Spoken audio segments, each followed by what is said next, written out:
Ha ha ha. Heaven has finally opened its eyes. Widow Lu is dead. A voice filled with shock and joy echoed from the east side of Lu village, near the Big Tong River.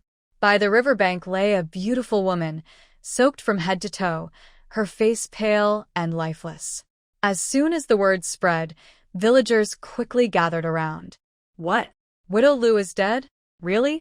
Is she completely gone? Looks like she drowned. The sound of children crying came from the crowd. For little ones pushed their way through, crying as they threw themselves onto the woman lying on the ground. Mother, please wake up. Wake up. Someone clicked their tongue. Why cry? Your mother was always scolding or hitting you. Isn't it better this way? Maybe they've been scared silly. Children of a fool can't be too bright anyway. The noise around Qin Huang made her head throb painfully. She also felt something heavy pressing on her body. With great effort, she opened her heavy eyelids.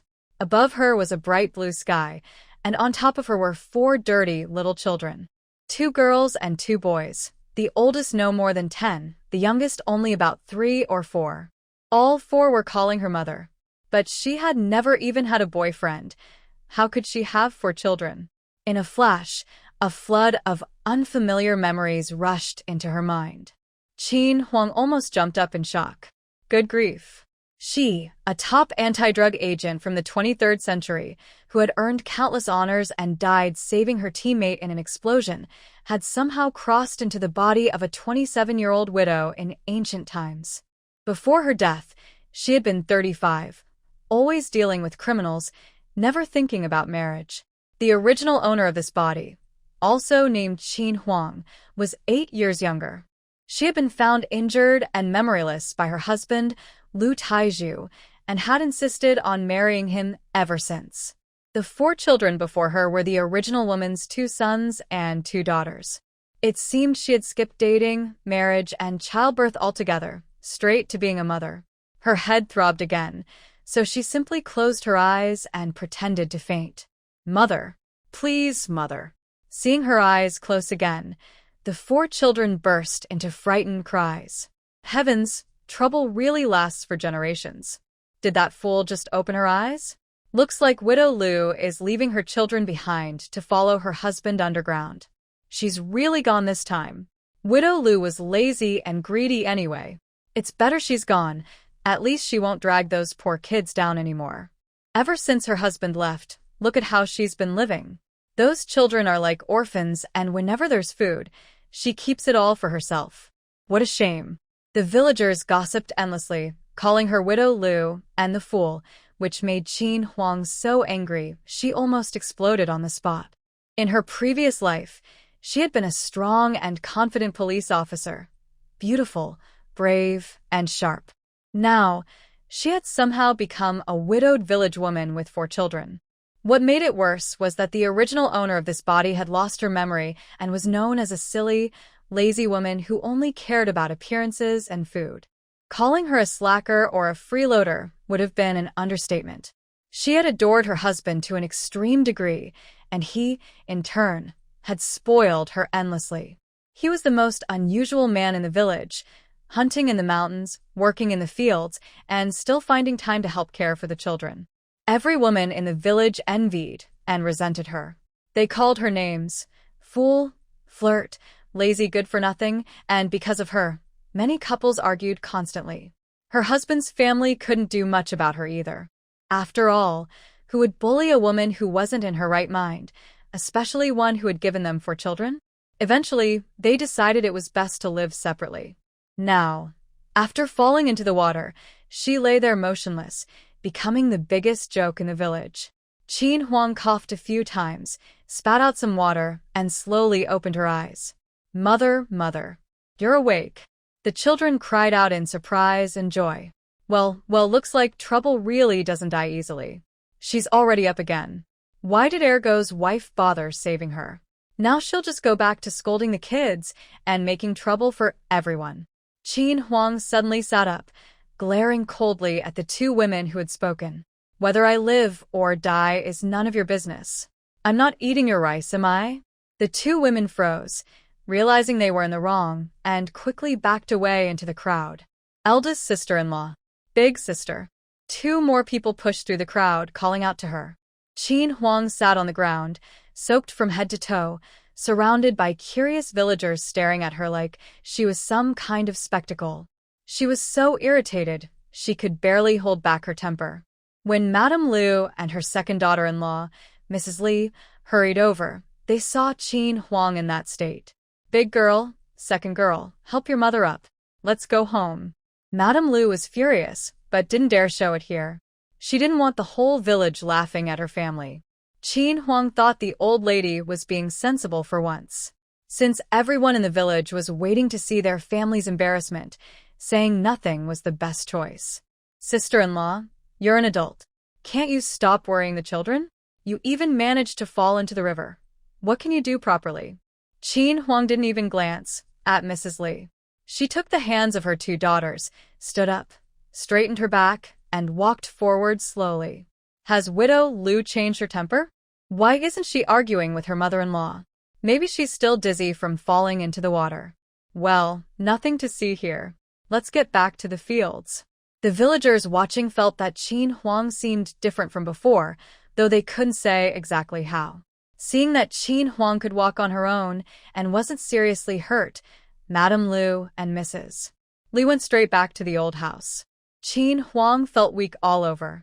Dizzy, she returned home, changed into clean clothes, and lay down to rest. Her two daughters stood quietly by the bed with their heads lowered, while the two boys had run off somewhere. The girls worried their mother might punish them after such a hard day. The older one quickly said, "Mother, I'll go make dinner," and ran off. The younger one added, "Mother, I'll help my sister," and disappeared just as fast. Qin Huang rubbed her forehead. The woman who used to live in this body must have been frightening if the children were this scared of her. She knew she couldn't go back to her old life. These 4 children were now her only family in this world. She would treat them well, raise them properly, and when she had money, send them to school. Since she had come here and taken over this body, she would accept its responsibilities and live the life she wanted with these children. A widow was still a person. As long as she was alive, that was enough, wasn't it? "Mother, here's your food. Please eat something to warm up." A little boy wearing patched clothes walked in carefully, holding a wooden bowl in his hands. So, he had gone to prepare food for her. This was the 3rd child in the family, a twin with the second girl, both 8 years old. Qin Huang sat down at the only table in the room. The 4 children stood carefully beside it. Since she said nothing, none of them dared to sit. They all stared eagerly at the bowl of soup made from some unknown wild vegetables. Ding! Food detected as safe to eat. Hearing the mechanical voice, Qin Huang was overjoyed. The moment the mechanical voice sounded in her mind, Qin Huang realized that her personal space had traveled with her. She was so excited that she almost screamed. A small gulping sound pulled her back from her joy. The youngest child quickly hid behind his older brother, showing only half of his face. He whispered, "Mother, you eat." "I'm not hungry." The 4-year-old's face was pale and thin. He covered his mouth nervously, and the half of his face that was showing quickly disappeared again. Qin Huang frowned. She had little experience with children, and these were children from ancient times. Looking at them gave her a headache. The children knew that when their mother frowned, it meant she was about to scold someone. The eldest girl, 10 years old, quickly stepped in front of her 2 younger brothers, using her thin body to shield them. "Mother, my little brother isn't trying to take your food. His stomach just growled. Please scold me instead. I didn't find enough wild vegetables, so everyone is still hungry. I'm useless. I didn't take good care of you all." Their father was gone, the food at home was finished, and everyone in the village was out digging for wild plants. She had only managed to find a few leaves. Qin Huang listened patiently, though she was anxious inside. She wanted to check her space right away to see if her treasures were still there. She waved her hand and said, "Take it. I'm not hungry." You eat. "I need to rest for a while. Go outside." The children looked at her in surprise. Their mother hadn't eaten for 2 days. How could she not be hungry? Had she filled up on water? And now she was letting them eat instead? Was something wrong with her? "What are you staring at? Go on." The strict mother was back. The children grabbed the bowl and ran out quickly. Qin Huang shut the door, leaned against it, and rolled up her sleeve. The lotus-shaped birthmark on her left arm was still there. She silently thought, "Enter." In the next moment, she appeared inside the personal space from her previous life. A chubby little girl, less than a meter tall, wearing a pink dress and a high ponytail, appeared in Qin Huang's sight. The little girl was holding a golden hoe, working hard in the field. She was the space spirit, little Tang Yuan. There was a spiritual spring, 10 acres of land, a 2-story house, distant mountains, and her little Tang Yuan, all within the space. Qin Huang went to the spring, scooped up some water, and drank it eagerly. Her whole body felt nourished, her energy returned, and her strength was mostly restored. Little Tang Yuan. "I'm back." The pink little figure rushed over like the wind. "Master, Master. Little Tang Yuan missed you so much." "Don't worry. All our things are still here. You can check for yourself. I knew you wouldn't leave me behind." Qin Huang looked around and saw everything was still there. The off-road vehicle and motorcycle on the first floor, modern weapons in the basement, and on the second floor, a soft bed, a lazy sofa, a laptop, a double-door refrigerator, a microwave, an oven, a rice cooker, and a gas stove. Everything was just as before. Qin Huang was starving. She didn't know how long the original body had gone without food. She took a piece of bread, a box of milk, and a sausage from the fridge, and quickly filled her stomach. There were still 4 children outside. She couldn't stay here too long. Time flowed differently in the space. One day outside was 10 days inside. She could come in at night to get many things done. Not wanting the children to worry, Qin Huang left the space, leaving little Tang Yuan to continue working the land. As soon as she appeared back in the house, she heard someone calling from outside. "Hey, Taiju's wife. Great news, great news. Come out quickly." The voice sounded familiar. Qin Huang searched through the original body's memories. The visitor was Yao Chunfeng, her mother-in-law's old rival and neighbor. The two often argued and fought. The original Qin Huang had been foolish and easily provoked by this old woman, often quarreling with her in-laws or scolding the children. Qin Huang thought that since this old woman had come, it was probably nothing good. She didn't mind helping her mother-in-law and the children get a bit of payback. She walked out of the house and saw that it was indeed the troublesome old woman. The children were standing guard, not letting her into the yard. At that moment, old Lady Yao was peering into the courtyard from outside the fence. The children watched the old woman warily, not knowing who would be beaten next. If they could, they would have wanted to get rid of her, but they were too young. Instinctively, they huddled together, and the 2 older girls stood in front of their younger brothers to protect them. Qin Huang stepped forward, standing in front of the eldest girl, blocking Yao Chunfeng's greedy gaze. She had just seen the greed in the old woman's eyes. Clearly, she was planning something bad. Ding. Space mission. Teach a lesson to the wicked old woman to improve the master's combat ability. Reward. 100 coins. Accept the mission. Yes. So, she was being asked to do what she used to do, punish the wicked and help others. Earning money for doing good deeds? She liked that idea.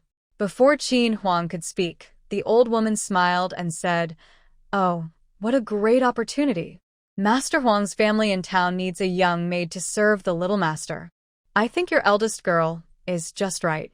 You'll get 5 taels of silver." So that was it, she wanted to sell the child. What a cruel, heartless woman. Before Qin Huang could respond, the children knelt down and begged, "Mother, please don't sell Big Sister. She can do all the chores. You don't have to do anything. Please, Mother, the youngest still needs someone to take care of him." The eldest girl cried as she spoke, bowing her head again and again. Seeing this, Qin Huang felt both heartbroken and bitter.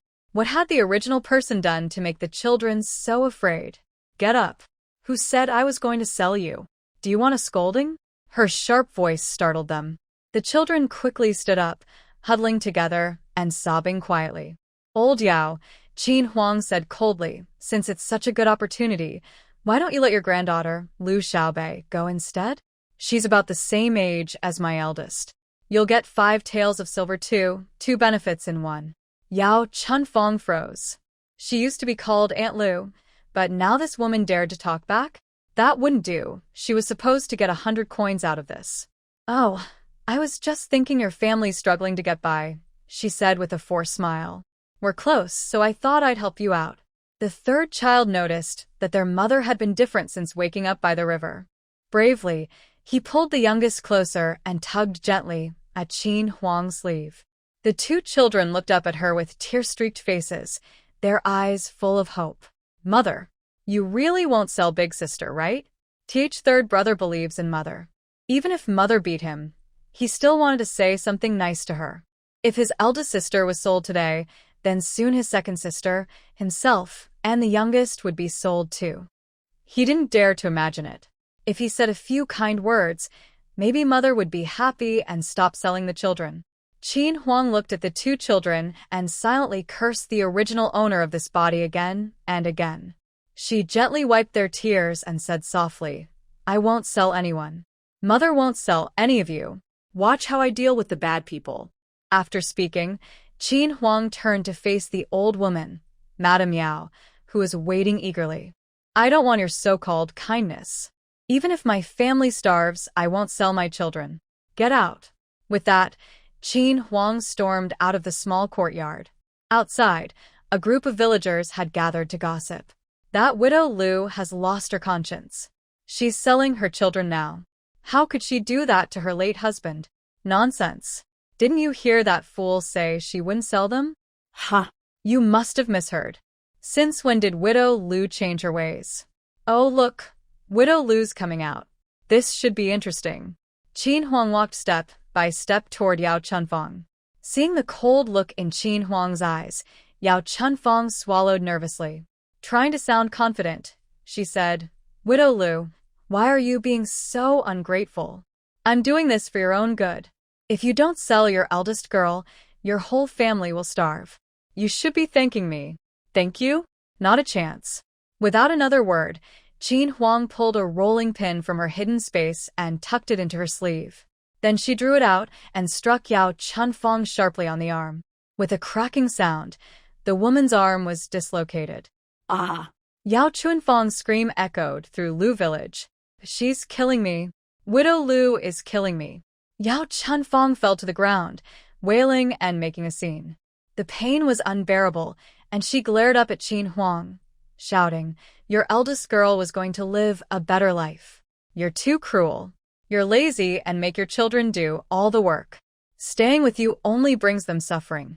I was trying to help you, but instead, you hit me. There's no justice. Everyone look at this. You wicked old woman.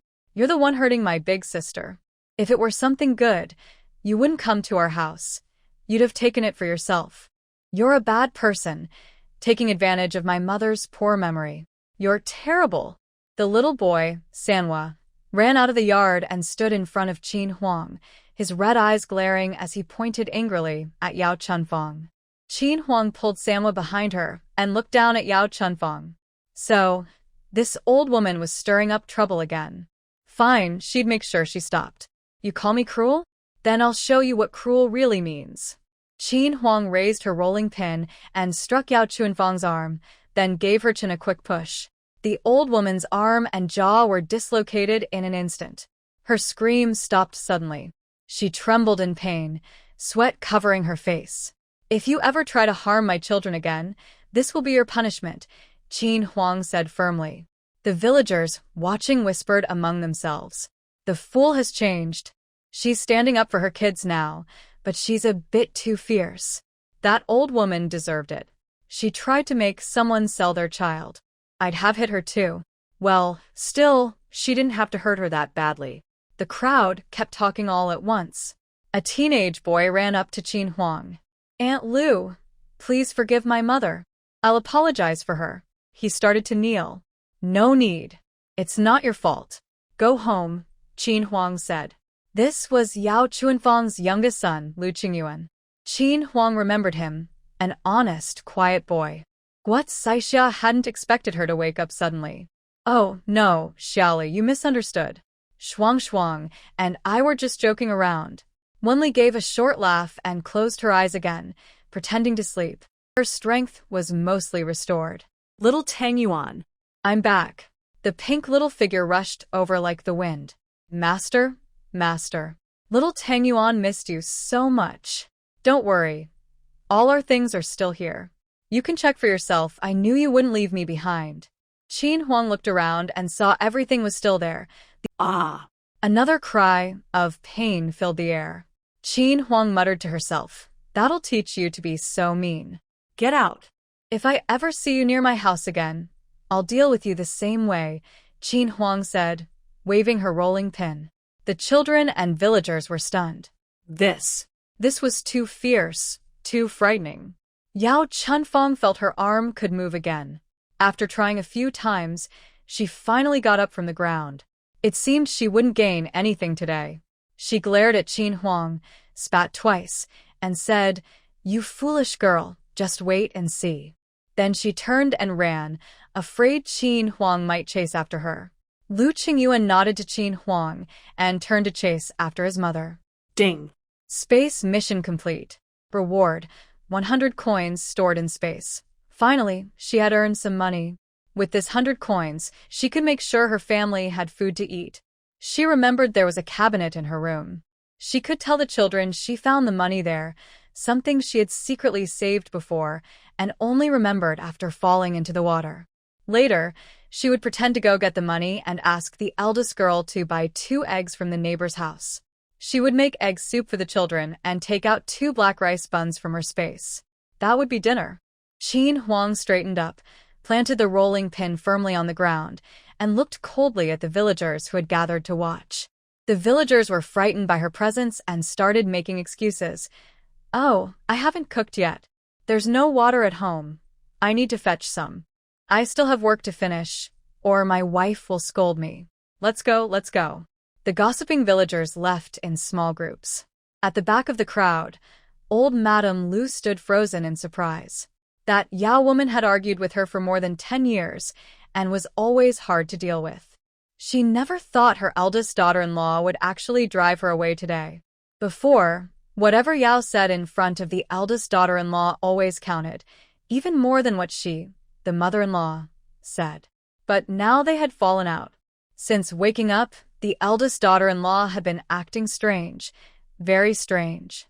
She had to keep an eye on her, in case she was planning something that might harm the 4 children. Qin Huang had already noticed old Madame Lu. She didn't know how to get along with her mother-in-law. They had never gotten along before, so she simply pretended not to see her. That was exactly what the original Qin Huang would have done. Qin Huang turned and walked toward the small courtyard. Eldest daughter-in-law, old Madame Lu called out, "That Yao woman isn't someone who gives up easily. She suffered a loss today, so she won't let it go. Be careful, you and the children." Old Madame Lu didn't expect Qin Huang to reply. As long as she listened, that was enough. After reminding Qin Huang, the old lady hurried back to the family home. She needed to discuss something with the family. Her eldest daughter-in-law was acting very strange. She had only taken a few steps when Qin Huang said, "Thank you for the reminder, mother." Heavens! How frightening! The eldest daughter-in-law actually thanked her. Every other time she had been reminded, she would always say, "Aunt Lu isn't that kind of person." She never listened. But today, she said thank you. That was more shocking than the sun rising in the west. Old Madame Lu ran off in a hurry. Qin Huang shook her head with a small smile. The old lady was actually quite adorable. Back at home, old Madame Yao gulped down several mouthfuls of water, then glared at her son angrily. "You silly boy, you didn't even help me. What's the point of raising you?" "Mother," second aunt said, "that young master Huang is known for mistreating his servants. Aren't you sending that child into trouble? I'm doing it for you. There's a reward of 100 coins. You ungrateful boy, how will you ever get married if you don't earn money? I'd rather stay single than let you do something so wrong." Lu Qingyuan angrily flicked his sleeve and left. Old Madame Yao was furious. She was determined to earn that 100 coins. When old Madame Lu reached home, she was so tired she could barely breathe. Leaning against the courtyard wall, she gasped for air.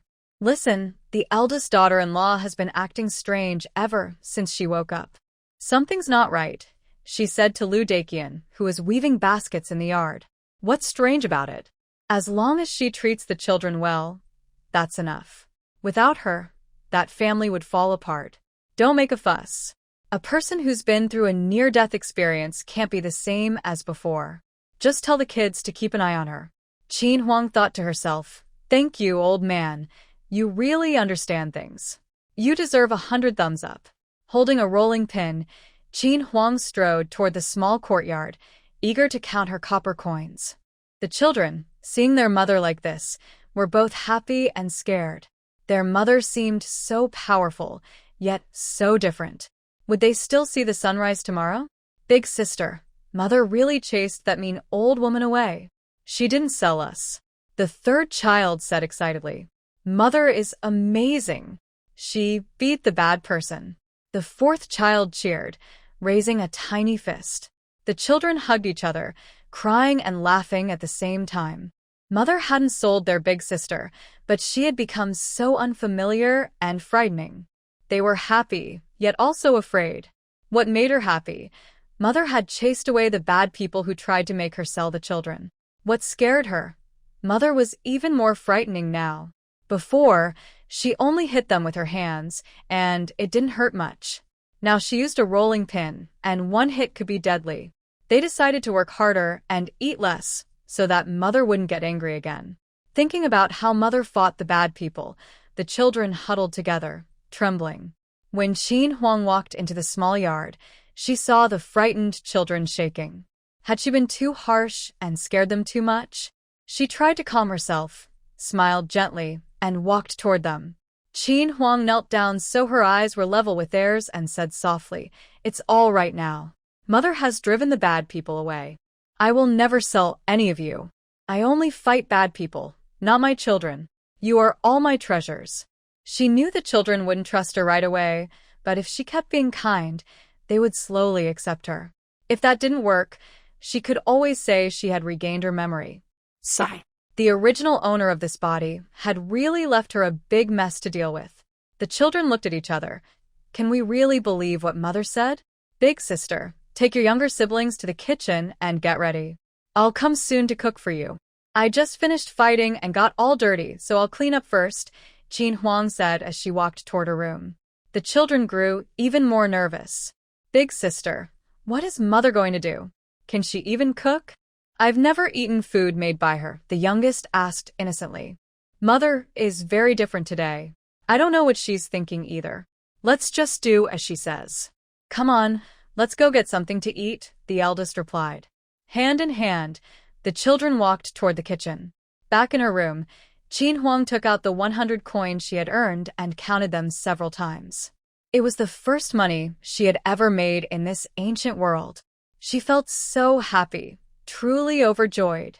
After celebrating for a moment, Qin Huang entered her private space, went to the bathroom on the second floor, took a quick shower, and tied her hair into a simple ponytail.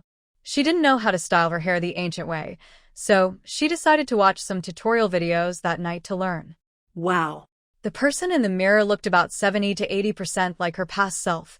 Delicate willow-shaped eyebrows, almond-shaped eyes, double eyelids, and small rosy lips that made her look very charming. There was both softness and a hint of strength in her appearance. She was truly a beautiful woman. Such a lovely young widow wouldn't be safe anywhere.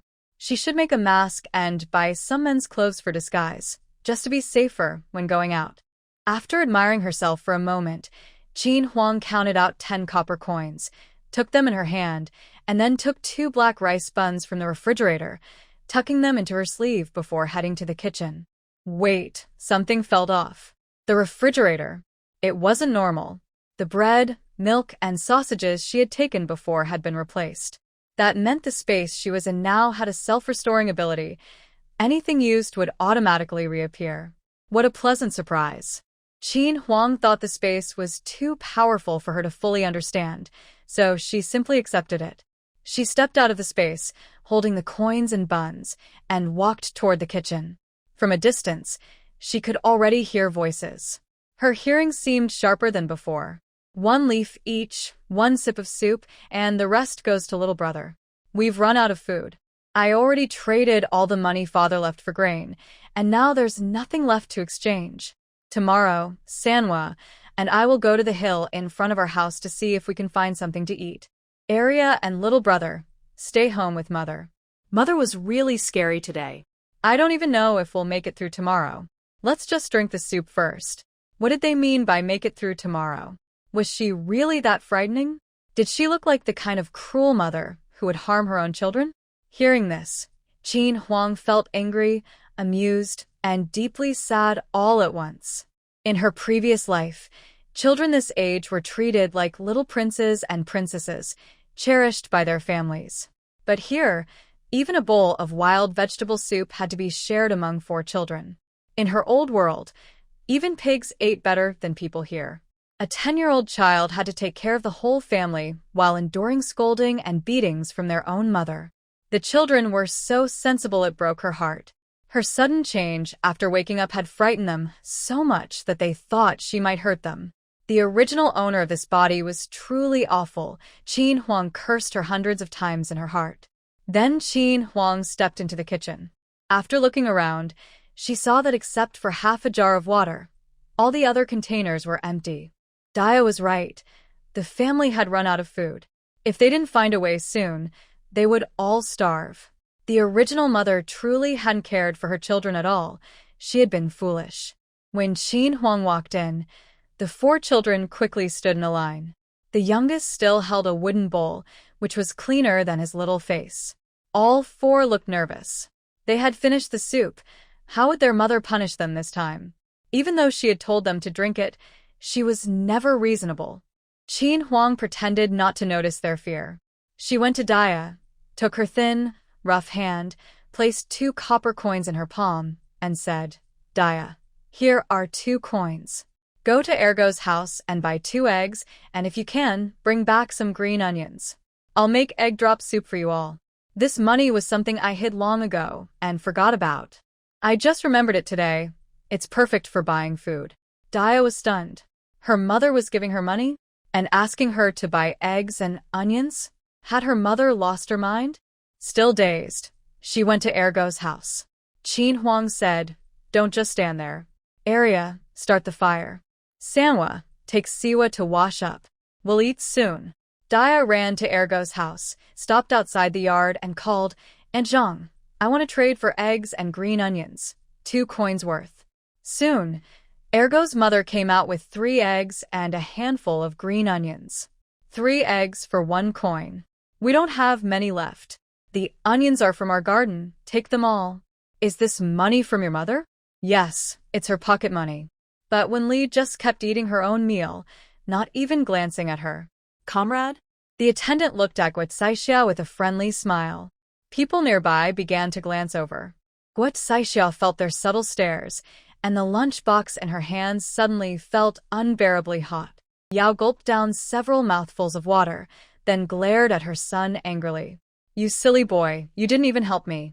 What's the point of raising you?" "Mother," second aunt said, "that young master, Huang, is known for mistreating his servants. Aren't you sen—" When she reached the kitchen, she gently took out 1 egg and showed it to Qin Huang. The children's eyes lit up. It had been so long since they'd last eaten eggs. "Mom," Aunt Zhang said, "she only has 3 eggs to trade with us. She asked for 1 coin and also gave us a handful of green onions from her garden. Here's the remaining coin, Mom."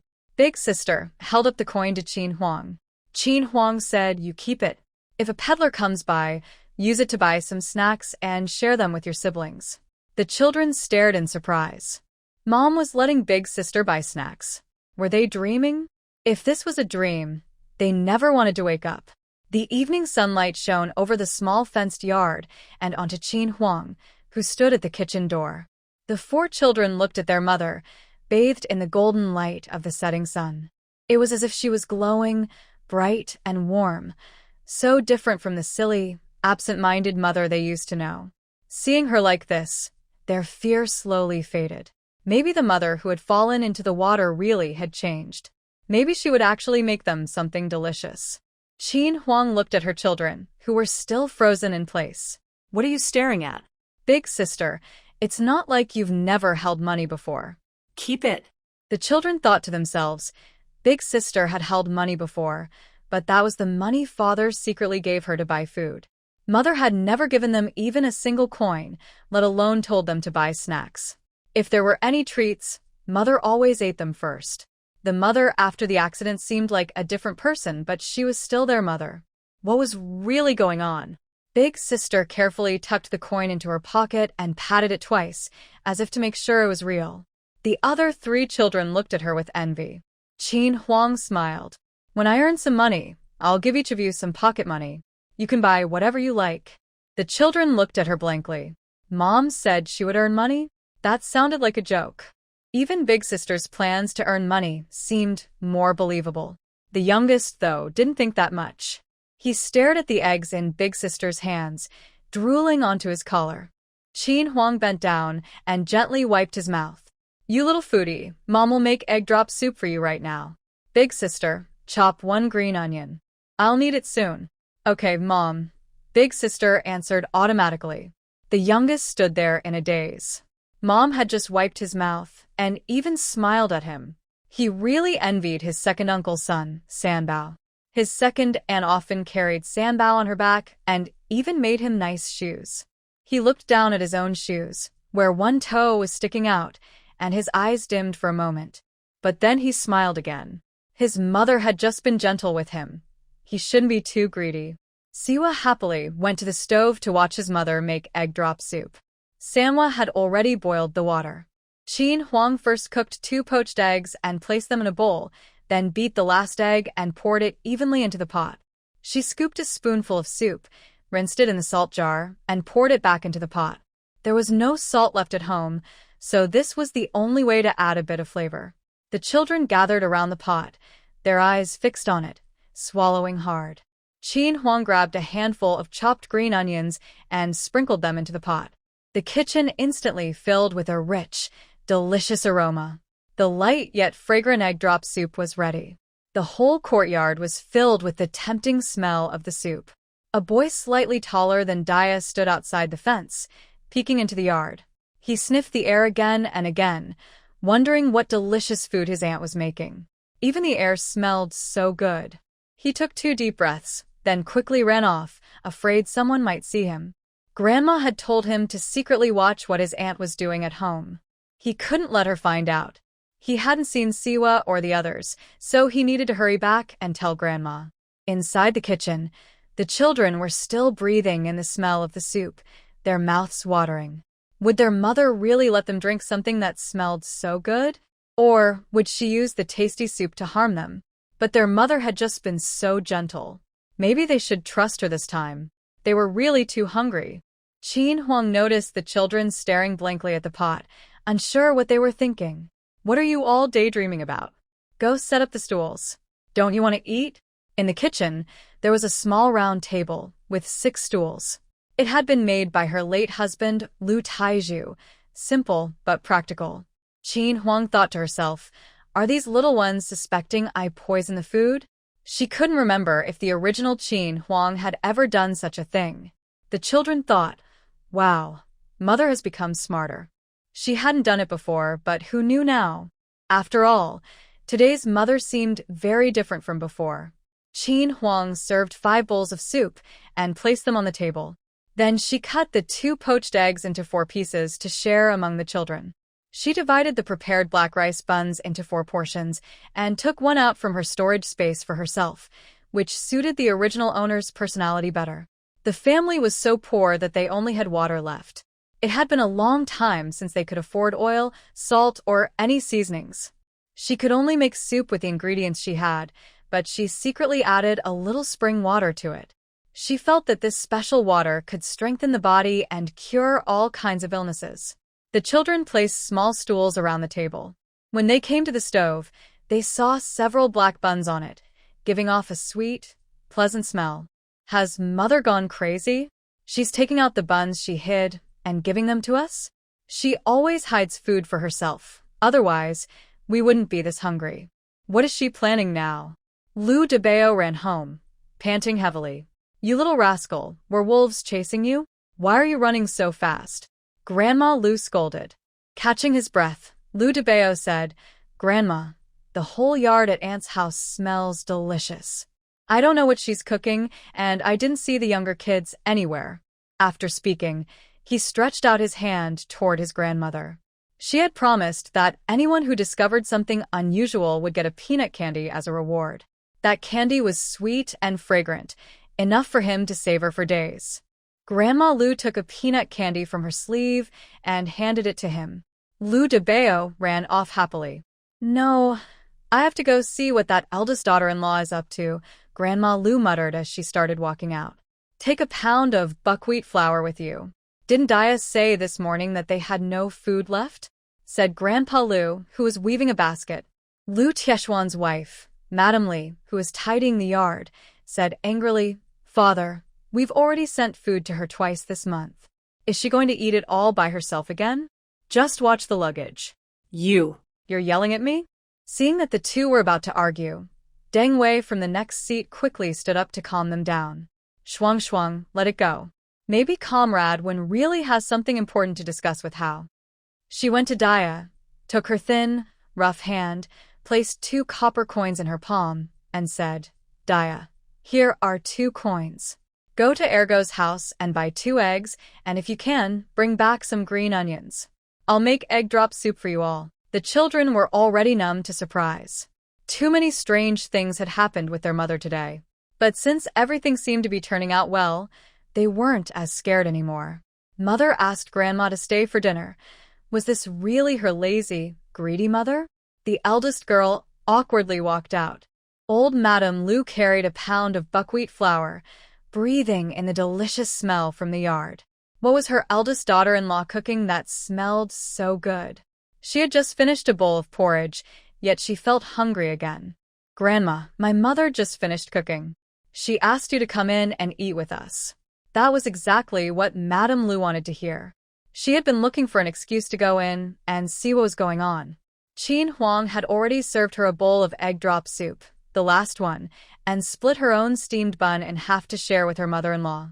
Although the old lady had never been very kind to her, she wasn't as cruel as the mothers-in-law in those sad stories. Since Lu Tieju's sudden death half a year ago, Madame Lu had occasionally helped them out. Without her, the children might not have survived. "Mother, you're here. We just finished cooking. Please sit down and eat with us." Qin Huang greeted Madame Lu warmly as she entered the kitchen. When Madame Lu saw the table full of food, her eyes widened. Where had this foolish woman gotten eggs and steamed buns? She had never been invited to eat here before. Something was definitely going on. Was this woman planning something big? Should she eat or not eat? The kitchen was filled with a rich aroma. The children stood quietly by the small table, waiting for their meal. Madame Lu looked at the table full of food, her hands trembling with anger. She pointed at Qin Huang and scolded, "You wasteful woman. So many eggs and steamed buns for one meal. This is enough food for several days. What will you eat tomorrow? Do you want the children to starve? There's hardly any grain left at home, and you still spend like this. Can't you be more careful?" She slapped her thigh in frustration, still clutching the bag of buckwheat flour tightly. The children, frightened by their grandmother's sudden outburst, huddled together, trembling. The 4th child hid in the 3rd child's arms, his little face pale and his wide eyes full of fear. Every time Grandma and Mother argued, Mother would get upset and scold them, sometimes even refusing to let them eat. They hadn't yet tasted the tempting egg drop soup, the fragrant steamed buns, or the beautiful fried eggs they had never seen before. The children looked helpless and hopeless. Qin Huang understood the old lady's feelings. Every family in the village was running out of food. If they saved some of the meal they had today, it could last the mother and her children 4 or 5 days. There were no men left in their family, and the original Qin Huang had not been very capable. It was no wonder the old lady was worried about how they would survive. Qin Huang said nothing. She was not the same person as before, and with her secret ability, she could take care of the whole family. The old lady would understand that one day. She picked up a bowl of egg drop soup and handed it to the old lady. "Mother, please calm down. Drink this soup. If you don't, I'll end up drinking it instead." Qin Huang looked at the angry Madame Lu with a teasing smile. Madame Lu was so upset she almost fainted. After a couple of minutes, she glared at Qin Huang, took the bowl, and drank it all in one go. The children stared at their grandmother, forgetting to be afraid. Their grandmother was so funny, afraid that their mother might get the soup. She drank the whole bowl at once. They wondered if she even tasted how delicious it was. After finishing, the old lady stood there blankly, as if she hadn't had enough, lost in thought. From the moment Qin Huang saw Madame Lu, she found her unexpectedly cute. For some reason, she enjoyed seeing the old lady get flustered and angry. It reminded her of the kind old director from the orphanage in her past life, who had been like a warm light in her lonely childhood. At that moment, Madame Lu regretted drinking so fast. Why had she gulped it down like that? What a waste of such a tasty soup. Feeling awkward, she stuffed a bag of buckwheat flour into the eldest girl's hands. Your grandpa asked me to bring this. Eat sparingly, and don't waste food like your mother. Then she turned and hurried away. The children looked at each other. What's wrong with Grandma? She drank Mom's soup and ran off faster than ever. Indeed, Madame Lu was moving quicker than usual. She reached home in no time and didn't even feel tired. She couldn't figure it out. What had her daughter-in-law put in that soup? After drinking it, her whole body felt warm, and even her stiff legs seemed lighter. How strange. She didn't dislike her daughter-in-law as much anymore. Watching the old lady's retreating figure, Qin Huang smiled. Your grandma ran off because I made her mad. Isn't your mother amazing? What are you standing there for? Come and eat. Mother didn't scold them this time. Instead, she told them to come and eat. Today, she seemed like a completely different person, much kinder than before. Big Sister placed the buckwheat flour on the wooden shelf in the corner, then sat at the table with her younger siblings. The children sat quietly, not daring to touch the food. In the past, they could only eat after their mother had finished. Aren't you hungry? Hurry and eat, Qin Huang said with a stern face. The 4 children were drooling, but still didn't move. These buns were brought back by your 4th uncle during his last leave. He said they were for you. I kept them until now, but if you don't eat them soon, they'll go bad. What are you waiting for? Do you want me to feed you? She said, pretending to sound strict. She had often smelled sulfur while helping her grandfather organize herbs at the traditional medicine shop, so she was familiar with it, but she couldn't say that now. My father, Wen Guodong, is a regimental commander in the Shanghai military district, and my mother, Song Yu, is a military doctor. She hadn't done it before, but who knew now? After all, today's mother seemed very different from before. Qin Huang served 5 bowls of soup and placed them on the table. Then she cut the 2 poached eggs into 4 pieces. The egg soup was smooth and tasty, and the fried eggs were fragrant and rich. The children ate until they were full and happy. The youngest even started hiccuping before finishing his bun. Mother's cooking was amazing. They were all stuffed. Since she fell into the water, Mother had truly changed. She was still a bit fierce, but they liked this new version of her. Even though she still raised her voice sometimes, she now made them good food. Before, she only made them find food for her, never caring if they were hungry. They hoped she would stay like this forever and never go back to how she was before. After tidying up the kitchen, Qin Huang called the children over. She crouched down to meet their eyes, looked at them seriously, and said gently, "When I fell into the water, I hit my head and remembered some things. I also saw your father's spirit. He told me to take good care of you. I wasn't a good mother before, but from now on, I'll love and protect you just like your father did." The children stared at her in shock. Mother saw father? She remembered the past? And she wanted to take care of them? Was this a dream? Big Sister suddenly turned pale, her small body trembling. Qin Huang quickly reached out to steady her. "Bigya, are you feeling unwell?" Bigya lifted her head, tears welling in her eyes. "Mother, I remembered something. Are you going back to your own home? Are you going to leave us?" She spoke in a trembling voice. This child was quick to think. She was afraid her mother would abandon the 4 of them. Although the original mother was lazy and often scolded or hit them, she was still their mother, and the children depended on her deeply. All 4 children looked at her nervously, afraid she would say something that would break their hearts. Qin Huang pulled them all into her arms and said firmly, "Mother isn't going anywhere. This is my home, and I'll always stay with you, watching you grow up." Hearing her promise, the children began to cry. They cried for their late father, for the years without their mother's love, and for the sudden kindness of the mother before them. The 5 of them held each other tightly. At that moment, Qin Huang truly accepted the children in her heart. They were her family, bound by blood, the closest people to her in this world, the ones she would protect for the rest of her life. Night quietly fell as the mother and children embraced.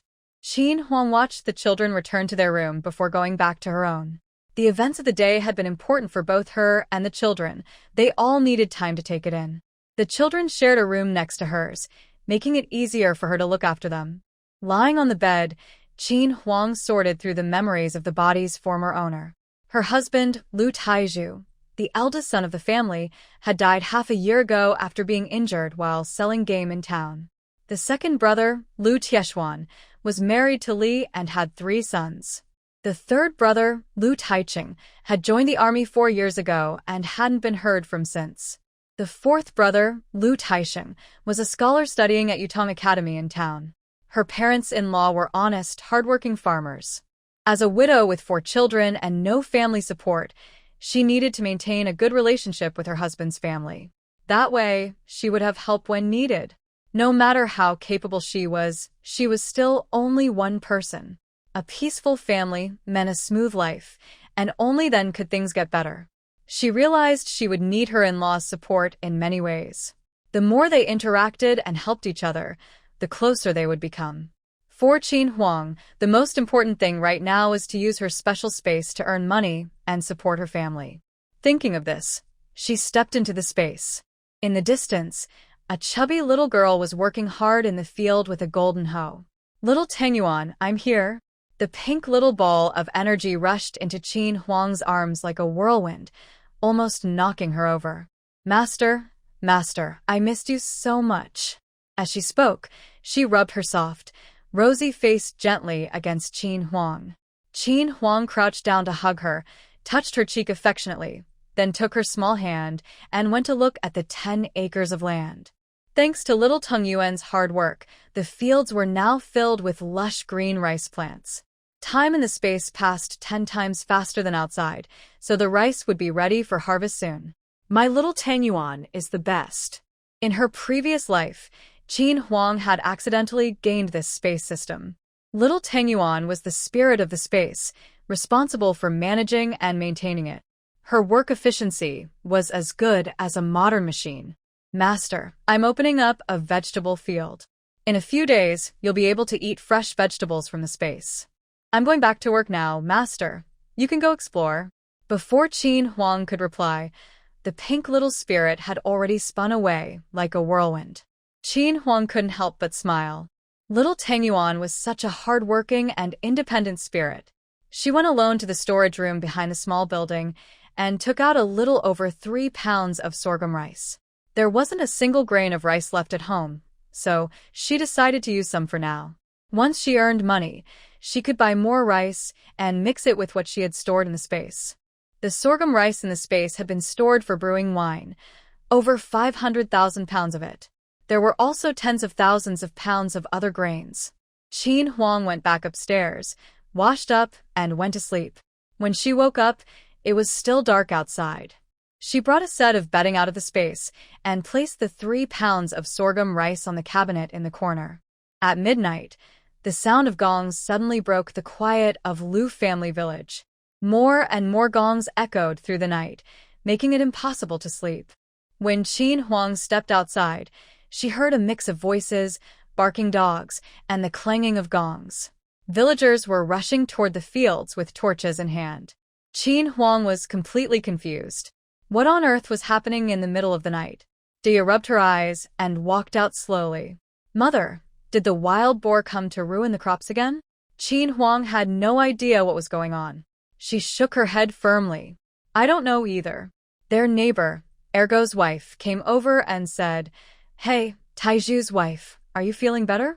You must be more careful next time. What would happen to your children if something bad happened to you? Everyone said you tried to end your life. How could you be so heartless? Sister-in-law, I slipped into the river by accident. Why would I do something like that? Who's spreading such awful rumors? Oh my, you used to call me Ergo's wife. Did the water get into your head?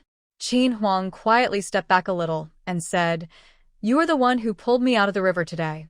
You saved my life, so I'll treat you better from now on, but don't expect anything else. She spoke in the same tone as the original Qin Huang. Oh please, do you think I wanted to save you? I only did it for your poor children. As long as you're alive, they still have a mother. Qin Huang knew that Ergo's wife had a sharp tongue, but a kind heart. They were neighbors, and the original Qin Huang often scolded her children. Every time, Ergo's wife would stand up for them and sometimes even give them food. Qin Huang said, You're right, sister-in-law. I'm their mother. After what happened, I've realized many things. From now on, I'll take good care of my children. Thank you for helping them all these years.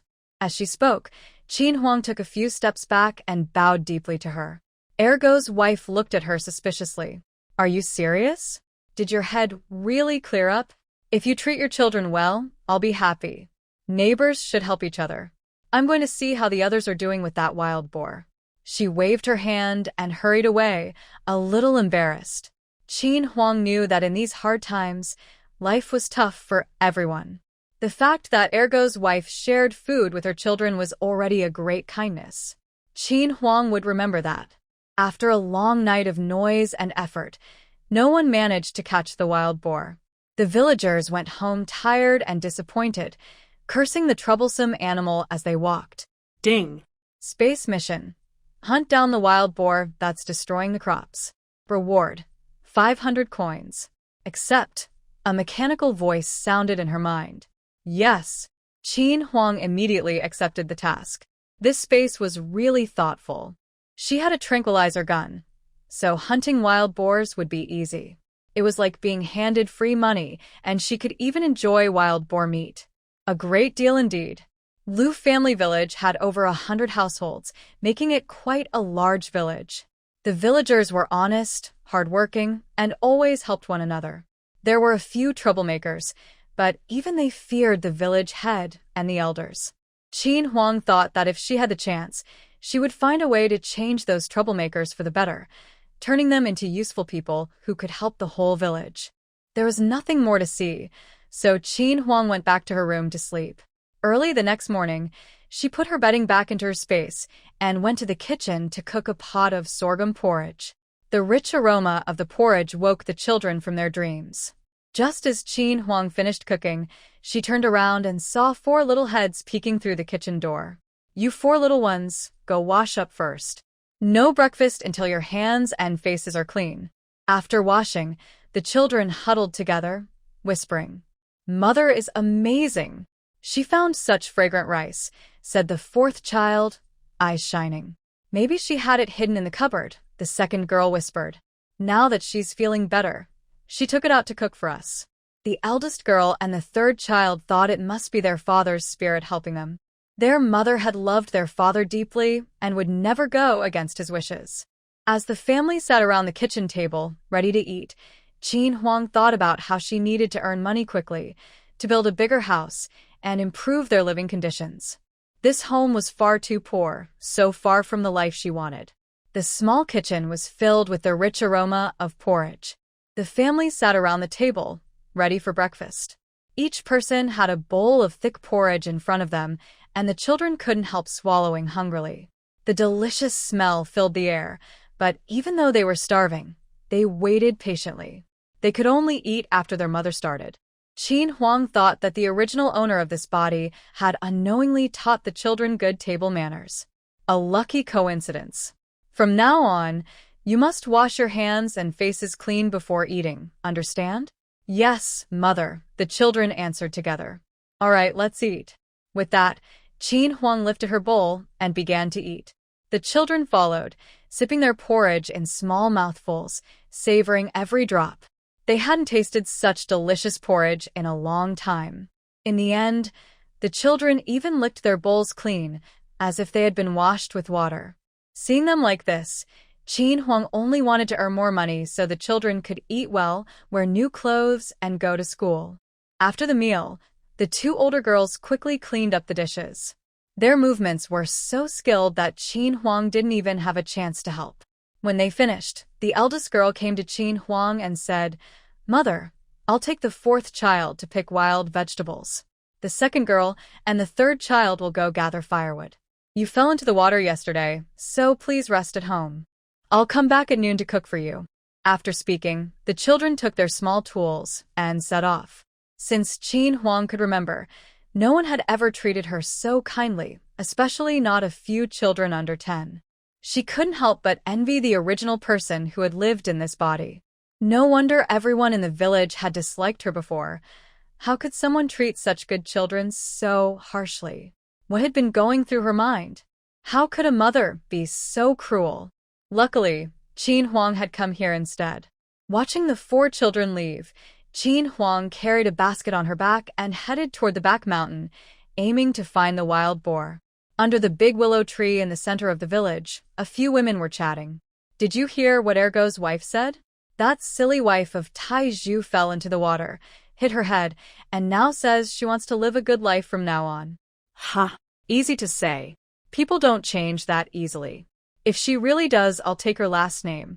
I haven't seen Tai Zhu's wife many times before. Turns out she's quite pretty. If I had such a good-looking wife, I wouldn't let her do any work either. Just having her around would be enough. The women chattered noisily. Then a voice came from behind them. "I'll be waiting for you to take my last name." After saying that, Qin Huang quickened her pace toward the back mountain and soon disappeared from sight. One of the women suddenly said, "The one who just spoke, the one with the basket heading to the back mountain. That looked like Tai Zhu's wife. She said she'd be waiting for you to take her name." "No way. She's lazy and useless. What's she going to the back mountain for?" "They say a wild boar came down from the mountain yesterday. Isn't she walking right into danger?" Because of the wild boar, no one in the village dared to go to the back mountain. On her way there, Qin Huang didn't meet a single person. Soon, she reached the foot of the mountain. Ding! A natural, untouched mountain has been discovered. Reward, a universal translator. You can now understand and speak the language of all plants and animals. It can be used up to 3 times a day with any living creature that may help you. Unused chances will carry over to the next day. Would you like to activate it? Qin Huang was so excited she almost fainted, her lips trembling as she tried to speak. "Would you like to activate it?" the voice repeated. Qin Huang finally came back to her senses and quickly said, "Activate it." Right now.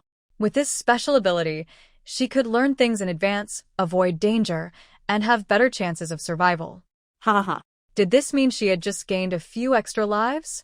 Before she could finish celebrating, a strange voice interrupted her. "Who stepped on my leaves? I barely escaped from a wild boar. Do you know how hard that was for me?" The odd voice echoed in her mind. Qin Huang looked around but saw no one. Then she looked down. A small yellow dandelion swayed gently in the breeze. The reward from her mysterious base was truly powerful. She could actually talk to a dandelion now. "Good morning, little Ying," Qin Huang said with a cheerful smile. "Move your foot. Can't you see you're stepping on me?" Qin Huang suddenly realized she was still standing on a few of its leaves. She quickly moved her foot and crouched down. She looked at the dandelion with a mischievous grin. Little Ying trembled in fear. She had escaped a wild boar only to meet another kind of trouble. Life was really unfair. Qin Huang watched the poor flower, whose petals were already falling, and said nothing. "That'll teach you to act so proud." Little Ying silently counted down her last moments. 10, 9, 8, 7, 6, 5. "Little Ying, do you know where those 2 wild boars are? If you help me, I might let you live." A gentle but commanding voice sounded above the flower. The dandelion nodded as hard as it could, though there was no wind to help it move. I know. I'll take you to them." Wait. "No, that's not right. How can I take you with me? This is really hard for Ying. Don't worry. Once I finish the task, I'll find you a better place. It'll be safe there, and you can become the ancestor of all dandelions. I seriously doubt you're just making empty promises to Ing. Qin Huang took out a small shovel from her space and carefully dug out the dandelion, holding it gently in her palm. As soon as the little Ing left the soil, it started to wilt a bit, so Qin Huang kindly gave it a drop of spiritual spring water. Ying's energy instantly revived. It had found a great opportunity and was determined to work hard for the glory of its kind. Following the guidance of Little Ing and its companions, Qin Huang slowly moved forward. Her body was too weak. She was already out of breath after climbing the mountain for a short while. She needed to train more and regain the strength she had in her previous life. She made up her mind to stick to this plan after returning, and it would be best to include the children too. After drinking a cup of spiritual spring water, her strength quickly returned. One person and one dandelion continued on their way. The deeper they went into the mountains, the taller the trees grew, and the thicker the weeds became. Qin Huang didn't bother to look around. She just wanted to find the wild boar as soon as possible. It seemed that no one had been here before, and the place looked quite scary. The universal translator had automatically turned off such a thoughtful tool. Are we there yet? You're not tricking me, are you? Before Ing could answer, strange voices came from the distance. Old Hay, you and your mate went down the mountain and damaged the farmland. You'll bring trouble to the group. You broke the rules and must be punished. My wife is expecting, and she was craving something better to eat. What's wrong with that? You're just meddling. Maybe you don't want to be the leader of this mountain anymore. Old Hay is right. Those humans aren't that capable anyway.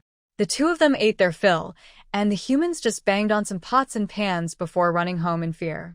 I support Old Hay. Support Old Hay. Support Old Hay. Support Old Hay. The chaotic shouting filled Qin Huang's mind, letting her know that the target of her mission had appeared. Without warning, Little Ing was thrown out. Where is this place? Qin Huang finally managed to get close to her target after much effort. After completing its task, the dandelion was mercilessly placed back into her space, its best home. Meanwhile, Dia and Siwa were lucky enough to dig up half a basket of wild vegetables and happily headed home. Arya and Sanhwa each carried a bundle of firewood and hurried home. Their mother was still waiting for them. They wanted to show her what they had done, believing she would be happy. When she was happy, she might hug them again, just like yesterday. The children returned home full of hope. But their mother was nowhere to be found. Siwa began to cry loudly. Dia trembled. Arya's eyes filled with tears, and Sanhwa clenched his fists. Had she really left? Had she abandoned them? What had they done wrong? Their father was gone, and now their mother didn't want them either. Dia, Sanhwa, people in the village said your mother went to the back mountain. They think she might be in danger. Ergo from the neighbor's house stood outside the fence, leaning on his knees and panting heavily. He had run too fast. He was only 8 and didn't have much strength. Sanhwa rushed to the fence and stared at him through the gaps. You're lying. My mother wouldn't do something like that. She said she would always stay with us and help us live a good life. It's true. Several grandmas saw her. I'm not lying. There are wild boars in the back mountain. No one dares to go there. Your mother must be really brave to go. Don't say that. My mother is fine. She wouldn't do anything foolish. Sanhwa argued back, his voice shaking. Hearing Ergo's words, Dia, still crying, suddenly ran toward the old family house as fast as she could. What's wrong with that Lu girl? She's running like the wind. The villagers, not knowing what was happening, started asking each other. The Lu widow's family had been the talk of the village these past few days. It was almost noon, and most of the farmers were heading home for lunch. The main road through the village was busy with people. Dia ran all the way to her grandmother's house. Grandma, my mother, she went to the back mountain. As she spoke, she fell to her knees and began to kowtow. Grandma, please, I beg you, save my mother. She's really changed. Please, Grandma. Her forehead quickly turned red from kneeling. That foolish girl. Can't she stop worrying me? What did I do to deserve this? Before long, a crowd had gathered under the big willow tree in the center of the village. At the front stood Lu Lijing, and beside him were old Madame Lu and her second son, Lu Tieshuan. After some discussion, everyone decided to skip lunch. Led by Lu Lijing and Lu Tieshuan, a group of 40 to 50 people set out. Some carried hoes, others shovels, and a few had sickles or axes. The group marched in a mighty line toward the back mountain. Qin Huang followed the sounds and slowly approached the direction of the wild boars. Old Black, are you trying to start a rebellion with your group? Boss Boar, you've been the leader for many years. Your territory keeps shrinking and your group is getting smaller. Maybe it's time to step down and let someone else take over. Brothers, let's go. Just as Qin Huang reached the edge of the boar herd, the two sides had already started fighting fiercely. She carefully climbed up a huge tree that would take 5 or 6 people holding hands to circle. From the high branch, she could see far and clearly. Being higher up made it easier to spot her target and aim accurately. Wow, 20 or 30 wild boars were fighting with all their strength. Some were already badly injured and barely standing. A large, strong black boar suddenly charged at a slightly thinner but even bigger boar. Boss Boar, watch out. From the tree, Qin Huang held her prepared tranquilizer gun, eyes fixed on the scene. At the sound, she quickly pulled the trigger. In her past life, she had trained to never miss a shot. One hit, one success. Seeing Old Black charging straight at him, Boss Boar knew he couldn't dodge this time. With a loud thud, Old Black's tusks almost touched Boss Boar before he collapsed to the ground. Soon, several of Old Black's followers also fell silently. The remaining 10 or so boars quickly gathered together, alert and watchful. Each one was covered in wounds. Seeing their companions fall without warning, they grew nervous, wondering who would be next. Qin Huang jumped down from the tree, holding her tranquilizer gun, and slowly walked forward. Hey, Boss Boar, I helped you settle your internal fight. Don't you think you should thank me? The boars were stunned. This human could talk to them and seemed incredibly powerful. Where had this strange person come from? Qin Huang kept a safe distance of over 30 meters. There were many boars, and she was cautious. If they suddenly went wild, she would still have time to escape. Boss Boar thought, this human is too strong. I can't win against her. You must be one of the villagers from the mountain, here to take revenge on Old Black. Qin Huang gave a thumbs up.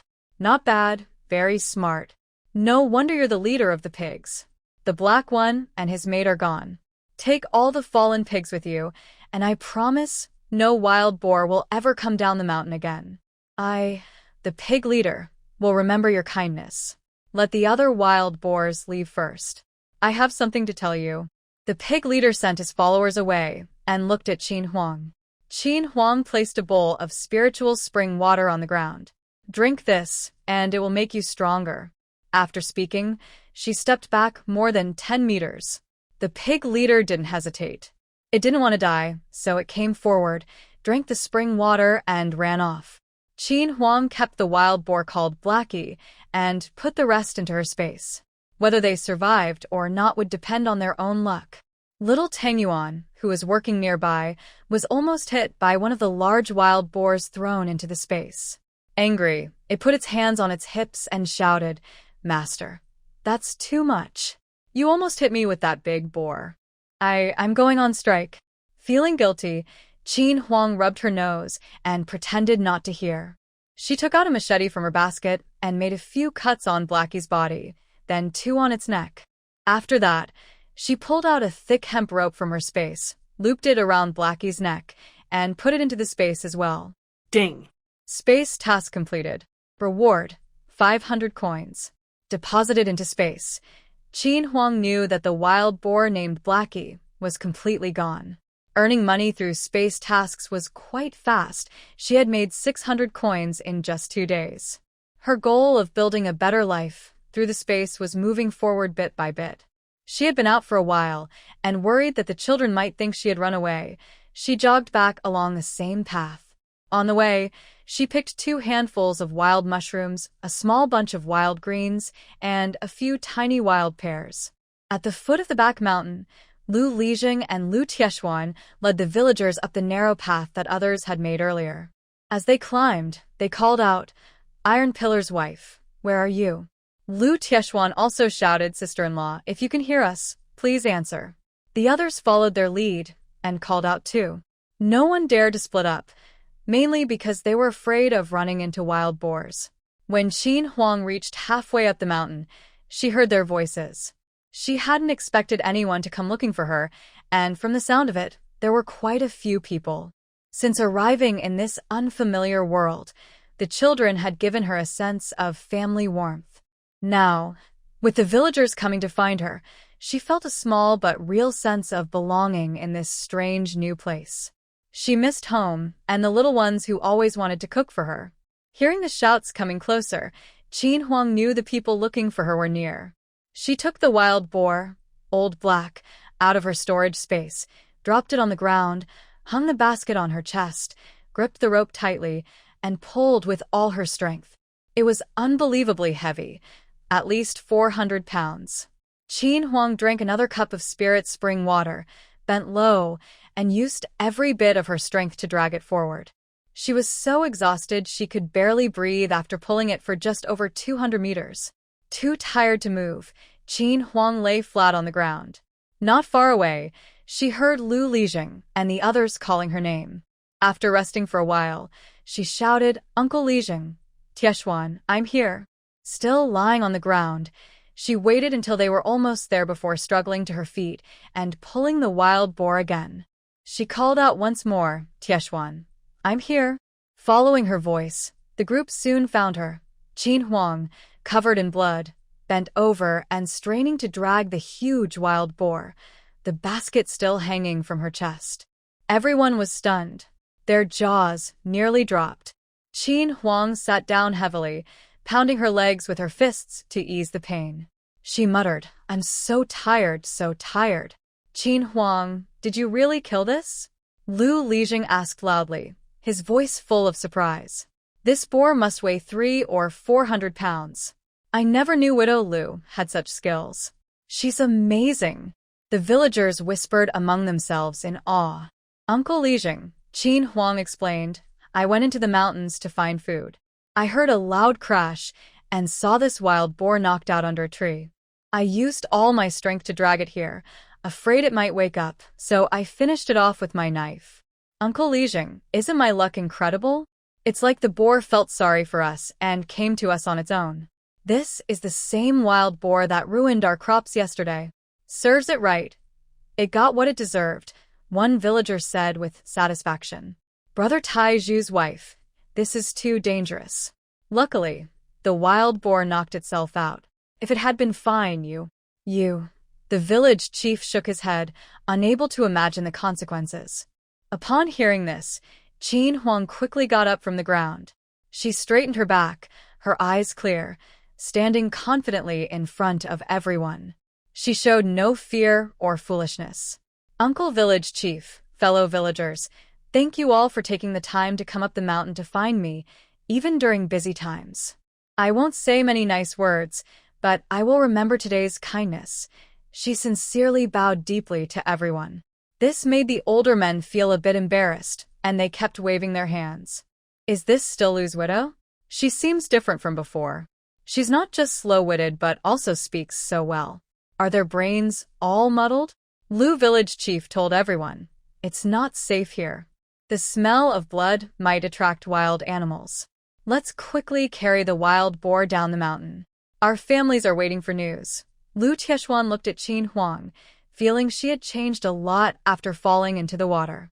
Her words and actions were completely different from before. He stepped forward quickly and said to Qin Huang, Big sister-in-law, you're covered in blood. Are you hurt? I'm fine. It's all from the wild boar.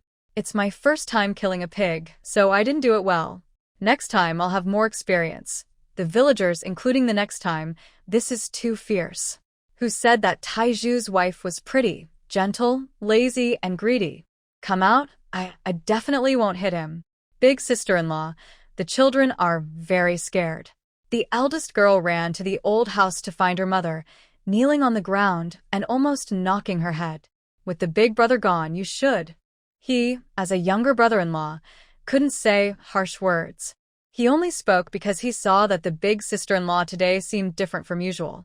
Thinking of the little girl in patched clothes, weak and small, kneeling and kowtowing, Jean Huang felt her throat tighten, her eyes sour, and her throat felt like it was stuffed with cotton. So uncomfortable. She, a 23rd century drug enforcement expert, had never shed tears in life or death situations. But at this moment, she was so moved she wanted to cry. Lu Tieshuan wanted to say something, and Jean Huang understood. She nodded at him without saying a word, then quickly headed down the mountain. At the foot of the mountain, Grandma Lu and her 4 children anxiously paced back and forth. They kept scolding laziness, fools, and how they just couldn't be trusted. The 4 children cried so hard that their eyes turned red, and tears streamed down their faces. They looked like flowers blooming with tears. Some women chattered among themselves, talking about her eldest daughter-in-law. This made Grandma Lu even angrier. The 4 children eagerly looked down the mountain path. They were the first to notice their mother walking ahead. They cried out and ran to meet her. This left Grandma Lu, who was full of anger, behind. Before reaching the foot of the mountain, the children rushed up to her. Jean Huang quickly hugged the children. She was tall, about 1.70 meters, and the smallest 4th child stumbled over last. He pushed his head against his older sister's leg, trying to push forward, and cried loudly while holding onto Jean Huang's legs. 3rd child hugged Jean Huang's arm and looked up. "Mother, you promised Dad you would live well. They say you went to seek death again, but I don't believe what they say." 3rd child and 2nd dog spoke bravely, but they were very scared inside. They were afraid that their mother might really leave them now. They had just started to feel a little warmth from having a mother, and they didn't want to let go. "Mother, you promised Big Sister that you wouldn't leave. Big Sister knows you wouldn't seek death. She begged Grandma to find you." Boo-hoo. Big Sister's heart told her that after falling into the water, her mother had become more beautiful and knew how to care for them again. She was starting to cook for them. She didn't believe what 2nd dog said. She wanted to find her mother and prove to everyone in the village that her mother had become better. 2nd sister held Jean Huang's hand. "Mother, from now on, we will dig more wild vegetables and gather more firewood. You don't have to work. We will work harder and eat less, and we will love Mother just like Dad does." 2nd sister remembered that their father often said, "Your mother is a gentle lady from a wealthy family. She married Dad, had you all, and now lives a hard life. If her family knew, they would be very worried. Dad doesn't want her to suffer like this. You should love her like Dad does." Only in this way would her mother's family come looking for her, and her mother wouldn't leave them. Even their father said he would wait until their mother was sober before giving them their names. The 4-year-old, tired of crying, looked up with a flower-like face. "Mother, I'm hungry." Hungry. Jean Huang couldn't help but laugh and cry at the same time. What kind of magical children were these? Some emotional women watched the mother and children's interaction and quietly wiped away tears. The backward old lady Lu looked at the crying children and angrily said, "You lazy wife, why did you come back? You might as well stay on the mountain. Let the children forget about it, so they won't be worried every day." As she spoke, she rushed over to hit Jean Huang. Lu Tieshuan quickly stepped in front of Jean Huang and the children. "Mother, you misunderstood the eldest daughter-in-law. She went to the back mountain to find food and even killed a wild boar." Lu Lijing and some villagers agreed with him. "Old Lady Lu, who am I? Where am I? Is she talking about her eldest daughter-in-law? Why doesn't she believe me?" A group of men and women gathered around the villagers carrying the wild boar, happily walking back to the village, leaving old lady Lu looking confused and alone in the wind. The hot sun afternoon was still fierce, making the ground scorchingly hot. But it couldn't stop the children outside from running around wildly. Some children playing at the village entrance saw a large group of villagers carrying the wild boar and shouted excitedly, "We caught the wild boar! We caught the wild boar!" On the way to Jean Huang's house, the curious children saw their own adults in the group and cheered happily, "Eat meat! Eat meat! I want to eat meat!" They chewed their lips and drooled. Jean Huang listened to everything around her and decided that today she would make sure every household in Lujia village could have some wild boar meat. She was new here and her reputation was well known. She had received so much kindness today. Although she could bring back the wild boar herself, the fact was that people went to the back mountain to find her, and she wanted to return their kindness. Qin Huang's house was a small yard with a fence as high as an adult. The yard was about half an acre and was cleaned thoroughly by some children. Qin Huang said, "Uncle Yijing, thank you all for your hard work today. I don't know how to slaughter pigs, so I need Uncle Yijing to find a few people to help clean this wild boar and later share some meat with each family." Lu Lijing thought that everyone had gone to the mountain without even eating lunch. 2 years of drought had almost caused each family to run out of food, let alone have meat. Iron Pillar's wife was trying her best to help everyone. Lu Lijing asked Tieshuan to bring some people to boil water and slaughter the pig. Qin Huang told Lu Lijing to give each household 3 jin of meat, and even those who didn't go to the mountain received half a jin.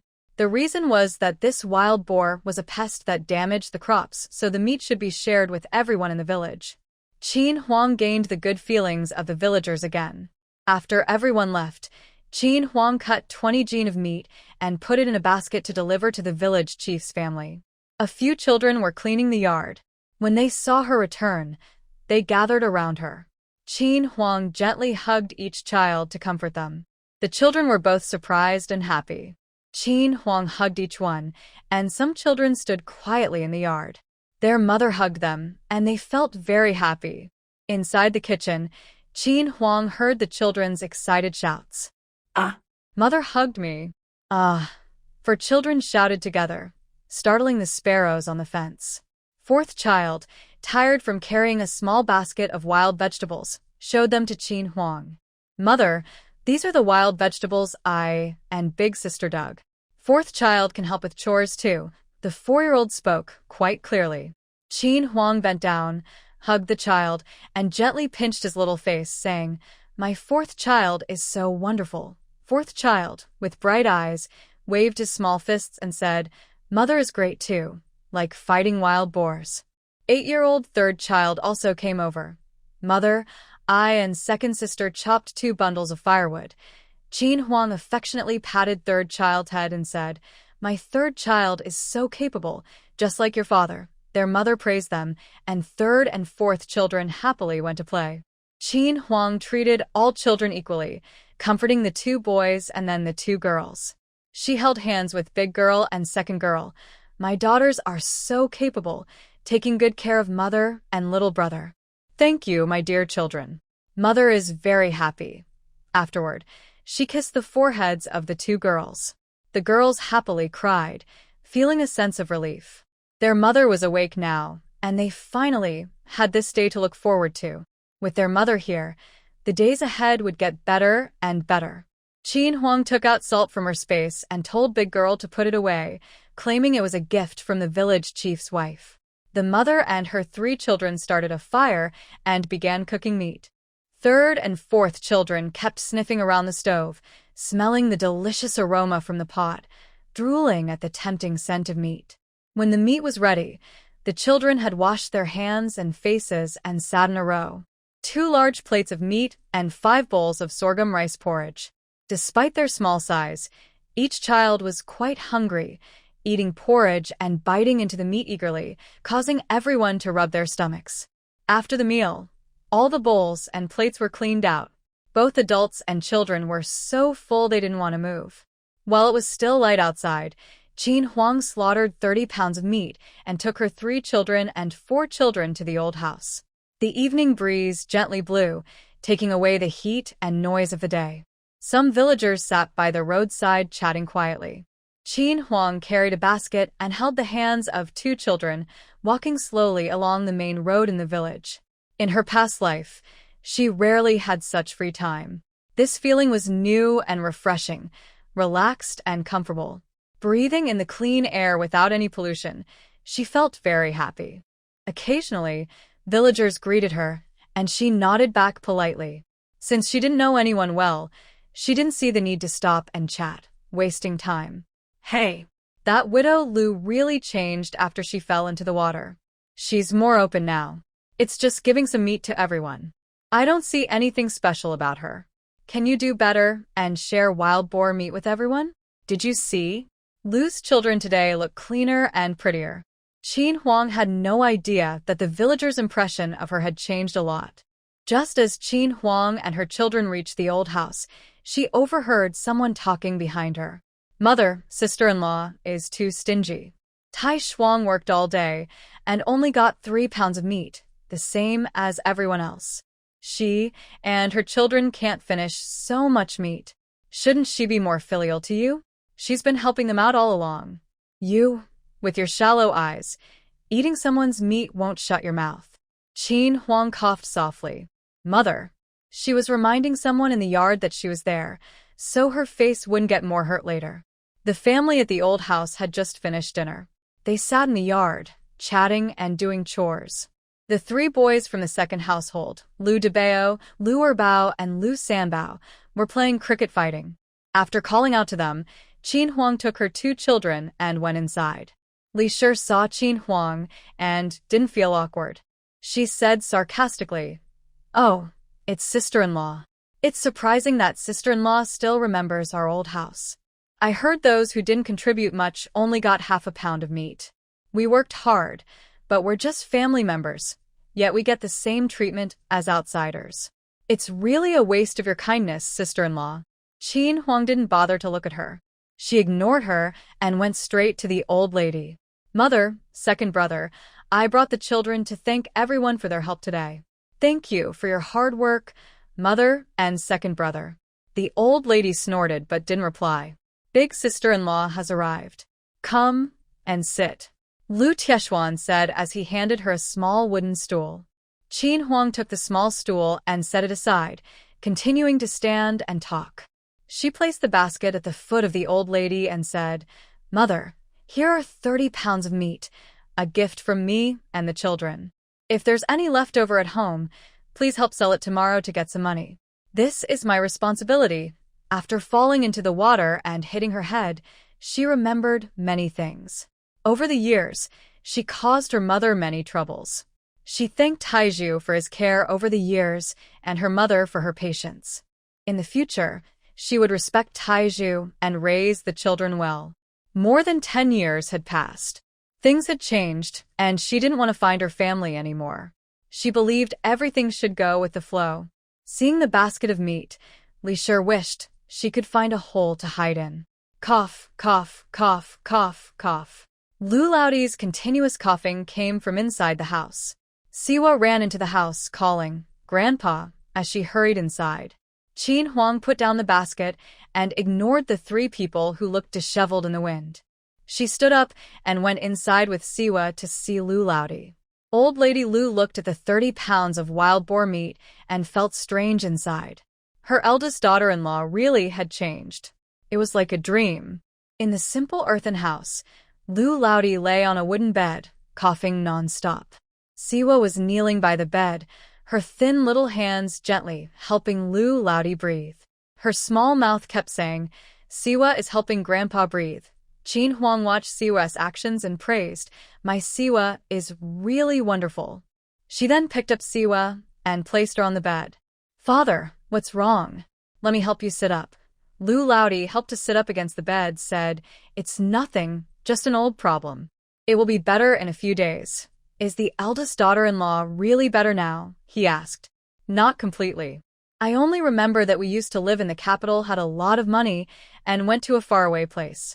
I encountered mountain bandits. Those are fuzzy memories. The more I think about it, the more my head hurts. The capital? The sky? Big sister-in-law really is, as the eldest brother said, a young lady from a wealthy family. Li Shi, who just came in, looked surprised and said, Shut up. Stop shouting and making noise, Old Lady Lu said, giving her a stern look. Li Shi pouted and reluctantly closed her mouth.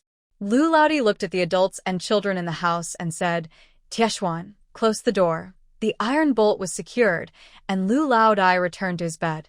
Lu Laodi sat upright, looked around at everyone, and showed the authority of the head of the family.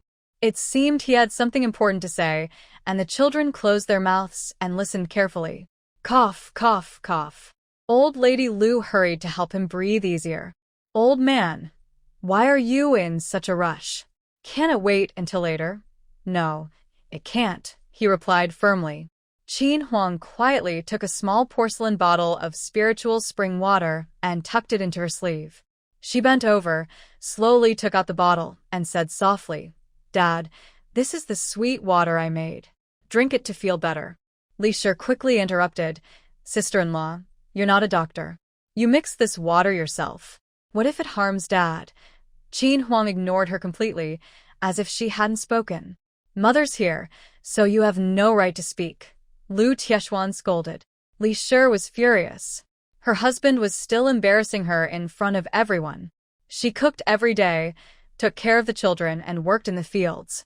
Why was Qin Huang so pampered by the family? After her husband died, the children still spoiled her. Now she was wandering around the old house, which made her angry. If she came back, what then? There wouldn't be enough food to support 5 more people. Lu Laodai looked at the delicate porcelain bottle. It didn't seem like an ordinary object. His eldest daughter-in-law wouldn't use a little water to harm him, even if she was simple-minded. He didn't think much and took the bottle, drinking it all at once. Within a few sips, he felt a warm flow envelop his insides. The feeling of chest tightness disappeared, and he felt refreshed and full of strength. It was as if he had become several years younger. Lu Laodai was surprised by the effect of the sweet water. This water was not ordinary. He suppressed his surprise and kept a calm face. This sweet water is good. It feels much better. My eldest daughter-in-law is thoughtful, he said. Li Shi was so angry she twisted her handkerchief into a tight knot and pulled hard. Lu Laodai looked around at his family and said, Everyone listen carefully. Today, what my eldest daughter-in-law said, just pretend it never happened. Anyone who goes out and talks nonsense will be expelled from the clan. This is for the good of our family. If others find out, it could bring us deadly trouble. If asked, just say your sister-in-law ran away from famine and her family all died. Second daughter-in-law, watch your mouth. If you go around talking nonsense, don't blame me for ending your marriage. You're not allowed to tell your family either. Everyone answered together. Understood, Li Shi muttered reluctantly and quietly. Qin Huang noticed that Li Shi held a strong opinion about her. It's best not to provoke her, as she doesn't tolerate anyone's nonsense. If you upset her, she won't hold back. When Qin Huang and her 2 children arrived home, it was already dark outside. From afar, she saw faint flickers of fire outside the fence. As she got closer, the flames grew brighter, and the path beneath her became clearer. 2 small figures held torches and stood still, like streetlights guiding her way home. Qin Huang felt warm and happy inside. It was nice to know someone was waiting for her.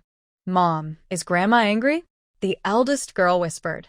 The second girl looked at her nervously, waiting for her answer. Mom went to deliver some meat. Grandma isn't stupid. She's not angry, Qin Huang replied. Stupid girls. Why aren't you resting inside and instead coming out to bother the mosquitoes? She teased with a smile. Mom is most afraid of the dark. When night falls, she stays inside and doesn't come out, the girls whispered. So, Mom used to be a scaredy cat? Qin Huang said, then burst into laughter. Her joyful laughter echoed in the small farmyard. Qin Huang truly admired her late, kind-hearted husband. A year ago, during a severe drought, her husband spent half a month digging a water well behind their house. Everyone in the village envied them and scolded Qin Huang, calling her lucky, an idiot and a lazy wife. Qin Huang boiled a big pot of warm water to bathe the children. She took out rose-scented soap from her space and washed the children until they smelled nice and looked fair. The children didn't suspect where the soap came from. Her husband sometimes bought her rouge and powder. Whenever that happened, the women in the village would envy her. After dressing the children in their fragrant clothes, Qin Huang returned to her own room. She was exhausted and smelled terrible after a long day. She slipped into her space and headed straight for the bathroom to take a shower. After washing up, Qin Huang felt refreshed. Just as she stepped out of the small second-floor room, she was startled by a loud roar that almost made her jump back. You unruly wild pigs! If you don't behave, I'll have the master turn you all into roasted pigs, came the angry shout. It was the effect of the wild boar's tranquilizer wearing off. She had angered her little Tangyuan. Living wild boars become more valuable when raised. Soon, her space will be filled with a large group of wild boars, which can protect her family in times of danger. Angry little glutinous rice ball didn't notice that Qin Huang had already come up behind her. 10 wild boars stared fearfully with big pig eyes, looking behind little glutinous rice ball. These terrifying humans are here too. Could she be the owner of the little troublemaker?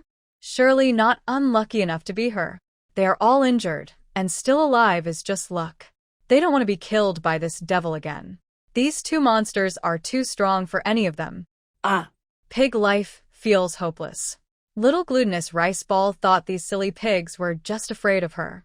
All of you, go immediately to the mountain across the way and have many piglets. I want to raise a big group of wild boars to give to the owner. The wild boars howled as if granted mercy and ran toward the distant mountain peaks. Qin Huang smiled and said, "Is little glutinous rice ball planning to start a pig farm?" No, they don't need to be cared for. Just leave them on the mountain far away. The owner will have endless wild pork to eat, and they can be sold too. Wow, my little glutinous rice ball is so clever. Qin Huang pinched little glutinous rice ball's chubby face and praised her. Ding. Space recovery task. 400 gene of wild boar from a pristine, pollution-free mountain. 30 taels of silver per pig. Sell? Yes. Suddenly, one large wild boar on the mountain disappeared, frightening the other boars. They were terrified, afraid they would be next. Ding. Task completed. Reward. 30 taels of silver, deposited into space. Qin Huang went to the stone platform beside the spirit spring, where all her rewards from completing the task were stored in a box. She now has a small fortune. Truly, with space in hand, wealth is not far away. Having silver feels wonderful. Little glutinous rice ball saw Qin Huang earn 3 silver ingots from the space recovery task and jumped happily. Master. If the space recovery tasks include vegetables and grains, can I sell all the vegetables and grains I grow? Then I could become the most capable little fairy. My little glutinous rice ball is already the most capable little fairy. Little glutinous rice ball is going to water the rice fields. You can play by yourself, master.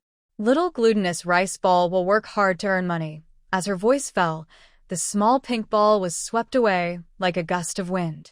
Qin Huang remembered from her original body that this place was Longyuan Kingdom, a fictional dynasty that never existed in history.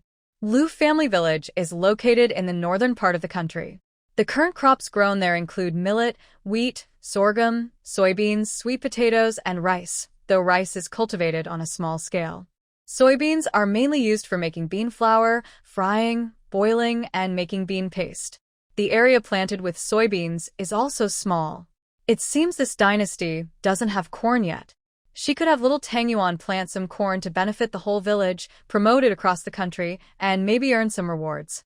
She wasn't sure what grains her family was growing, so she planned to ask Bigya tomorrow.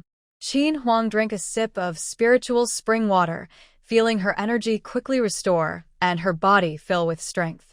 Thinking about the time difference between the space and the outside world, she hurried out to find the dandelions she had thrown in earlier that morning. Wow, little Ying, your seeds have flown away, and 2 more little flowers have bloomed. I've made a patch of land by the spiritual spring for you. You need to grow your family quickly. Haha, it won't be long before she can enjoy dipping vegetables in sauce. Dandelions can also be used medicinally, which is another source of income. Master, come quickly and see my small vegetable garden. It's exactly what you want. Little Tong Yuan's cheerful voice echoed in the space. In the 1-acre vegetable garden, seedlings of beans, eggplants, cucumbers, tomatoes, zucchini, green peppers, and potatoes were planted. These seedlings were well cared for by little Tang Yuan, thick and strong. They were arranged in lush green rows. Due to the time difference between the outside world and the space, these vegetables would be ready to eat in just a few days. The dishes produced in the space are definitely top quality.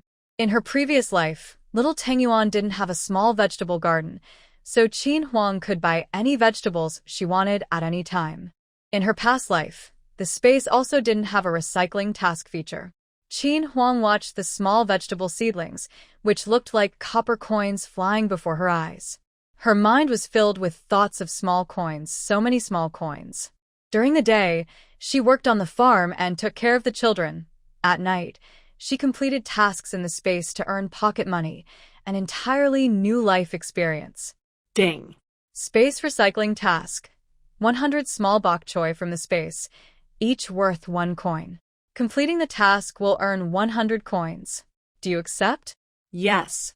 Wow, these small bok choy are quite expensive. I wonder which time and space they were sold in. Ding. Space mission. Save the little girl from the village who was kidnapped. The reward is 1 or 2 silver coins. Once the task is completed, she will receive the reward. Does she accept the mission? Yes. Someone seems to be planning something suspicious. There are quite a few tasks issued tonight in the space. But she likes it.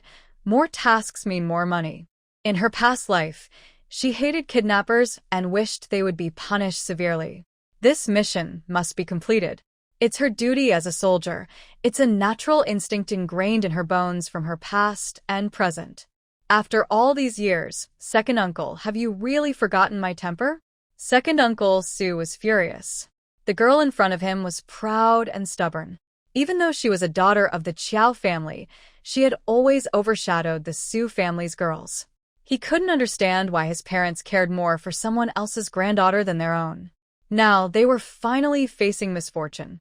Looking at Xiao Wanqing's beautiful face, second Uncle Su's eyes darkened. You're not allowed to tell your family either. Everyone. Qin Huang took out a steel needle from her space, gently fiddled with it, and with a click, the lock opened. Inside the cabinet, there are 6 compartments, neatly organized, and surprisingly, there are 2 books. She was in a hurry to complete her task and didn't have time to look at the other items. In one of the compartments, she found seeds for small vegetables like bok choy, lettuce, and radishes. They are all pickled vegetables. She loves eating pickled vegetables the most. In her past life, she spent 4 or 5 years planting in the welfare home with the director's grandmother, so she recognizes many seeds. Qin Huang took these seeds and entered her space. She handed some seeds to little Tengyuan, knowing that little Tengyuan would definitely complete the task on time. Qin Huang quickly stepped out of the space again. No matter how good the conditions are, she doesn't sleep well there. She feels safest sleeping outside with a few children. Early in the morning, the Liu family village was bathed in the first light of dawn, with smoke curling up from cooking fires. Qin Huang cooked porridge with wild mushrooms and vegetables she gathered yesterday, steamed some wild boar meat from yesterday, and made 2 small pancakes with buckwheat flour given by Grandma Liu. She cut the pancakes into small pieces for easy eating. Breakfast was ready. The children, smelling the aroma of meat, licked their lips and hurried into the kitchen. Good morning, little ones. Qin Huang smiled warmly and greeted the children. Is this what adults call being well-educated and polite? So this is how a mother can be so beautiful, so refined and courteous. That silly, lazy mother who used to scold them has really changed. After being stunned for a moment, the children also learned to say, Mother, good. Good morning. They felt shy after saying it. Hurry up and wash up. Breakfast will be ready soon. Qin Huang changed the subject to ease the children's embarrassment. The children lined up to wash their hands and face. After washing, they happily sat at the table waiting for breakfast. They drank thick porridge and chewed fragrant wild boar meat and pancake batter, feeling like they were dreaming. Hopefully, this kind of dream will never end. Big girl, after eating, take Mother to the fields. Okay, Mother. Big girl understood that Mother was better now, so they wouldn't have to work so hard like before. After eating, Qin Huang and Big girl went to see the fields. Second girl and fourth boy went to pick wild vegetables, and third boy went to chop firewood. The family was busy with their own tasks. It was mid-June, and the sun was scorching like a furnace. The crops in the field were almost ripe. Many leaves were turning yellow, and the drought was making them mature. The wheat ears had only a few grains, not full yet. The corn ears looked the same, clearly showing a big reduction in harvest. Many villagers went to the Dazhou River to fetch water for irrigation. Qin Huang, being lazy and greedy, didn't want to do these chores. She was thinking about how to solve the drought problem and unconsciously walked to the big willow tree in the village. Some women were sharing gossip. Did you hear? Lily is looking for her sister all over the village. I just met her on my way here. She hasn't seen her all morning. Yesterday, the matchmaker from Yaojia Gully said they lost a 10-year-old girl a few days ago. They've reported it to the authorities. Oh no, maybe there's a kidnapper in the village. I should stop gossiping and go look for my child. Suddenly, Qin Huang remembered the second task from her space, rescuing the kidnapped girl in the village. Half an hour ago, I saw Nyo. She seemed to be walking with a stranger. I didn't think much of it. Could it be a kidnapper? At the end, the woman raised her voice. Qin Huang listened carefully. She realized that the stranger was indeed a kidnapper. Big girl, go home first. Mother will be back soon. Qin Huang looked at the women, noticing that the neighbor's daughter, Ergo, was also there. She ran over and grabbed Ergo's mother's arm, saying, Sister-in-law, you should go find Uncle Li Zheng and ask him to organize the villagers to chase after the person. There is only one main road, and it will be hard to find him once we reach the town. That person must be heading to the town with the child. I will go after them first. Before Ergo's mother could respond, Qin Huang quickly ran off like the wind. After the sound of drums, many villagers gathered again under the big willow tree. Uncle Li, can we really believe what Widow Lu says? She claims there is a kidnapper. But is that true? Everyone, don't forget what kind of person she used to be. The speaker was Lu Popey, a lazy man in the village. Uncle Li Zheng glared at him fiercely, and Lu Popey shut up quickly. Yao Chunfang said, Exactly, just because she hit a wild boar doesn't mean we should trust her. Do we believe everything a fool says? Didn't she say she regained her memory? I think Widow Lu is very different from before. Her aura doesn't seem like an ordinary person. Uncle Li Zheng said, Everyone stop arguing. Since morning, anyone who has seen Nunyo, please come forward and speak. After Uncle Li Zheng's investigation, it was confirmed that Dingxiang's sister, Nunyo, had indeed been kidnapped. The people of Lu family village are known for their unity and working together in times of trouble. After some discussion, several groups searched near the village, and a group of village leaders led the chase toward the town. Leaving a village, it's about 3 miles to the main road. Going west leads to the northwest road, and the nearest town is still half a day away, with few people around. Going east for about half an hour, they reached the nearest town, Yutong Town. Everyone headed toward Yutong Town to chase after the kidnapper. To complete the task, Qin Huang galloped wildly on the main road like a wild horse. When exhausted, she drank a sip of spiritual spring water. After drinking spring water for 2 days, she felt her previous skills had mostly returned. Qin Huang thought about going home to fill 2 buckets of water for the water jars so the little ones could drink and improve their health. After riding on the main road for about 15 minutes, she saw some shadows ahead. She slowed down and walked casually closer. There was 1 man and 2 women, with 3 young girls around 6 or 7 years old. She glanced with the corner of her eye and recognized one of the girls from yesterday when she carried the wild boar. All 3 girls had tear stains on their faces, probably realizing something was wrong, crying and being scolded or threatened.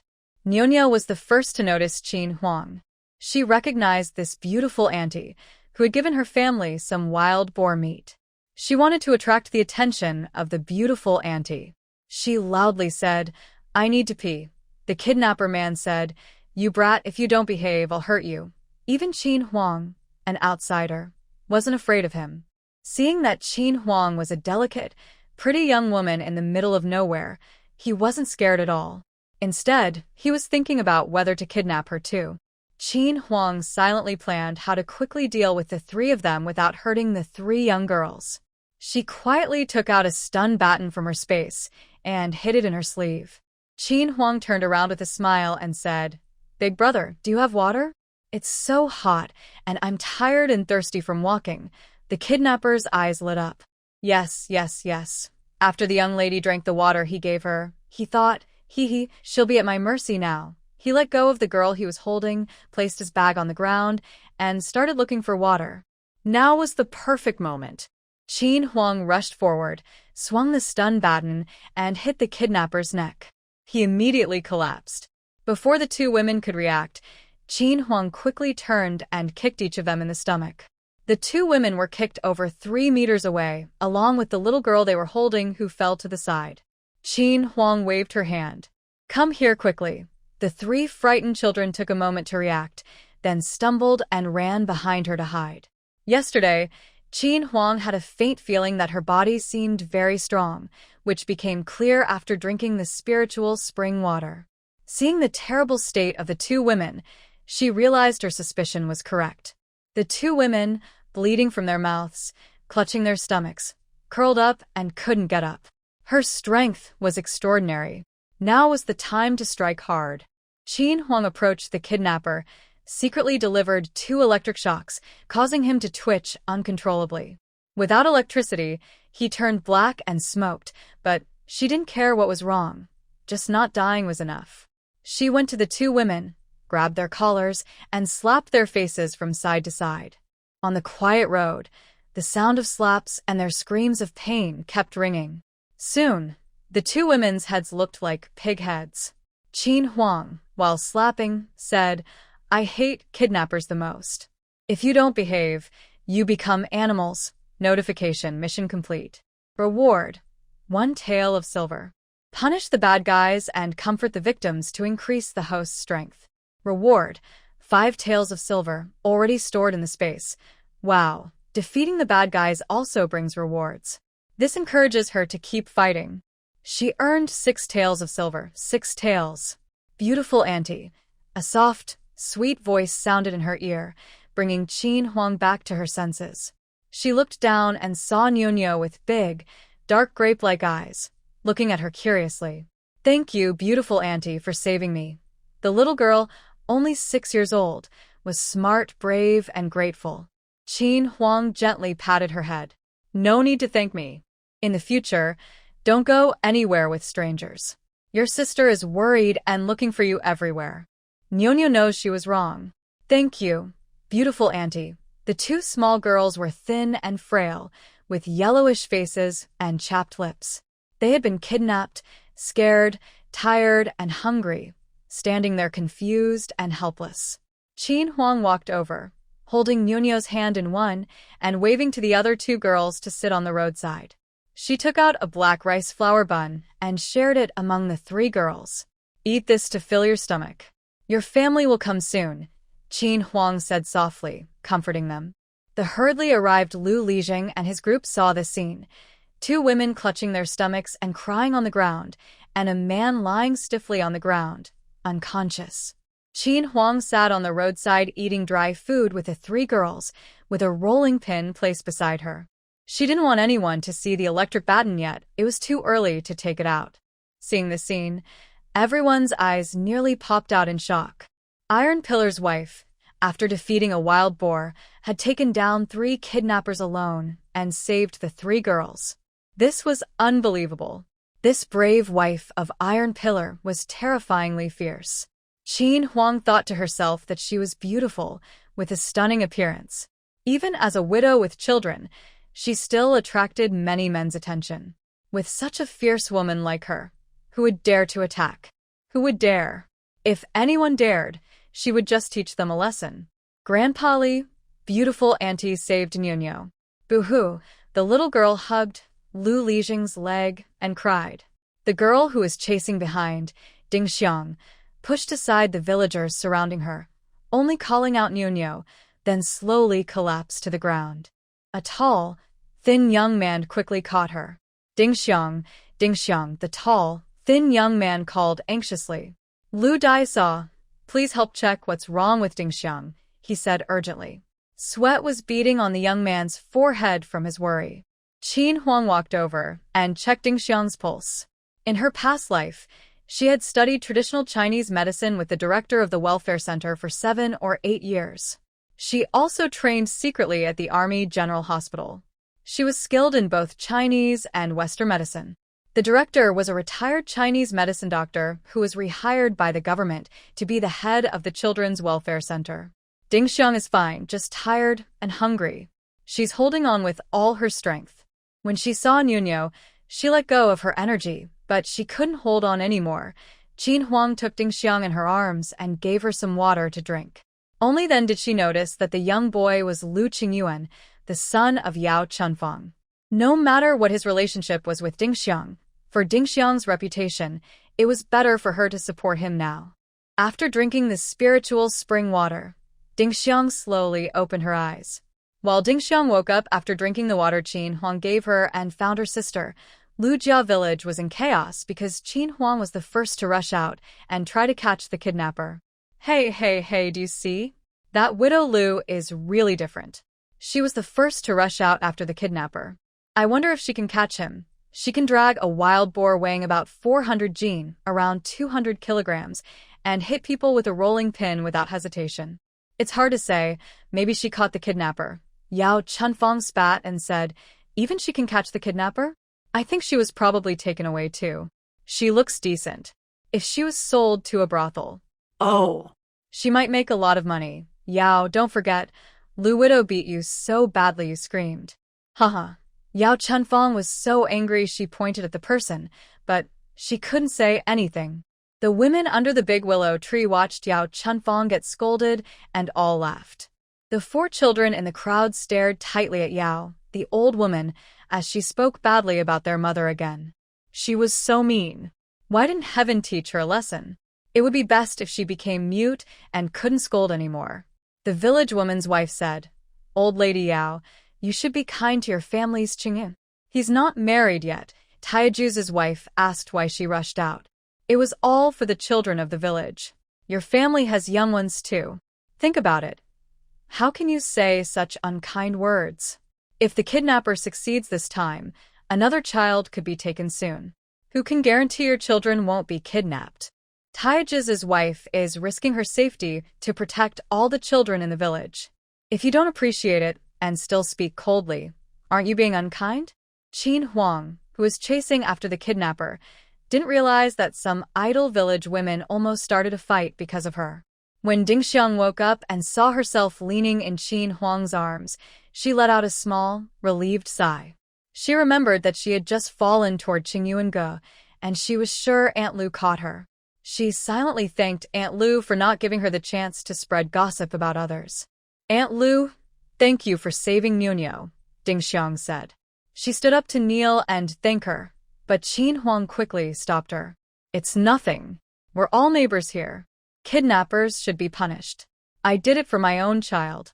Who can guarantee that the next kidnapped child won't be theirs? Such villains deserve 1,000 cuts. The 2 women on the ground, who had just recovered, heard this and were so frightened they almost fainted like the kidnapper. Nuno saw her sister wake up and ran over, crying, Sister, sister. Nuno won't look for Mom anymore. The sisters hugged each other and cried. Qin Huang was confused and didn't understand what was happening. Lu Lijing saw Qin Huang's expression and knew she hadn't heard about Nuno's family. He sighed and said, Dingxiang's father went out to work 2 years ago and never came back.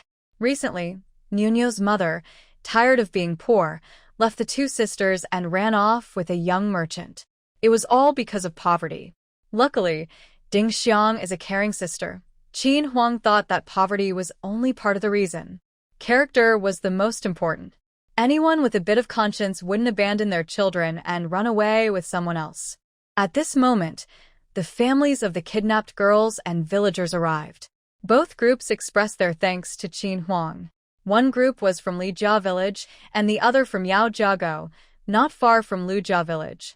After some discussion, they decided that Lu Lijing and the village head of Lijia village would lead the team, along with the family of the victim, totaling over 20 people, to report the kidnapping to the county office. Qin Huang was worried about her children at home. She had saved the people, so she didn't care about the rest, and decided not to go to the town. She wanted to return quickly to the village, so the children wouldn't wait too long, or they might start to worry. Just as the 2 groups were about to leave, the sound of horse hooves came from afar. Everyone hurried to the side of the road to clear the way, avoiding being hit by the galloping horses. Qin Huang and her group, over 30 people, stood out on the main road. Xiao Yuza and Qin Zheng, who were in a hurry, also noticed a group of people ahead. There are so many people on the official road. Could they be disaster victims? I haven't heard of any disasters there. The riders quickly approached Qin Huang and the others. A group of more than 10 people, with the two at the front dressed in fine clothes, while the rest wore black armor and carried long knives at their waists. They seemed to be the followers of the two leaders. Qin Huang only glanced briefly before looking away. Her appearance was too striking, which could bring trouble in this ancient time. The aura of these riders was very strong, the kind that can only be built through surviving many battles and hardships. She sensed a similar energy among them. One of the leaders raised his hand, and the entire group of over 10 people stopped neatly in front of everyone. Xiao Yuza and Qinjing looked at these people. Although they wore patched clothes, they were very clean and looked energetic, nothing like disaster victims. On the ground, 3 people were tied up like rice dumplings, and there were 3 frightened young girls among the crowd. It seemed something had happened. Xiao Yuza and Qinjing sat on their horses, giving a commanding view from above. The 2 young women, like rescuers, moved closer to the horses, speaking in broken sentences. "Sir, please. Help us. These people are bandits. They stole our belongings and want to kill us to cover their crimes. Please, sir, help our family of 3. Hearing this false accusation made Qin Huang laugh in anger. Even now, they still want to escape? Dream on. With her here, they can't get away. The villagers had never seen such a scene. Some even thought they were encountering bandits. Everyone was trembling in fear, afraid to speak. Xiao Yuza and Qinjing were not fools. From their reactions, they could tell these people were not bandits. What happened here? Qinjing asked. They couldn't just let the old man nearby speak. Although they weren't traveling secretly this time, they couldn't be too conspicuous. I've applied for a house in the family compound. It's a newly built, standalone house with a private yard, connected to tap water and quite spacious. Do you like it? If you prefer an apartment, that's fine too. There are new apartments with good surroundings. Xiao Wanqing was delighted. Can we get the new house? Yes. My rank is enough. Xiao Wanqing was overjoyed. Then we'll live in the yard. Qin Huang sat on the roadside eating dry food with the 3 girls, with a rolling pin. If we had met you, we would be dead now. Please help us. Qin Huang had been watching this group. These people looked well-trained and skilled, definitely not ordinary folks. Qinjing said, "Shut up. Do we look like fools?" One person in the group shouted loudly, "Answer quickly when the general asks questions." Qin Huang realized it was going to be trouble. Hearing the loud shout from the officer, Qin Huang knew it would scare the villagers who had never seen such things before. Sure enough, next she heard the sound of people kneeling down with a thud. In an instant, only the 3 lying on the ground and her remained standing, like a conspicuous target. It's hard not to attract attention. Qin Huang took a deep breath, steeled herself, and took a few steps forward to stand firm. She kept her back straight, lifted her head, and looked straight ahead. Her shoulders relaxed naturally, and her hands rested on her thighs, standing in a posture ready to report to the leader. Xiao Yuza, Qinjing, and the other secret guards all stared at the only person still standing. She had a commanding presence that matched their master and the young General Qin. Qin Huang knelt and saluted. Reporting to the general, "The women and I are villagers from a nearby village. We were chasing the traffickers who kidnapped these 3 children, and we were just about to take them to the county office." Her clear voice rang out on the quiet official road. Because of her height, Qin Huang could only see the horses, but the people on horseback were looking at her. The woman was dressed in rough cloth, her appearance delicate and pure, her eyes clear, confident, and respectful. She answered quickly and decisively, with no trace of a village girl. Most importantly, she was braver than the men, not afraid of these people at all. Qinjing, on horseback, was stunned the moment he saw Qin Huang's face. Lu Lijing, kneeling on the ground, was terrified to death by Qin Huang. He didn't expect Qin Huang to be so brave as not to kneel. These high-ranking people were not to be trifled with by ordinary folks. Although Lu Lijing was scared, he couldn't ignore Qin Huang's life. Lu Lijing's voice trembled as he said, General Hui, the wife of Tai Zhu, told the truth. She has never left the village, is not very smart, and doesn't understand rules. Please don't blame her, General.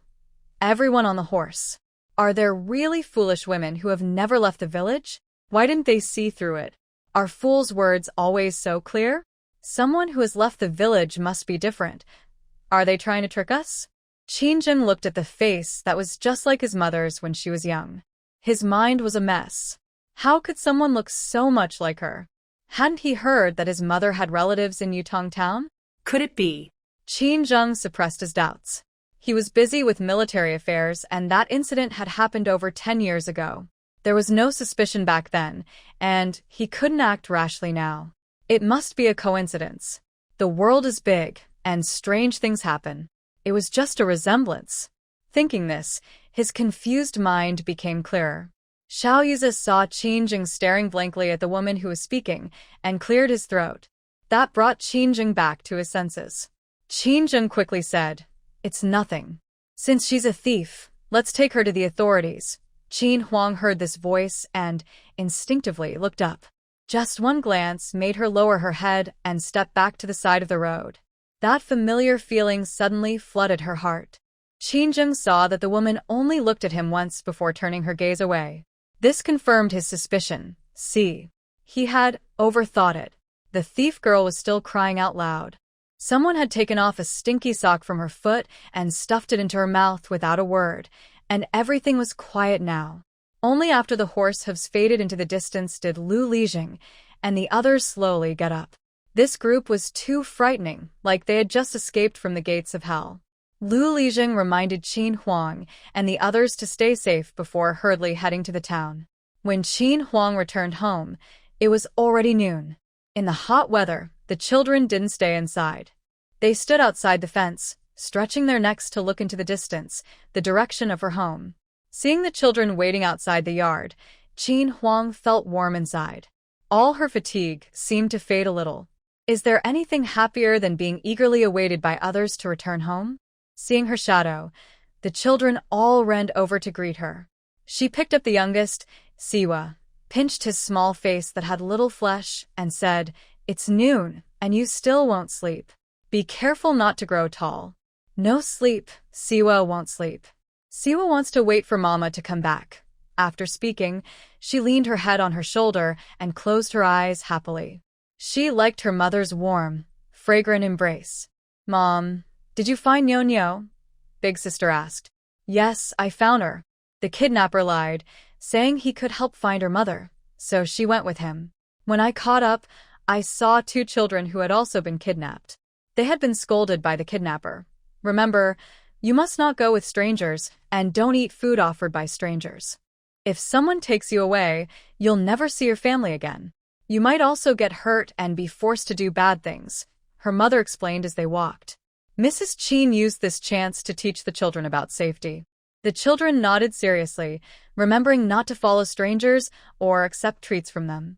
Mom was able to catch the kidnapper because she was confident she could do so safely. No matter what you do, your safety comes first. If you can't ensure your safety, tell an adult first. Don't act rashly. While helping others, you must also protect yourself. Understood, Mom? The children answered together. They didn't fully understand everything she said, but they knew to listen to her. Qin Huang drank a bowl of wild vegetable porridge that big sister left for her, then went back to her room to rest. It was very hot, so she told the children not to go outside to work or play, to avoid heatstroke. Back in her room, Qin Huang entered her space. She remembered she had bought a small bamboo box before, which could be used as a medicine box to hold common medicines. She went to the second floor of the villa and found 10 bags of Huixiangjingqi pills on the medicine shelf. Just enough, along with a large bag of honeysuckle granules and a bag of banlangen granules, in case of emergencies. The food she took from the fridge yesterday had already replenished itself, but she wondered if medicines could also automatically refill. If so, that would be great. Qin Huang diluted some spiritual spring water into small porcelain bottles and also packed several bottles of Huixiangjingqi water. She placed everything into the small bamboo box. Just as she stepped out of her space, She heard Big Sister talking to someone. The voice sounded like Grandma Lu. She remembered that Grandma Lu had helped her sell wild boar meat in the morning. Now that her son had come, perhaps she had finished selling. Quickly, Qin Huang walked over and said, "Mom, it's so hot today. Thank you for your hard work. Come inside and have some water." Old Lady Lu hummed and said, "The harvest isn't good this year. We just shared some meat yesterday, enough to satisfy a little craving. Our family can't afford much, but we sold it all in a morning, 10 cents a pound, totaling 230 cents, handed over to Big Sister. Keep it safe and use it carefully. If it weren't for the children, she wouldn't help this lazy woman." After speaking, she turned and left. This morning, Old Man Lu's cough was much better. She knew it was thanks to Qin Huang. She didn't say it aloud, but she was very grateful inside. She also hoped Qin Huang would get better so that her 4 children wouldn't suffer as much in the future. In the evening, Lu Lijing and his team returned to the village. Lu Lijing told her about going to the county office. They handed over the kidnapped person to the officials. The officials said the county magistrate was newly appointed, honest and fair, so everyone could rest assured. After the case was closed, they would inform her. Just as Lu Lijing left, Ding Xiang brought Niu to thank Qin Huang. The 2 sisters bowed 3 times to her, saying if it weren't for her, Niu might never have been found. They said she was like Niu's real mother, and if she had fallen into the kidnapper's hands, her life would have been ruined. They sincerely thanked her, and then left. That night, Qin Huang didn't sleep well. She dreamt of the young general she saw earlier in the day. The young general kept calling her sister. She was wearing a jade pendant, and as she moved away from the young general, she felt the pendant getting farther. Sometimes the young general turned into a small child of 6 or 7, sometimes into a girl and a handsome man in fine clothes.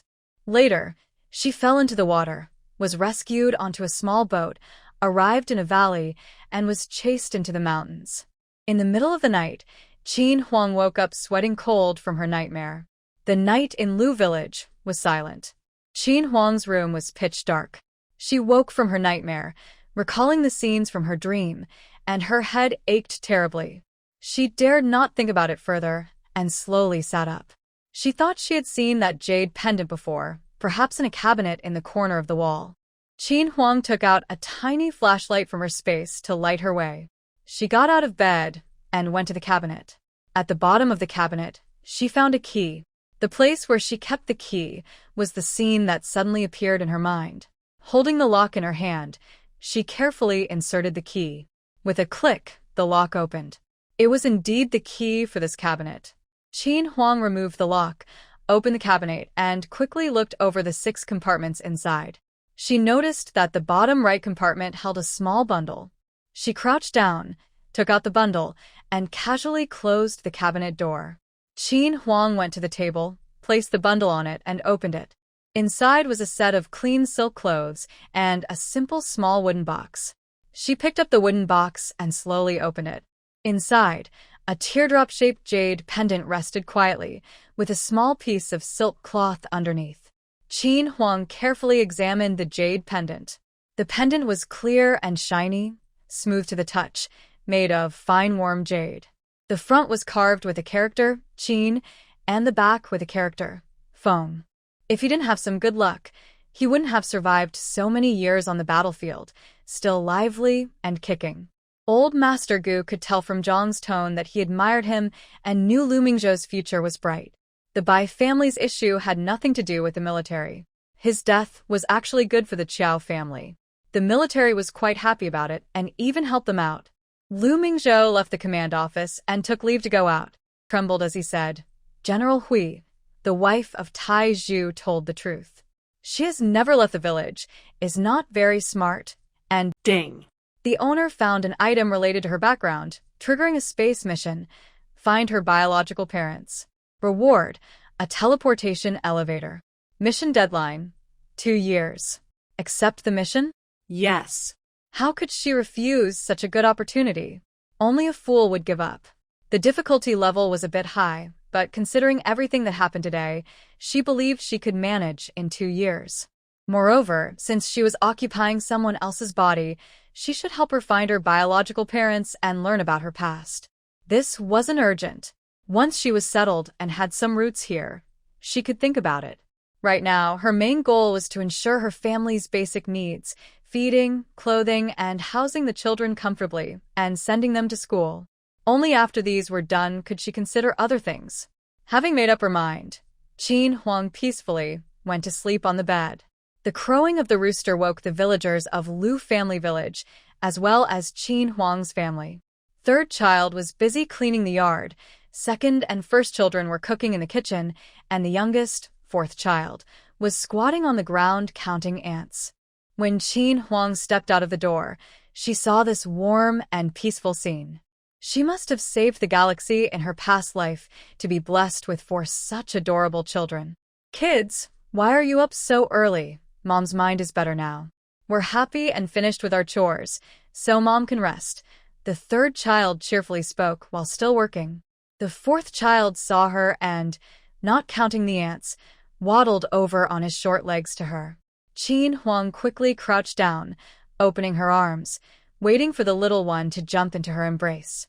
Mommy, good morning. Good morning, my dear. You're so good knowing to say good morning first. You're a polite and good child. Qin Huang gently pinched the little face of the fourth child and smiled. The third child silently decided to also greet Mom tomorrow morning. Qin Huang carried the fourth child to the kitchen, where two girls had already cooked the rice. She went to the water jar and, while the children weren't looking, poured some spiritual spring water into it.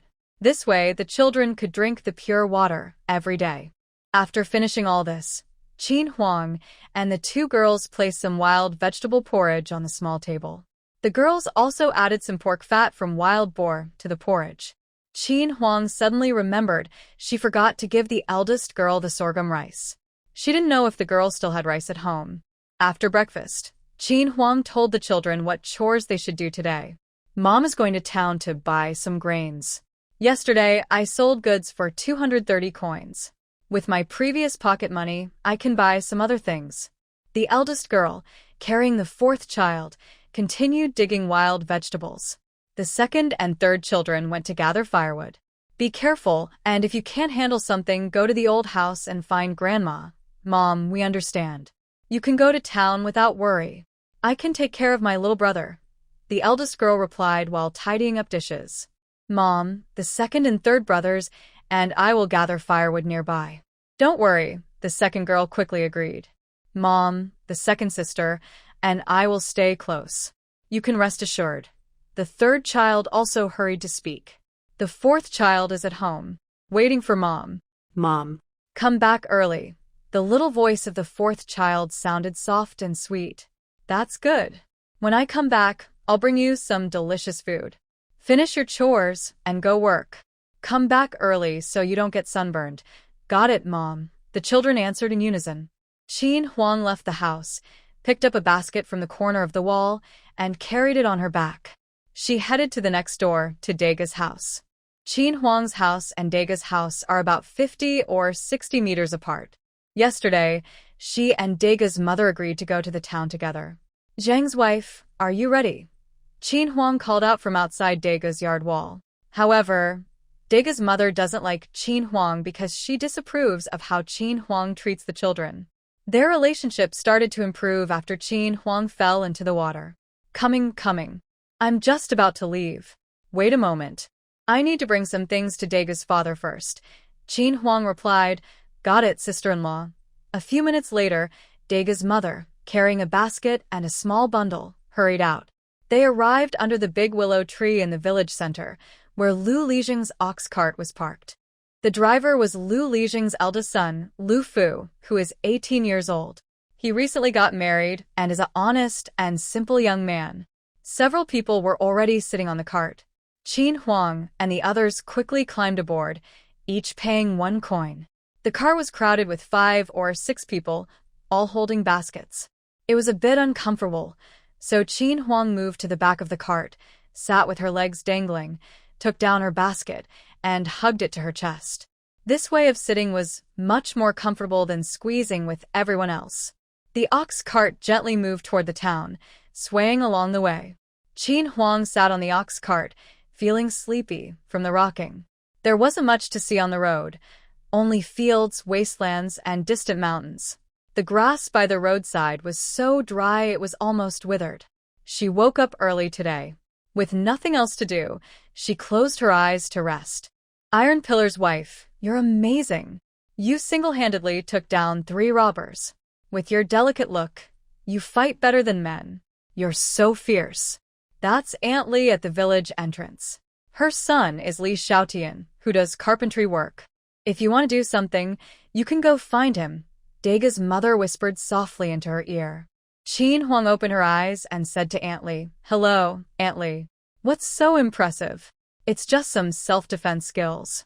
My father knows a bit of fighting, and I am a lively person. I started learning some martial arts when I was very young because my parents thought girls needed protection. Knowing a little fighting makes them feel more at ease, right? After falling into the water and hitting the back of my head, I regained some memories. Along with that, I also remembered some basic fighting skills. It's a bit of a blessing in disguise. Unfortunately, I was fleeing from hardship all the way here, and I don't even know how I ended up being the only one left at home." Aunt Li sighed. You're quite pitiful." Qin Huang wanted to use the villagers' words to spread the news about her regaining her memory. That way, no one would suspect she had changed so quickly. She definitely didn't want to be seen as a monster and be burned.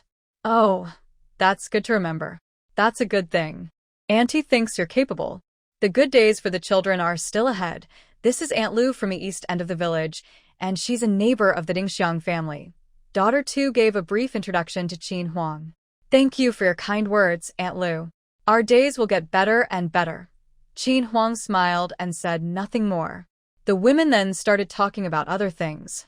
She wasn't good at small talk, so she simply closed her eyes and continued resting. After about half an hour, a bullock cart arrived on the main street of Yutong Town. Qin Huang was the first to jump off. It was her first time riding in a bullock cart in 2 lifetimes. If you ask how it felt, the answer is one word: slow, very slow. Lu Fuyu told everyone to gather here after shopping. The sun had only just risen a little, so everyone should hurry to buy things and go back early. The street was full of small vendors. There were stalls selling buns, steamed bread, wontons, and rice porridge, all lined up side by side. There were also vendors selling vegetables, eggs, chickens, and ducks, all shouting loudly to attract customers. Meat buns cost 2 coins each, plump and white.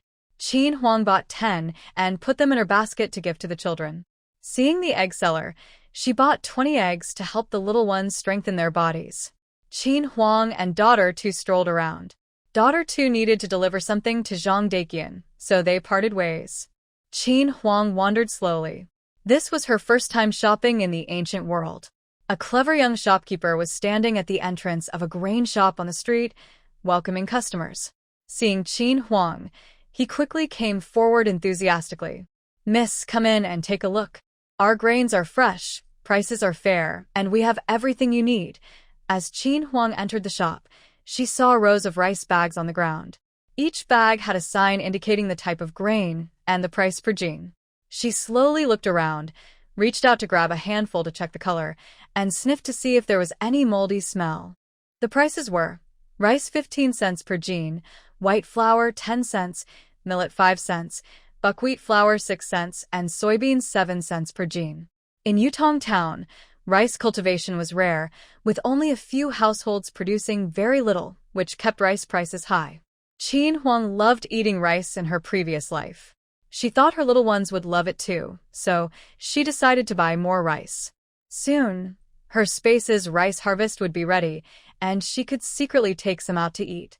Qin Huang said, "Second brother, please weigh 20 jin of rice, 20 jin of white flour, 10 jin of millet, 20 jin of buckwheat flour, and 10 jin of soybeans." After she finished speaking, the young shopkeeper happily went to weigh the grains. Since there were no rice bags at home, Qin Huang also bought some along with the grains. Altogether, she spent 745 won for 80 jin of food. With these supplies, she could now take some grains from her space warehouse to eat. The shopkeeper helped Qin Huang put the rice into a basket. For any rice that didn't fit, she carried it herself. Polite, the shopkeeper saw her off at the door, reminding her to come again next time. Qin Huang turned into a quiet alley, leaving millet and buckwheat flour in her basket, while the rest was stored in her space.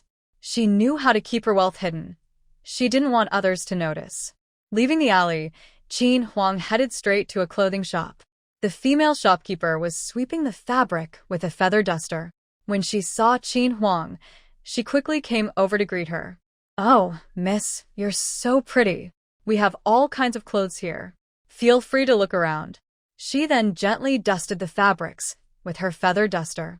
Qin Huang bought a pink jacket and skirt for each of her 2 girls, along with 2 pieces of coarse cloth with small flowers to make 2 sets of work clothes. 3 and 4 also received the same treatment. After buying the clothes, she also bought a pair of shoes for each and a few pieces of fine cotton cloth to make inner garments for the children. At home, Qin Huang has the most clothes, all prepared by Lu Taiju, so she doesn't have to spend money buying them. Qin Huang bought herself a set of dark-colored men's clothes, a black suit. This way, she can go out dressed as a man, which saves her a lot of trouble. She also bought some fabric scraps to make shoes for the children. The shopkeeper woman couldn't stop smiling, quickly moving the beads on her abacus, subtracting a small amount, totaling about 1 or 2 coins. The shopkeeper also gave Qin Huang a plain cloth pouch to hold clothes and shoes. Business was not good this year, and it was hard to make money. Qin Huang was considered a big customer. The shopkeeper kept calling her Big Sister and told her to come again next time, smiling warmly as she saw Qin Huang off. After leaving the clothing shop, Qin Huang went to a spice shop, bought 2 ounces of salt, a small bottle of soy sauce, a small bottle of vinegar, and half a pound of brown sugar. She spent about 50 coins. Then she went to a quiet alley to put the small pouch and some clothes into her space. After doing this, her basket only had 20 pounds of grain and some rough cloth for making clothes for the children. Qin Huang followed the same path back home. Just around a corner, she saw Nyang arguing with a man. She hurried over. "Zhang Daqian, you wicked man. I wondered why you didn't come home for a month. Turns out you've been with a fox spirit outside. Your wife and children at home are starving, and you're out pretending to be rich and keeping a mistress. You better explain yourself, you heartless man." Nyang pulled the man's sleeve and kept scolding as she moved forward. "Your wife, go home first. Don't cause trouble here. I'm not that kind of person. I'll tell you everything when we get back." Qin Huang was stunned. What's going on? Wasn't Zhang Daqian just here doing odd jobs? Why is he involved with a woman now? Throughout, Zhang Daqian didn't resist Nyang, only kept looking back at the carriage outside the crowd. "Older sister-in-law, if you have something to say, let's go to the corner. There are too many people here." Qin Huang said this and pulled Nyang away from the crowd. On the carriage outside the crowd, a girl with tears on her face held a handkerchief, looking anxiously in this direction. "Your wife, it's not what you think. Listen to me, Zhang. If you don't explain everything to me today, I won't forgive you. Have you grown so bold? Dare to visit a brothel now?" "I didn't, my dear wife. You can't just say that. I saw it myself and you still won't admit it." "Qin Huang, sister-in-law, let brother Zhang speak first. Arguing like this won't solve anything." Suddenly, the wife of started to cry softly, feeling wronged. "I'm sorry, it's all my fault. I caused sister-in-law to misunderstand you." A gentle voice came from behind a few people. Ergo's wife felt very wronged. She worked hard from early morning to late at night, taking good care of the house and family. Yet, her husband secretly slept with another woman. Hearing the soft, delicate voice, the 3 people at the corner quickly turned to look. A girl in a purple dress, with tears on her pale face, looked fragile, as if a gust of wind could blow her away. Brother Zhang quickly ran to the girl. "Yue, why did you come out? Hurry back to the cart. You're just getting better, so be careful." Qin Huang and Ergo's wife were both stunned. Ergo's wife almost popped her eyes out. She quickly stepped forward and raised her hand to slap the girl's face. With a loud smack, Brother Zhang's face immediately turned red and swollen. Ergo's wife was stunned for a moment, then pounced on Brother Zhang, starting to scratch him. "Brother Zhang, you jerk, I'll fight you." She was hitting Brother Zhang wildly. The girl behind Brother Zhang saw the chaos and hurriedly covered her mouth, coughing non-stop. "Sister-in-law, don't blame my brother," she said, then collapsed to the ground. Qin Huang quickly rushed over and caught the girl. Meanwhile, the couple stopped fighting. Well, mostly Ergo's wife was hitting alone. Brother Zhang held his head, letting Ergo's wife vent. Yue, what's wrong? I just found you again. You can't leave me. It's all my fault. I didn't know you were still alive. If you're gone, I won't want to live either. I'll go to our parents and apologize." Brother Zhang was frantic, like an ant on a hot pan. Qin Huang, stop talking. She's just fainted. She had secretly checked the girl's pulse. The girl had had a miscarriage and was in poor health, severely weak in both energy and blood. Without proper treatment, she might die. Ergo's wife was stunned. What was going on? It was nothing like she had imagined. It seemed she has caused trouble. If something serious happens to this girl, would her father still forgive her? What should she do? Qin Huang, sister-in-law, why are you just standing there? Come help. This woman, who usually seems smart, suddenly seems unsure when it comes to her husband's matter. Oh, okay, she replies repeatedly, hurriedly coming over to help Qin Huang support the girl. The noise earlier attracted many passers-by to watch. Qin Huang and the others quickly helped the girl onto the carriage. After some fuss, the girl finally woke up. "Miss, I've brought the medicine." A sweaty young girl of about 15 or 16 ran over, holding 2 sets of medicine. Since this isn't a place for talking, the girl led them to a quiet alleyway. She paid the coachman a few coins, lifted the curtain of the carriage, and helped her girl down. Following the girl's lead, they reached the last house in the alley. The small yard was clean and tidy. Throughout the journey, the woman remained silent and cautious. "Chuanxiang, go boil some water for the guests," she ordered. The girl nodded, bowed politely, and ran off. The girl then led them to sit at a stone table in the yard, and only then did she begin to introduce herself. "My name is Zhang Yue. I am the younger sister of Zhang Daqian." "Thank you, sister, for your help just now." Qin Huang waved her hand. "It's nothing, just a small favor. I'll go outside and wait for you. Take your time." She stood up to leave. Zhang Daqian quickly stopped her. "No need. We've been neighbors for years, and her family isn't a stranger. There's nothing to hide." He hurriedly stood up to prevent Qin Huang from leaving, thinking it's better to clarify things face to face so there's no misunderstanding about him having a secret relationship outside. Qin Huang then sat down with the woman to listen as Zhang Daqian explained the background of what happened. On the main street, Zhang Fuyo and some villagers had been waiting at the agreed spot for a while, but Qin Huang and the woman hadn't returned. "Fuyo, it's almost noon. I think we should head back," someone said. "But I've already told everyone, we can't leave now," Fuyo replied. Qin Huang overheard this and thought this child was honest and reliable. In the future, if there's something urgent, she could trust him to handle it. "Qin Huang, Fuyo, sorry for being late. Now we can leave." After greeting Lu Fuyo, Qin Huang pulled the still dazed Ergo Nyang onto the cart. She casually handed Lu Fuyo 2 coins, also paying for Ergo Nyang's fare. Ergo Nyang looked lost in thought, appearing dizzy. The cart slowly left Yutong town, heading toward Lu family village. Qin Huang thought about Zhang Yue's tragic story. She sighed, feeling how sad women were in ancient times. More than 10 years ago, Zhang Daqian and his sister Zhang Yue fled their village to escape famine. On the way, Zhang Yue fell seriously ill and was robbed by bandits, causing her to get separated from Zhang Daqian. Zhang Daqian always thought his sister was dead until he saw her alive more than 10 days ago on the street. Zhang Yue had been rescued, sold, kidnapped, and sold again, ending up in a brothel in the capital city. A year ago, she was bought out and made a concubine. Unfortunately, the lady of the house found out she was pregnant.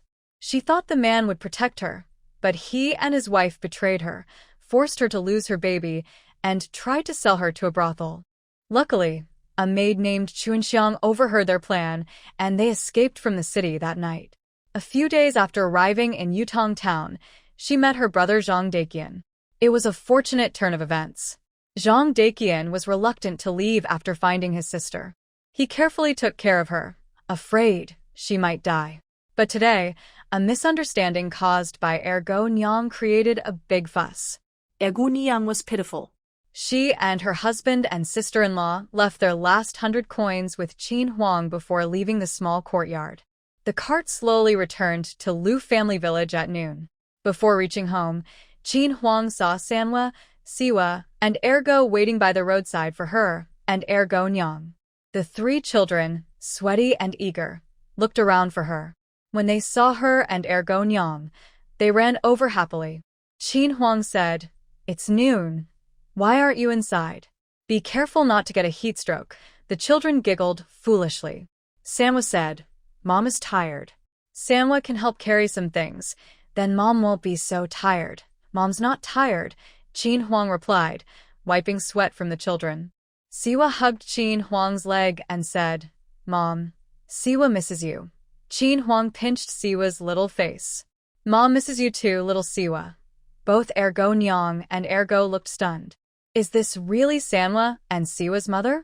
It feels so unreal. 3 kids say their mother has gotten better. 2 dogs think they are just talking out of anger, but it turns out they are serious. 2 dogs' mother only stayed for a moment before feeling happy for the children. These children have suffered a lot over the years. We hope Iron Pillar's wife can stay well and happy. Today, thanks to Iron Pillar's wife, she didn't know what to do at first. When the mother and 3 children arrived at the gate, the older and middle sisters ran out. Older sister, "Mom, come inside and rest." Middle sister, "Mom, drink some water to quench your thirst." Qin Huang watched the children busy running around, feeling warm inside. Qin Huang, "Sanhua, go close the gate. When you come back, I will prepare some good food for you." Hearing this, the 4 little ones looked eagerly at their mother's basket. Qin Huang took the children inside the house. "Sanhua, Mom, does the town sell everything?" Neighbor 2 Dog and his mother went to town. 2 Dog said there are big meat buns, osmanthus cakes, and sweet peanut candies. 2 Dog is right.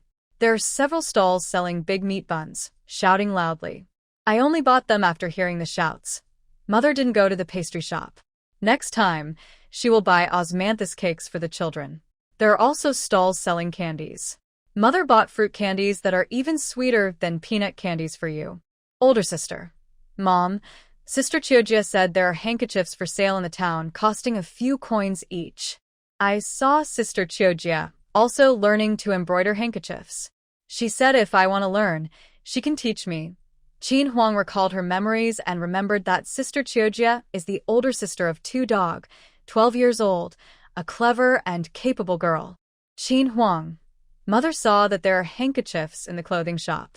I don't know if they buy or sell them. If you like, I will ask Sister Chiojia to buy some fabric and embroidery thread when she buys cloth and thread. You can learn to embroider with her. Mom, can I really learn embroidery from Sister Chiojia? Of course. Why would I lie to you? You can ask Sister Chiojia how much the embroidery thread and fabric cost. Older sister. Got it, Mom. The mother and children returned to Qin Huang's room. The 4 little ones looked expectantly at their mother's basket.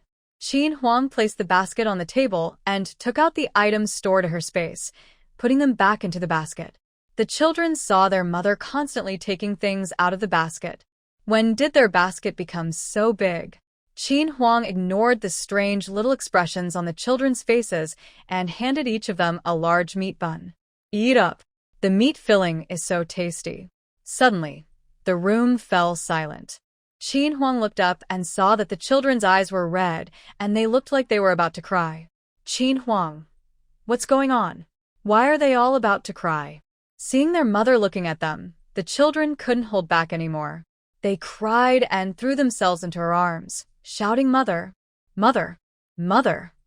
That call of mother was so heartfelt it made Qin Huang feel sad and almost cry herself. All right. I will buy you lots of good food in the future. If you keep crying, the buns will get cold and won't taste good anymore. Qin Huang's eyes felt a little sore, and she cursed the original self 800 times. After comforting them for a long time without success, Qin Huang threatened, "If you keep crying, I'll get angry." She, a single woman who had never had children, didn't know how to soothe kids. She wasn't a teacher, and it was too hard. She'd rather go fight some bad guys instead. Hearing that she might get angry, the 4 little ones stopped crying. One by one, they obediently started eating the large meat buns. Since their father's accident, this was the first time they had such buns. The space had a preservation function, so the buns still looked fresh from when they were bought. Now they were at the perfect temperature, thin skin, lots of filling, fresh, fragrant, juicy. Taking a bite, their mouths were full of oil. The 4 children felt that the aroma of the buns reached their hearts, so delicious it almost made them cry. Qin Huang gave each child 2 pieces of the simplest fruit candies from the space. None of the children ate them right away. They carefully hid them in their chests, saving them for when they were hungry, to lick and enjoy the flavor. Qin Huang used to love sweets in her past life. The space always stored various candies, desserts, and snacks like spicy strips. When she had free time, she would sit by the spiritual spring with Xia Tanjiwan and eat together. She missed those family meals with Xia Tanjiwan very much. Right now, Xia Tanjiwan was staring at the small bok choy, water radish, and small lettuce that could be served at the table, drooling. She wanted to eat pickled vegetables with her owner. Qin Huang had placed the ready-made clothes, fabrics, and shoes on her bed, planning to let the children try them on to see if they fit. "Daughter, mother, we all have clothes to wear. Why don't you buy food instead?" "Qin Huang, those clothes are old and torn. They're for working in. When you're not working, you can wear these. I'll buy new clothes for you. When the money runs out, I'll earn more." She held her new clothes and compared them on the children, then let them try on the shoes to see if they fit. The children felt happier in their new clothes and shoes than during the new year. Qin Huang put away the fabric that the children had admired enough into the cabinet. They kept 1/3 of the grain for themselves, placing it in the kitchen, while the rest she secretly stored in the space. What if no one was home and a thief took everything? The cabinet usually only held a few old clothes, and she stored everything else in the space. The cabinets were locked, and the children wouldn't look inside, so she wasn't suspected. The children put on their new shoes and walked proudly. The family went to the small kitchen to eat a bowl of wild vegetable porridge, and the little ones were so full they rubbed their stomachs. "Qin Huang, Dia, you all go take a nap. I'll rest too. No one go out in the middle of the day. In the afternoon, we'll start a small vegetable garden in the yard and plant some greens in the back garden." "Got it, Mom." The children answered cheerfully and happily went to sleep. Qin Huang returned to her room and slipped into the space. She needed a shower because it was so hot today. If she didn't wash, she would start to smell. She thought about how to earn more money and remembered the soybeans she had just bought, which gave her an idea. She recalled buying a small hand-operated stone mill online and playing with it for several days with Xia Tanjiwan. Now, she could use it. She went to the basement, took out the small stone mill, and considered how to find an excuse to use it. In the end, she placed it in the main hall, waiting until she returned from town next time, since she had no good reason to bring it out now. Qin Huang went to the second-floor kitchen and soaked a pound of soybeans to make raw bean sprouts. If they looked good, she planned to see if she could sell them at the town's restaurant.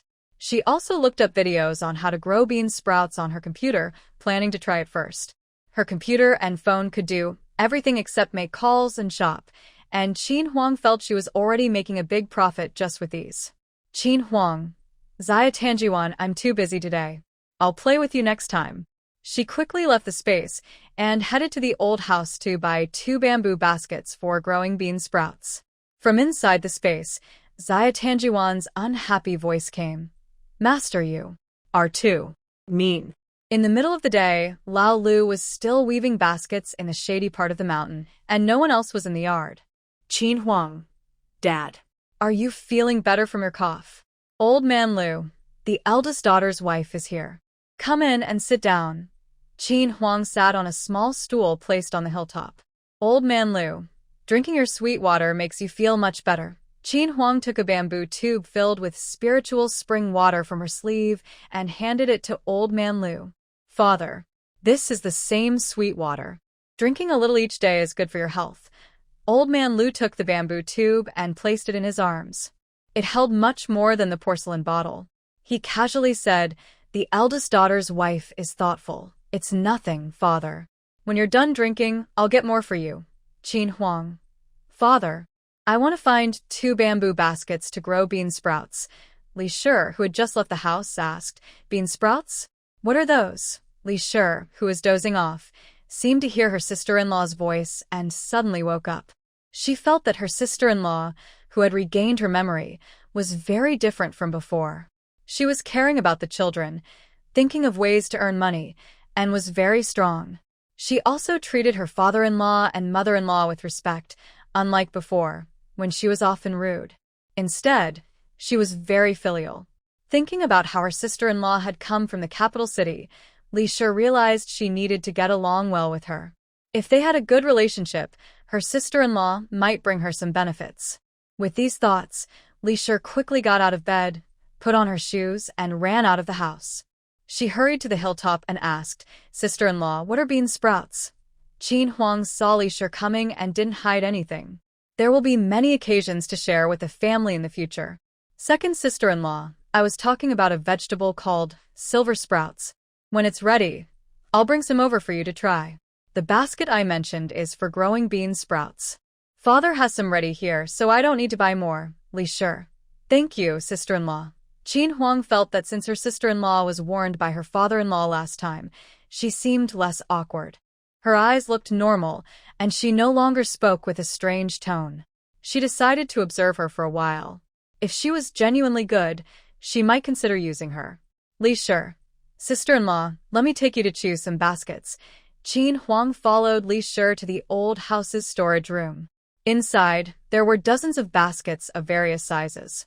Qin Huang picked a basket about 30 centimeters in diameter and another over 60 centimeters. She planned to try them out first. If they didn't fit, she would choose others later. Qin Huang. Dad, I've chosen the baskets. I won't stay long. Here's 50 coins.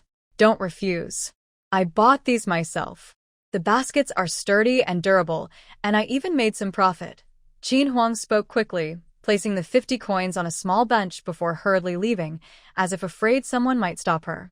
Mrs. Li looked at the 50 coins with wide eyes. She thought, big sister-in-law has really changed, she's being so generous. She guessed right. Old Lu wanted to return the coins to Qin Huang, but she had already left the yard. The old man shook his head helplessly and sighed as he continued weaving baskets. He missed his eldest son very much. Since falling into the water, Qin Huang had been seen more often around the village. After rescuing Nyo from a wild boar, many villagers recognized her, and their opinions about her changed. In the afternoon, villagers passing by saw her come out of the old house and greeted her warmly, eager to chat. "Mrs. Taizhu, those 2 baskets are quite big. What are you going to use them for?" "Hello, Auntie. We have several mouths to feed at home. I was thinking of selling some food to earn a little pocket money and support the family. These baskets will come in handy. I'll chat with you later. I need to go now."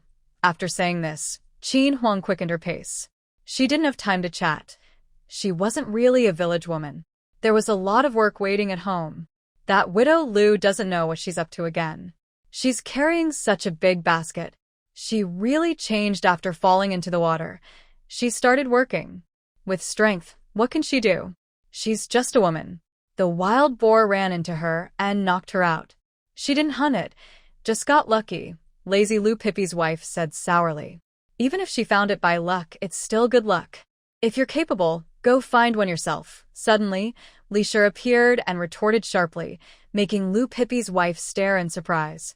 She finally said, "I'll find one for you tomorrow." Their witty exchange made the villagers laugh out loud. Qin Huang's hearing was getting better. She didn't care what others said as long as they didn't cause trouble. But her sister-in-law was becoming more and more adorable. She hurried home because in the afternoon she needed to soak beans and prepare the land for planting vegetables. When Qin Huang arrived home, The children had already woken up and were discussing where to start a small vegetable garden. Third son. Mom, did you go to Grandma's house to get the baskets? Your daughter gave you, Grandpa, 50 coins. Going out to buy things costs money too. Grandpa, it's not easy for you, and you also need to support your younger brother's education. Our family can't help much, but we won't be a burden to you and Grandma. Just now, Old Lady Lu silently pocketed the 50 coins and went home crying. The children listened quietly to their mother's advice. They didn't understand everything clearly, but now their mother knows a lot. They just need to follow her instructions. Eldest daughter. Mother, why are you using such a big basket? Qin Huang. Mother needs to grow bean sprouts from soybeans to eat. When they're ready, we can also sell some. These 2 baskets are for growing bean sprouts. Watch carefully how I do it. Remember each step. It's okay if you don't remember everything at once. Just watch a few more times. The children nodded eagerly. Qin Huang placed the baskets on the wooden rack in the kitchen. As she worked, she explained to the children. Seeing their mother, the children found a wooden basin and placed it on the stove. They used a bowl to scoop about 2 jean of soybeans from the bean bag and wash them in the basin. After rinsing, they poured out the dirty water and then added more than half a basin of water to soak the beans. Qin Huang. These soybeans need to soak overnight. Tomorrow morning, they'll be ready to turn into bean sprouts. She secretly added a few drops of spiritual spring water to ensure the sprouts would be tender and delicious, of the best quality. Qin Huang placed the basin on the wooden rack and took a few little followers to the small vegetable garden. It hadn't rained for a month, and the yard's soil was very hard, making it difficult to dig. Eldest daughter. Mother, since it's dry and hard to dig, we can plant vegetables in the small garden behind our house. That should be enough for our family. Qin Huang suddenly remembered that there was indeed a small garden behind the house, about 50 square meters. Planting vegetables there would be enough for the family, and there was a water well in the backyard, making watering easy. She realized she was still like a child. She hadn't looked around the house properly these days. Sigh. She still had a long way to go to become a good mother. Qin Huang. Mother thinks Dia's idea is very good. Let's do that. It's too hot now, and doing heavy work can cause heat stroke. Tomorrow morning, we'll turn the soil when it's cooler. The children all agreed in unison. We will listen to Mother. Qin Huang thought that since the 4 little ones went out every day to work and had no time to play, it would be good to take them to the back mountain in the afternoon. Maybe they could find something valuable to sell, which would give her some excuse to earn money in her space. Qin Huang took out some wild pears she picked that day on the back mountain and shared them with the little ones. Second sister. Mom, these wild pears are sweet and sour and juicy. Where did you pick them? Qin Huang. In the back mountain. I'll take you all there later to pick some, and we can also dig up some herbs to sell in town. Qin Huang was thinking about the usual way of farming after crossing over, digging ginseng. She wondered if she had that kind of luck. When Qin Huang mentioned her plan to go to the back mountain, the 4 little ones strongly supported her. Wow, going up the mountain with Mom to pick wild fruits.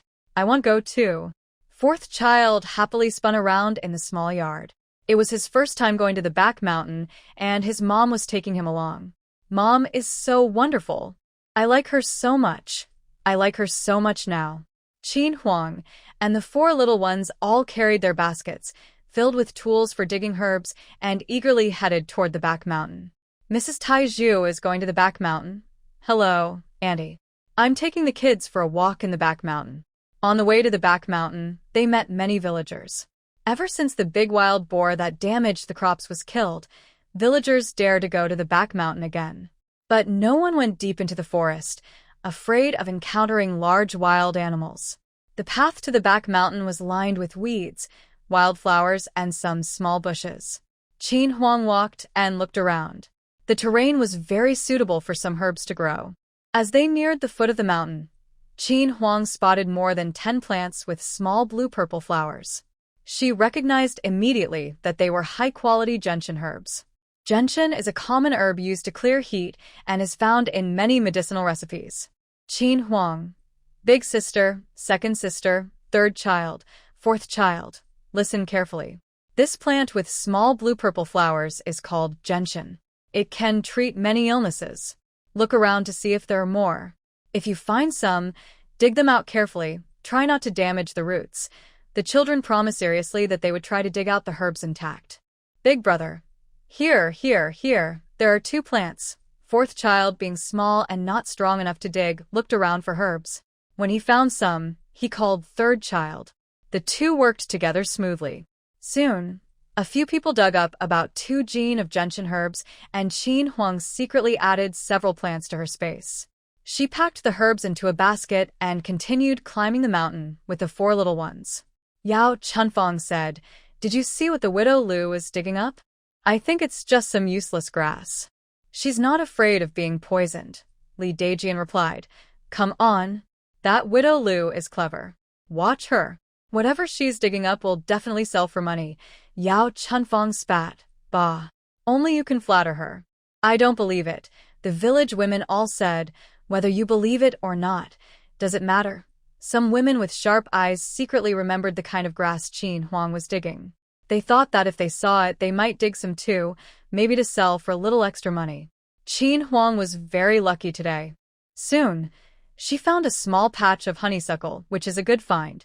In modern times, honeysuckle is known as a plant antibiotic. It can clear heat and detoxify, reduce inflammation, kill bacteria, and even prevent contagious diseases. Qin Huang was very happy. This is money. If she put it into her space, it could grow a lot and she could make a big profit. While she was happily digging herbs, she suddenly heard Sanwa shout, "Mom, there's a wild chicken." Qin Huang quickly turned her head and saw a wild chicken fly up. Without thinking, she swung her hand and threw her herb shovel at the chicken. The shovel hit the chicken's wing. The children saw the chicken get hurt and fall to the ground. They rushed over, almost crushing the chicken. Sanwa held the chicken and laughed non-stop. Siwa wanted to reach out and touch it but was afraid of being pecked, so he spun around anxiously. The chicken was startled and clucked loudly. The children said, "Mom, your throw was so accurate. You hit it hard. When did you get such skills?" They only dared to think this in their hearts. Suppressing their doubts, the children continued their treasure hunt. Dia said excitedly, "Wow, a wild chicken egg." "Mom, I found a chicken egg," Dia shouted happily, then immediately regretted it, forgetting there were others nearby. 2 girls carefully placed 15 chicken eggs into the basket. TSK, that widow Lu is so lucky. She got a whole nest of chicken eggs. Dia's shout attracted 2 women, who looked on with envy. The 3 children were full of energy. Little Siwa was already tired and lost the excitement he had earlier. After all, he's only 4 years old. No wonder he's tired. The children are young, so they shouldn't be overexerted. Qin Huang carried Siwa and headed deeper into the mountains. This area is close to the deep mountains. The villagers no longer go inside, only wandering around the outskirts of the back mountain. After walking a bit further without any villagers following, Qin Huang and the others stopped. "Mother is going inside to look around. You all wait here. I will find some valuable herbs nearby," she said. Before the 4 children could reply, Qin Huang silently activated her universal translator. Suddenly, strange and mixed sounds entered her ears. As she walked, Qin Huang listened carefully for useful information. After a minute, the translator filtered out the useless sounds. "Old pig, where is your benefactor? We've been searching for an hour. Old pig, can you give us some of that divine water? You're getting stronger, and even the Wolf King has to give you some respect." Faint rustling sounds came from ahead, along with the grunting of wild boars. Humph, humph, humph. The children hid behind Qin Huang, trembling. They no longer looked excited, but scared. Qin Huang kept a wary eye on the source of the sounds. She realized she was careless, not expecting danger. If she took things out of her space, it might scare the children. Besides, she didn't want anyone to know about her space, not even the children. However, the voice in her mind seemed to be the wild boar leader coming to thank her. Suddenly, more than 10 wild boars emerged from the forest, led by the one she saved that day. Old Pig. Old Pig was holding a ginseng in its mouth, and beside it, a smaller wild boar carried a lingji mushroom. Qin Huang was stunned, feeling like she had just won a huge prize. Old Pig and the others put down the herbs and stared at her with big piggy eyes. Qin Huang thought, these creatures really can't avoid scaring the children. She said, Old Pig, you all go back to the bushes and wait for me. Don't scare my children. Old Pig and his companions retreated. Qin Huang turned to the frightened children and said, they are wild pigs I saved. They are here to thank me and won't hurt us. Wait here, I will go see them. It will be fine, she reassured. The children clung to her clothes, not letting go. Qin Huang said, really, it's fine. They brought herbs that can be sold for a lot of silver. Hearing this, the children slowly loosened her clothes. Then the little ones huddled together with the 3 older ones protecting the youngest in the middle. Qin Huang picked up the ginseng and lingji from the ground and put them into her pocket, actually placing them into her space. She moved about 20 meters away from the children and saw a group of wild boars, including the leader, standing quietly. Qin Huang, I really like these herbs. Thank you, Leader Pig, and thank you, little brothers. The wild boars looked at Qin Huang with bright eyes. They wanted to drink the divine water and become stronger. Leader Pig, Benefactor, can you give us some of that divine water again? Qin Huang, no problem. Just remember me when you find good things in the future. Qin Huang took out a basin of spring water, and over 10 wild boars drank it all eagerly. The wild boars all said together, thank you, Benefactor, which made Qin Huang's ears hurt from the loud noise. The children heard the wild boars grunting constantly, and their voices were very loud. They were worried about their mother, but she didn't let them go over, so they could only feel anxious. Even more frightening was that the 4 little ones suddenly realized their mother seemed to understand what the wild boars were saying. Qin Huang put the basin back into her space. When she saw it disappear suddenly, the wild boars became even more respectful toward her. She made a gesture to the wild boars to retreat. The leader pig understood immediately and said to Qin Huang, if you need anything, just come here to find us. Qin Huang nodded, and the wild boars quickly disappeared into the nearby forest. The 4 children's eyes turned red with worry.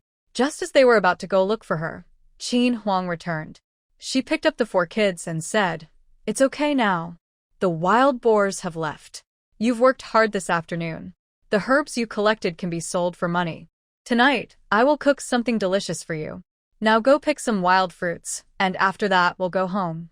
The children felt happy, they could earn money now, and their mother praised them. They were very happy. Their mother wanted to take them to pick wild fruits again, and she was getting better at taking care of them. The whole family of 5 arrived under a small wild pear tree. They saw many fallen fruits that had rotted, which made the children very upset. Small pears, about the size of a fist, hung on the branches like tiny yellow lanterns. The children stared at them with drooling mouths. Qin Huang and the children put down their baskets and started picking wild pears together. Mom, for little one, also picked several pears. From behind Qin Huang, for little one excitedly called out, Qin Huang, my 4 little one is so capable. Great job, for little one. Hearing her mother's praise, the little 4th child smiled with his eyes closed. Qin Huang was also impressed. Although 4th child is short, he stubbornly pulled down the hanging branches and managed to pick more than 10 small wild pears. Qin Huang didn't expect this little guy to be so clever. Each child has their own tricks. Second daughter covered the wild eggs with thick herbs before placing the pears she picked. Until all the baskets were full of pears, they stopped and organized their baskets to go home. Qin Huang carried 4th child, 3rd child held a wild chicken, and the 5 of them, with herbs covering their baskets, happily headed home with a good harvest. Qin Huang noticed that the children kept glancing at her from time to time. Their looks were a bit strange. What did she do to make them look at her like that? The villagers they met also had full baskets. It seemed there were still many edible wild vegetables and fruits on the mountain. Mrs. Taizhu, you went to the mountain, huh? Oh. You even caught a wild chicken. That's a good find. The chicken meat smells fragrant and has a nice chew. Mrs. Taizhu, what kind of grass did you cut? Is it edible? Qin Huang replied, Aunties, I went to the mountain to pick some herbs to earn a little pocket money. I'm going home now. You all chat slowly. One village woman said, Didn't you see? That widow Lu knocked down a flying wild chicken with one shovel. She's really fast, the villagers whispered behind their backs. Qin Huang also wanted to let her money in the space be more visible, so she enjoyed their gossip. Before sunset, they finally arrived home. The three children were so tired they lay on the ground, unwilling to move. Only fourth child, always carried by his mother, was not tired at all. Qin Huang stuffed a piece of chocolate into each of their mouths and went to the kitchen to cook. The four little ones wondered, "What did mother give us?" "It's a bit bitter, smooth, fragrant, and sweet. It's so delicious." Qin Huang fried 5 plain scallion pancakes and made 5 bowls of wild vegetable soup with pork fat, adding 5 eggs into the soup. She cut the scallion pancakes into small pieces and placed them on a plate in the middle of the small dining table. The 5 bowls of vegetable soup were set out, and then the children washed up to eat.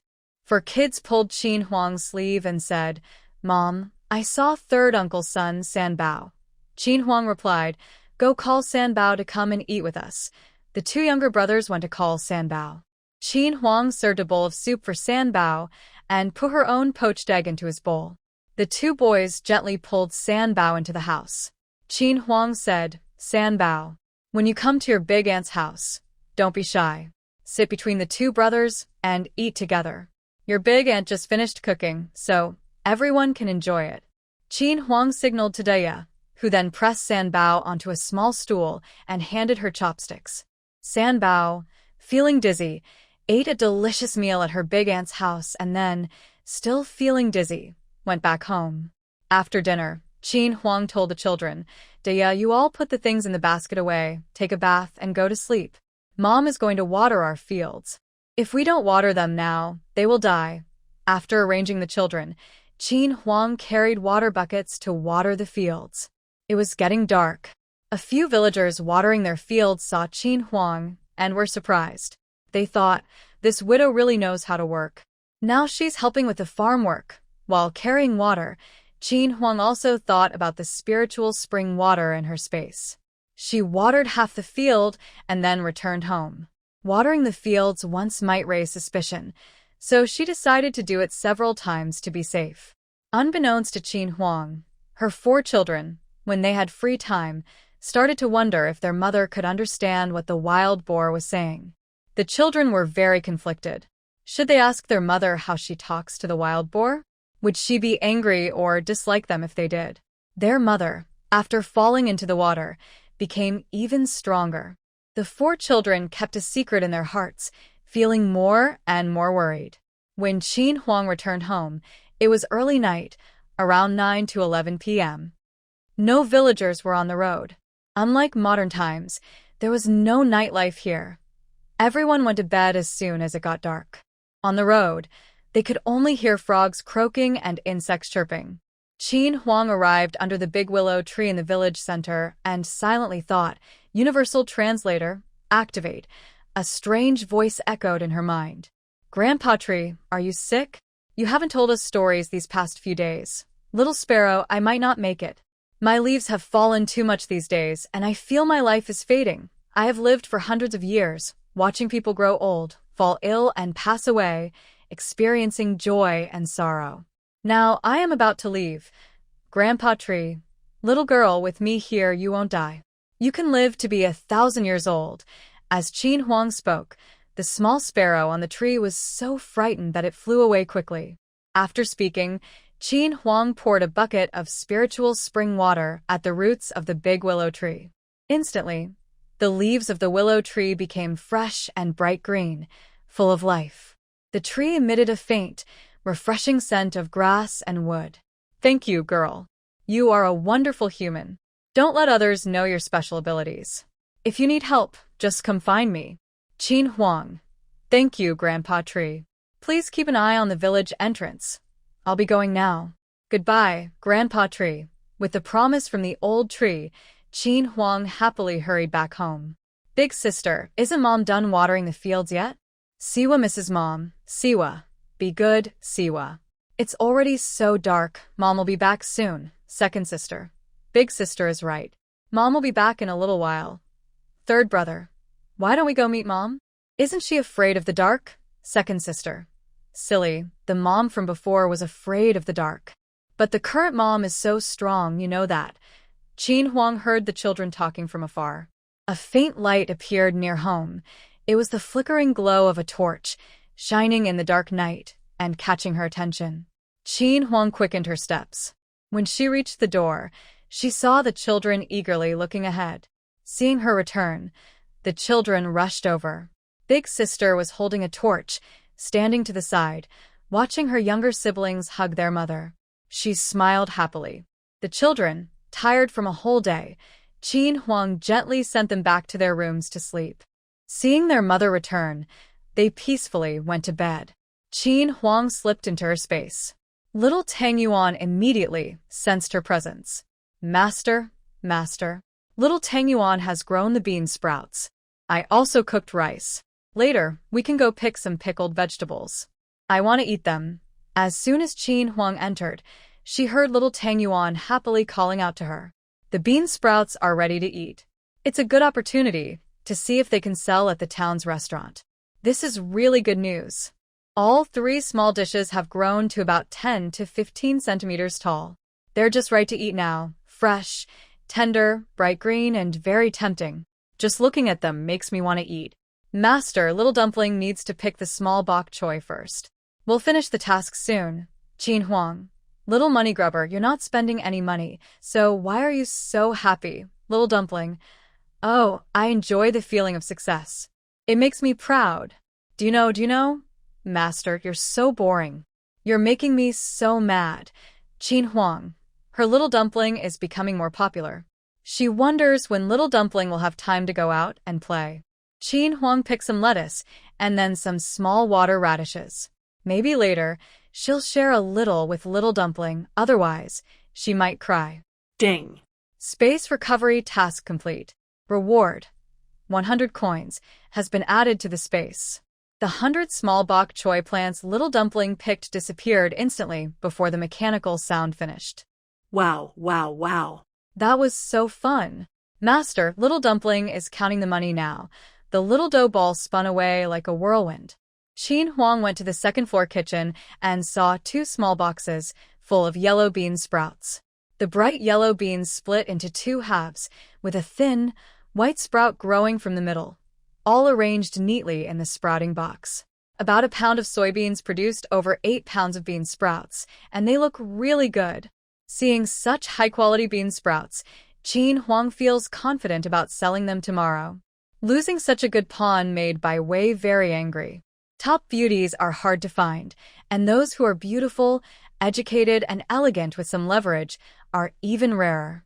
Lu Mingzhou was already troublesome enough, but the army's attitude was too obvious. The marriage report was approved so quickly, and there was definitely a reason behind it. Bai Wei suppressed her anger. She knew someone in the army was pushing for this couple, the pairs she picked. Until all the baskets were full of pears, they stopped and organized. Early in the morning, Qin Huang got up. She first did a set of strengthening martial arts, then went to the backyard to turn the soil, and finally prepared breakfast in the kitchen. Qin Huang cooked 5 bowls of wild vegetable porridge with pork fat, adding 1 egg. She bought the eggs yesterday in town. She still has 14 eggs left after eating 2. She placed the eggs in a small basket in the kitchen, where Dia could see easily, so she could take them when needed. She took out 5 large meat buns from the space and placed them in a bamboo basket. The family's breakfast was ready. Qin Huang looked at the time and thought it was still early. She decided to go to the fields to see how the wheat she watered yesterday was doing. She jogged to the wheat field, where some villagers were already working. Mrs. Taiju is also here to pull weeds. Good morning, Granny Lee. I'm here to check on the wheat I watered yesterday. I'll pull weeds if I have time. Your wheat field is very tidy. After saying this, Qin Huang ran off quickly because she was in a hurry. That widow Lu's wheat recovered overnight. How much water did she pour? She's really capable. Exactly. A woman can be stronger than a man. You have to admit it. From afar, Qin Huang heard someone talking about her own wheat field. It seemed the spring water had saved the dying seedlings.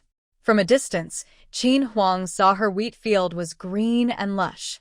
When she got closer, she saw that the parts not watered were barely hanging on. She wasn't sure if they could last until tonight. Qin Huang didn't bring a water bucket, and she couldn't cheat during the daytime. She decided to wait until it was dark to water the plants. She also noticed that the weeds in her field were taller and more numerous than the crops.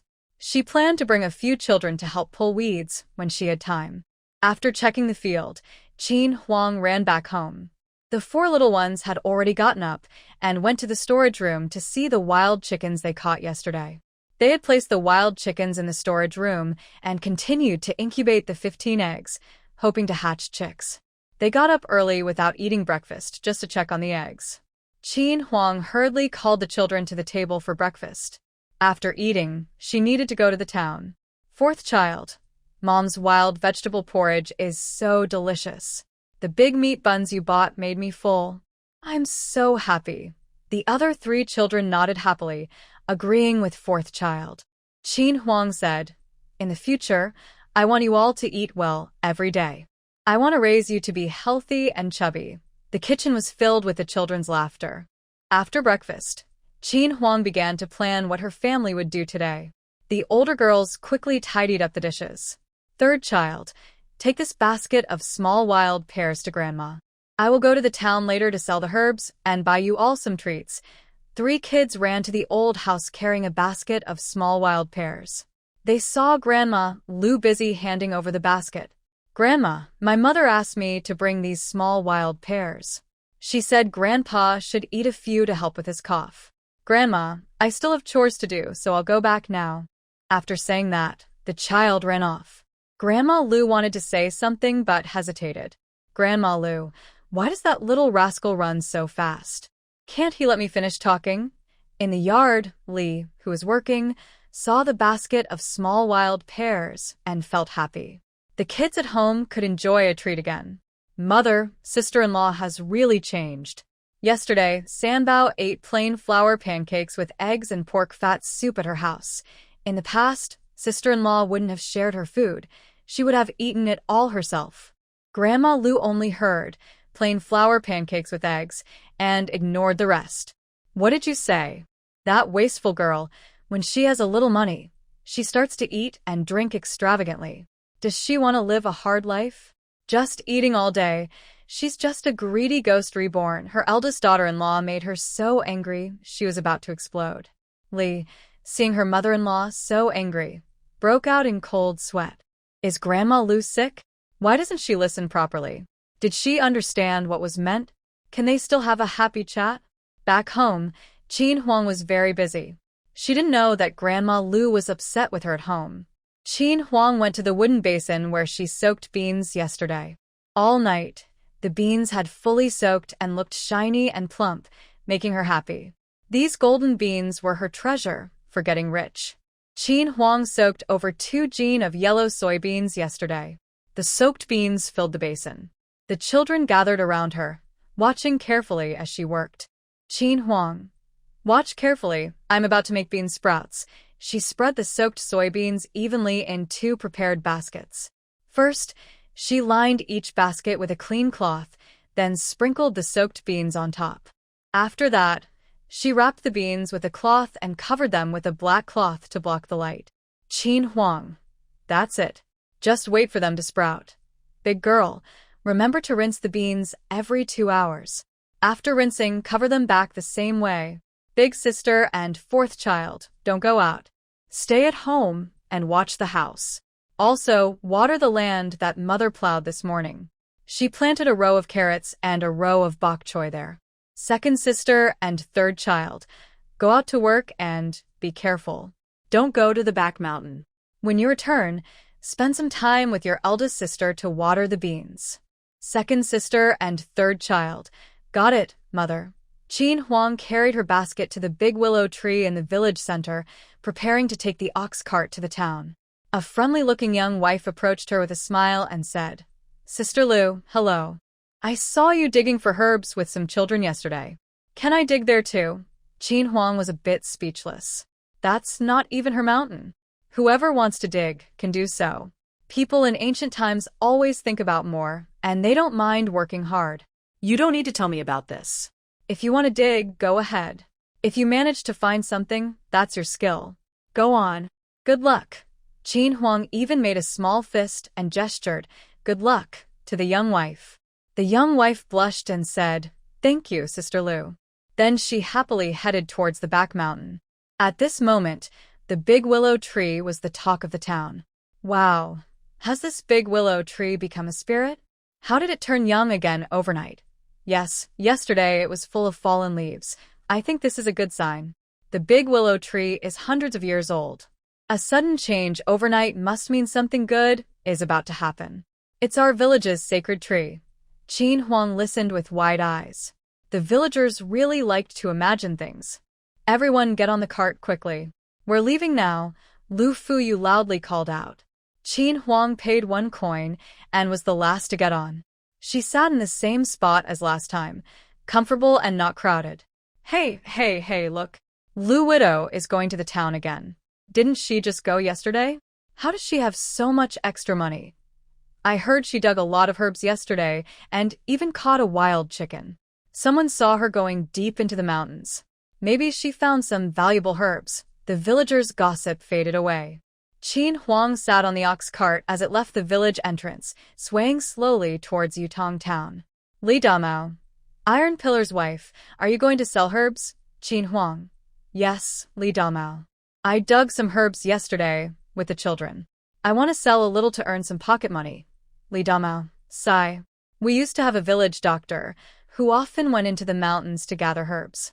He went back to his hometown a year ago to pay respects and never returned. Everyone was feeling a bit under the weather, so they just rested. If it got worse, they would go to the town for help. Did you learn medicine, child? Qin Huang replied, when I was young, I studied with a master for a few years. I only help my family. I haven't seen patients outside. Aunt Li clapped happily. That's wonderful. From now on, if anyone in my family gets sick, I'll come to you. You won't refuse, right? Qin Huang nodded confidently. If you trust me, just come. I will do my best to help. Aunt Li smiled. Good. Our village is lucky to have you. Lu Fuyo asked, Sister Lu, my mother's eyes get blurry at night. Can it be treated? Qin Huang asked, are her eyes dry? Is her skin dry too? Lu Fuyo confirmed, yes, exactly. Qin Huang explained, it's a common problem called night blindness. She should eat more spinach, bok choy, carrots, pig liver, and eggs. Tomorrow, bring her to my house. I'll give her some small pills. After taking them for a while, she'll get better. Lu Fuyo thanked her. Qin Huang waved her hand. No need to thank me. I happen to know about this condition. As everyone chatted and laughed, they reached the gate of Yutong town. At around 7 to 9 a.m., the ox cart entered the main street, stopping at the same place as before. Lu Fuyo said, listen up everyone. Let's meet here. After shopping, come back here to wait for the cart to go home. I won't wait past noon, so be quick, the villagers assured him. Don't worry, Fuyo. We'll be back before noon. They all got off the carts and headed to their shops to buy things. Qin Huang first went to a medium-sized pharmacy to ask about ginseng prices. 100-year-old ginseng cost 80 taels of silver, 200-year-old was 500 taels, and 300-year-old was at least 800 taels. The 2 older ones weren't in stock. Qin Huang thought about the ginseng old pig gave her, which was over 300 years old. It should be worth at least 800 taels. She was excited. She might become rich soon. She suddenly remembered she forgot to ask about Lingji mushrooms. She decided to check later. After getting a rough idea of the prices, Qin Huang headed straight to the biggest pharmacy in Yutong town, Deji Tang. Deji Hall has 2 floors. The first floor is quite large, about 200 square meters. Inside, there are 2 main doctors and 2 young assistants who prepare medicines. In the main hall, there is also a young clerk. People waiting to see the doctor are lining up in order. When Qin Huang arrived at the first floor hall, the young clerk came forward and asked, Miss, are you here for consultation or to buy medicine?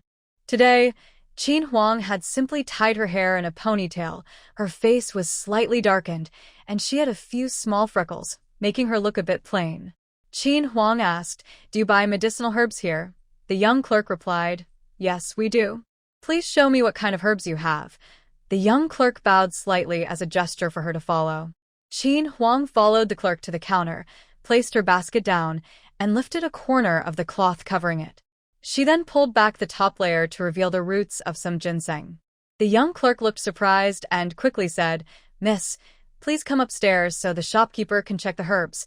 Qin Huang nodded and followed the clerk to the second floor. There were 4 rooms upstairs. The clerk led her to the last room at the end. Inside, a middle-aged man in his 30s was sitting at a table drinking tea. The clerk whispered a few words to the man, who then turned to look at Qin Huang. He stood up, took a few steps toward her, and bowed slightly, saying, "My name is Zhou Mingxian, the shopkeeper of Deji Hall. If you have any herbs to sell, just tell me directly." Qin Huang put down her basket and took out the ginseng wrapped in red cloth. The shopkeeper, Zhou, looked at it briefly and exclaimed, "Good ginseng." "Very good." When Zhou saw the ginseng Qin Huang brought out, he knew he was going to make a big profit today. The age of this ginseng could fetch several thousand taels of silver in the capital. His son would be very pleased to see it. Zhou said, "This ginseng looks to be over 300 years old. I offer 900 taels of silver. That's the highest price I can give. Our shop is fair and honest, never underprice. As you can see, our business is doing well, and our reputation is good here." Qin Huang thought that 900 taels was quite a lot. She said, "Shopkeeper Zhou, you seem honest and kind. Let's make the deal. I also have some other herbs here. If you're interested, I can sell them all together." Master Zhou approached and examined the herbs, saying, "Your gentian and honeysuckle are of very good quality. I pay 30 coins per gene for gentian and 15 coins per gene for honeysuckle. These prices are definitely the highest in town." Qin Huang had just checked the prices of these herbs, and Master Zhou was telling the truth. They pay 1 coin more per kind than other shops. Qin Huang quickly agreed. "Deal. Just weigh them for me." Master Zhou asked the young clerk to weigh the herbs and then settled the bill with Qin Huang. The young clerk said, "Miss, 2.5 genes of gentian cost 75 coins, 4 genes of honeysuckle cost 60 coins, totaling 135 coins. Master Zhou said, "You seem to be a straightforward person. Remember to bring good herbs to our Deji Hall in the future. Our prices are the highest. Today, I'll give you a total of 940 coins. Qin Huang saw that Master Zhou was a good businessman.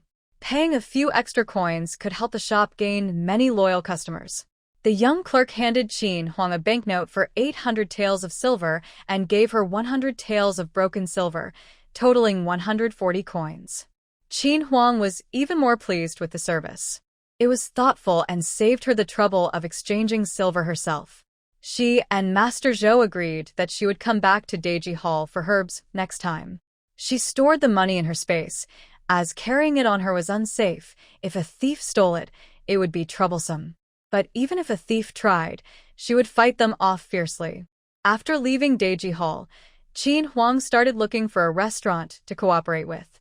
While she was busy with that, her eldest sister was at home, working on chores her mother had arranged for her and her younger brother. Eldest sister went to the backyard and saw that the 2 cages her mother had dug out in the morning had already been planted with crops. Her mother asked her to water the new vegetables. She just needed to follow her mother's instructions and water the land once. Eldest sister went to the well and struggled to draw half a bucket of water. She carried the bucket to the field and carefully poured water over both rows of plants with a ladle. After watering the fields, she went to the kitchen to rinse the bean sprouts her mother had grown. She removed the black cloth from the top, uncovered the cloth wrapped around the beans, and was delighted to see tiny white sprouts emerging from each bean. She felt happy. Her mother's bean sprouts had sprouted so quickly. Carefully, she used water to rinse the 2 baskets of sprouted beans. After watering, she carefully wrapped everything back as it was. A basket was placed on a stone, and soon all the water inside it could be drained out. Little 4th boy happily followed behind his older sister, constantly talking about their mother and waiting for her to come back and buy him delicious food. Big sister thought about her mother's recent changes and felt more motivated. Qin Huang was strolling slowly on the street. She passed by a pastry shop and went inside, spending 50 coins to buy 2 genes of osmanthus cakes for some children. After buying the cakes, she continued looking for a restaurant. The main street of Yutong town was lined with shops, bustling with people.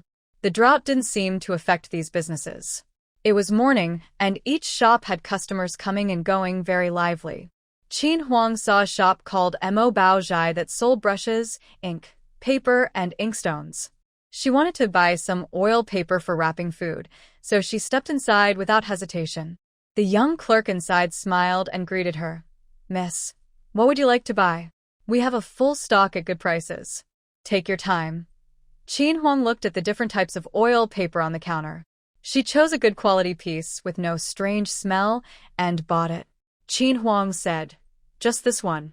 One piece. How much is it?" The clerk replied, "Miss, top quality oil paper costs 100 coins per piece." Qin Huang nodded. "All right, please pack it for me." The clerk quickly wrapped the oil paper in the cheapest paper for easy carrying. Qin Huang paid 100 coins and left Mo Bao Zhai with her purchase. Shuepeng saw her and said, "Hey, isn't that Lu Xuezi? Why are you buying the cheapest paper again? If you help me finish my daily homework, I'll give you 50 coins a day." "How about that?" Lu Taixing replied, "Not interested. I don't have time or interest." Lu Taixing, don't refuse good advice and end up with bad results. I'm helping you out of respect. Don't be ungrateful. Hearing the name Lu Taixing, Qin Huang suddenly stopped in her tracks. She slowly turned around and looked at the arguing group. She saw a young boy in a blue long robe standing bravely among several older boys, his face full of anger. The others were also dressed in blue long robes, just like him. Qin Huang recognized they were students from Yutong Academy. "I'll tell you in person when you come. It's not convenient over the phone. Anyway, her family can speak well with our military leaders. Don't show off these details back home. I'm only telling you because you're my mom. If anyone asks, just say she's an educated girl from a good family. I won't go into details now. After you come to the wedding, you'll see for yourself." Hearing this, Miao Chuiying realized that the girl's family must be quite impressive. Thanked her. Qin Huang waved her hand. "No need to thank me. Shut up, you old hag. It's none of your business." The group quickly left after saying this. It wasn't until they reached the gate of Mo Bao Zhai that Lu Taixing finally regained his senses. He approached Qin Huang to speak, but she spoke first. "Let's talk outside." Lu Taixing hesitated, then swallowed his words and followed Qin Huang out of Mo Bao Zhai. "Are you my sister-in-law?" he asked uncertainly. Qin Huang. "If not me, then who? Are these people often bullying you?" Lu Taixing. "It's okay. They just talk. If I don't do what they say, they'll go find someone else." Don't worry, sister-in-law. I can handle it. Qin Huang knew that the original body and this younger brother didn't know each other well. But her late husband cared a lot for this brother. Thinking of this, she took out 1 or 2 silver coins from her sleeve, actually from her space, and handed them to Lu Taixing. "Qin Huang, take this. If you need anything, buy it yourself. This is money I earned from selling medicinal herbs. Don't just focus on studying and wear yourself out. Look at you, so thin, the wind could blow you away." The young boy was as thin as a bamboo pole, with a pale face and lips without color, clearly malnourished. "Big sister-in-law, I can't take this money." Keep it and buy some food for the children. "Also buy some grains." I still have money." After saying this, the boy turned to leave. Qin Huang quickly caught up, stuffed the silver into his hand, and hurriedly left. Soon, he disappeared from sight. Lu Taixing stood on the street, unable to understand what just happened. Was this really his lazy, quarrelsome, and foolish sister-in-law? She seemed like a different person. No, he had to go back and see what was really going on at home. Qin Huang looked at the shops on both sides of the street, wanting to find a larger restaurant to discuss cooperation. She had no idea that Lu Taixing, behind her, was planning to go home to see what was happening. Qin Huang was walking when she saw a sign that read, "Fragrant Full Pavilion." Next to it was a small 2-story building with a plaque displaying the same name, clearly indicating a restaurant. The Fragrant Full Pavilion had 2 floors and looked quite grand from the outside. At this time, since it was not mealtime, the entrance was a bit quiet. Qin Huang carried a basket and entered the first-floor hall. Inside, a young clerk was wiping tables and another was sweeping the floor. The shopkeeper was not in sight. The young clerk approached and said, "Miss, what would you like to eat? We have a full menu with both meat and vegetarian dishes, stir-fries, and stews. Please choose what you'd like." "Young clerk, I have a new vegetable I want to sell to your restaurant. Please inform the shopkeeper and the manager." When the clerk heard she was selling vegetables and saw her simple clothes and freckles, he immediately thought she was a rural farmer girl.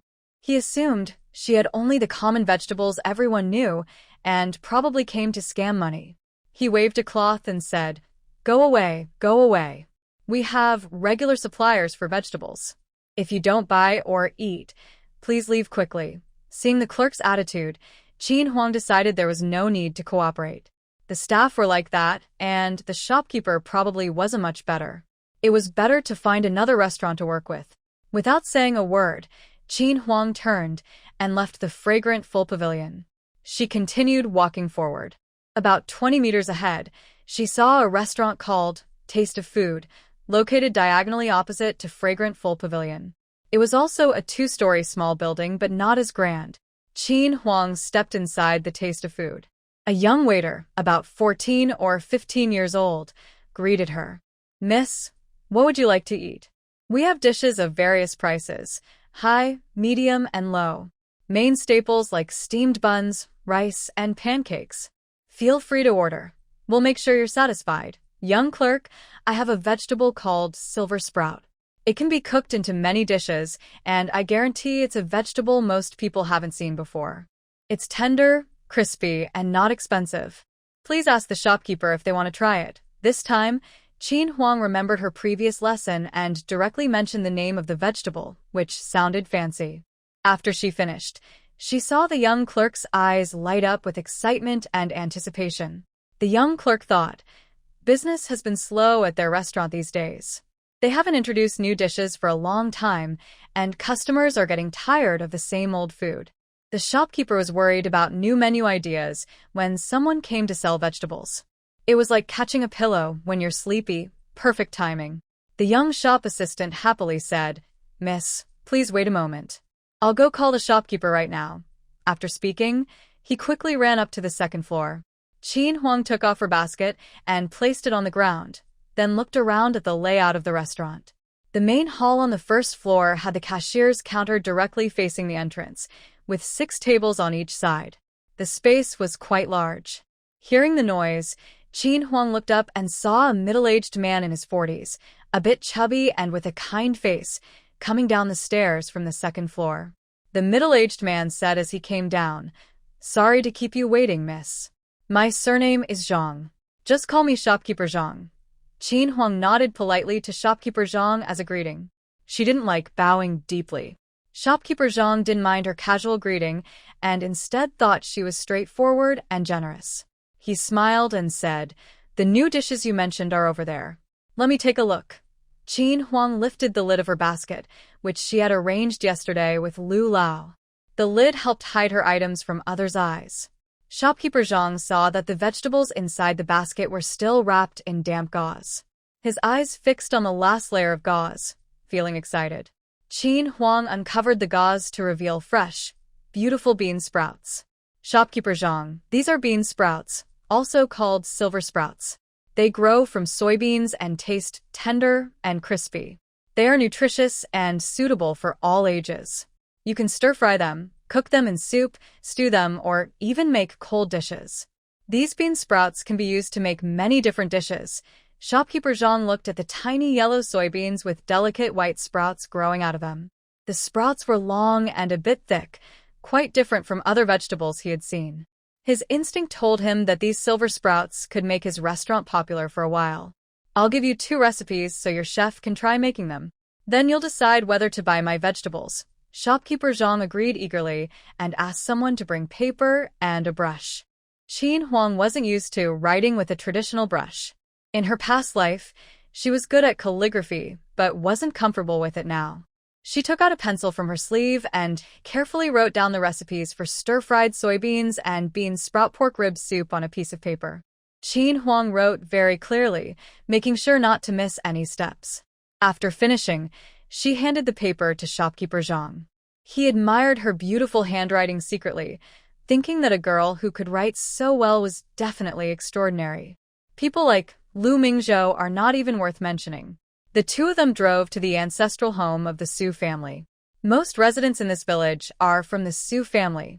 Later, some outsiders moved in, but the Su family still makes up the majority. Many houses and roads were built with the Su family's money. After the war, many houses were destroyed. After the founding of the country, the Su family spent money to rebuild again. If you help me finish my daily homework, I'll give you— She's not back yet and so many people are waiting for her, said Lu Pippi's mother. It was a very hot day, and she felt annoyed waiting there. Yes. Fuyu, maybe we should go back first, suggested some women. Lu Fuyu replied. Why are you in such a hurry? It's not the scheduled time yet. Lu Desa has regained her memory, right? There are many things to prepare at home. It's normal for her to be late. The women who like to talk too much, shut up. They knew Lu Huang. The widow who had regained her memory was very scary. They looked around at small stalls nearby.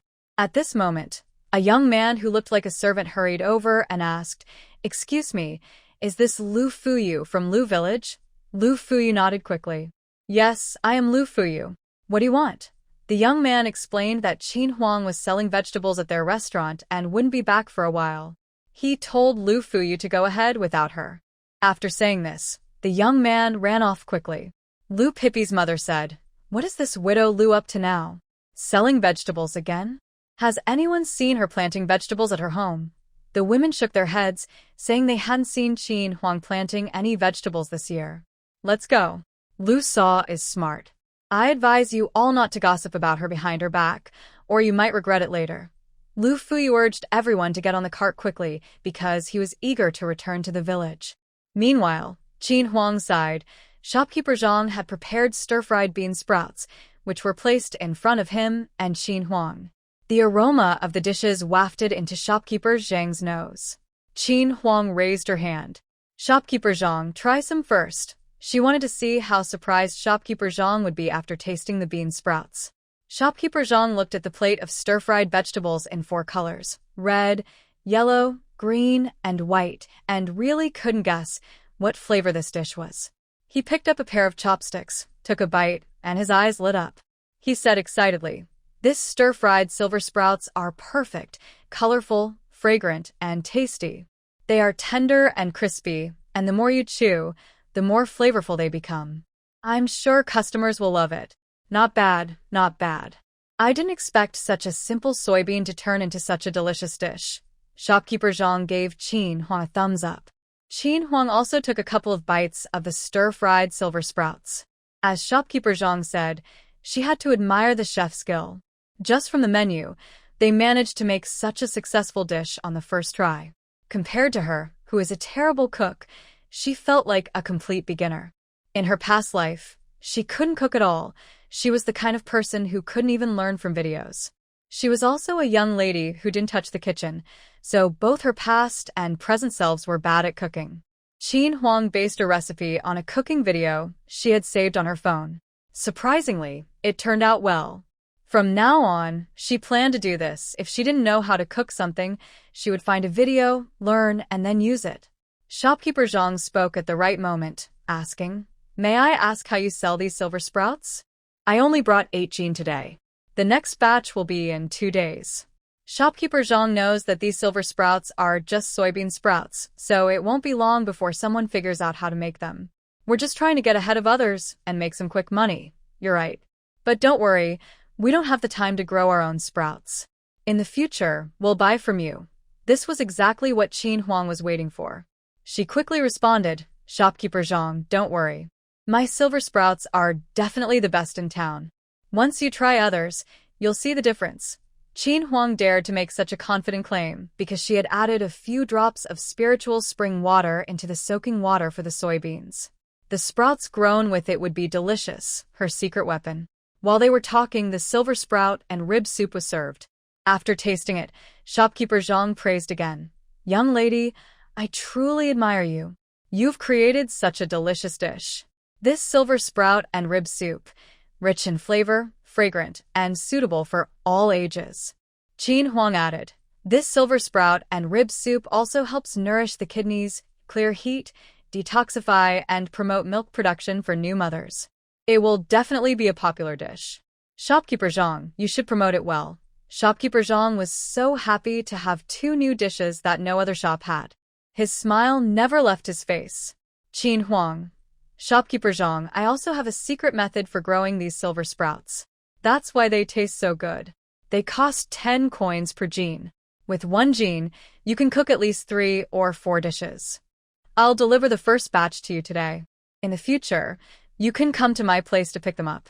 I have children at home, so it's not convenient for me to go out often. These silver sprouts can grow long or short. If you want the freshly sprouted ones, just let me know in advance.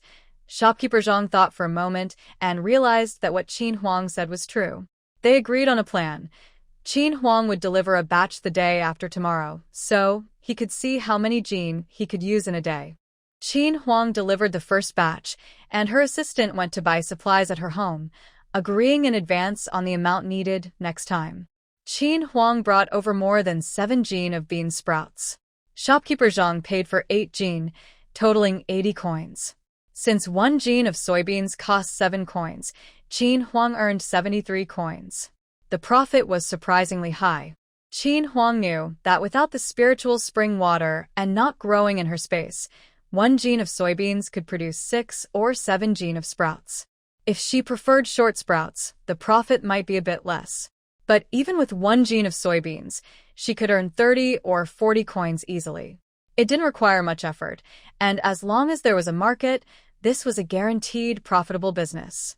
Qin Huang put the 80 coins into her sleeve, then left the Taste of Food house with her basket on her back, happily seeing off by Shopkeeper Zhang. The young clerk at Xiangman Lu saw Qin Huang happily come out of the Taste of Food house. He sneered and shook his cloth, then went back to serve customers.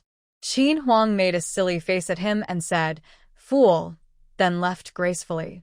From the second-floor private room of Xiangman Lu, a young nobleman saw this scene. He shook his head and chuckled.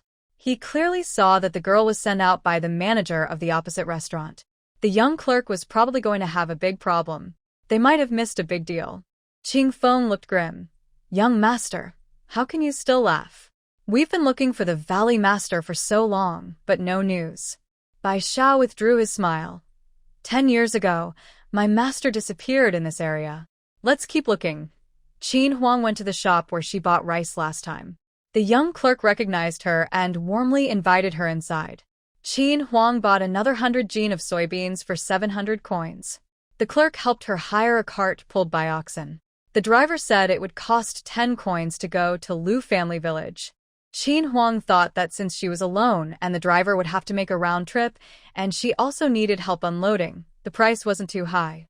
She thanked the clerk, got on the ox cart, and the driver whipped the oxen, slowly heading toward Lu family village. They didn't want to go to the village entrance because some older women often spoke badly about their mother behind her back. They didn't want to hear those words. Waiting inside the house made them nervous, so the 4 children ran outside and stood by the fence, hoping to see their mother first when she returned.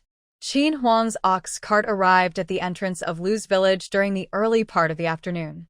It slowly made its way past the big willow tree in the center of the village. Many villagers were gathered under the willow tree, resting and chatting. Someone with sharp eyes was the first to spot Qin Huang on the cart. "Hey, look, isn't that Lu's widow? She came back alone in a cart." "Shuh, don't call her Lu's widow loudly. If she hears you, she might get mad." "Bah. She's a widow anyway, so I'm not wrong." Though the person spoke confidently, they still kept quiet, afraid of getting scolded. "Zhanju's wife. What did you buy?" "A big bag, probably around 100 gene." Qin Huang saw someone asking and smiled as she replied, "I bought 100 gene of soybeans to cook with." The villagers all exclaimed, "What? 100 gene of soybeans? Is Zhanju's wife crazy?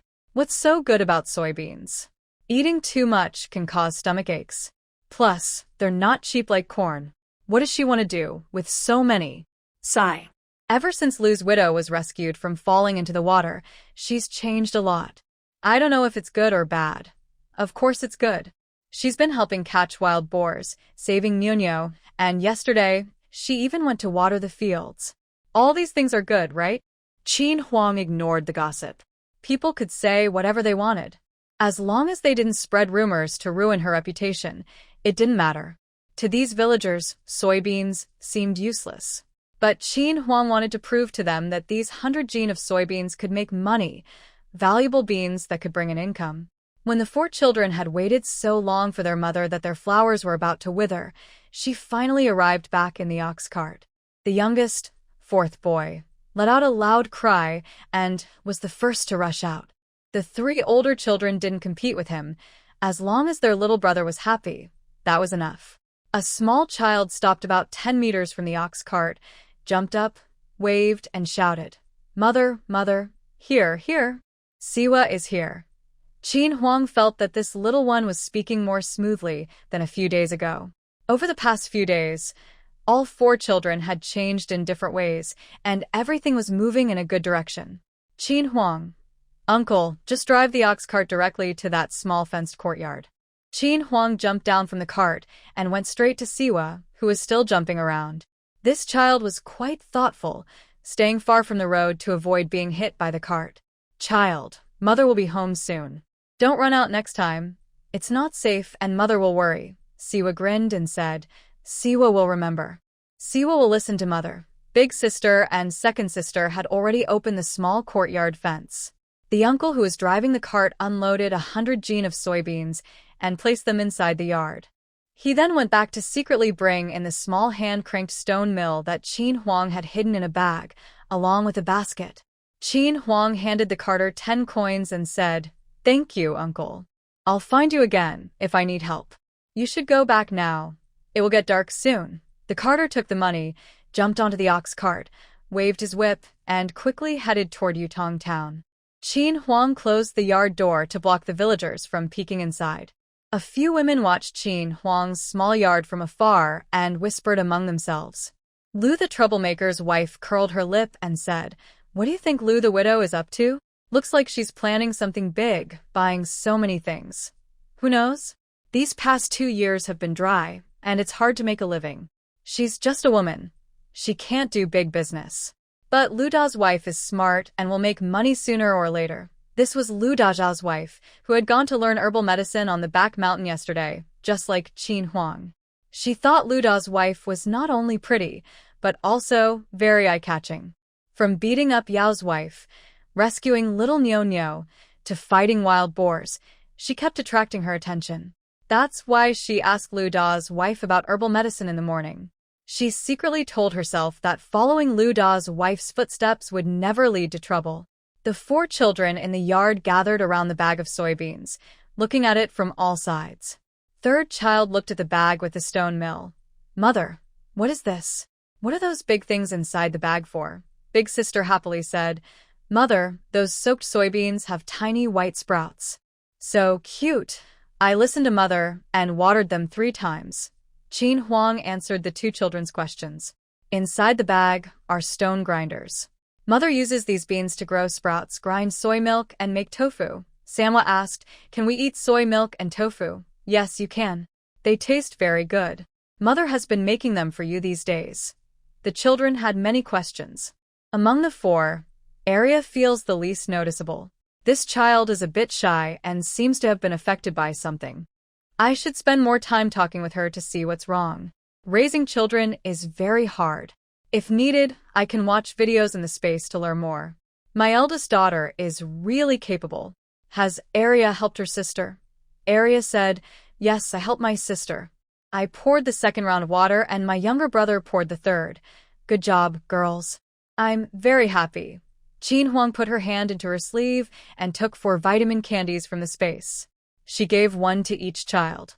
The little ones were surprised at first, then they bit into the candies. They were soft, sticky, a little chewy, and sweet.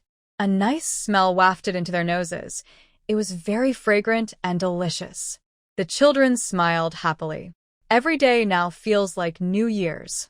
Arya thought, if only Dad were here, it would be even better. She missed him so much and wished he thought of her every day. Qin Huang carried 100 jean of soybeans into the storage room she cleaned out yesterday. She divided 1/3 of them onto the shelf in the kitchen and moved the small stone grinder into the kitchen. The kitchen was still too small. She needed to earn money quickly to build a bigger house. Dia held a plain flour pancake and handed it to Qin Huang. "Mother, eat this to fill your stomach." "No, I've already eaten."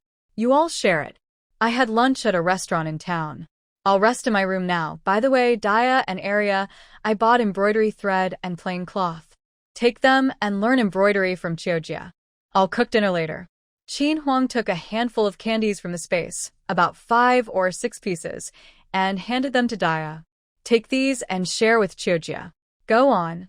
The two daughters hugged the embroidery thread and cloth and ran to their room to talk quietly. Qin Huang didn't pay more attention to her daughters. She turned her gaze to her two sons.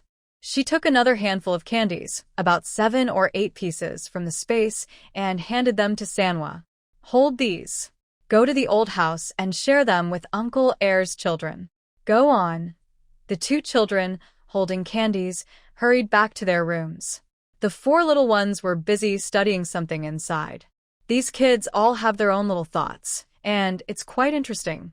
Qin Huang returned to her room, closed the doors and windows, and slipped into the space. She quickly ran to the second-floor bathroom. She had been holding it in for days since arriving here. The outdoor toilet was really unusable. There was a big hole covered with 2 wooden planks, shaky and scary. She was worried the little ones might fall in accidentally. She planned to fix the toilet sometime soon. Qin Huang also looked up online videos on how to make soy milk with a hand-pulled stone mill, making sure she learned it well before leaving the small building. "Little Tang Yuan, where did you run off to?" She called a few times but got no answer. The little girl had run off somewhere wild. That wasn't right. Master. Little Tang Yuan is here." A pink little ball of fluff came rushing over like a whirlwind. Qin Huang quickly opened her arms to catch the chubby little girl. But in the next moment, she was stunned. What was going on?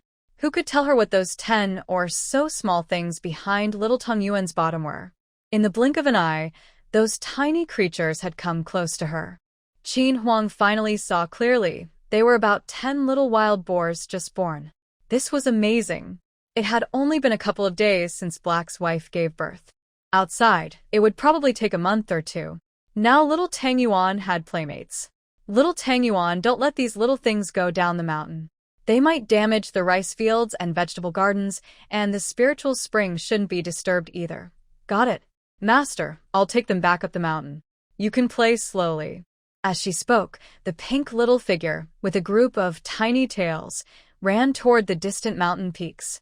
Qin Huang watched the mountain peaks thoughtfully. She thought it might be good to go up and see what's up there someday. She wrapped a bag of peach cookies in oil paper, planning to take them out for the children to eat. Ding. Space task. Learn to make soy milk with a mill so more people can enjoy soy milk. Reward. 200 coins. Deadline 1 year. Accept the task? Yes. It seemed like she was being encouraged to sell soy milk outside. She needed to think carefully about how to promote it. Qin Huang took the peach cookies out of the space. She looked for a new outfit in the cabinet, changed into it, and washed her previous clothes in the space's washing machine. A few little kids haven't come back yet. The yard is very quiet, with no breeze in the June weather, feeling hot and stuffy. Qin Huang went to the water jar in the kitchen, started pouring spiritual spring water into it, and stopped only when the jar was almost full. The family hadn't eaten dumplings for a long time. In the kitchen, there was half a basket of wild vegetables and some plain flour. She planned to make pork and vegetable dumplings, which the little kids would surely love. Qin Huang started cooking. She took minced meat from the fridge, washed the vegetables, chopped everything, and got busy in the kitchen. In Ergo's small yard, a few children were happily talking and laughing. Ergo said, "Big sister E, these candies are too sweet." I bit a little, and it stuck to my teeth. I licked it several times before it came off. The more I licked, the sweeter it got. "This is the best candy I've ever had." Ergo carefully wrapped the remaining candies and put them into his pocket. Big sister E watched Ergo seriously and said, "My mom said we should eat the candies quickly." If we leave them out in the heat for too long, they will melt. Ergo asked, "What does melt mean?" Big sister E scratched her face and said, "Why ask so many questions? Just eat it today." She wouldn't tell Ergo that she didn't really know what melting meant either. Ju was also holding a piece of candy. She was a bit reluctant to eat it because her mom was out pulling weeds. She wanted to wait until her mom came back so they could eat it together. In Lu Laotai's yard, 5 boys were gathered close together, whispering. Lu Dezhao looked at Sanhua and asked, "Sanhua, are these candies really for us?" Sanhua patted his chest and said, "Of course, Dezhao. Think about it. When have I ever lied to you?" Siwa added, "Dezhao, Mom said we should share and eat together." "I'm not lying." Lu Erbao and Lu Sanbao's eyes widened in surprise. They wondered if their auntie still needed sons. The boys sat down on the ground, carefully unwrapped the candy, and gently bit off a small piece. But it stuck to their front teeth, and they started licking the sugar off their teeth. Sweet saliva flowed into their throats, and the sweetness filled their hearts. Li Shi watched the children and said to Lu Laodai, "Mom, big sister E is getting better to the kids. She sold some herbs but still bought candies for them. Each piece of candy is as big as several peanut candies. The kids each get one, and big sister E really cares. Grandma Lu didn't scold Qin Huang this time. Hopefully your sister-in-law can stay this good forever." She also noticed that the eldest daughter-in-law has truly changed. She is now smarter, more capable, skilled in martial arts, and even knows some medical techniques. She drank the sweet water that her daughter-in-law gave her a few times and felt years younger. She didn't know what her own family did. Sigh. Looking at her happy and satisfied grandsons, Grandma Lu felt a little less worried. Qin Huang took several seasonings from her space to prepare the filling. The filling was ready, and the dough had risen. She took out a small rolling pin from her space and started making dumplings. Qin Huang planned to make enough dumplings for more than 10 people.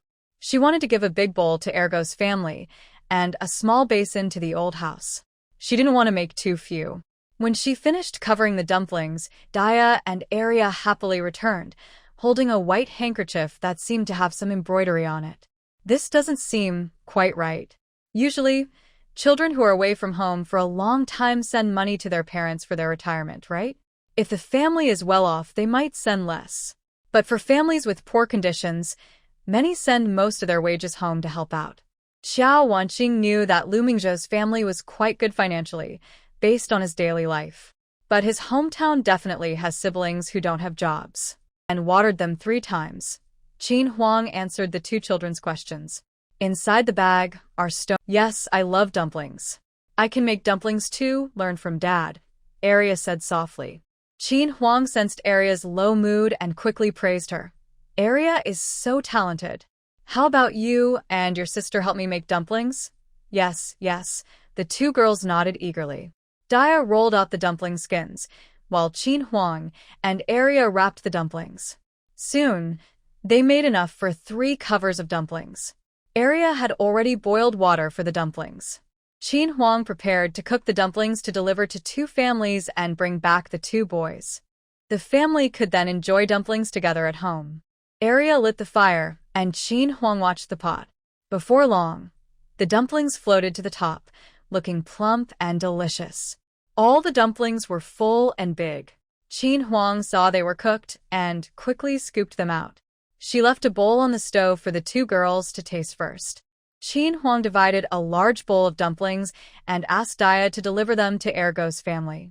She carried a small basin of dumplings and went to the old house. In the kitchen of the old house, Li was making buckwheat porridge with wild vegetables. They wouldn't do any work that evening, just drinking some thin porridge to feel full. Qin Huang went straight to the yard. A few boys were sitting together, not sure what they were playing.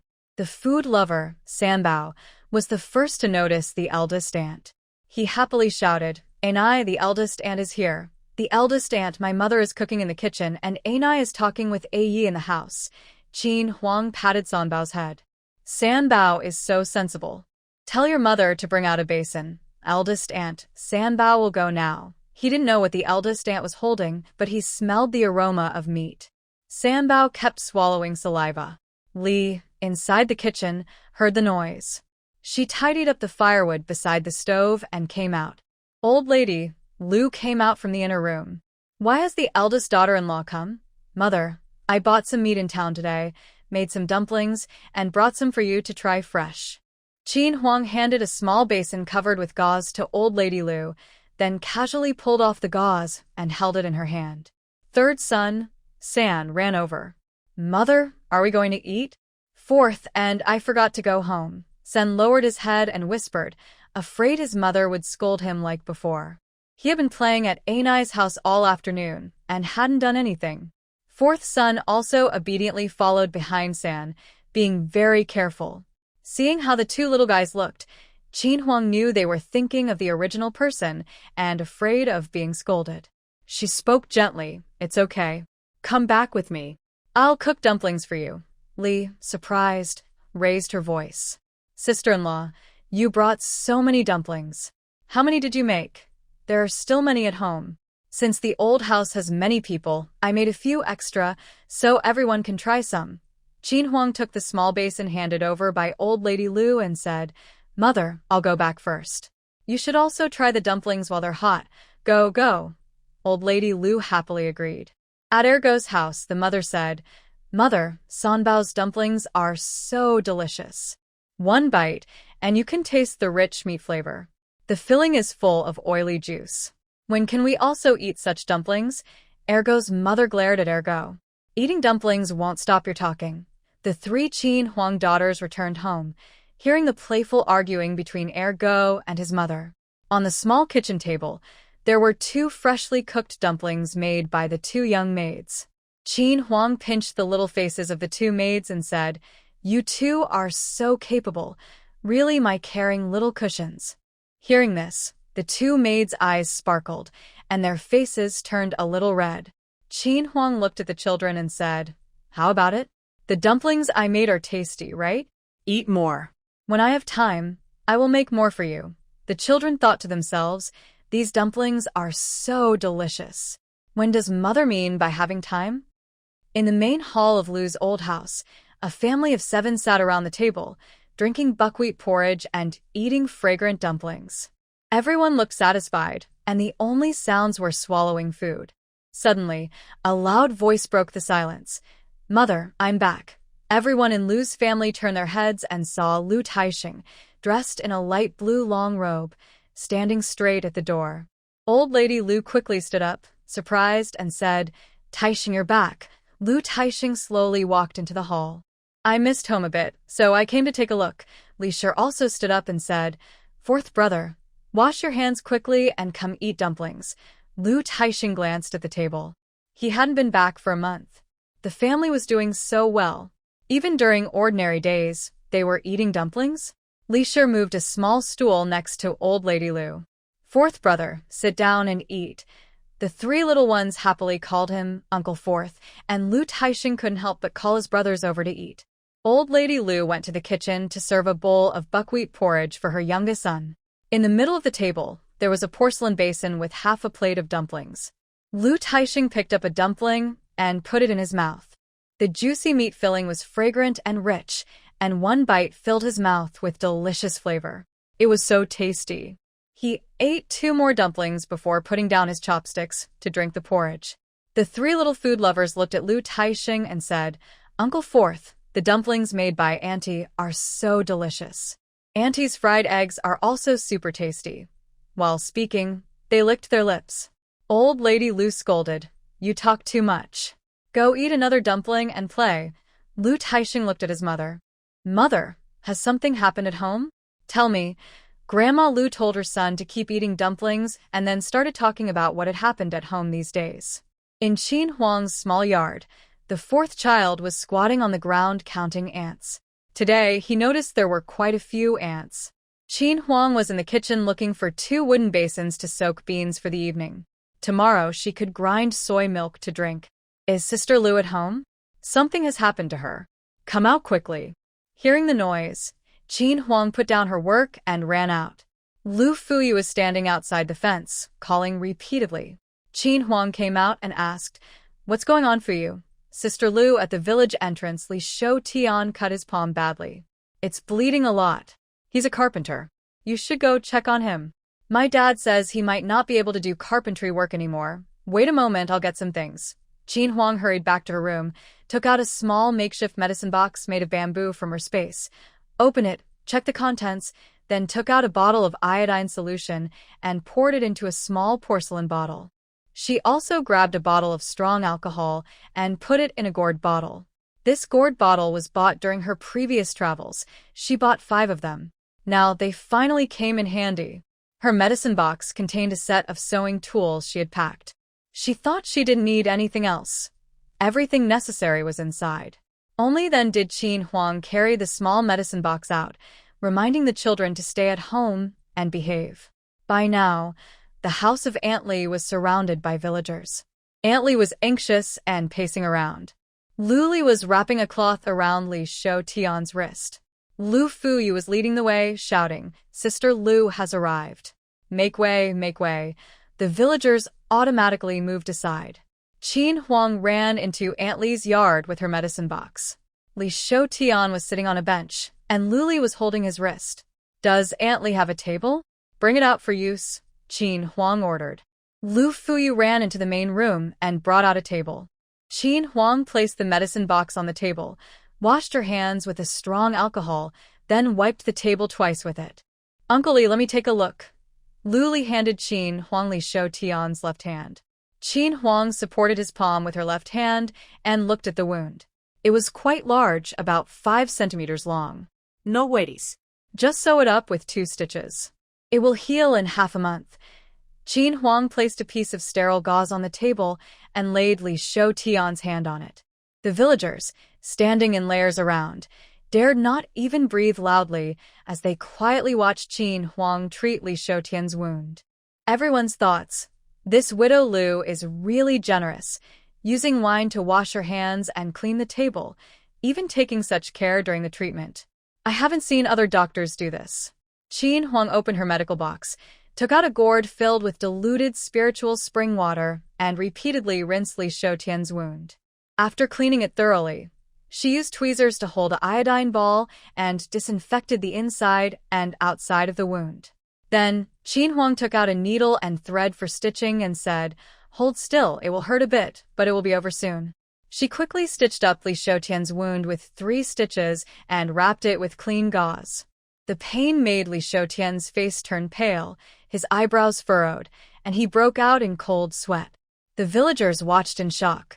Who knew a wound could be sewn up like clothes? Everyone looked at Qin Huang with awe and fear. Lu Taixing felt that his recovered sister-in-law radiated wisdom. Qin Huang stood up and said, "All right, don't get your wound wet. Don't move around too much, avoid spicy or stimulating foods, and stay away from fish and shrimp. Tomorrow, come to my house and I will change the dressing.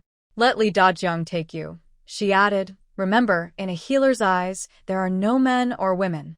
I am saving lives. Anyone who spreads rumors will be like this." And she struck a piece of blue brick beside her, which broke with a snap. Everyone gasped. This widow Lu is too terrifying. No one should provoke her. Lu Popo shrank back, thinking about flirting with her before. Now, seeing her like this, she seems a bit scary. Lu Lijing started shooing people away. "Everyone, disperse. Go do your things, don't all stay here. Disperse, disperse." Soon, only Qin Huang and Lu Lijing and a few others remained in Li Dajiang's small courtyard.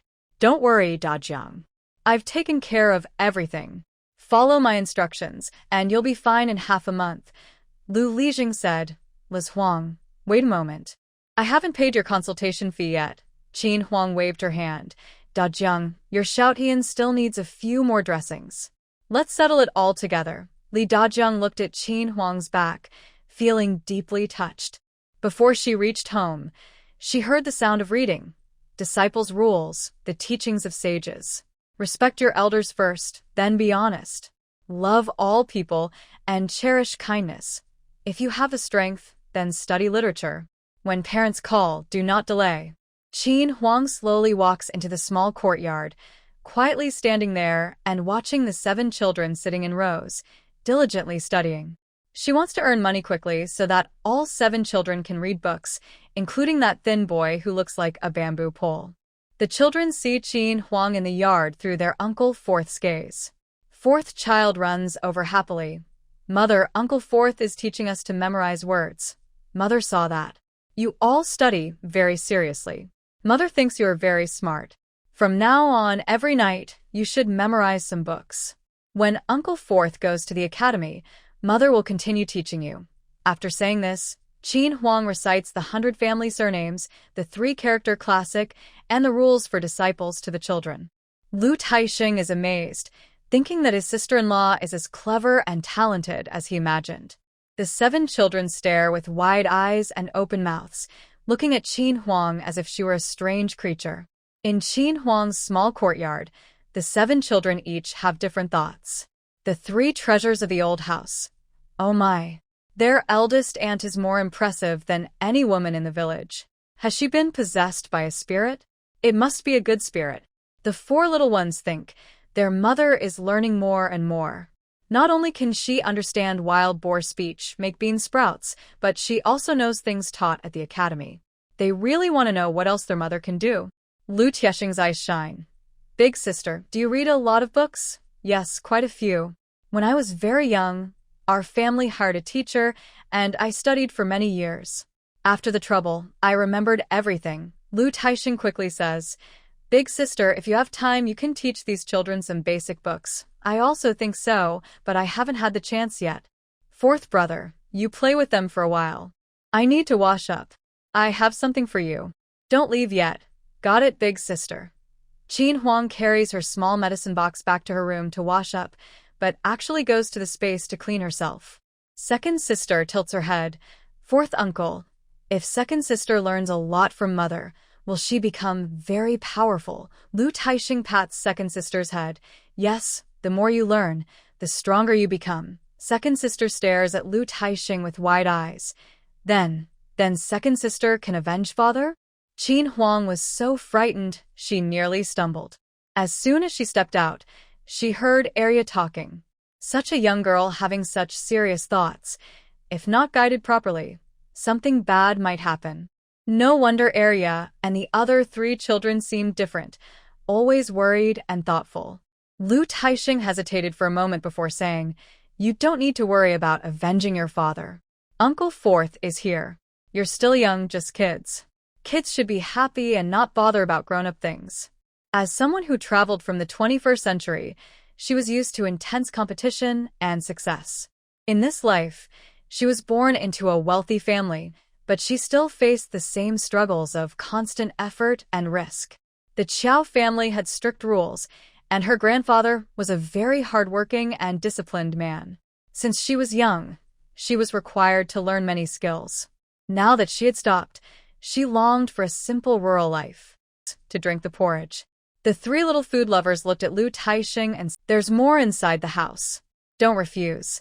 Lu Taixing looked helpless but accepted them. Qin Huang then handed him a bamboo tube. 4th brother, this is my special sweet water that can strengthen your body. Drink a little each day at the academy. Don't tell others. Your parents already have some, so you don't need to leave any for them.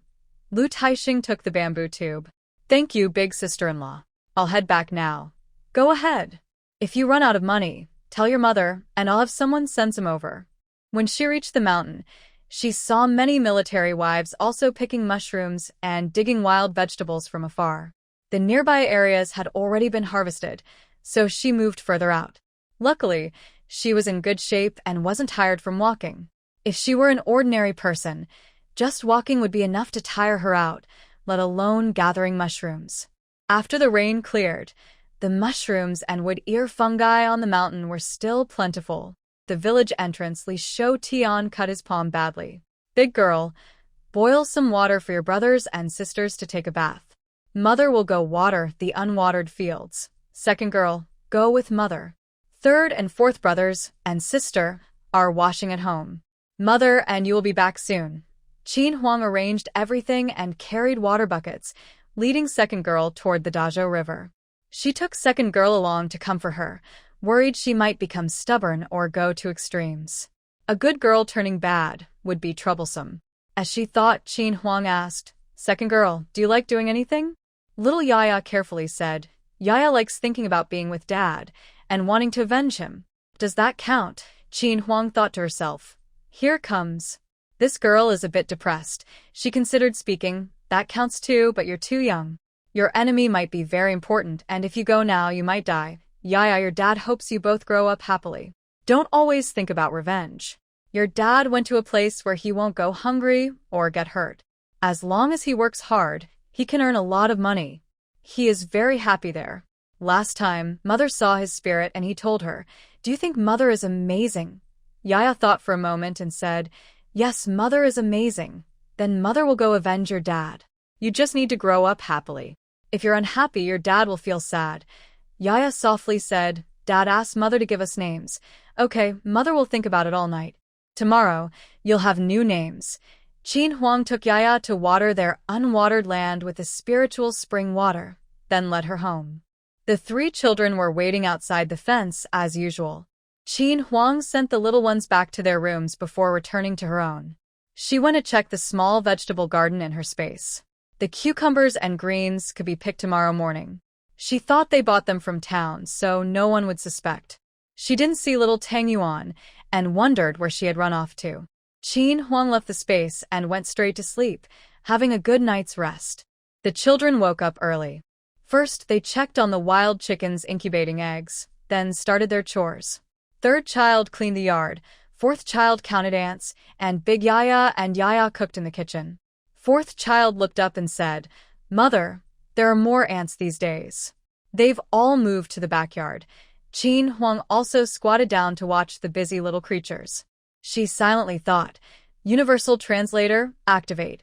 After a minute, useful information appeared in her ear. "Hurry up and move. In a few days, there will be heavy rain.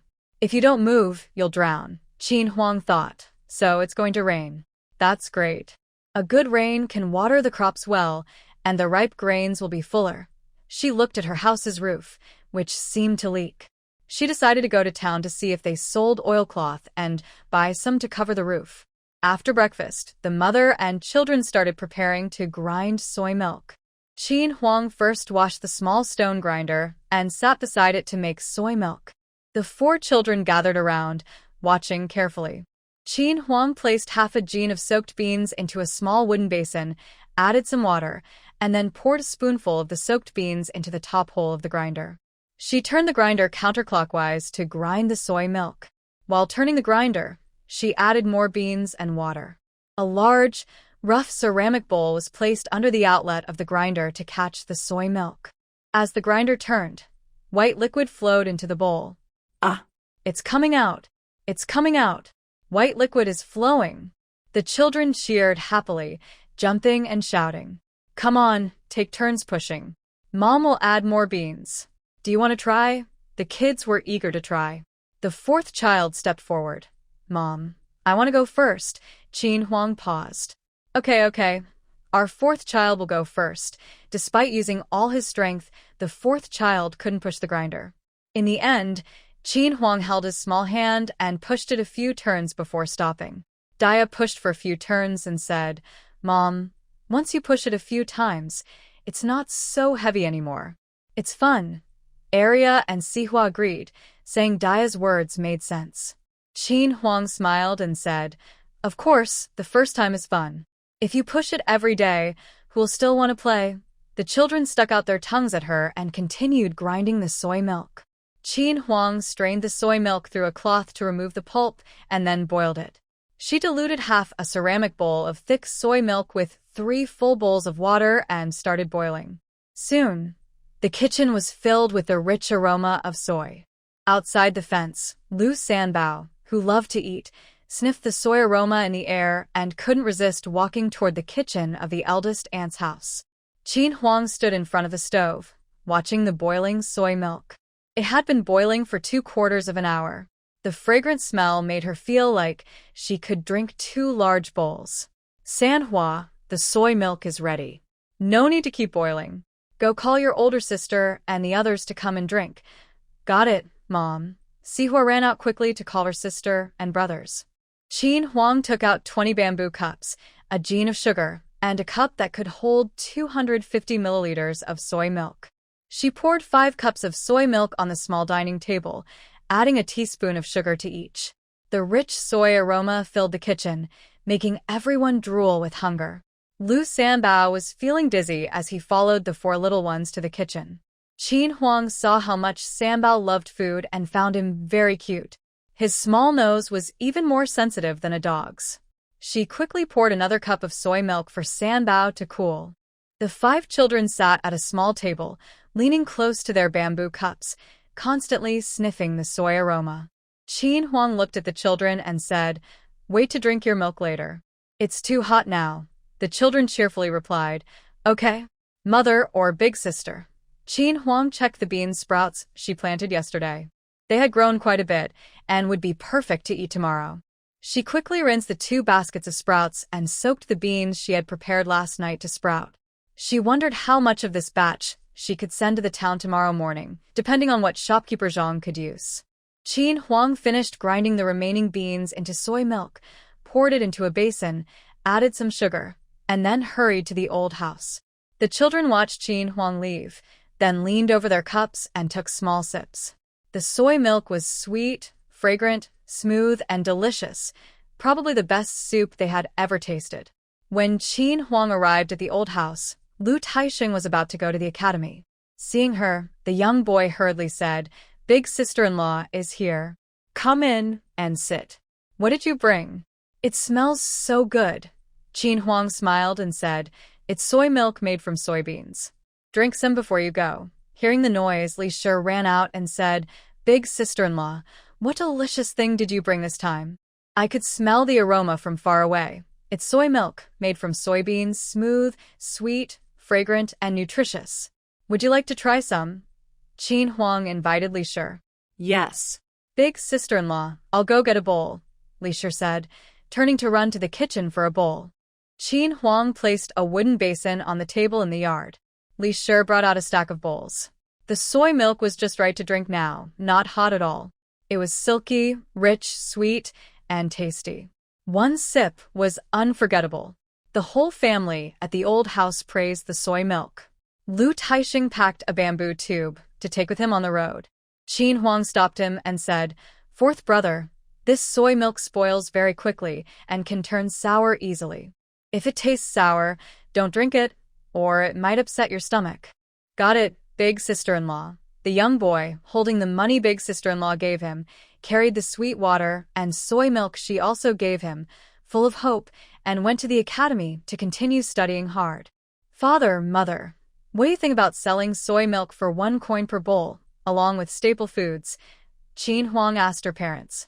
Old Lu tapped his pipe twice. "Big sister-in-law, what staple food do you want to sell with it?" "Father, I want to fry some fried dough sticks and sell them with soy milk. I can't handle it alone, so second brother and his wife can go together. Let's try it first. The people at the town dock work hard, so sales might be faster. Sister-in-law can bring some plain pancakes, which cost 1 coin each, and put a little sugar inside." Qin Huang handed a bag of red sugar from her space to Li Shi. Li Shi waved her hand. "No, sister-in-law, I can't take your red sugar. It's very expensive." Qin Huang pushed the red sugar bag into Li Shi's hand. Take it. "If you're embarrassed, help me with some chores."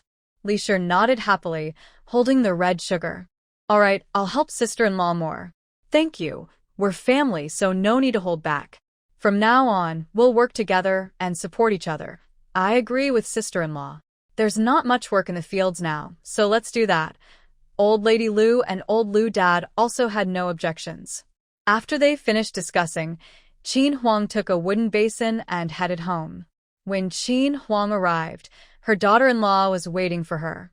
Qin Huang went over. "Aunt Lu is here. I'll go get the pills for you. Sit here and wait for me." Qin Huang went inside, filled a porcelain bottle with 100 vitamin A and D soft capsules, and handed it to her daughter-in-law. "Take 1 each morning and evening. Eat some spinach, rapeseed, eggs, carrots, and pig liver. You should recover in half a year. Zhu Ji's wife, you've saved my eyes. When it gets dark at night, I can't see anything. I thought I'd never get better, and don't say that." You can get better in town too. The town doctor doesn't have good methods either. You're better than him. Finally, her daughter-in-law insisted on leaving more than 20 eggs for Qin Huang, and Qin Huang had no choice but to accept. Dia carried a half basket of wild vegetables into the yard. Mother, I dug half a basket of wild vegetables. We can make some vegetable pancakes for lunch, with soy milk. How about that? That's good. I have no objections. While counting ants, little Fourth asked, Mother, Fourth wants to eat boiled eggs. He saw the grandmother from the Liu family taking many eggs for his mother and wanted to eat some. Okay, let your eldest sister boil 1 egg for each of you. Qin Huang was talking with her 2 children when Aunt Li and Li Xiaotian came to change the bandages. There was a small dining table in the yard. Qin Huang invited Aunt Li and her son to sit down. She took out her small medical box, washed her hands with strong alcohol, cleaned the table, and covered it with sterile gauze before examining Li Xiaotian's wound. Ding. Space mission. Heal the injured villager. Reward. 200 coins. Do you accept the mission? Yes. Sigh. Only 200 coins. Qin Huang sighed, but then thought, 200 is 200. Even a small amount counts. Without the mission, she would still help people. Thinking this way, she felt that having 200 coins was not bad. Qin Huang looked at Li Xiaotian's wound. It's healing quickly. It's scabbing over, and there's no redness. Good, good. Aunt Li was happy to hear this. Thanks to you, daughter-in-law of Tai Zhu. If we had gone to town, we wouldn't know how much blood this child lost. It's hard to say if the wound can be fully healed. Aunt Li, it's not that serious. The wound looks scary, but as long as it doesn't get infected, it's fine. If it gets infected and causes a fever, that's trouble. Don't get it wet when you go home. Qin Huang used iodine solution to disinfect the wound, then sprinkled a layer of enzyme to promote healing. After that, she wrapped it with fresh gauze. Li Xiaotian hurriedly said, Thank you, Sister Liu. If you need anything in the future, just say it. I'll do my best to help. Qin Huang replied, Good. If anything comes up, I won't hold back and will tell my big brother. Aunt Li put down a few jean of rice and hurriedly left with Li Xiaotian, afraid Qin Huang would chase after them. Qin Huang sighed to herself. Aunt Li and the village chief's wife knew she was embarrassed to accept the medical fee, so they both left after dropping off things, afraid she wouldn't take it. She had no choice but to accept. Only then could these 2 families feel at ease. Both families were simple villagers. They had been here for a few days. Their hardworking and honest nature made her feel safe and at ease. Qin Huang looked at the small dining table in the yard, thinking about her own home which didn't even have a main hall. She wondered what the original couple was thinking. There was a storage room, so why not build a main hall? Such strange people. Now, if someone came to visit, they could only sit outside in the yard. It was boiling hot in midsummer. Qin Huang moved the small dining table into the kitchen, planning to have lunch with the children. After lunch, the family sat at the small table drinking soy milk. Qin Huang was thinking about how I asked her to name some children. She had already decided on the names last night. She thought it was a good idea to tell the children now. Qin Huang spoke. Ya and Mother said that your father once promised that when Mother regains her memory, she will give you all names. The little ones nodded eagerly. Yes. Yes. After careful thought, Mother has decided on some names. You can discuss and choose one each. The 2 girls are Lu Yuding and Lu Yushu. The boys are Lu Yufeng and Lu Yulin. After discussing, the children decided. The eldest girl is Lu Yushu, the second girl Lu Yuding, the third boy Lu Yufeng, and the fourth boy Lu Yulin. Later, Mother will go to Grandpa Li Zheng's house and ask him to register your new names in the household register. Mother also needs to arrange a cart with Uncle Fuyu, so tomorrow we will go to the town to sell food. The children obediently nodded, listening to their mother. Qin Huang brewed a pot of sweetened soy milk and went to Lu Li Zheng's house. Aunt Lu, is Uncle Li Zheng at home? Coming quickly, Iron Pillar's wife. He's inside, worried about something. The weather isn't rainy and the Datong River is almost dry. They talked as they went into the main hall. Qin Huang handed a pot of soy milk to Aunt Lu. Aunt Lu, this is a new snack I made. Try it with Uncle Li Zheng. I plan to sell it in the town tomorrow. After tasting, the couple praised it highly, saying it could be a good business. Qin Huang then discussed with Lu Lizhang about registering the children's names. He promised immediately, saying he would go tomorrow. Before leaving, Qin Huang mentioned that early tomorrow she would rent a cart with Uncle Fuyu to load goods for the town. Then she headed home. On the way, villagers had already started working in the fields. After yesterday's incident with Li Shou-tian, everyone's view of Qin Huang had greatly improved. They now respected her, believing her medical skills were impressive. Villagers who met her on the road greeted her warmly, and Qin Huang nodded in response. When she reached Ergo's house, she met Ergo's mother and Zhang de Go. Ergo's mother greeted her. Iron Pillar's wife, Zhang de Go, and I have been looking for you. My little sister is here. Can you take a look? How long does she need to take her medicine? Thinking about it, Qin Huang realized Zhang Yu had only been taking medicine for a few days. She believed she would recover soon. At Ergo's house, Zhang Yu hurried out when she heard Qin Huang's voice. Hello, Sister Qin. I need to trouble you again for a checkup. This girl looks much healthier than when I saw her last time. It seems my treatment plan is working well. Qin Huang smiled warmly. This was the first time since coming here that someone called her older sister. It made her feel much younger. Qin Huang waved her hand. Miss Zhang, there's no need to be polite. It's just a small favor, and I appreciate your trust in me. They went inside. Qin Huang checked Zhang Yui's pulse. You've been recovering well these days. Keep taking the medicine as prescribed. After half a month, you can stop the medication. After stopping, make sure to rest more. Eat eggs, meat, pig liver, spinach, and drink corn porridge with red sugar. Qin Huang thought about going to the town to sell soy milk tomorrow. Since she was unfamiliar with the area, she decided to ask Zhang Daqian for some advice. Brother Zhang, I made some food and want to sell it at the town dock. You're familiar with the town. Can you tell me more about it? That's the home of Taiju. You're asking the right person. Brother Zhang often works at the dock, said Ergo's wife quickly, praising her husband. Zhang Daqian, a simple man, said, Sister-in-law, don't listen to Ergo's wife. I just know a little more than others. The town dock is managed by both the grain transport office and the county office. There are patrols every day, so the security is pretty good. The head of the grain transport is Hong Qi. He's generous and honest, and many merchants like dealing with him. If you go, I'll talk to Wu, the constable, and ask them to give you a stall. That would be a big help, Brother Zhang. It saves me a lot of trouble. Qin Huang took out a few coins from her sleeve and handed them over. Brother Zhang, take these small coins. They'll help you with your work. Zhang Daqian hesitated. Sister-in-law, I don't need so much. Wu and I are quite familiar. Familiar or not, I can't let Brother Zhang owe favors. Just take it. In the end, Zhang Daqian accepted half a tael of small coins to use. He agreed to meet Qin Huang at the city gate early tomorrow. He and his sister still had to go back to the town tonight, and he planned to find Wu later. Qin Huang thanked Zhang Daqian and left Ergo's house to go home. Senghua and Sigua went to the old house to play. Big sister and second sister watered the vegetable garden and then soaked the bean sprouts, busy and happy. Qin Huang also went to the village entrance to buy 2 wooden buckets for soy milk. Li Damao refused to take any money, but Qin Huang couldn't refuse. She accepted the buckets. She thought about giving Li Shou-tian some medicinal water from the spirit spring to help his hand heal faster when she changed his medicine.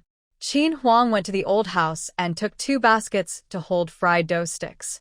After returning home, she hung up the bean pulp to dry, so it could be used to raise wild pigs. She plans to build a pig pen when she has time and catch a couple of small wild piglets to raise.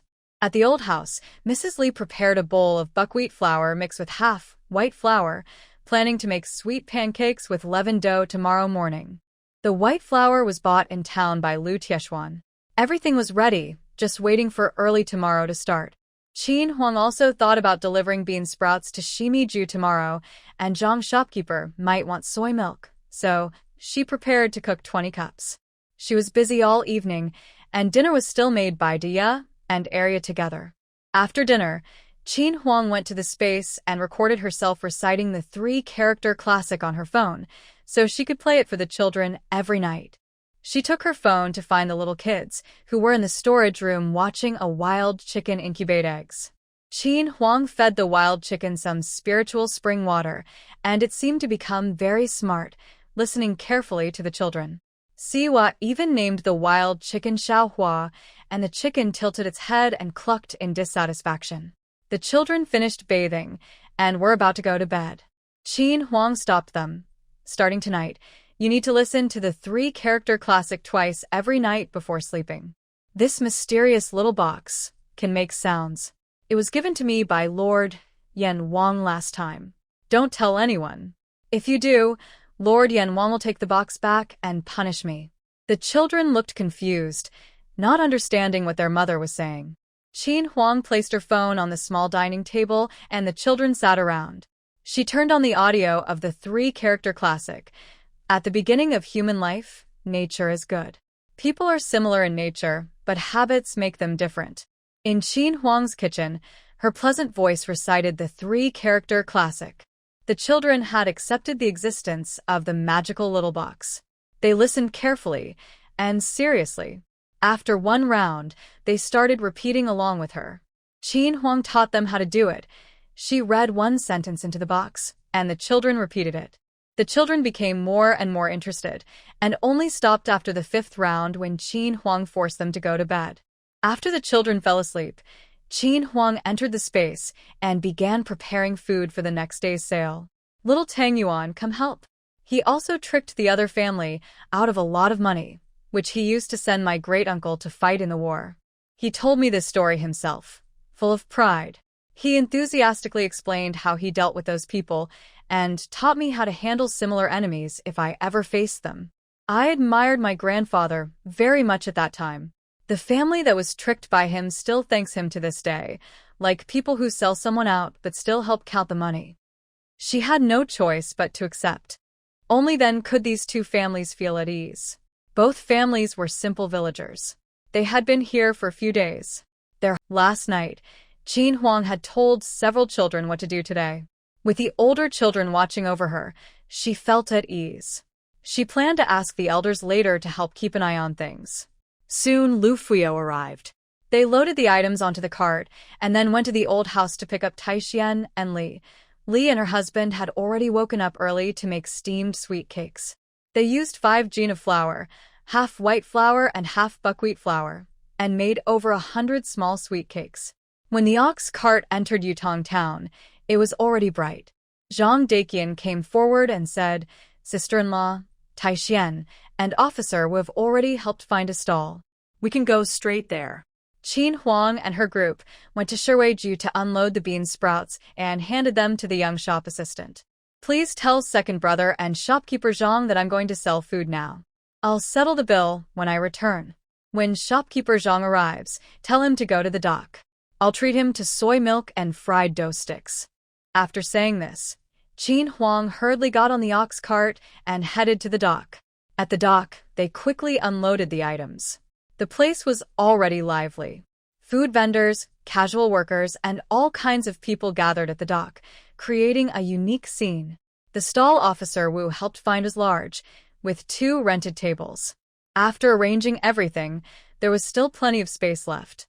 Qin Huang bought a cup of soy milk and gave 2 fried dough sticks to Zhang Daqian. Zhang Daqian didn't refuse and sat down to eat. A man with a square face stood in front of the stall. "Brother Daqian, I haven't seen you in a few days," he said, then sat at a table. "How's the food here?" Zhang Daqian looked up. Dajiao. "I've been busy these days and couldn't come. The food here is pretty good. Want to try some?" Qin Huang spoke at the right time. Fresh soy milk, 1 coin a cup. Fried dough sticks, 1 coin each. Steamed sweet cakes, 1 coin each. Good quality and cheap. If you don't like it, it's free. Don't miss out when passing by." Li also started shouting like Qin Huang. Soon, many people gathered around the stall. Qin Huang was in charge of making soy milk. Li was responsible for wrapping fried dough sticks and sweet pancakes, and Tai Shuang handled the money. The 3 worked well together. Soon, half of the 3 types of food had been sold. At this time, there were fewer people, and they were less busy. Zhang Daqian and his companions left, telling Qin Huang to find him at the dock center if anything was needed. Qin Huang nodded, saying she had noted it. Just as the three caught their breath, a group of men carrying large bags approached and started ordering food. "This soy milk tastes really good, full of bean flavor," one said. "And these fried dough sticks are delicious too." "Yeah. Have you tried the small sweet pancake? The brown sugar is sweet and soft, and it smells wonderful." Listening to the customers' praise, Qin Huang and the others couldn't help but smile. Zhang Zhonggui arrived at the Taste of Food shop. His young assistant hurried to greet him. "Shopkeeper, you're here." Lu's wife, who sells bean sprouts, brought over more than 20 pounds. "Maybe we can send some to the Qingshan town branch," but she went to the dock to sell food and hasn't paid for the bean sprouts yet. Zhang Zhonggui quickly arranged important matters with the manager and rushed to the dock. He wanted to see Lu's new food creations. Perhaps his restaurant could use them too. Just after finishing this group, Qin Huang looked up and saw Zhang Zhonggui rushing over. She quickly invited him to sit down, asked Tai Shuang to pour a cup of soy milk, and placed 2 fried dough sticks in front of him. "Shopkeeper Zhang, try this soy milk and see how it tastes." Zhang took a sip, gave a thumbs up. "Rich and smooth. Very delicious. It's a pity our restaurant doesn't serve breakfast. I thought we might introduce new dishes again." Qin Huang smiled. "Don't worry, Shopkeeper Zhang.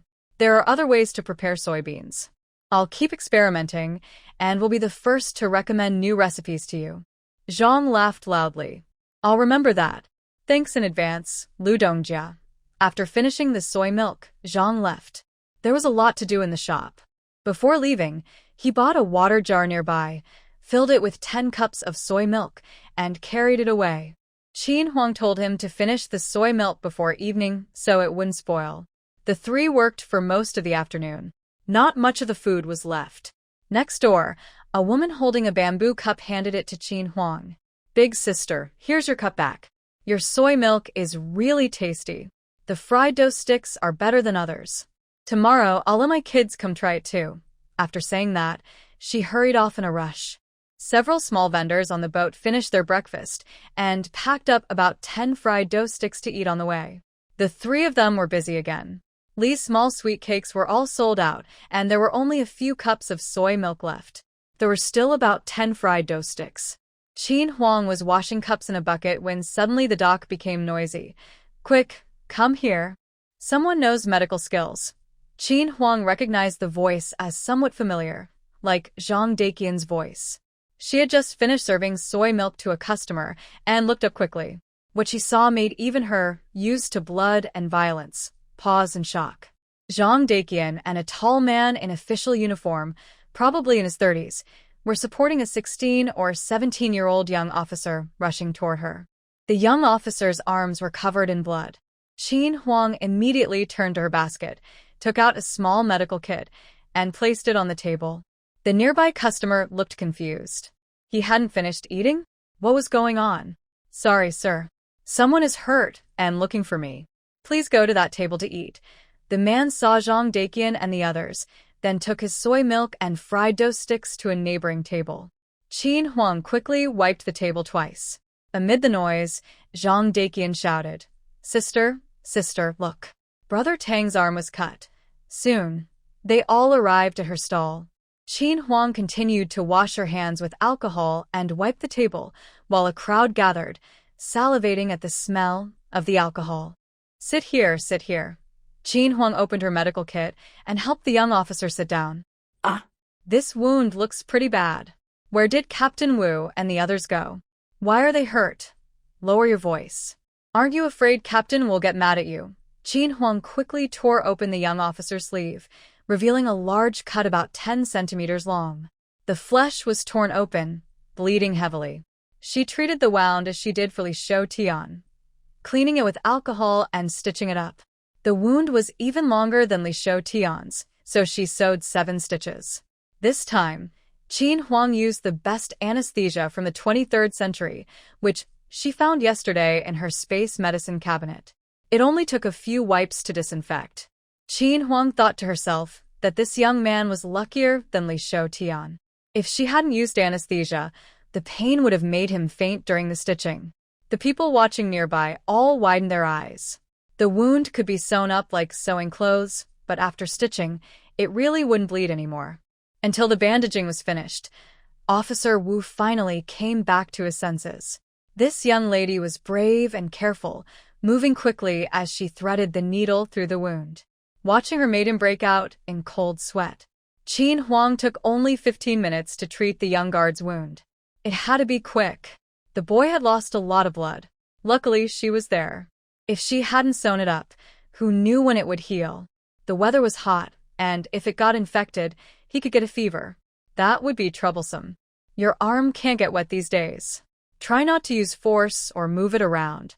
Rest for about 20 days, avoid spicy and irritating foods, and don't eat anything that can cause inflammation. Come to the clinic every other day to change the medicine, Qin Huang said as she packed her medical box. The young guard kept saying, "Thank you, sister. Thank you, sister." Qin Huang then looked carefully at the young guard. He was a fair, clean boy with thick eyebrows and big eyes. Even though he was hurt, he didn't seem very scared, unlike children from ordinary families. She smiled at him. "You're very brave and strong. That's good."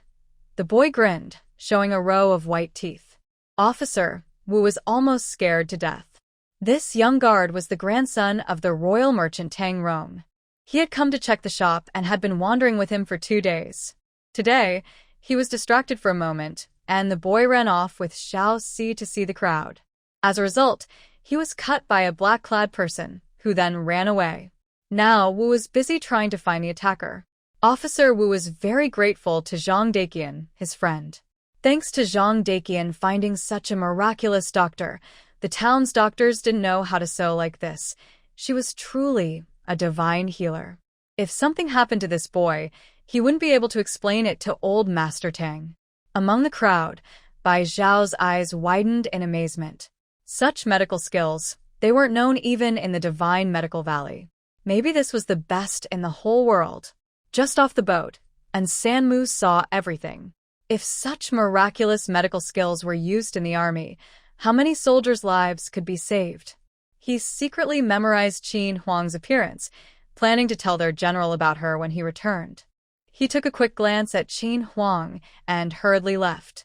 Bai Xiao wanted to go forward but was afraid of revealing his identity, so he gave up and left with Qing Feng. Across the street, in the tea house, Hong Qi saw everything that happened.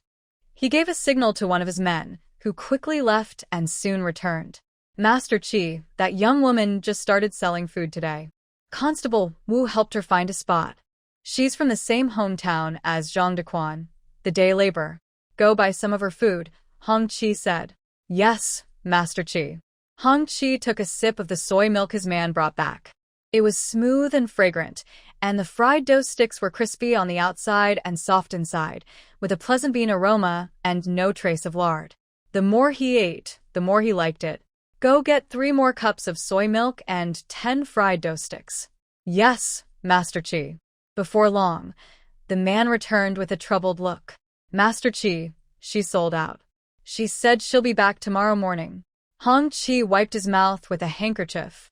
"Then buy 4 cups of soy milk and 10 fried dough sticks tomorrow morning and bring them back to the house." "Yes, Master Qi." Constable Wu and his young assistant had eaten the last 2 servings at the stall. They were still craving more, but there was nothing left. They had come too late. When Tang Guan arrived with the old doctor, he saw his young master chatting and laughing with others. Though his face was a bit pale, his spirit seemed good. Tang Guan quietly sighed in relief, paid the old doctor 10 coins, and sent him off. Qin Huang waited until Constable Wu and his assistant finished eating before walking over.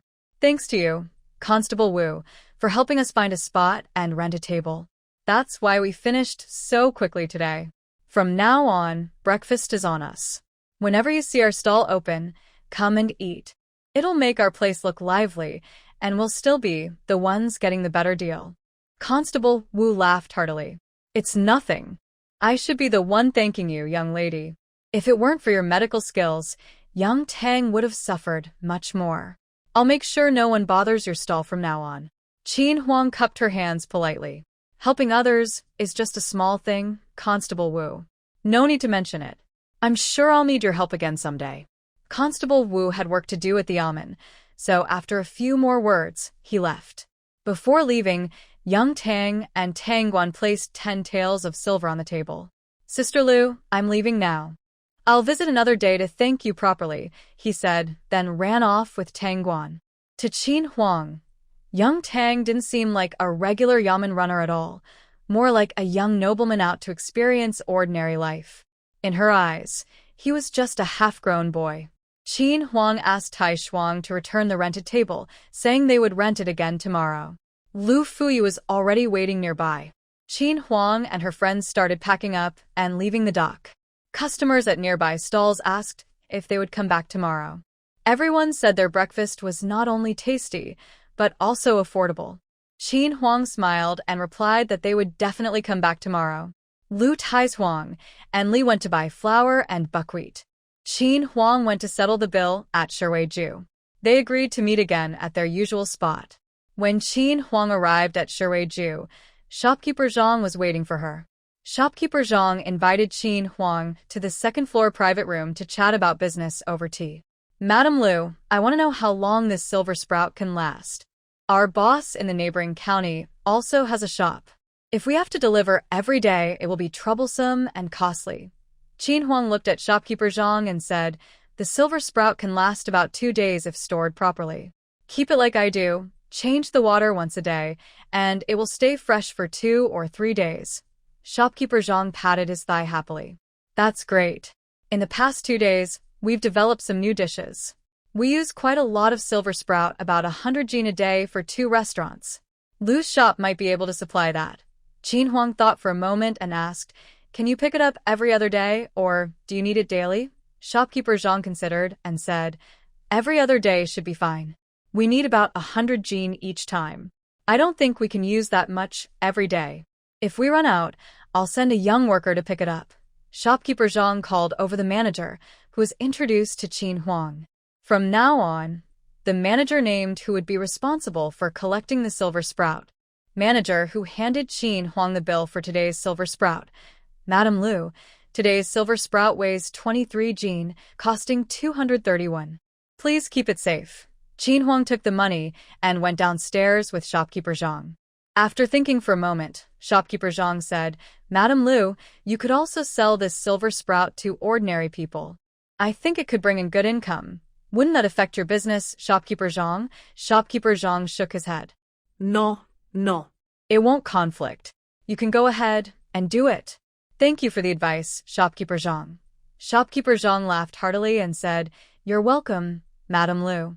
If you have any good food ideas, just remember to cooperate with Zhang Mao first. Qin Huang also confidently replied, no problem. As they discussed business, they arrived at the first-floor hall and bumped into Hong Qi, who was just coming in for a meal. Qin Huang quickly said goodbye to Zhang shopkeeper. Zhang shopkeeper asked whose steward to see Qin Huang out. Qin Huang waved them off and hurriedly left. Zhang shopkeeper went to greet Hong Qi and led him to the second floor. Hong Qi didn't expect to meet Qin Huang here, nor that this young woman knew Zhang shopkeeper and seemed quite familiar with him. Hong Qi suppressed his curiosity and went with Zhang shopkeeper to the private room on the second floor. Qin Huang turned around and saw this scene. She instinctively thought that the person Zhang shopkeeper was hosting must be an important figure in town. Qin Huang left the taste of food residence, went to the meat shop to buy a few jin of meat, then bought some small silk flowers for her 2 maids on the street. She rummaged through her space for a while and found 2 small slingshots made from tree branches. She had made these to entertain little Tang Yuan, and now she could continue using them to amuse the children. Just as Qin Huang was about to find Li and the others, she suddenly remembered about buying oilcloth. She went to the same clothing shop as last time, planning to ask the female shopkeeper about it. Seeing Qin Huang, the female shopkeeper put down her work and smiled, greeting her. Oh, big sister is here. What do you need? We've just received a lot of new goods. Qin Huang thought that if it rained, it might get quite cold at night. It would be good to buy 2 quilts as a backup. She quickly said, Big sister, I want to buy 2 quilts for rainy days, not too thick. The female shopkeeper thought that this young woman was planning ahead. After some thought, she said, Then let's go with spring and autumn quilts. 2 quilts for only 201, the lowest price. Since you're a returning customer, I'll sell them to you at a discount. Qin Huang found this acceptable and bought 2 thinner quilts according to the shopkeeper's suggestion. She paid 201 and then asked about the oilcloth. Big sister, do you sell oilcloth? I want to buy some for roofing. The female shopkeeper was surprised and exclaimed, What? You want to use oilcloth to cover the roof? Yes, big sister. Oilcloth is a bit expensive, but it's convenient. Just cover the roof, and everything is settled. The shopkeeper thought this young woman's idea made sense. Big sister, you've come to the right person. I happen to have 2 rolls of oilcloth left over from last year's stock, and they haven't sold yet. If you don't mind, I'll sell them to you at the original price, 501 for both rolls. Qin Huang was straightforward and paid 501 to buy the 2 rolls of oilcloth. The shopkeeper asked a young assistant to help deliver them to the place where Qin Huang would meet Li and her others. By the time Qin Huang arrived, Lu Fu and the other 2 had already bought what they needed and were waiting for her to return. Qin Huang thanked the young clerk and placed the cloth and quilts onto the ox cart. The 4 of them sat on the cart, which swayed gently as they headed toward Lu's village. Lu was very curious about why the older sister-in-law bought so much oilcloth. After holding back for a while, she asked, Sister-in-law, what are you going to do with so much oilcloth? I think since it's already June and the rainy season is coming, I'll use the good weather to repair the roof with oilcloth. It will also keep the house warmer in winter, she replied. The other 3 on the cart looked at her in shock. That was too extravagant. A simple repair with straw and a bit of mud would do. No one had ever heard of using oilcloth to cover a roof. Qin Huang looked at their surprised faces and said simply, It's easier this way, but it does cost more money. They all nodded in agreement, thinking she made a good point. Before noon, the ox cart arrived at the village entrance. People in the fields on both sides of the road were watering crops, pulling weeds, or sighing as they looked at the dry fields. The Datong River was almost dry. If this continued, even getting enough water might become a problem. Some villagers walking along the dirt road carried hoes and saw Lu Taixian. They asked, Taixian, you went to town early this morning. What are you doing with those baskets and buckets? Lu Taixian didn't hide anything. Everyone would find out sooner or later. I went to town to sell some food and earn a little pocket money. There are so many people selling food now, it's hard to make a good living. He shook his head as he spoke. The villagers looked at him with sympathy and went home in a good mood. The ox cart reached the old house. Old Lady Lu and the 3 treasures were looking this way. The 3 food lovers were caught by Old Lady Lu and didn't rush forward. Li and Lu Taixian jumped down from the cart. The family unloaded the things they bought, and Lu Fu quickly whipped the horse to head toward Qin Huang's house. That widow Lu went to town again. I saw her early this morning loading those heavy buckets and baskets onto her cart. They looked quite heavy. I wonder what she's doing for a living, someone said. Hey, I heard that Lu's widow made something called soy milk yesterday. Old Lu's 3rd son said it was really tasty, and she even added sugar. Another said, ever since Lu's widow got smarter, she hasn't stopped causing trouble. She's always up to something. I don't know how much money she's made, said Mrs. Yao, who had a grudge against Qin Huang. A few gossiping people glanced at her. One of them said, Grandma Yao, I advise you to stop bothering others. Be careful, that widow Lu might hit you with a rolling pin. Laughter came from the women under the big willow tree. Outside Qin Huang's fence, 4 small figures stood like stone statues. When they saw Qin Huang returning, they jumped 3 feet high. The older girls jumped twice and shyly stuck out their tongues, afraid others might see and laugh at them. After the ox cart stopped, Qin Huang got off and started carrying things inside. The little kids chattered happily, helping to move things into the yard. Lu Fuyu looked envious and said, The little ones from Sister Lu's family are so sensible. They rarely run around and all know how to find work. Qin Huang proudly said, Yes, my little treasures are my good helpers. Fuyu, don't be jealous of me. In a few years, your kids will also help you with small chores. Lu Fuyu blushed from Qin Huang's teasing. He took the 15 coins Qin Huang handed him and said, Sister Lu, I'll go now. I'll come to pick you up tomorrow morning. Qin Huang waved her hand and led the children into the yard. She took out a small cloth bag and placed it on the table. Your mother bought you a gift inside. Open it and see. The 4 kids gathered around the bag. The smallest, 4th child finally opened it.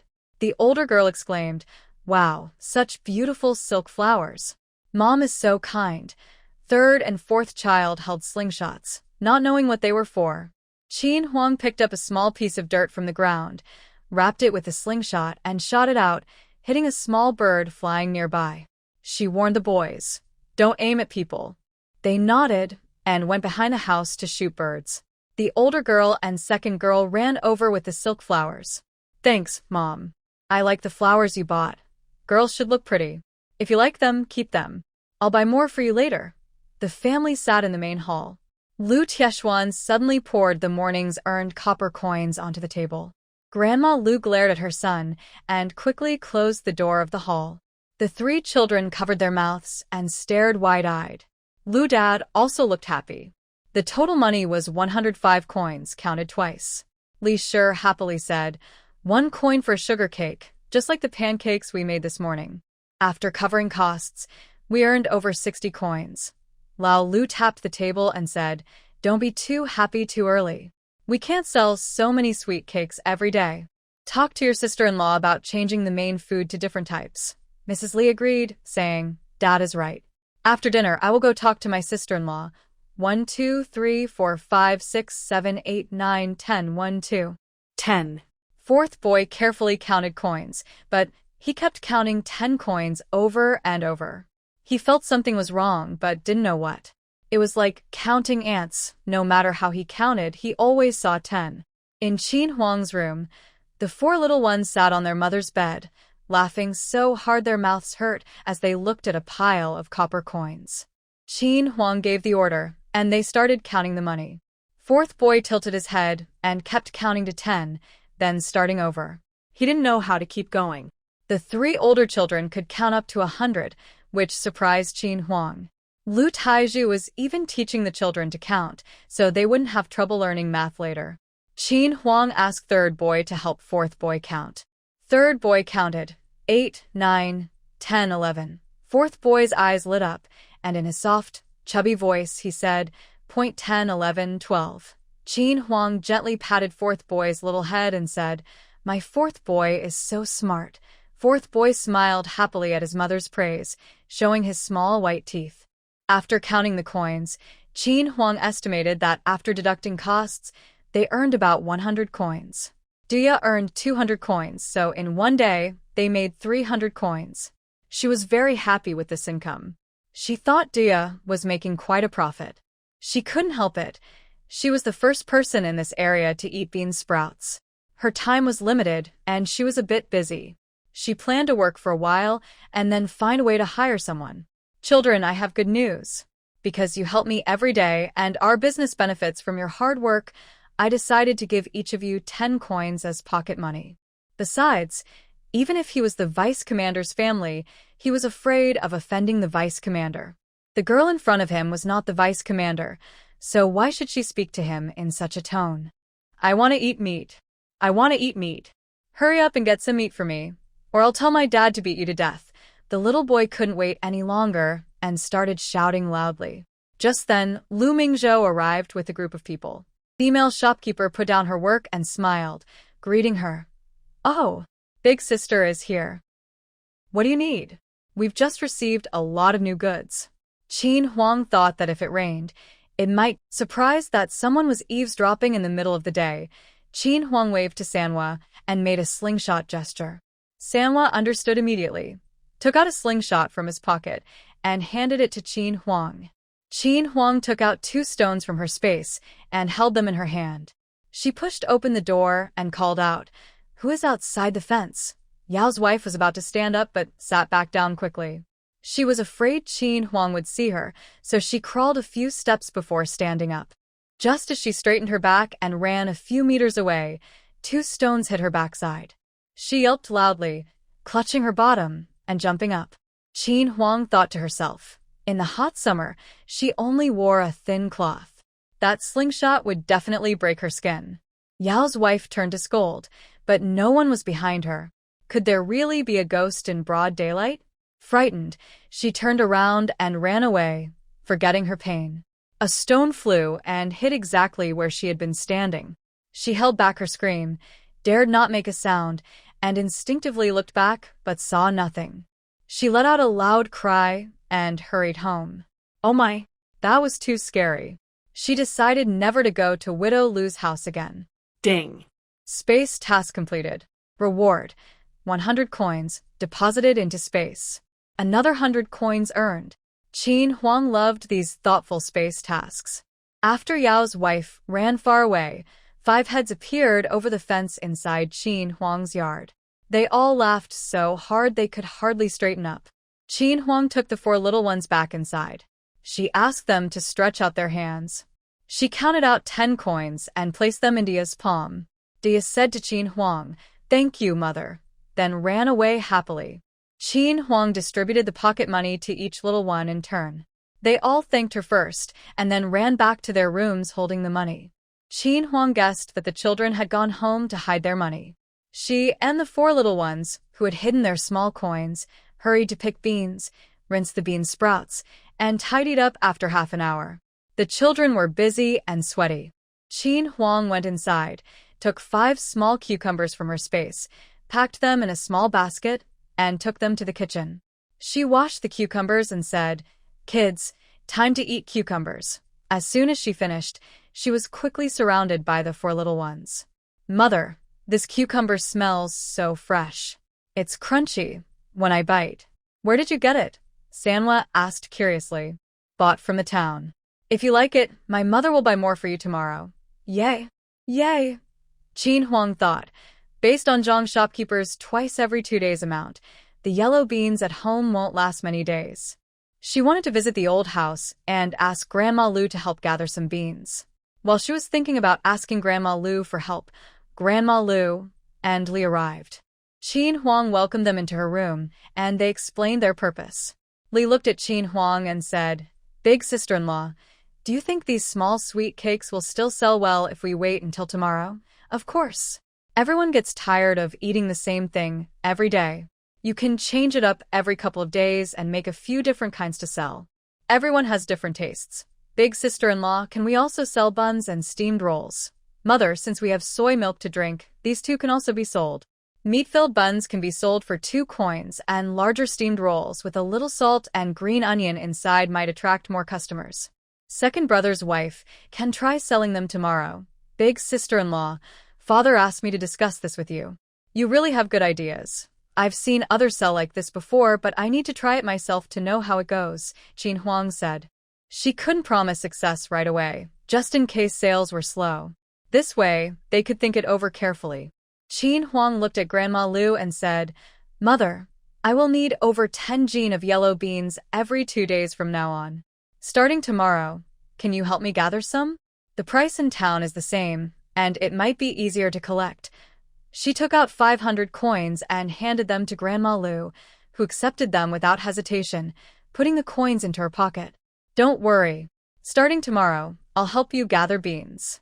If I get too busy, I'll let you know. Your father and I are both free." "Got it, mother," Qin Huang quickly called her older maid. The maid ran into the room. "Mother, what do you need me for?" "Go to the kitchen and pack a small basin of bean sprouts for Grandma and the others to take home. We'll stir-fry it for dinner." Li looked at Qin Huang and asked, "Big sister-in-law, what are bean sprouts?" "Sprouts grown from yellow beans. They're very tasty. You'll see tonight." Grandma Lu and Li, confident and happy, carried the covered basket of bean sprouts home. Li walked quickly, full of confidence and anticipation for tomorrow's business after hearing her sister-in-law's plan. Qin Huang felt she had solved the bean-gathering problem and completed a difficult task. She slapped her forehead, forgetting about fixing the house. She decided to wait until after dinner to deal with it. Qin Huang thought about what important tasks she still needed to do at home. Arya came over and tugged at her clothes. "Mom, the weeds in the field need pulling. Did you forget?" Qin Huang slapped her forehead. Mom really forgot about this. Luckily, yari maindid me. "We'll go pull the weeds in the field soon." Qin Huang was worried that some people might be interested in her belongings at home. She went to her space to set up a camera on the eaves and also told the wild hen in the storage room to be alert and help watch the house. After doing all this, she gave each of the 4 little ones a bamboo tube of spiritual spring water. The family then headed to their own field. When they arrived near the field, they saw a group of people gathered and arguing loudly. Dia whispered, "Mom, it looks like something has happened up ahead. Annie Ho-Hot, wake up." "What's wrong with you?" "Grandma, wake up. Don't leave Go-Sheng behind. Hurry and find Tieju's wife. She must have a way." Go-Sheng, who was crying and lying on Grandma, rolled and crawled out of the crowd. When she looked up, she saw Qin Huang's family walking over. Qin Huang saw a boy about 12 or 13 years old, wearing patched clothes, tears streaming down his face, squeezing out of the crowd and running straight toward her, shouting, "Aunt Lu, please help my grandma." She fainted. Qin Huang didn't recognize whose child this was, but she didn't hesitate to help. Ding. Space task: treat the villager with heatstroke, accumulate merit, and increase the host's good impression among villagers. Task reward: 100 coins. Accept the task? Yes. Qin Huang quickly moved toward the crowd. Everyone make way. Don't crowd too tightly. Let the air circulate. Hearing her words, the villagers understood the reason. They gradually dispersed, leaving fewer people crowded together. By now, the elderly woman on the ground had regained consciousness. Her mouth was red and swollen, likely from someone pinching her. Qin Huang squatted down, pressed her fingers to the woman's pulse, and understood immediately. Just as she guessed, she was suffering from heatstroke. She quickly loosened her mother-in-law's collar and took some spring water to give her. "Grandma, you have heatstroke. The weather is hot, and drinking less water makes it worse. Being in the sun all the time can cause heatstroke." Huang Guohua drank the spring water that Qin Huang offered and felt a bit stronger. She felt like she had come back to life.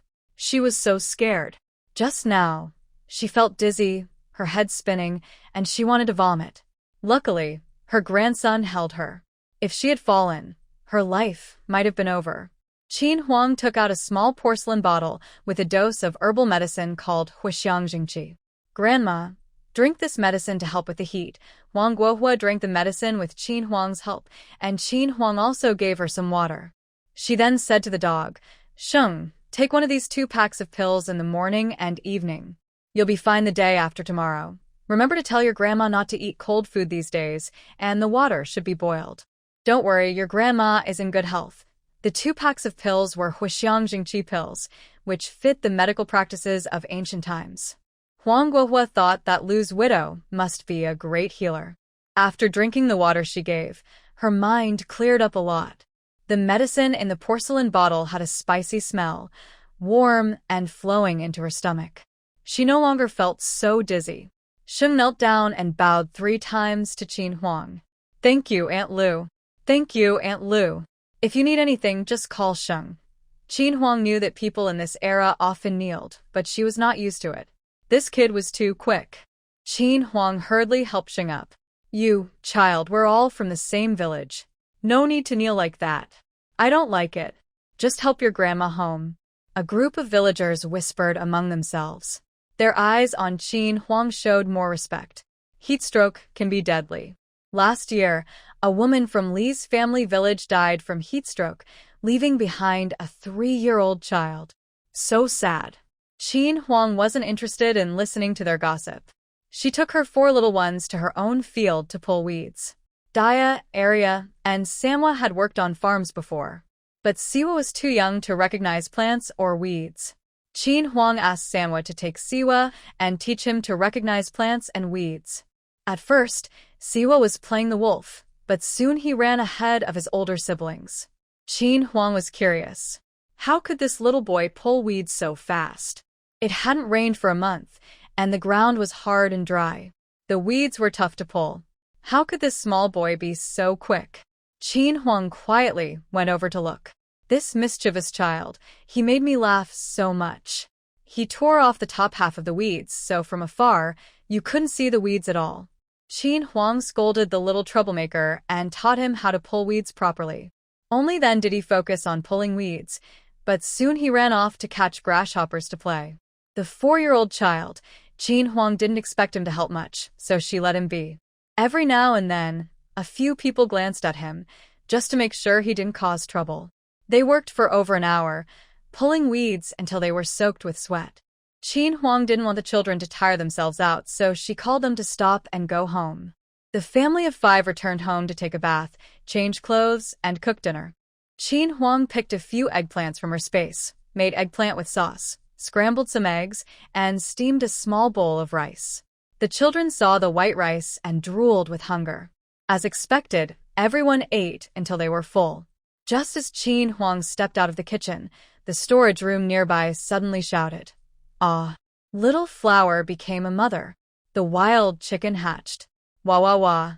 Qin Huang covered her ears, not wanting to hear the noisy calls of the little kid. 3rd child and 4th child ran to the old house, brought back a basket to make a nest for the baby chicken. Once the nest was ready, the children calmed down and obediently went back to their room to study the 3-character classic with the little black box. Tonight, the sky finally showed mercy and released the wind goddess. A gentle breeze cooled the daytime heat. Villagers came out to relax and chat in groups of 3 or 5. Under the big willow tree in the village center, Grandma Lu cleared her throat and said, "Everyone listen to me. I have good news. Tomorrow, I will harvest soybeans at 7 cents a jean. This is the retail price at the shop, higher than what anyone has sold their beans for before. If you want to sell, come to my house." "Big Annie, what are you going to do with the soybeans? Why ask so many questions?" "If you want to sell, just come to my house. I have about 20 jean left. These beans aren't very tasty, so I plan to sell a few jean tomorrow. It's more than twice the usual price per jean.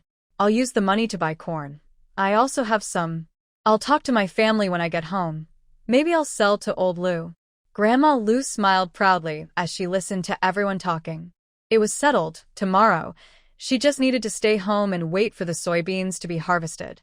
As the last light disappeared from the horizon, the lively Lu village gradually became quiet again. The 4 children finished reading the 3-character classic and obediently went back to their rooms to sleep.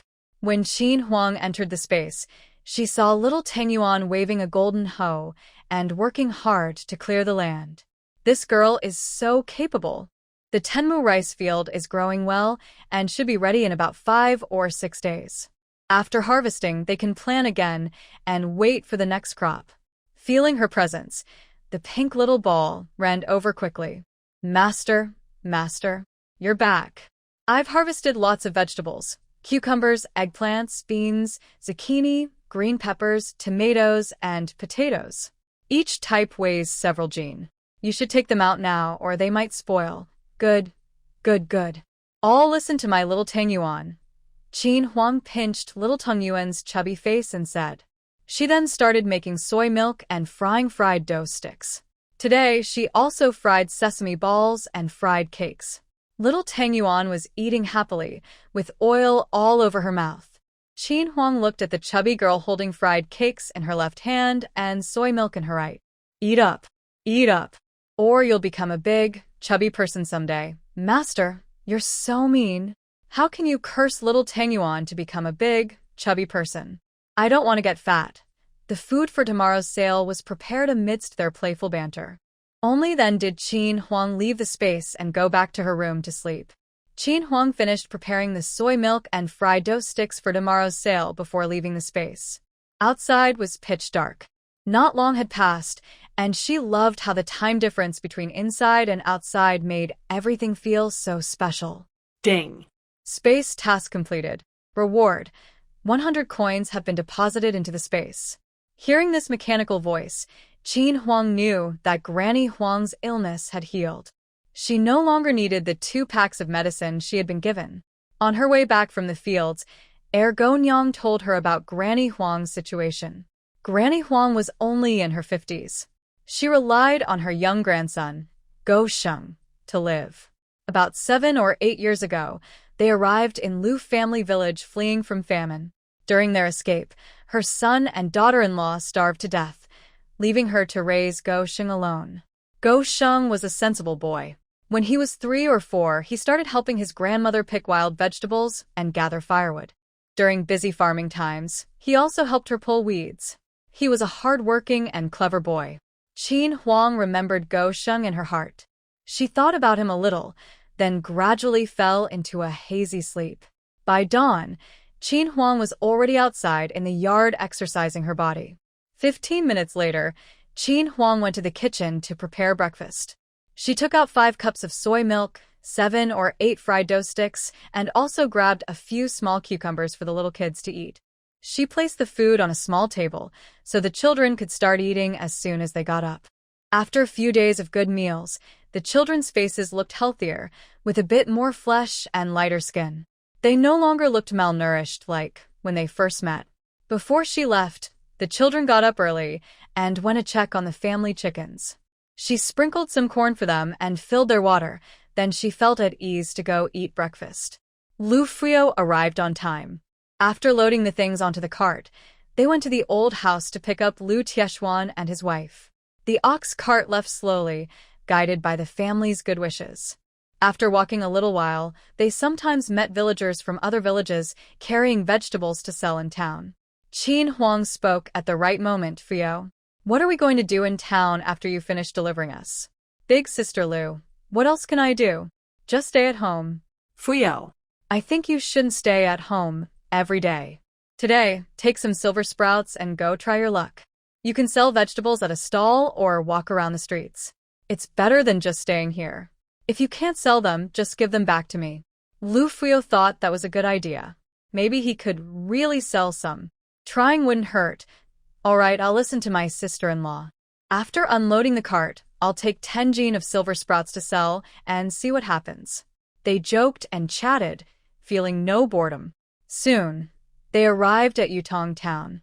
Today, Qin Huang also took along Zhang's silver sprouts, totaling 108 jin. After settling accounts with Hu, she hurried to the dock. When they reached the dock, it was just the right time, and the place was starting to get lively. Lu Fuyo helped unload the goods. He took the more than 10 jin of silver sprouts Qin Huang left for him and went out to sell. As soon as they set up their stall, customers eagerly ordered and paid. Everyone was busy and happy. Next door, a woman with her 4 children came. The kids were so full they kept rubbing their stomachs, saying they would come again tomorrow morning. Thanks to yesterday's practice, Lu Tieshuan and his wife were now confident in running the breakfast business. Qin Huang still wanted to promote the soy milk. She planned to stay at home, wait for the money, and think about other business ideas. She also hoped to help the whole village become rich. Today's business was as good as yesterday, with many customers buying food to take home. Qin Huang saw the important person's assistant she met yesterday at Zhang's shopkeeper's door. He bought 4 cups of soy milk and 10 fried dough sticks to take away. Qin Huang didn't think much. It's normal for everyone to want to try the new soy milk. She took a few cups to sell at her breakfast shop. She had to do it. She was assigned to promote the soy milk, so she had to do her best. While Qin Huang was busy promoting the soy milk, several villagers came to sell yellow soybeans at Old Lady Lu's house. Back then, soybeans weren't used much. Families didn't grow many, mostly boiling or frying them as snacks, and making soybean flour rolls was the most common.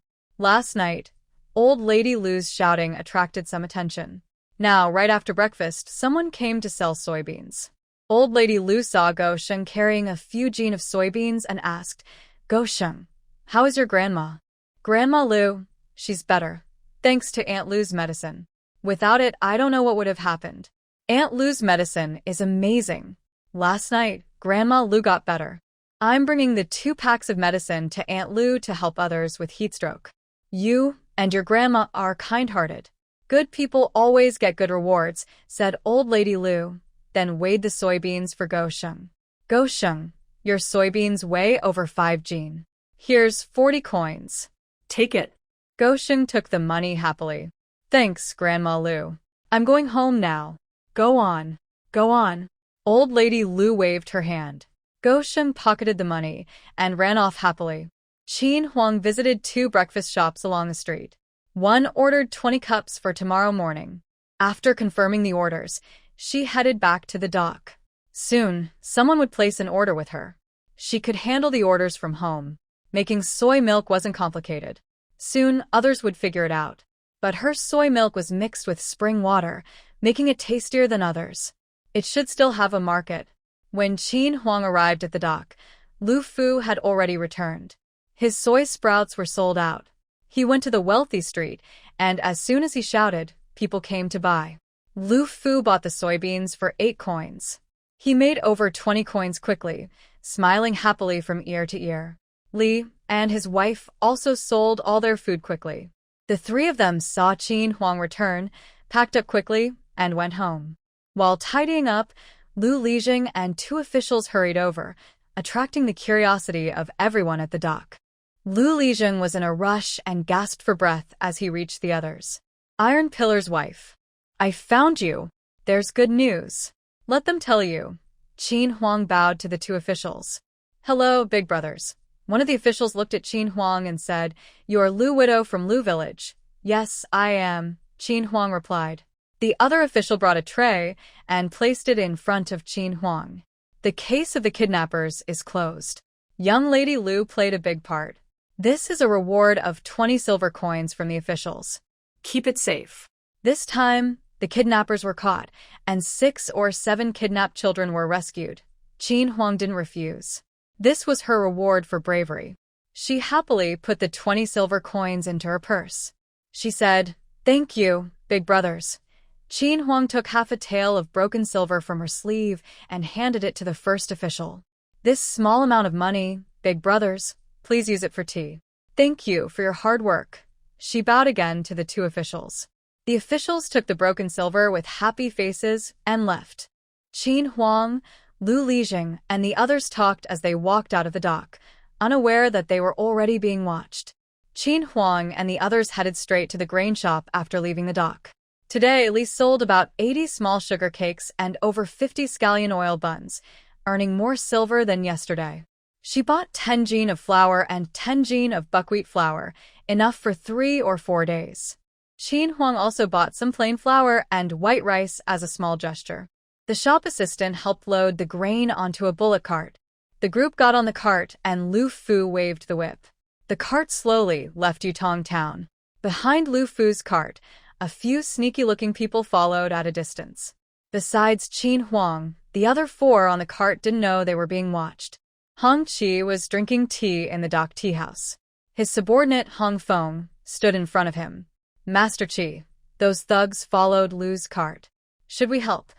Didn't you hear that Lu Widow beat the kidnappers so badly they're still looking for their teeth? If someone can catch kidnappers, a few small thugs are nothing. Watch and wait. Don't act lightly. This matter has nothing to do with the dock or us. Yes, Master Qi, Hong Feng wondered if he was overthinking. Master Qi clearly cares about the widow Lu, but you shouldn't guess his thoughts. No matter how much you try, you won't understand. It's better to send someone to see what's happening and report back to Master Qi. When they left the gates of Yutong town, the tailing people were still far behind the ox cart. Qin Huang didn't mind and was not afraid to come forward. Notification. Space mission. Deal with the robbing troublemakers.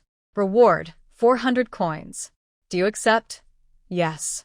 Qin Huang remembered that last time she caught a kidnapper, she also received a reward of 5 taels of silver. Maybe she should make these little troublemakers suffer a bit more, so the space system might reward her with a few more coins. She happily decided this in her mind. The few troublemakers following behind didn't realize that in just a few moments, Qin Huang had already decided how badly they would be hurt. On the cart, Lu Lijing also felt something was wrong. He quietly said to Qin Huang, Wife of Taizhu, I think those people are suspicious. They've been following us. We need to be careful. You took 20 taels of silver, and many people at the dock saw it. They might have bad intentions. Qin Huang looked at Lu Lijing seriously and replied, Uncle Lijing is right. She glanced at the people on the cart and said, Everyone listen to me. The people behind are coming for us. Can you handle them? Lu Fu waved his whip and said, Don't worry, sister-in-law Lu, I'm not afraid. Lu Tieshuan looked at the bench beside him and said, Don't worry, sister-in-law. I can fight with a bench if I have to. Lu Lijing patted his chest and said, This morning, when I left home, your aunt was worried about danger, so she brought a weapon. Qin Huang really wanted to see what weapon Uncle Li Jing brought, but she decided to wait and see later. She looked at Li Shi, who shrank her neck and swallowed hard. I've fine. I have. I have a wooden bucket. Yes, I have a wooden bucket. I'm not afraid. Li Shi puffed out her chest after saying that. Qin Huang didn't expect everyone to be so brave. She was worried they might get scared and become hostages, which would put her in a passive position. The ox cart had already left the gates of Yutong town far behind, so much so that they couldn't see even a small point. There were no other people on the main road, only wasteland and mountains around, perfect for an ambush. While Qin Huang was lost in thought, the 4 people behind had already reached the front of the ox cart and stood in the middle of the road, blocking its way. With a loud "Hoo!" Lu Fuyu called a halt to the ox cart. Qin Huang had already taken out a rolling pin from her space. Li Shi was holding a wooden bucket. Lu Fuyu was gripping a whip. Lu Tieshuan grabbed a long bench, and Lu Li was digging into her bosom before pulling out a large pair of scissors. Qin Huang looked at Lu Li and said, "Uncle Li's weapon is quite special. If used well, it can be deadly." 5 people on the ox cart saw 4 men with sharp faces and rough looks standing in the middle of the road. They quickly jumped down and stood behind the cart, as Qin Huang had planned. Qin Huang walked to the front of the cart and stared fiercely at the 4 men who seemed unaware of danger. The 4 felt a bit nervous under her gaze, but thinking Qin Huang was just an ordinary village woman, they relaxed and sneered. The tallest of the 4, with a big mouth, spoke first. "Little girl, hand over the 20 taels of silver you got today, and all the money from your business today. Now get lost." Qin Huang raised her rolling pin and said, "Oh, sorry to say, but you look really disgusting to me. What should I do? I don't want to give it. Now, you guys better get out of here quickly. I can pretend nothing happened. But if you delay, I can't promise there won't be bloodshed later." The 4 men looked at Qin Huang as if she were a fool, and Qin Huang returned the look with the same expression. The 4 behind the cart were getting nervous. They had never seen a robbery before. And 4 at once. Lu Tieshuan stepped in front of Li Shi, and Lu Li and Lu Fuyu stood very close, their bodies almost touching. If a fight broke out, they could support each other. The big-mouthed man glared at Qin Huang. "You darn woman, this is your..." Qin Huang didn't wait for him to finish and rushed forward. She delivered a swift sweep of her leg, knocking down the 4 thugs before they could react. Seeing Qin Huang attack, the 4 men behind the cart forgot their fear and rushed forward. Qin Huang saw them fall and didn't give them a chance to breathe. She aimed her rolling pin at the big-mouthed man and swung it. The man, just about to get up, was hit on the backside by Qin Huang's rolling pin, feeling very frustrated inside. What the heck is this operation? Qin Huang used all her strength. The big-mouthed man was suddenly knocked down again. The other 3 men got a brief chance to breathe, but the 4 behind the cart also came closer and surrounded the 3 men in the middle. They were former troublemakers. The 3 who had fallen quickly got up. "Darn. A few country bumpkins looking at me." The skinny, pointed-faced troublemaker hadn't finished speaking when Lu Fuyu gave him a harsh whip. Lu Tieshuan didn't hold back. Seeing that the big-headed troublemaker hadn't stabilized, he struck him on the back with a bench. Li Shi was holding a wooden bucket and was confronting a short, chubby troublemaker. Suddenly, the 2 groups started fighting. Qin Huang kicked the big-mouthed man's ankle with a stick. It snapped loudly, and the man's ankle dislocated. He howled in pain and lost his ability to fight. Qin Huang ignored the fallen troublemaker and looked at the others fight. She was shocked to see that the shortest troublemaker, who was still taller than Li Shi, was very strong. Li Shi was at a disadvantage. The chubby troublemaker opened his arms to grab Li Shi. Qin Huang saw this and knew she had to act fast. In ancient times, a woman's reputation was very important. If Li Shi was hugged, she might be in serious trouble. Qin Huang quickly turned into a superhero. She ran over and grabbed the troublemaker's arm, then threw him over her shoulder. The troublemaker was thrown to the ground, badly hurt, and unable to get up. Meanwhile, Lu Li Jing and Lu Fuyu were fighting one person but were at a disadvantage. The troublemaker's surprise whip attack had caught them off guard. Both were a bit injured. Qin Huang kicked the troublemaker, knocking him 2 meters away. The two men on the ground closed their eyes, exhausted. They thought, "We've been defeated. We might as well pretend to be dead." Li Shi had never experienced such a situation before. In one move, she lost her wooden bucket. When she saw the troublemaker rushing at her, she was so scared she couldn't move. Her mind went blank. By the time she regained her senses, her sister-in-law had almost injured the troublemaker badly. Li Shi was so frightened she sat down hard and started crying. If it weren't for her sister-in-law, she would be dead. She was truly terrified. The big-headed troublemaker saw that 3 of his companions were defeated and ran away. Qin Huang threw her stick, hitting the troublemaker's legs. He fell face first, blood everywhere. 2 of Hong Feng's men, who had been sent to gather information, watched from afar. They were so scared they broke out in cold sweat. They were glad they didn't go closer. This woman was too fierce. She defeated all 4 of them alone. The 2 of them turned around and ran away in fear. They couldn't stay. Who knew if that fierce woman would come back and beat them into pulp too? Qin Huang didn't realize anyone thought she was a fierce woman. Right now, she was busy questioning 4 bandits. The 4 troublemakers had already been dragged together by Lu Fuyo and Lu Tieshuan, who had beaten them a few times while they were down. The troublemakers thought, "These country bumpkins are so unkind and unfair." Qin Huang looked at the 4 of them, who refused to speak. They were almost regretting it all. Was this even human? She was like a female demon. "The people from Xiangmenlo were waiting for us," they thought angrily. "You guys are so dead. You wasted my time going home, delayed my work, and made me use so much energy. This is just wasting my effort. Because of you, I have to pay for my losses." The troublemakers were secretly thinking, "Ugh, so shameless. They're already beaten badly, isn't that enough? Now, they want to cheat us out of money. This female demon is not human. We're doomed today." Qin Huang also kept complaining. "Isn't she punishing them enough? Why didn't the space notify me that the task was complete?" The miserable 4 silently took out everything from their wallets. Qin Huang gently tapped her palm with a rolling pin and slowly said, "Who sent You. here? Be honest." The 4, who had suffered a lot, hated the person behind this. They all said in unison, "Xiangmenlu." Qin Huang thought, "It's really them. Looks like the owner of Xiangmenlo isn't a good person either." She looked at the 4 and asked, "Who is the owner of Xiangmenlo?" The big-mouthed man looked at Qin Huang carefully and said, "Zhu Wenlai, just a regular merchant." Ah. Haha. Qin Huang almost laughed herself to tears. Zhu Wenlai? What a funny name. How could anyone come up with such a joke? If his restaurant was doing well, it would be a shame for his father to give him such a name. After a while, everyone realized where Qin Huang's joke was, and they all couldn't stop laughing. "So, what does Zhu Wenlai want you to do? Rob the money and get the recipe for silver sprout," the big-mouthed man whispered. "How much did he pay you?" 10 taels of silver. Qin Huang clicked her tongue and said, "This pig disease is so stingy.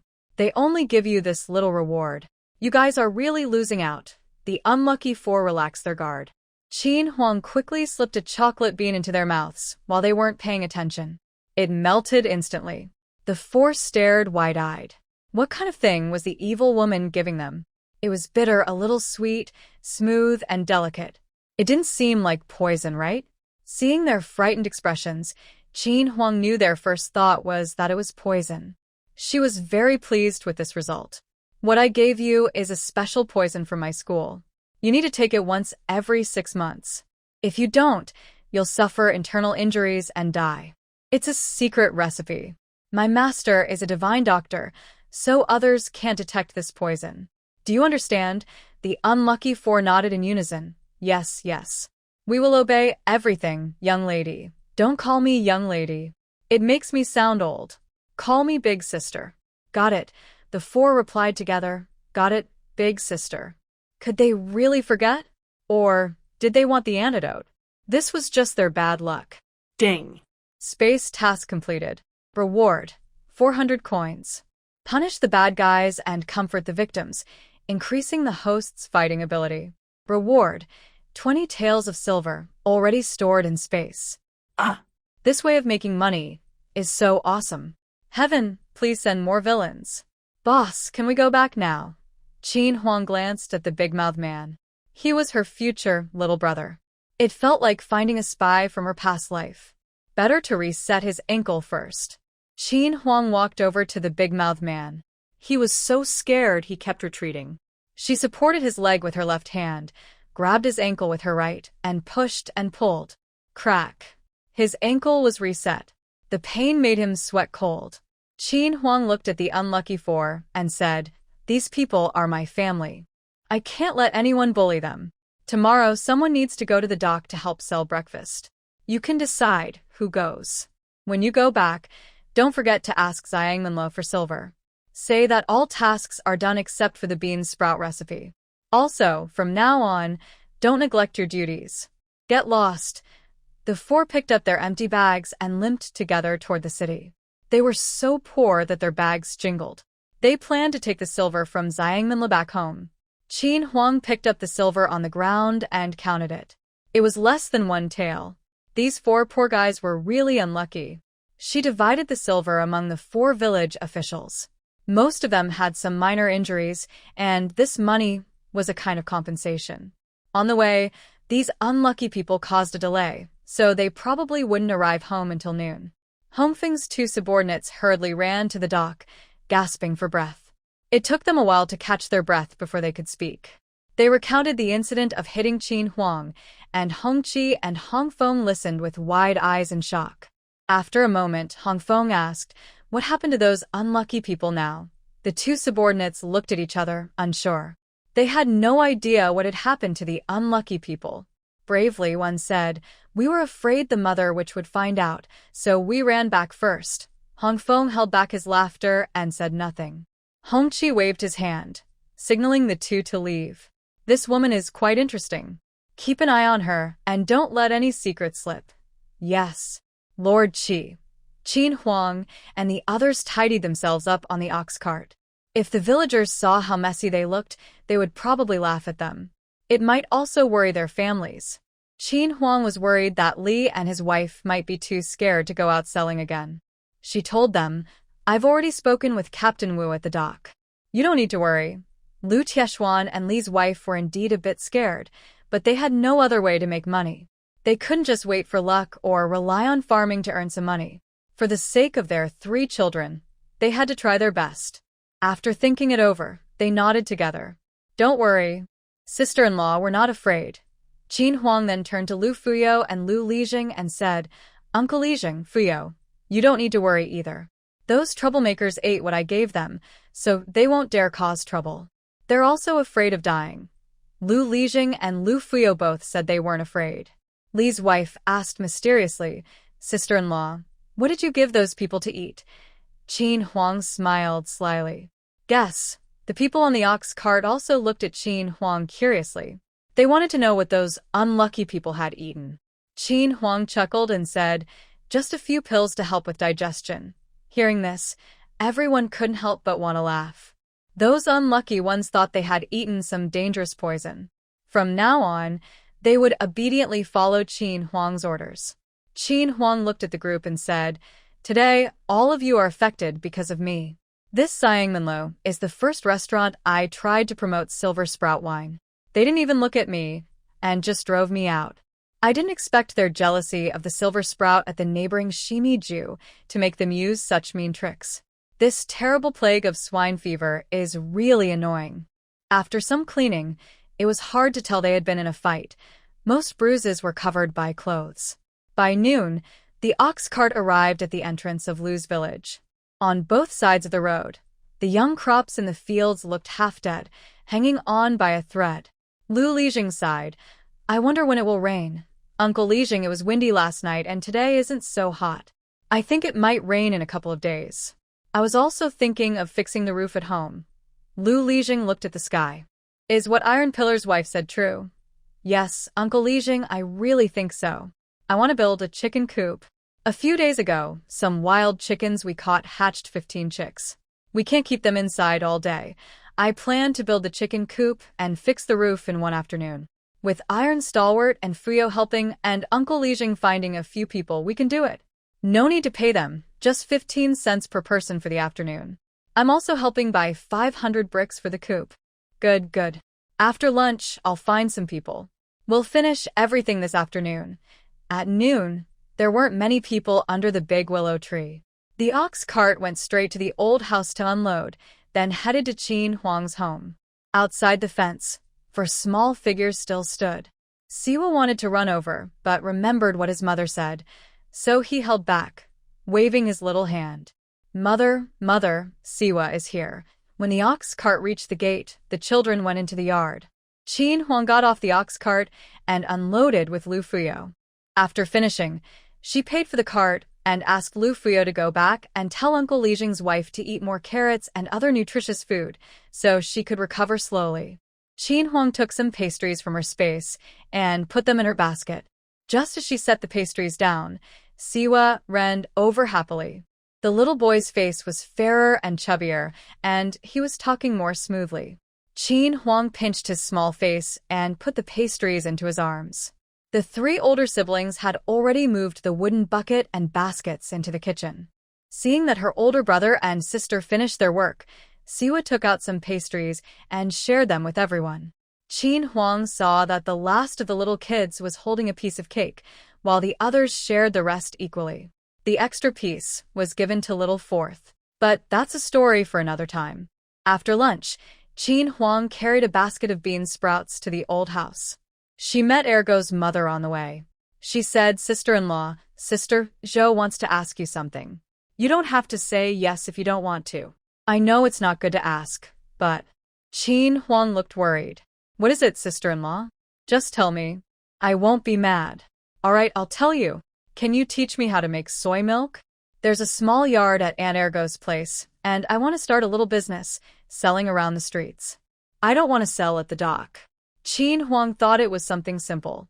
She had wanted to promote soy milk so more people could drink it. Smart people would figure it out quickly.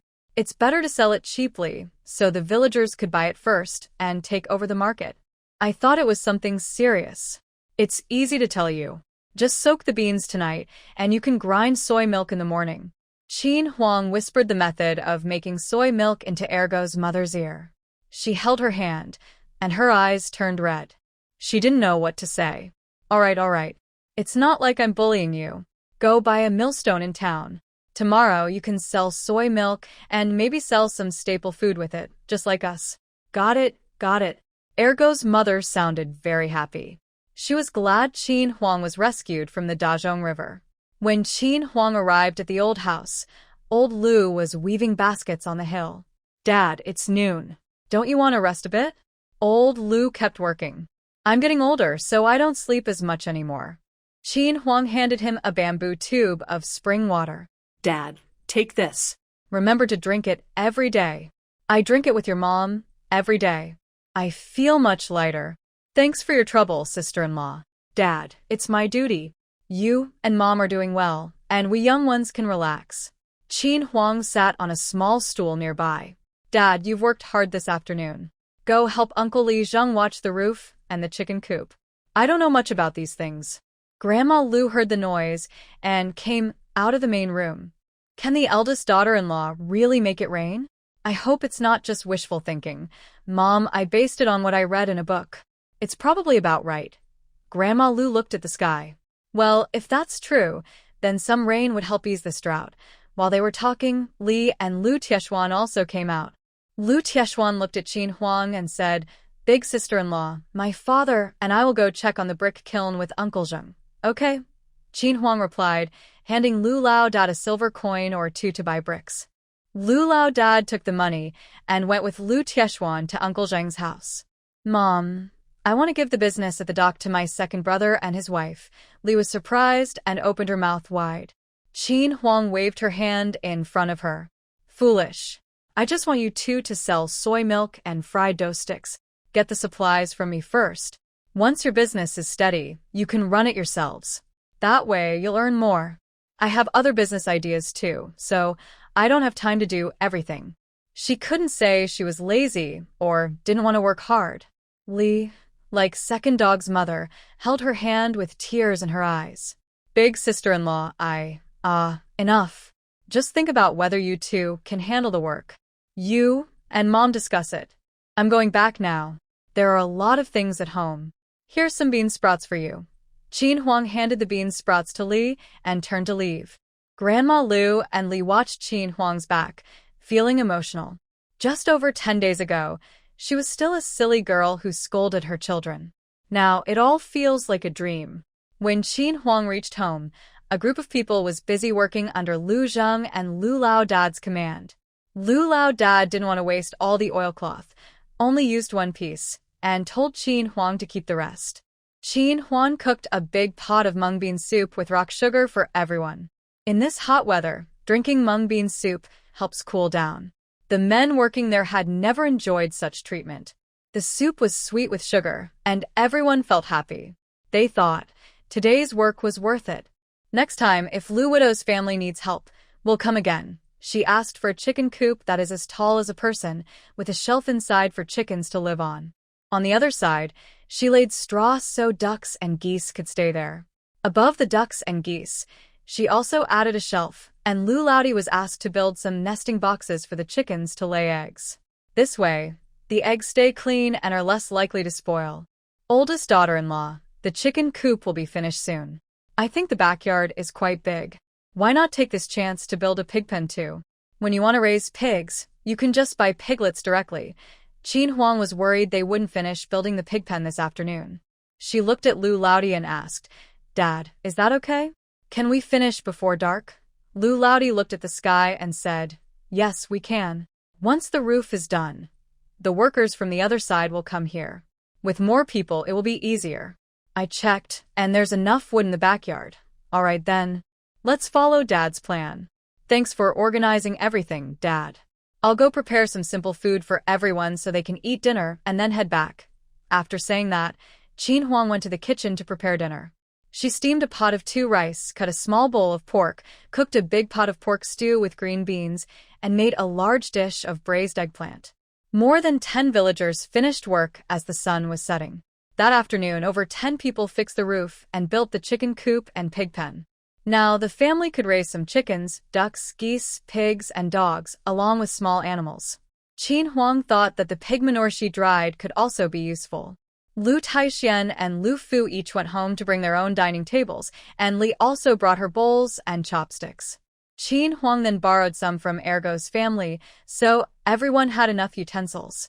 The villagers sat at the table, eating tender, fragrant green bean stew with pork, crispy yet tender braised eggplant, and steaming rice. They almost wanted to swallow their tongues from how delicious it was. While eating, the villagers sighed. Tieshu's wife's cooking is better than what we have during New Year. We agreed not to worry about the food, and even though she built a pig pen, she only worked hard for an afternoon. She didn't make us do much work, but she still cooked such a wonderful meal. We feel a bit embarrassed. Tieshu's wife seemed like a different person. She could do business, make money, knew medicine, and cooked great food. Rumor has it she also knew many characters. How come we never met such a wife? Lu Taizhu is really unlucky. Qin Huang didn't know what these people were thinking. If she had known, she would have just said, Luckily, I don't have a man. I don't want a man. I just want to live freely. Men only slow down her money-making. Look at how good it is now. She has 4 children without getting married or having babies. She already feels like a winner in life. The people in the yard hadn't finished eating yet. Old Lady Li came with Li Xiaotian to change his bandages.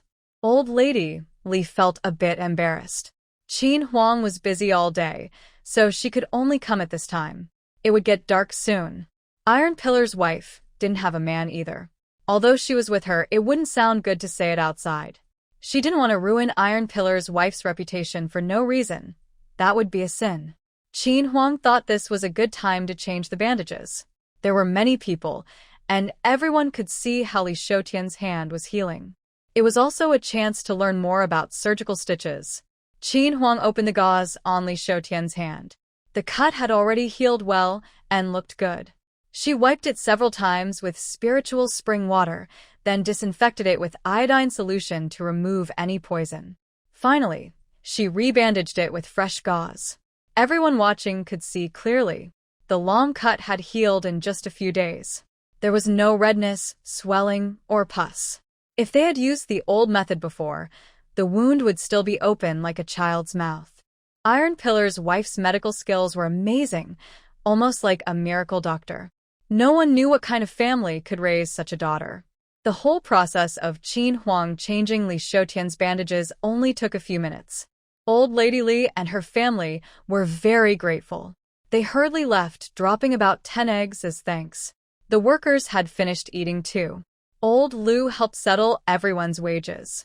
Everyone happily carried their wages and was about to go home when they heard Old Lady Lu shouting from outside the fence.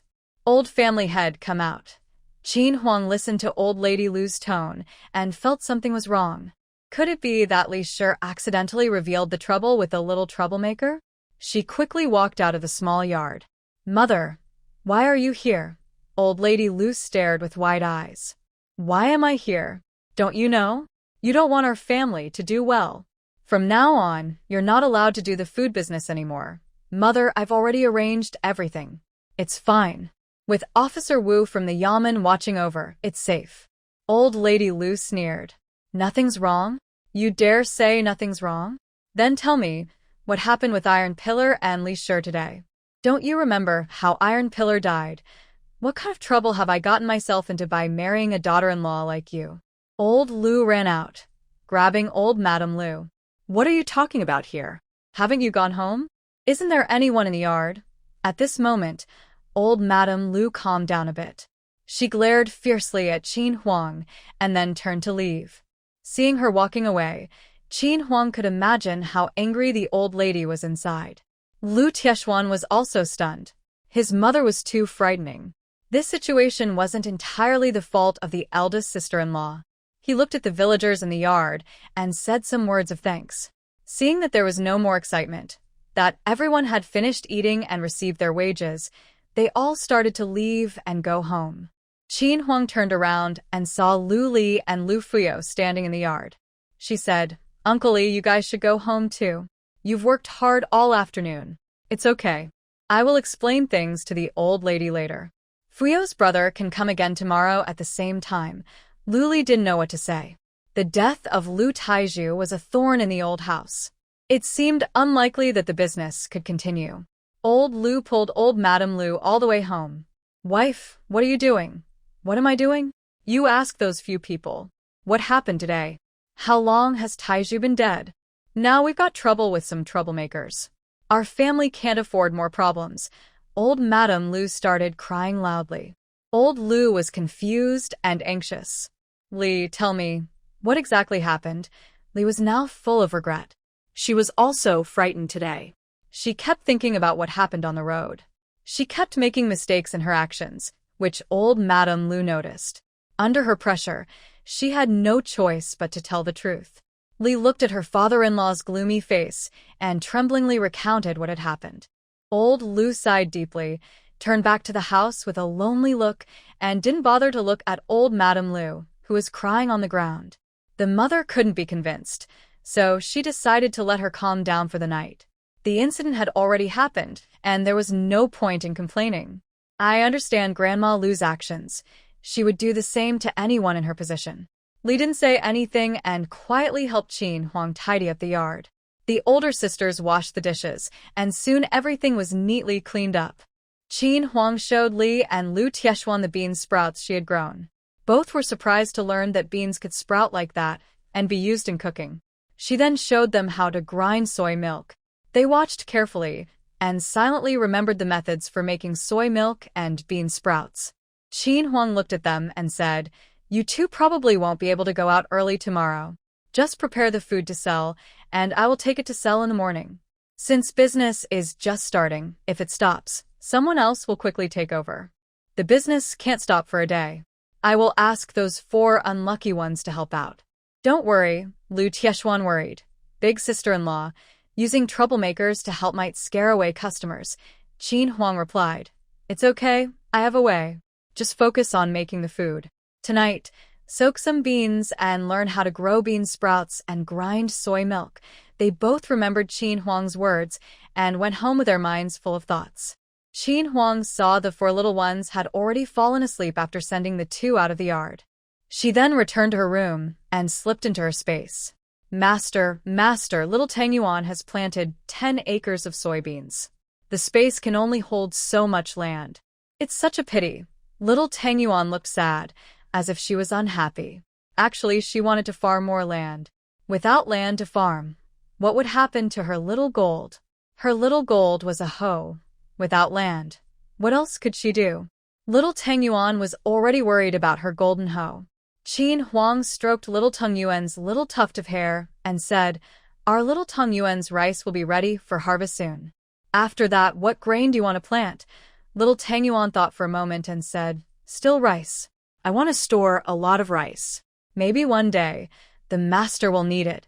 Unexpectedly, little Tang Yuan's words came true. One day, the armored General Qin said, "Daughter, the army's supplies are running out again." Qin Huang gently patted little Tang Yuan's head and said, "All right, then we'll keep planting rice on that land. No need to change it. The soybean field can be used to grow other crops." Qin Huang thought for a moment and then said, "Little Tang Yuan, you want to increase the yield of these crops. Later, I will take some as seeds to improve the harvest of food crops in this era, benefiting humanity and accumulating good deeds." Got it, Master. Ding. Space recovery task. 1 adult wild boar in the space. 40 taels of silver. Do you want to sell it? Yes. Wow. It's 10 taels more than the last one I sold. I wonder what will happen if I put other animals into the space. Tomorrow I'll go to the back mountain and catch a few to try. A wild boar on the distant mountain suddenly disappeared while digging the ground, causing the other boars to become restless. Ding. Space task completed. Reward. 40 taels of silver has been stored in the space. Master, little Tang Yuan went to count the silver. The greedy little chubby girl rushed away like the wind, leaving Qin Huang alone, looking at the rice that will be ready in 3 or 5 days, feeling very happy. In the future, she won't need to buy plain rice anymore. This year, her own fields are not reliable.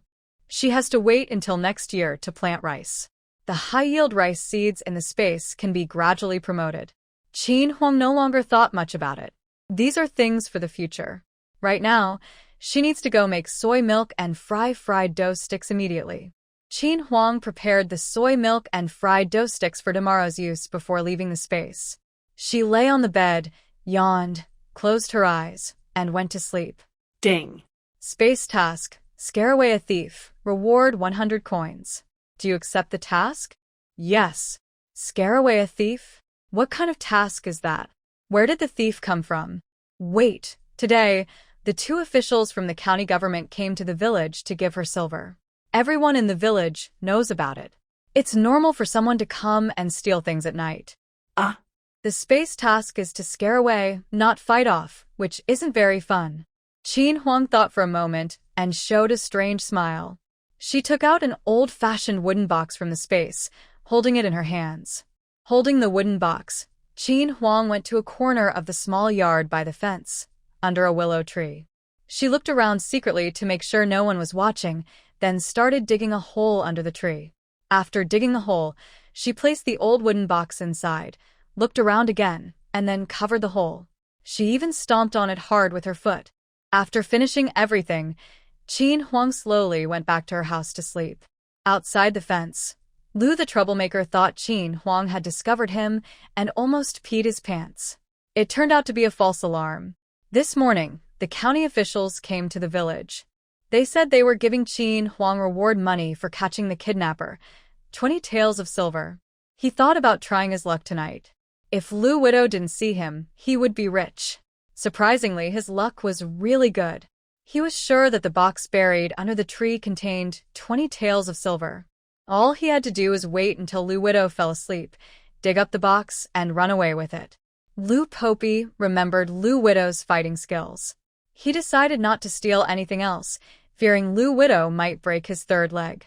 Lu Popey waited for about 15 minutes before sneaking into the yard. He quickly dug under the willow tree and uncovered the small hole. Since the hole was freshly dug, The soil was soft. Lu Popi didn't dig much before the wooden box inside was revealed. He planned to take the silver, fill the hole back up, and spend the silver before Lu Widow found out it was him. No one would know it was his fault. Carefully, he took out the wooden box, brushed off the dirt, and tried to open it. After a long search, he couldn't open it. Qin Huang inside the house watched anxiously. Lu Popi was so slow at stealing. He wondered what was wrong with him. Lu Popi was also worried.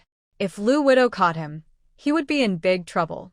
But it was dark, and he couldn't see clearly, so he couldn't open the box. Just as Qin Huang was worried, Lu Popi held the small box in front of his eyes. He stared hard and noticed a small round bump on the top. Without hesitation, he pressed it. Suddenly, ah, echoed through Lu family village. The dogs in the village barked loudly, alerting everyone. Woof woof. Woof woof. Qin Huang rolled her eyes at Lu Popi's scream outside. I told you not to be greedy. You scared yourself. Lu Popi was so frightened he couldn't move. He even wet himself from fear. Next to him, a skull with glowing green eyes rolled around, its green light shining directly at him.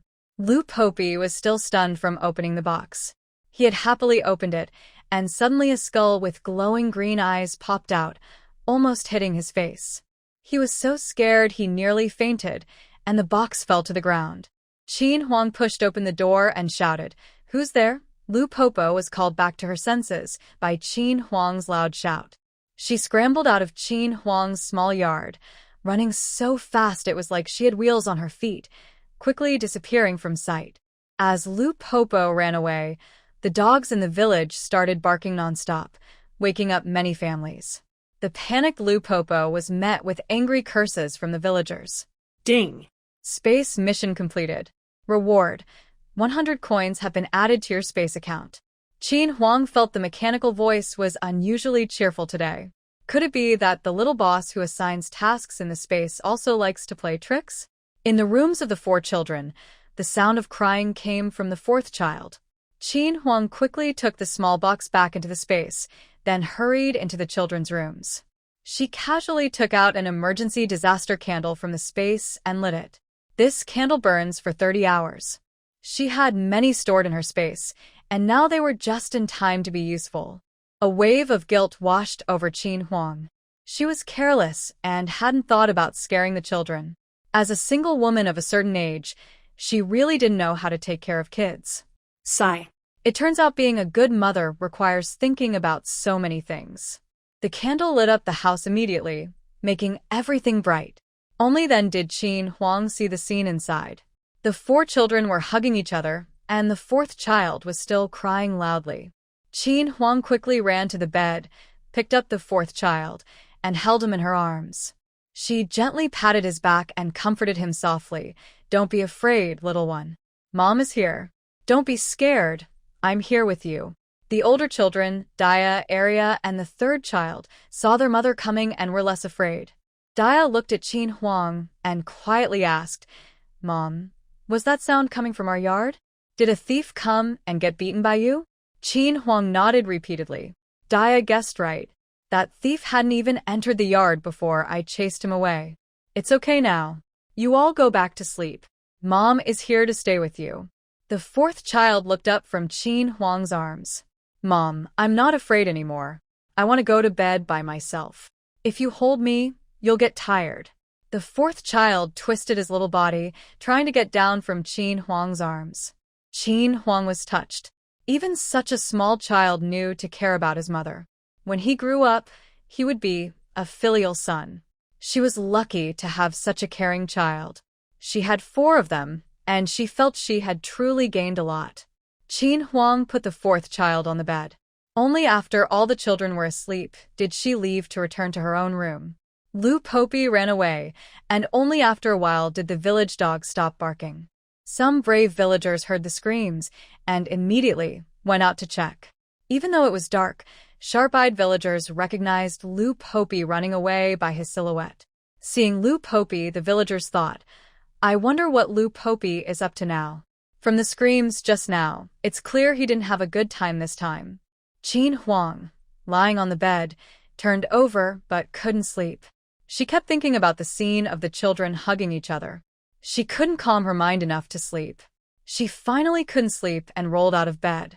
She took a set of travel luggage from her space and also a green foam mat from the underground storage. She rolled the luggage and the foam mat into a long bundle, bent down, and carried the bundle out of the room. She listened at the door of the children's room. Everyone was sleeping well. Qin Huang gently pushed the door open and tiptoed inside. She placed her luggage on the ground and made a simple bed. Just as she was about to lie down, the fourth child suddenly started crying loudly. Qin Huang hurried over, picked up the fourth child, and laid him on the bed. She took off her shoes, lay down on the bed, and gently patted the child in her arms. Soon, the fourth child fell asleep. She leaned close to the child's ear and softly mumbled, "Fourth child, come home with mother. Fourth child, come home to eat." She repeated this 7 times before stopping. Holding the child, she slept on the bed. She thought about how, in her previous life, children as small as these 4 were always accompanied by their parents at night. Looking at her own children, she felt a wave of tenderness. Tonight, she guessed the little ones might be scared. She decided to use the traditional method her grandmother, the village head, had taught her, calling the children's spirits back. When she was taken in by her grandmother, she was only 7 years old. During an earthquake, she became an orphan. She was often frightened as a child, and her grandmother would always call her spirits back. She found it very effective after the call. She was no longer afraid. She planned to use this method on the 4 children for 3 nights. She believed that the same method that worked for her would work for them too. Qin Huang hugged the 4th child and slept until dawn. When she opened her eyes, she saw the innocent smile of the child. "Mother, good morning." Qin Huang kissed the child's forehead. "Good morning, my dear. It's time to get up." Qin Huang sat up, put on her shoes, and left the room smoothly, leaving her 4 children lying on the ground, giggling alone. In the kitchen, the eldest girl had already prepared breakfast. Qin Huang went to the kitchen and, while the children weren't paying attention, added some spiritual spring water to the water jar. The 3rd child had already rinsed the bean sprouts on the shelf and scooped out the beans soaked yesterday. These tasks, which she should have done, were now being done by the children. It's time to hire 2 reliable people for the family. Today, the children woke up very early. After breakfast, the 4 little ones took Little Flower's family to the chicken coop in the backyard. Maybe because they drank the spiritual spring water, the wild chickens no longer wanted to fly away. They happily stayed at Qin Huang's house, incubating 15 little chicks. Qin Huang thought about buying a few more chickens when she had time and fencing around the chicken coop to raise them together. She didn't want to put them in the front yard because she hated the mess of chicken droppings everywhere. Thinking of old lady Lu made her head ache. She still had to face her disapproval and cold looks later. Qin Huang arranged the family's chores and packed food with Lu Fuyo onto the cart, then headed to the old house in a bullock cart. It was about 4 in the morning by modern time. On the road, villagers were already going to the fields to water and weed. Zetsu's wife is selling food early today. It's not too early. Leaving now and arriving at the town just right. When Qin Huang and Lu Fuyo arrived at the old house, they saw old lady Lu standing at the door, holding a broom. Qin Huang thought, "Is this old lady done? Is she going to hit her with the broom?" Old lady Lu at the old house looked at Qin Huang, sitting on the bullock cart, about to go sell food again, and felt very annoyed. Qin Huang got off the cart and ignored old lady Lu's fierce stare. "Mother, I'm here to take the food made by second brother and the others to sell in town." Old lady Lu pretended not to hear her and turned her head away, ignoring her. Qin Huang didn't mind. She wouldn't argue with an old lady who was angry at her for her safety. Li and Lu Taixian carried the food. When they saw old lady Lu's fierce gaze, they quickly placed the baskets of food on the cart and ran back to the yard. Qin Huang looked at old lady Lu, who was fuming. "Mother, I'm going to town. Please take care of the house for me." Old lady Lu stared at her. "Big wife, do you really want to go to town to do business?" Qin Huang looked at old lady Lu seriously and said, "Mother, I have to go." For the sake of our 4 children, I must go. I want to send them to school. Let them live in a big house, so Taixing can study peacefully and seek revenge for Taiju. Without money, none of this can happen. Can we rely on the small farm crops? After speaking, Qin Huang jumped onto the ox cart and headed to town with Lu Fuyo, ignoring the complicated feelings of old Lady Lu behind her. At the town gate of Yutong, 4 men with bruised faces stood waiting. These 4 are the unlucky group waiting for Qin Huang. They had been here early, afraid she would forget about them in some remote corner and leave them to die. Qin Huang arrived at the gate and was very pleased to see the 4 men. She waved at them, and they eagerly ran over to her. They all said together, "Big sister, hello." Qin Huang got off the ox cart, told Lu Fuyo to wait here, and took the men to a quiet place. She looked at them for a moment. They didn't dare breathe loudly, shrinking their necks and standing quietly. "Listen carefully, all 4 of you. Later, 2 of you and I will go to the dock to sell food, and the other 2 will check out how the carts are sold. Then, look for a small yard closer to Yutong Academy. After selling the food, I will go see if I like it and might buy it." The shortest and thinnest 2 stayed behind. "You 2 go handle other things," the big-mouthed man replied. "Yes, big sister." He and the big-headed thug quickly disappeared from Qin Huang's sight. Today was very busy. After selling the food, she asked for the names of a few unlucky ones, but it was more comfortable to call them by their nicknames. Qin Huang looked at the 2 men and showed a terrifying smile. "Turn around." The 2 thugs dared not resist and immediately turned their backs. Qin Huang took out a small bundle she had prepared earlier from her space and held it in her hand. She shouted at their backs, "Turn around." She threw the bundle to them. "Go over there and change into these clothes. If you go out selling food like this, you'll scare away all my customers. Do you know anyone at the dock who doesn't recognize you?" The 2 thugs opened the bundle and were stunned instantly. "Big sister wants us to wear women's clothes. This was too much. Can they still be considered normal?" Qin Huang shouted to the 2 men, "Hurry up. If you're slow, the customers will be taken away." After a tough fight between life and death, the 2 troublemakers slowly changed into women's clothes. They nervously approached Qin Huang. She didn't mock them too much but sincerely praised, "Not bad, your figures suit dressing as women." Qin Huang then gave them simple hair accessories and applied some makeup on their faces. Suddenly, 2 ordinary young girls appeared. It's funny, in her past life, she learned makeup from a famous artist for 2 months, able to change appearances instantly. The makeup was expensive, costing her thousands, but now she was using it here. Qin Huang took out a small mirror from her sleeve and held it in front of them. They looked at themselves and froze. Who am I? Where am I? They hadn't fully recovered from the shock after getting into the cart. They wondered where the strange magic came from, transforming them into different people so quickly. Qin Huang slapped the back of their heads twice, saying, "Come back to your senses. If you cause trouble, I won't forgive you." The 2 men shivered and straightened up. "Got it, boss." They should be grateful, right? Having such a powerful boss means they don't have to fear being bullied. They should work hard to earn the boss's trust soon. They wondered where the boss had hidden her little secret. Qin Huang looked at them and said, "The skinny one is called Dong Xue, and the short one is called La Mei." "La Mei? I'm not short. You're short. Your whole family is short." While talking, they arrived at the dock.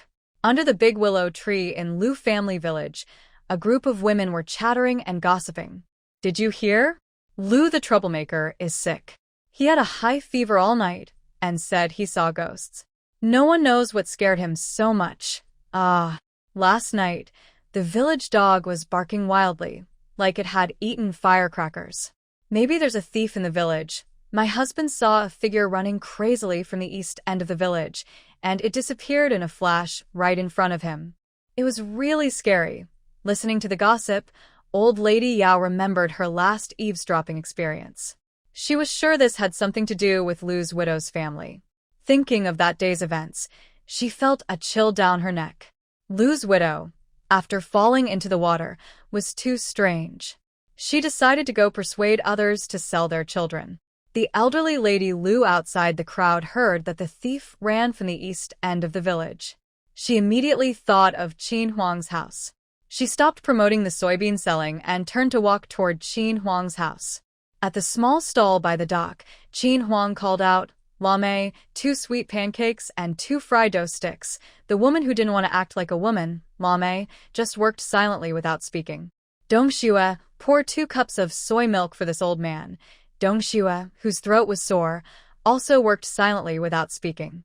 Qin Huang sat nearby washing cups, thinking whether she should keep these 2 pretend girls selling food here, as many men came for them. In the tea house, Hong Chi was drinking tea and eating fried dough sticks, thinking about the information reported by Lu, the widow, about her household. Hong Chi looked at Hong Feng and asked, "Did the young son of the Minister of War come to town before the New Year?" Hong Feng thought for a moment and said, "Yes, he came. He left in a hurry, saying his family was urging him to find a marriage. Check if he left after causing any trouble or harm." Qin Huang and the others finished selling all the food in about an hour. Lu Fuyo had also returned about 15 minutes ago. He didn't have a bad day either, selling over 20 jin of bean sprouts he got from Aunt Lu, earning more than 40 coins. Soon, he planned to buy some snacks for his wife. Qin Huang called everyone to pack up and load the cart.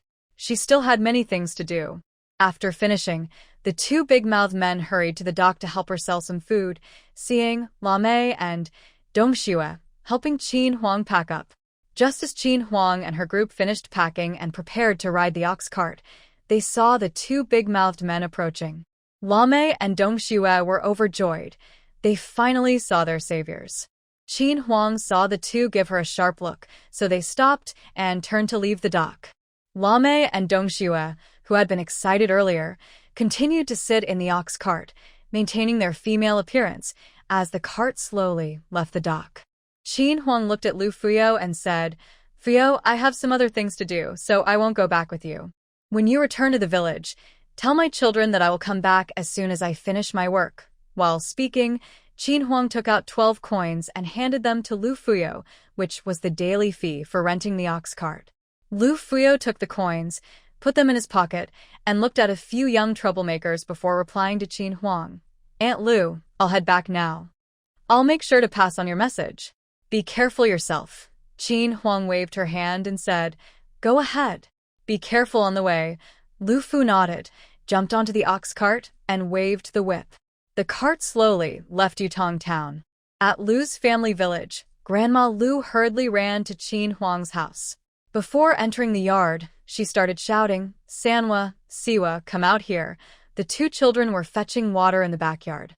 When they heard Grandma calling, they almost dropped their buckets back into the well. Last night, Grandma was still scolding their mother. "Why is she here so early today?" Siwa was the first to run to the front yard, followed by Daya and Arya. Grandma Lu entered the yard and asked, "Did someone break into your house last night? Did anything get stolen?" Siwa raised his small fist and said, "Yes, someone came in, but Mother chased them away." "Mother is the best. Are you all okay?" Grandma Lu looked at them carefully. "Grandma, we're fine. The thief didn't get into the yard. Mother drove them away." Right. She had forgotten that after her eldest daughter-in-law regained her memory from falling into the water, she could fight fiercely. Both the fierce Yao wife and the crooked man had fallen into her hands. Daya tugged at Grandma Lu's sleeve and said, "Grandma, Mother told you to go inside and see the bean sprouts we grew in the kitchen." Grandma Lu's eyes lit up. How did the eldest daughter-in-law know she was coming? She followed the children to the kitchen. On a 3-tier rack there were many baskets. When she lifted the cloth covering the baskets, white, tender bean sprouts appeared. The sprouts on each layer were of different lengths. Arya explained nearby, "Grandma, these bean sprouts on the rack didn't grow in a day. We have fresh beans every day, so the sprouts are always new." Grandma Lu looked at the top layer of bean sprouts. They were ready to eat now, thick and long, looking very tempting. Grandma Lu sat in the kitchen, lost in thought. She was worried that others might see this money-making business and learn it. She hesitated whether her family should join her eldest daughter-in-law to make money too. Daya secretly told her that a pound of beans could produce at least 50 cents worth of bean sprouts. That was a lot. She was so surprised her mouth almost couldn't close. Since the eldest daughter-in-law didn't come back, she didn't dare go home. The 4 children were too young, and she was worried. The bean sprouts in the kitchen weighed about 100 jin, which could sell for over a silver coin. The big-mouthed man took Qin Huang to see the house first. When they entered the yard, it faced south with the main house opposite a row of side rooms. The entire yard had 16 rooms of various sizes, all clean and tidy. The yard was quite spacious. There was a latrine, a stable, 2 storage rooms, a small granary, and a water well in the back. Qin Huang walked around and was very pleased with the house. The big-mouthed man was good at reading people and spoke at the right time. "Boss, this is a childhood friend of mine. He works at a pawn shop. This house is definitely good.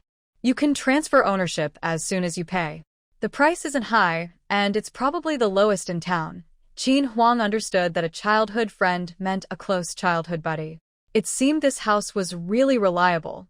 Even if they dared, they wouldn't cheat her. She looked at him sharply. The big-mouthed man shrank back and then smiled. "Boss, I'm telling the truth. If we dress up, we can also help sell the house and make a little profit." Qin Huang thought these unlucky guys weren't completely useless. They had some brains. She liked this place very much. It had many rooms, which met her needs. They didn't delay and decided to go and handle the paperwork immediately. Just as Qin Huang and the others left the yard, a ragged boy, looking like a beggar, ran over shouting, "Brother Big Mouth, your mother is in trouble." She was washing clothes and suddenly felt dizzy and saw stars, like she was about to faint. A few thugs ran out without waiting for the boy to finish, leaving the boy and Qin Huang staring at each other. No matter how fast they ran, Qin Huang followed calmly behind. The boy, despite his young age, ran quickly and kept up all the way. The group rushed into a small courtyard. Inside, a woman in her 50s, with a red face and pale lips, was lying on the ground. 3 children surrounded her, helping her breathe. Next to her was a large basin of unwashed clothes. The big-mouthed man called out before entering, "Mother, Big Mouth is back. Mother, don't leave us. Big Mouth. Brother Big Mouth. Big Mouth." The big-mouthed man ran to the woman and hugged her. "Mother, I'll take you to the doctor." The woman weakly said, "Don't. Big Mouth, I might not make it. Don't waste money." There was crying all around. Qin Huang looked at the messy yard and said, "Let's go back inside. I'll see what's wrong. It's not a big deal. Don't make yourselves cry so much." The big-mouthed man finally remembered the incident at Qin Huang's dock where he was saved. He hurriedly carried his mother back into the house and laid her on the bed. With a thud, he knelt in front of Qin Huang and begged, "Big sister, please help save my mother." Qin Huang had just entered the room and was about to respond when she saw him kneeling before her. She simply said, "Get up," and walked past him to the bed. She reached out to check the woman's pulse and confirmed her suspicion. She was indeed suffering from heat stroke. Sitting under the blazing sun washing clothes, it was no wonder she was overheated. "Help your mother up," Qin Huang said as she took out a small bamboo tube from her sleeve and opened it. The big-mouthed man sat on the edge of the bed, letting his mother lean on him. Qin Huang fed the woman some diluted spiritual spring water. After drinking, she felt a wave of relief and comfort. The woman looked at Qin Huang in surprise. Her son had managed to find such a wise doctor. This young lady didn't seem foolish at all. Qin Huang then took out a small porcelain bottle from her sleeve, opened it, and fed the woman some medicine. This was prepared in advance. Each bottle was a single dose, just right for her. "You're fine now. You'll recover by the afternoon. It's just heat stroke. Rest for a couple of days and don't do too much work. If you keep going like this, your health will suffer. You might even have to leave your son behind." The woman was very weak, and just looking at the group of little beggars in the yard showed how hard she was working. After finishing, everyone in the house knelt before her with a thud, bowing 3 times. "Big sister, thank you, sister, for saving Grandmolly." The woman on the bed kept thanking Qin Huang repeatedly. Lu Fuyo had returned to the village before noon. He first went to Qin Huang's house and immediately saw Grandma Lu sitting in the yard. Lu Fuyo's heart sank. Could this old lady be here to cause trouble again? Luckily, Lu Daisao hadn't come back yet. Lu Frio looked at Grandma Lu in the yard and forced himself to speak. Aunt Lu, Lu Daisa asked me to tell the children at home that she has some unfinished business and will come back this afternoon. After speaking, Lu Frio jumped onto the ox cart, flicked the whip, and the cart slowly moved away, not giving Grandma Lu a chance to speak. Grandma Lu watched Lu Frio's back and was angry. That kid, just leaving like that. I didn't even ask anything. I don't know what the eldest daughter-in-law is doing, or if she's in danger. It's really hard to trust. Qin Huang sat on a small stool in the yard, surrounded by 4 children who looked like beggars. What is your big brother's name? She asked. The big brother's name is Dazue. The little girl looked at Qin Huang with confusion. Qin Huang rubbed her forehead, feeling like she hadn't really asked anything. The older boy nearby said, Big brother's name is Li Dazue. Huh. Qin Huang laughed out loud. Li Dazue from the Villain's Valley? Where's the Villain's Valley? The 8 children looked at Qin Huang, eager to know. Qin Huang waved her hand. Even if I tell you, you won't know. Just tell me your names and ages. I'm Li Dazue, 22 years old. I'm Li Datu, 20 years old. I'm Li Xiuzhu, 18 years old. I'm Li Donghua, 17 years old. I'm Yan Chunni, 7 years old. Tian Xiaohu, 11 years old. Li Xiaoshu, 13 years old. Li Xiaojun, 13 years old. Qin Huang guessed, Why do all of you have the surname Li? Li Dazue replied, They were all picked up by my mother. Chunni and Xiaohu already had names when they arrived. Ding. Space mission. Taken homeless and destined people. Complete the task to earn 200 coins. Accept the mission? Yes. Qin Huang thought to herself. She didn't know where the homeless and destined people were, but based on her understanding of the space missions, they wouldn't be far from her. She thought that Dazue's mother was quite brave to raise 7 children. Although their upbringing wasn't great, some looked like beggars, she wondered how she earned money. Maybe her family had a mine. Having learned everything she wanted, Qin Huang was concerned about her own little ones at home. She said to the group, Dazue, come with me to handle the house purchase, and then go see the carriage. You all can do whatever you want. Chunni tugged at her sleeve. Sister Healer, are you leaving now? Chunni's delicate face was pale and yellow, clearly malnourished. Qin Huang patted her head and said, Sister has some things to do at home and can't stay here long. I'll come to see you again if I get the chance. Dazue's mother was already asleep, and the little ones looked sad as they watched Qin Huang leave. A few people were about to leave the yard when a stout woman with a rough appearance came forward, shouting, Li Laopa, why haven't you paid the rent yet? I've already rented out this house at a high price. You need to pay now and leave. Li Dazue and the others were shocked. They only owed 2 months' rent, but this rude woman had already rented the house to someone else. It was very unfair. This woman had some influence, and they didn't dare to argue with her. Yesterday, they had a fight at Xiangmenlo and didn't get any money. What should they do now? Big Sister Peng, can you give us a few more days? We have nowhere to go. Our whole family has lived here for years. We only owe 2 months' rent. We promise to pay soon. Hearing the noise, Dazue's mother got up weakly from the bed and leaned at the door, speaking softly. A few children ran over to support her, and Dazue and the others looked nervously at the woman. The woman crossed her arms and said, More time? Look at the rent in that house. It's not increased. I've lost a lot of money already. If you don't move, I'll raise the rent to 200 coins a month. If you agree, stay. If not, leave quickly. The others were shocked, opening their mouths wide. 200 coins? Are you trying to cheat us? The woman was not willing to back down. If you think it's too much, you can leave. No one's stopping you. What's your problem? Qin Huang looked at the family in front of her. She had thought Dazue's family had a treasure, but now she was disappointed.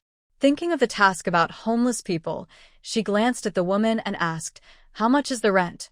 The woman glared at Qin Huang, pouting her lips. She disliked anyone prettier than her and impatiently replied, 2 months' rent is 220 coins. Qin Huang took a coin from her sleeve and handed it to Dazue. Here, pay the rent. Dazue's eyes turned red as he took the coins, counted 220 coins, and placed them on the stone table in the yard. His heart was mixed. He didn't expect the person willing to help him would be the villain who fed him poison. No, from now on, this villain would be his boss for life. The woman smiled happily and quickly gathered the coins from the table into her purse. She forced a smile and said, "Move out before dark. Don't delay the new tenants moving in." After saying this, she twisted her full waist and hips happily and walked away. Big Mouth Lady looked at Qin Huang, unsure of what to say. Li Big Mouth and a few young boys were about to kneel and bow, but Qin Huang quickly waved her hand. "Stop, I hate all that kneeling. Big Mouth, and I will handle the house paperwork. You all pack your things. When Big Mouth returns, you can move." Qin Huang ignored the surprised looks on everyone's faces behind her and was the first to leave the yard. Big Mouth Lady didn't know what kind of relationship this young woman and her son had, but she could tell that the mischievous boys seemed quite afraid of her. Lu Taixing sold a newly copied book and came out of his study. He vaguely saw a figure that looked like his sister-in-law and hurriedly chased after her. He was very worried. He saw that his sister-in-law seemed to be with two men. Why would she have men around her? Lu Taixing chased for a while but lost her. He was anxious and could only wait where he was, hoping to have a bit of luck. Maybe if his sister-in-law returned the same way, he would meet her again. Qin Huang, Li Big Mouth, and Big Head Li quickly finished the house purchase paperwork, spending a total of 300 taels of silver. It was only so expensive because they had a good connection to help. No matter the era, having a trusted friend makes things easier. Thanks to Big Mouth's childhood friendship, they finished quickly and saved a lot of time. As soon as Qin Huang and her companions left the pawn shop, they saw Lu Taixing standing across the street, walking back and forth. "Big Mouth, wait here for me. I'll go to the other side," Qin Huang said before heading across the street. Lu Taixing also saw Qin Huang. He hurried over and asked, "Sister-in-law, what are you doing here? Who are those two people?" They moved to a quieter spot. Qin Huang explained, "I came to buy a house. Our family's business isn't convenient right now. Those two are people I hired to help." Lu Taixing looked at Qin Huang with wide eyes. "Sister-in-law, houses in town are cheap. Where did you get so much money?" Qin Huang thought he wouldn't leave unless she told him the truth. She leaned in and whispered, "I sold a ginseng root for several hundred taels. My family doesn't know. Please don't tell anyone. I'll tell Mom and Dad myself when I have the chance." After saying this, Qin Huang looked at Lu Taixing with a strange expression. She wondered if he had skipped class. Qin Huang let out a small sound and took out a few silver coins from her sleeve, placing them in his hand. "Keep this, buy something good. Good health is the foundation of everything. Only when you're healthy can you study hard. The family is doing well, so don't worry. Let's go. Don't delay your studies." Lu Taixing wanted to say more, but Qin Huang had already turned to leave. She was eager to see the carriage. Lu Taixing was left staring at the silver coins, lost in thought. Big Mouth and Big Head saw that Qin Huang had finished her task, and they ran over happily. The three of them headed to the livestock market. In the small courtyard rented by Li's family, Chun and I sat on a small stool washing a basin of clothes. Grandma Li said these clothes needed to be washed quickly. Once dry, they had to be delivered back soon. Li looked at the bamboo and winter melon in front of her. "Tell me, what does that young woman do? She doesn't seem like an ordinary village woman." Li Xiaozhu shook her head. "Annie, we really don't know. We just wanted to scare her a little. Afterward, we planned to earn some money from Xiangman Lu, who knew she was actually a fierce woman. Oh, and her medical skills are really good." "Shut up. No more talk about her being a fierce woman. She's our benefactor. I don't want to hear such nonsense. I've told you several times not to do those sneaky tricks. Now go pack your things." "Yes, Andy. We'll go right now." The two of them hurried to pack. Sighing, Li said with concern, "I don't know if what she did was right or wrong. I just hope that in the future, Big Mouth won't blame her once he finds out everything." Li sighed deeply, full of worries. "Mom, we're back. Hurry up and move everything onto the cart. We're going to our new home." When Li came out, she saw a carriage parked at the gate. "Big Mouth, where did this carriage come from? Did you go and scam money again?" "Mom, this is the new one the eldest bought. I haven't gone to scam money in a long time." Hurry up, everyone. The eldest is eager to go home. We'll talk on the carriage. Qin Huang arrived at the new courtyard, ran to the back room, and stored over 200 jin of soybeans. That was enough for a few days. Her space only had these 200 jin. She took some out to use now, knowing she could take out another 200 jin when needed next time. Ding. Space task completed.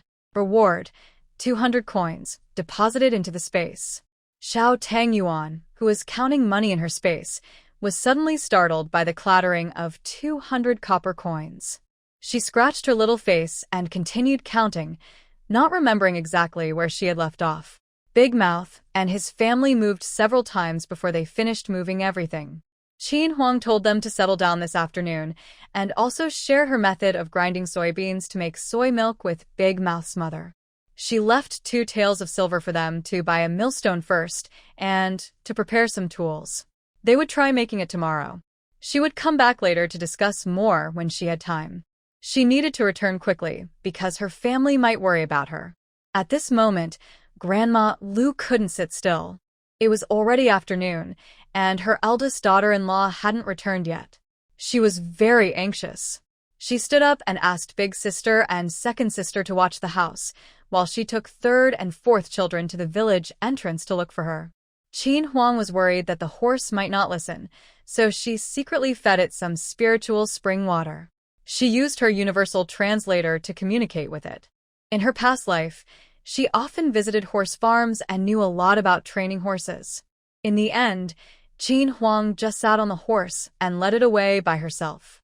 She named the horse Whirlwind because she liked the name. The horse neighed twice and quickly ran along the official road. Qin Huang thought to herself, she had already drunk the spiritual spring water, and she had achieved cross-species communication. It had cost her 23 taels of silver. If the horse didn't listen, she would just punish it severely. She was riding a carriage along the mountain pass. Compared to a bullock cart, it felt like sitting in a luxury car. While she was thinking about her new luxury vehicle, she heard the sound of hooves behind her. Qin Huang didn't look back and continued driving her carriage. The person on horseback also looked back at her. It was Dark 3, who had appeared at the dock that day. Because of Qin Huang's sewing skills, he had a very deep impression of her. He wondered whether to ask for her name. That day at the dock, there were many people, and he was afraid of being noticed, so he didn't dare approach her. Today, in the countryside with no one around, he didn't have to worry so much. Dark 3 turned his horse around and stopped it in front of Qin Huang's carriage.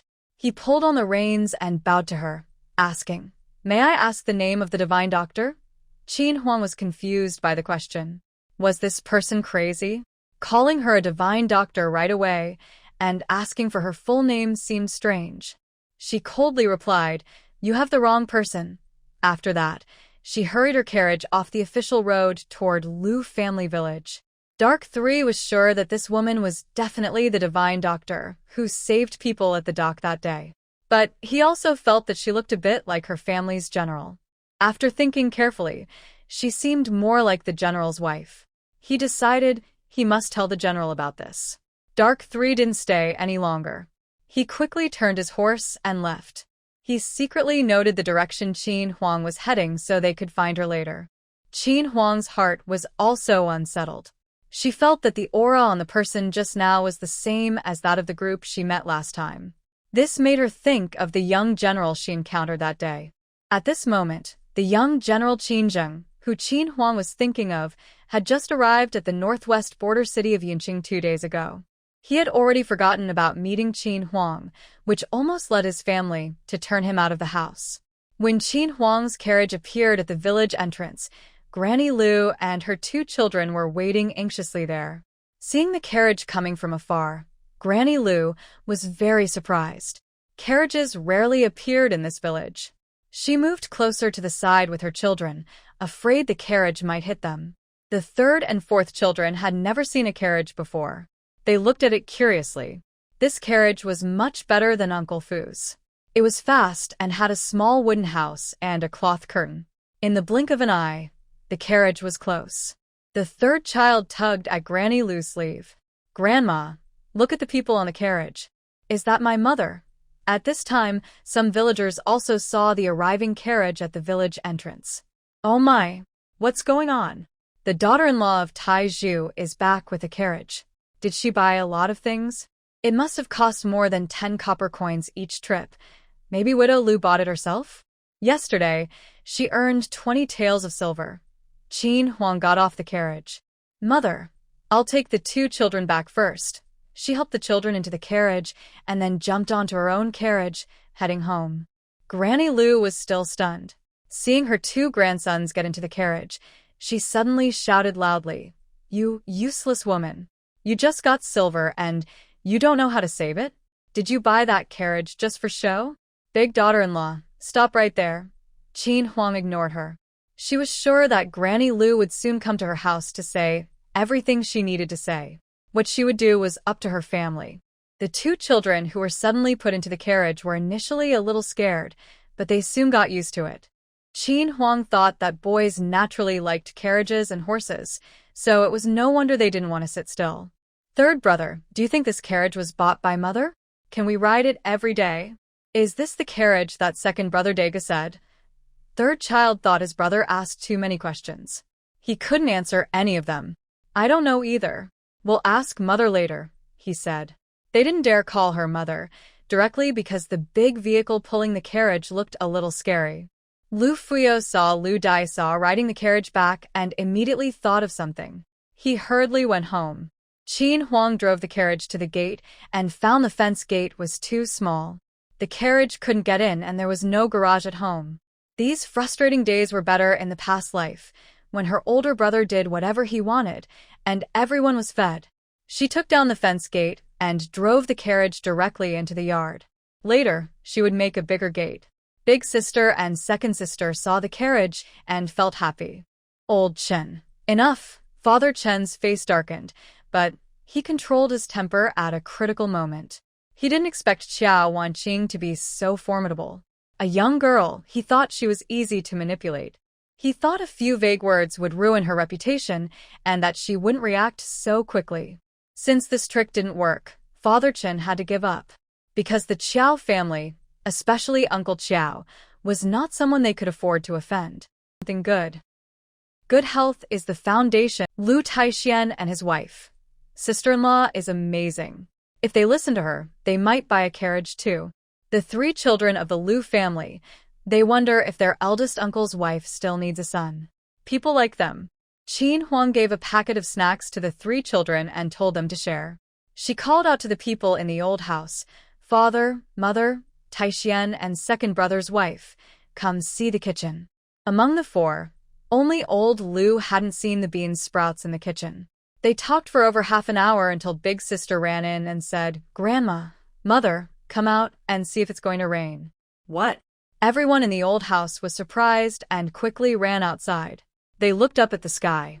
Dark clouds were gathering, and there was no wind outside. It was hot and stuffy, as if a heavy rain was coming. The old house people looked back at Qin Huang in surprise. Yesterday, they said it would rain today, and it was happening. Old Lady Lu hesitated, but decided to go with it. She thought, let's go. Hoping they weren't making a mistake. They discussed briefly. It looked like the rain would come soon, so the family hurried home. The 3 children held their snacks and looked at the carriage, reluctant to leave. They really wanted to ride in it. Kids, hurry up. You'll get soaked if you don't move. Do you want to get sick? Grandma Lu's scolding could be heard, and a few children ran away quickly. Qin Huang looked at the dark clouds gathering in the sky. She called the children to herd the little flower family into the chicken coop and closed the door. She also brought some bundles of dry firewood into the storage room. The older girls, Arya and Sanya, brought back the dried clothes. Qin Huang used the remaining oilcloth to build a temporary shelter against the wall of the pig pen, just enough to block the wind and rain. The cart was placed directly inside the pig pen. The house was too small, and Qin Huang was already thinking about building a bigger house. Just as her family finished tidying up, dark clouds, lightning, and thunder arrived. After a gust of north wind, heavy rain started pouring down in loud, dense drops. The villagers of Lu village finally welcomed the long-awaited heavy rain. The rain, which had been expected for a month, suddenly arrived. Many villagers didn't have time to run home and got soaked. There was also a man so excited that he stood in the rain, laughing foolishly as he caught the raindrops. The crops in the fields were saved. Qin Huang and the children huddled inside their house, listening to the three-character classic. Sanya looked at Qin Huang and said, "Mom, we can recite the three-character classic now. Little brother can even stumble through it. Please teach us other books too." All right. Tonight, I'll put the content of the Disciples' Rules into the little black box, and tomorrow you can start learning. Since it's raining today, we'll all sleep at home. Tonight, I'll make dumplings for you. The whole family from the old house hurried back. After a chaotic rush to pack their things, they finally finished. Just as they entered the house to catch their breath, the sound of rain pouring in. Old Lady Lu opened the door to the main room and smiled, saying, "The eldest daughter-in-law has good judgment. The rain is coming down like this, and the crops in the fields are saved. If there are no other natural disasters, a few more rains like this, and we'll have a good harvest this year." Yes, that's right. It's better to discuss important matters with the eldest daughter-in-law in the future. She's quite capable, her husband said, smiling as he looked at the rain outside. Qin Huang slept for over an hour. When she woke up, the children were nowhere to be seen. She wondered where they had gone. She didn't know when the rain stopped outside. Qin Huang rolled up her belongings and placed them on the children's beds. She planned to sleep in their room tonight. As she pushed open the door, a fresh, clean scent after the rain hit her nose. The children were playing near a small puddle outside the fence. After a thunderstorm, the sun didn't seem as hot, and occasionally a breeze would blow gently. Qin Huang stretched lazily, feeling very comfortable. Thinking about the rain, her plan could now be put into action. "Grandma Huang, hello. My mother is in the yard. I'll take you inside." Outside the fence, Daza's voice was heard. Qin Huang turned around and saw Grandma Huang, whom she had helped that day, walking in with a basket, accompanied by Daza. She went over and said, "Grandma Huang has arrived. It just rained. Why are you out here?" Grandma Huang, with a face full of wrinkles, smiled and said, "I took your medicine for a day and I feel better. I came to thank you. You're always busy, and when it rains, you should rest a bit. The air is so fresh after the rain. Going out for a walk feels great." Qin Huang brought over 2 small stools, and the two sat down to chat. Grandma Huang handed her 20 eggs and also took back 2 remaining packs of medicine. Qin Huang pushed the medicine back and said, "Grandma Huang, keep these. You might need them someday." Embarrassed, Grandma Huang put the 2 packs of medicine into her pocket. They were precious and life-saving, so she kept them close. Qin Huang didn't refuse the 20 eggs.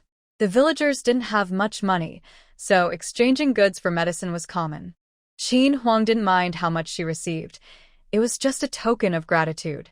She didn't want everyone to think she was helping just because she had to. Just after Grandma Huang left, Ergo's mother came with 2 packs of snacks and a bag of brown sugar. Seeing Qin Huang, she quickly pressed the snacks into her arms. "Iron Pillar's wife, sister-in-law, I came to thank you. Your brother Zhao set up a small stall at the morning market. He sells about 50 to 60 cups of soy milk and over 100 meat buns each morning. He makes around 100 coins. Thank you so much." "No need to thank me. When I was confused before, you helped support my children a lot. I should be the one thanking you." They chatted for a while longer, and Ergo's mother left. Qin Huang was still thinking about making dumplings for the little ones, so she hurried into the kitchen to knead dough and chop filling. Just as she was finishing the dough and washing her hands, Daza ran into the kitchen and said, "Mother, Dad, and second uncle are here helping to repair the gate. Do you want to come out and see?" Qin Huang quickly went out to greet them. "Father, the road is slippery and muddy, not easy to walk. Why are you fixing the gate now? I can do it myself tomorrow." Old Lu continued to clear the small fence pit without looking up. "It just rained, so there's not much to do. Iron Pin, and I will finish quickly. You can go ahead and do your own work. Don't worry about us." Iron Pin also told Qin Huang to go ahead and do her own work. There's no need to worry about the 2 of them. The courtyard gate is easy to manage, so she can do whatever she needs to. Qin Huang called Sanhua and asked him to go to the old house and invite the whole family to come make dumplings. They would eat together at her house tonight. Samwa quickly ran off after hearing his mother's words. Qin Huang was busy in the kitchen kneading dough, chopping filling, and making dumplings. Samwa ran to the old house. The road was wet and slippery after the rain, and he fell twice before reaching the old house. In the yard of the old house, the three treasures were playing with mud. Samwa called out, "Grandma, my mother told you all to come to my house to make dumplings and eat." Grandma Lu came out of the kitchen.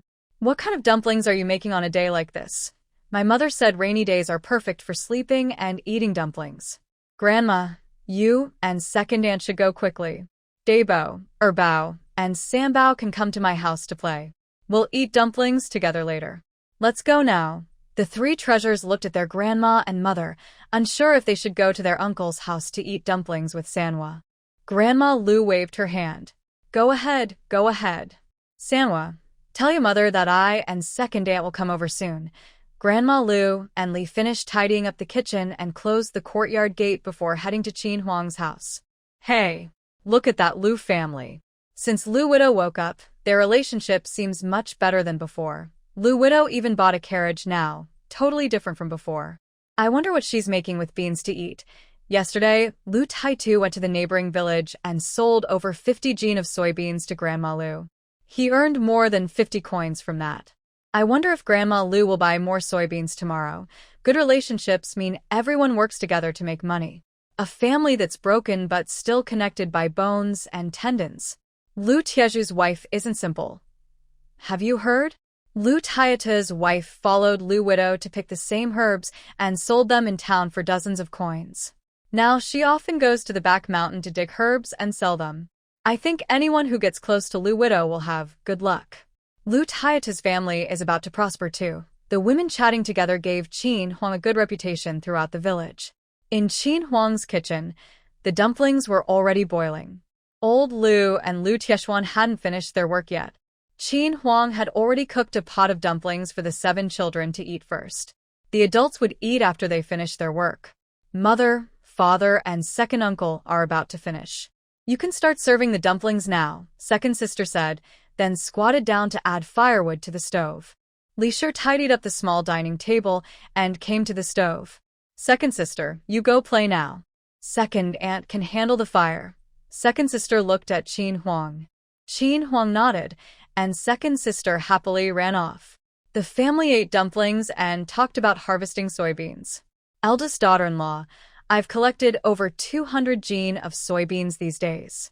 I've also gathered some from outside the village, and some clever folks went to nearby villages to buy and sell them here.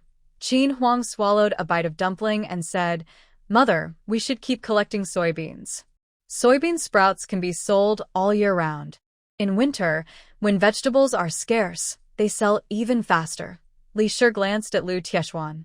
Lu Tieshuan swallowed hard and said, Mother, tomorrow morning, Big Treasure's wife and I will go to town to sell food. It'll be hard for you and father to handle everything at home. All right, don't worry, Li Shi replied. Qin Huang looked at old Lu and said, Father, I want to build a new house on the empty land between my home and second dog's. Our house isn't big enough. I plan to expand my business in the future. Please ask the villagers to prepare the bricks. I want to finish building the house before the autumn harvest. Old Lady Lu was alarmed when she heard this. Where will you get the money to build a house? You're not even settled yet and you want to leave. Qin Huang looked at everyone silently. She quietly put her hand into her sleeve and took out a silver note worth 100 taels from her space, placing it on the table. Everyone leaned forward to look at the paper on the table. Old Lu was surprised and exclaimed, This is a silver note. You've only been selling soy sprouts for a few days, and you've earned so much. When old Lady Lu saw the silver note, she suddenly stood up and hurriedly closed the kitchen door. She muttered in her mind, Does she have to tell everyone? Isn't she afraid of being overheard? The light in the kitchen quickly dimmed. Qin Huang quietly put away the silver note and whispered, I sold a ginseng that's over 100 years old. I dug it up in the back mountain a few days ago. No one saw. She was afraid they might be frightened, so she only mentioned it was over 100 years old. The people in the old house took a long time to recover from their shock. Qin Huang carefully observed their expressions. None of them showed greed. Qin Huang felt very relieved. Such a family was worth protecting. After some discussion, they finally finished talking. Qin Huang didn't need to worry anymore. Lao Lu would help arrange everything. At the west end of the village, Lu the troublemaker's mother said, "Mom, I heard all over. Please find a doctor to check on my son. I feel so terrible. I don't want to live." Lu's mother slapped the back of Lu's head twice and said, "You naughty boy. That widow Lu is very strange. Do you remember where her money came from? It was from kidnapping. Are you more capable than a kidnapper?" Her son annoyed her every day. She only dared to speak lightly about widow Lu. If she got serious, she wouldn't dare. "Just let me die if it hurts too much. I don't have money to pay a doctor." Dream on. Oh, my head is going to explode. I don't want to live. "If you don't get a doctor, your family will have no descendants." When she said no descendants, Lu's mother suddenly fell silent. She snorted and said, "Just wait and see." Lu the troublemaker waited at home peacefully, expecting a doctor to come and see him. Little did he know his mother, worried about money, never actually went to find a doctor. Lu's mother went to the big willow tree to listen to some gossip. She thought everyone was saying the same thing, so she decided to ask Widow Lu for some medicine for her son. Since she was from the same village, Widow Lu wouldn't charge her for treatment. The more she thought about it, the more she believed it was a good idea. She quickly ran to Qin Huang's house. Why is this troublemaker's mother walking so fast? Isn't her son seriously ill? Come on, let's go see. A group of idle, gossiping women followed her to see what was happening. Qin Huang was teaching her children the discipline of the brothers when she heard Lu's mother shout outside, "Is Sister Iron Pillar at home? Annie has something to ask you." Qin Huang turned down the volume on her phone so others outside couldn't hear. If they overheard her talking inside, it would be trouble. She made sure her 4 children were settled before going out to see who was there. The villagers faintly heard Qin Huang reading inside her house and looked at each other with envy. When Qin Huang came out to read, the sound stopped. Qin Huang arrived at the gate and asked, "Auntie Lu, what's the matter?" Lu's mother said, "Sister Iron Pillar, my troublemaker's fever just went away, but now he's all over pain. He's crying and I really don't know what to do. You're so capable. Can you take a look and tell me what medicine to give him?" Qin Huang didn't want to give her medicine from her space. She was about to refuse. Ding. Space mission. Save the sick villager. Complete the task to earn 100 coins. Do you accept the mission? Yes. It seems that Lu Popo won't be convinced to help without some effort. She has no real conflict with Lu Popo's mother. She just has a sharp tongue and a quick temper, often acting out suddenly.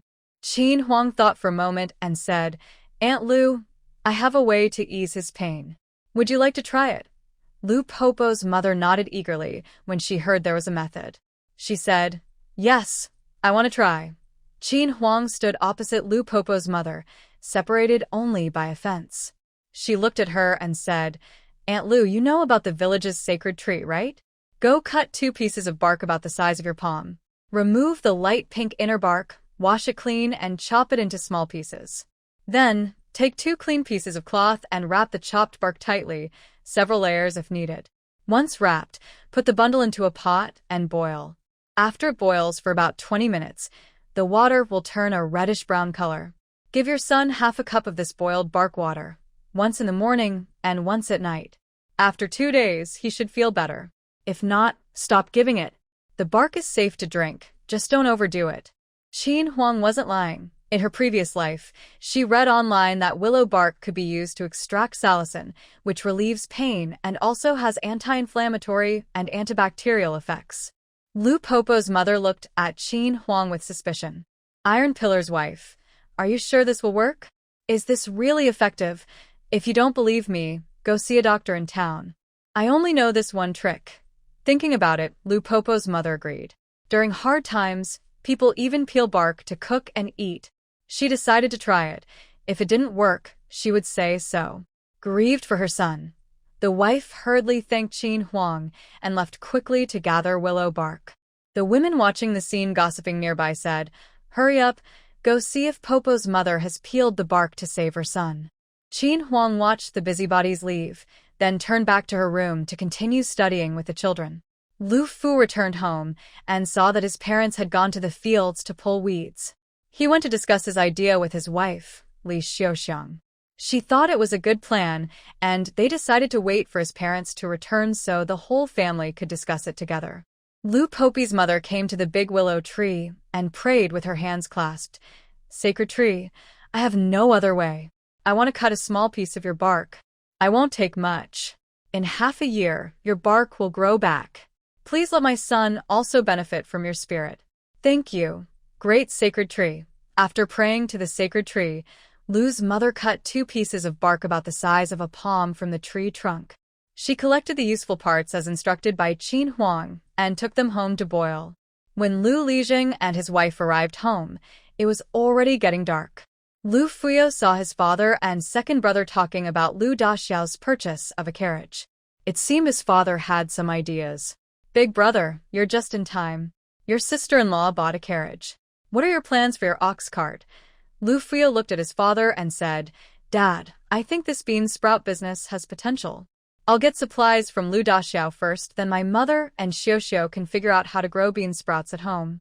Once we learn, we won't need to buy from Lu Daxiao anymore. Selling our own will make more money." Lu Lijing's wife, who had just arrived in the main hall, overheard Lu Fuyo and quickly joined the conversation. "My daughter-in-law and I have soaked some soybeans these past few days. We're not sure how long to soak them. Today, I took out all the beans, and tomorrow we'll see how they look." Lu Fuyo thought for a moment and said, "Dad, I want to take more bean sprouts tomorrow. I'll take a carriage to Qingshan Town's restaurant to try selling them. If they don't sell, I can go door to door in the streets." Lu Lijing's youngest son, Lu Fuxin, said, "Dad, I support Big Brother's idea. He's almost earned 100 coins these days, and it doesn't take much time. Trying in the neighboring town is definitely worth a shot." After discussing, everyone stopped talking and went back to their rooms to sleep. Today, Qin Huang was in a very good mood after buying a carriage. She watched the children recite the disciples' rules and teach addition and subtraction within 5. The family of 5 sat cross-legged on the big bed with the children. Qin Huang took 5 apples from her space, claiming they were bought in town. She divided 1 to each person. "Everyone has an apple. Now, Mother will give her apple to Daya." Qin Huang finished and placed her apple together with Daya's.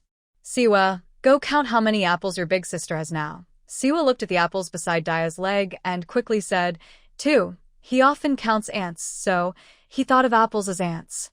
Just count the apples as if they were ants." Qin Huang smiled and said, "4th child is really clever.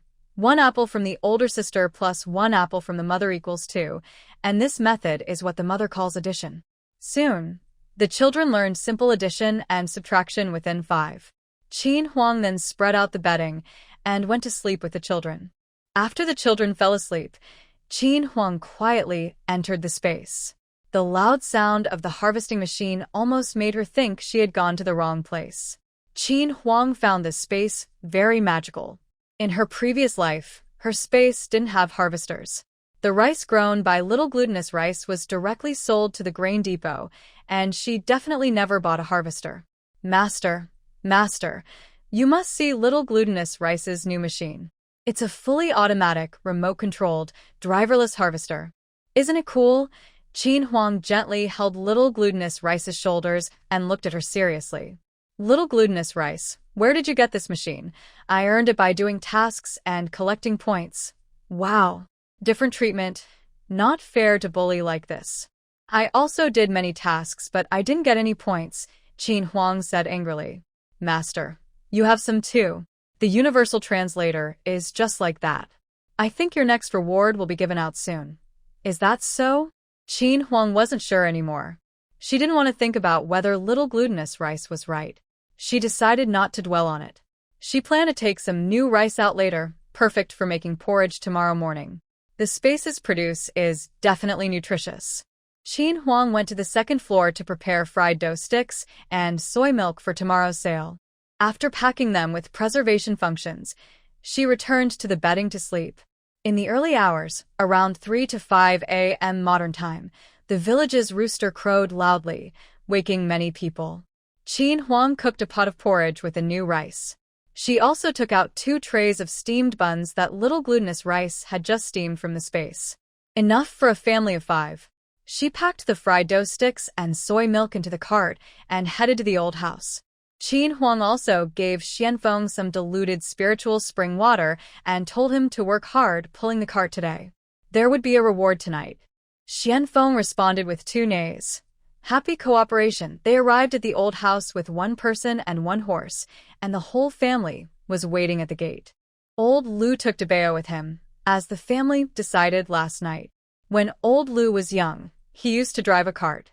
Today, he could teach Lu Tieshuan how to drive, and Debeo went along to help as a young assistant. Qin Huang whispered a few words to Xianfeng in his ear, then everyone got on the cart and headed to Yutong town. Qin Huang saw Lu Fuyi's ox cart waiting outside the fence wall from afar. Last night, the village wife ordered 100 jin of bean sprouts, saying Lu Fuyu planned to sell them in the neighboring county. Qin Huang wholeheartedly approved. Good morning, Sister Lu. I'm here to pick up the bean sprouts. Qin Huang quickly opened the courtyard gate. Fuyao. Bring the cart in so it's easier to load. I heard from Aunt Lu that you're going to sell bean sprouts in Qingshan town. I sell to the town's restaurant at 10 coins per jin. You can set your own price. Lu Fuyu happily said, Got it, Sister Lu. Sanwa just came out of his room and saw Qin Huang. Good morning, Mother.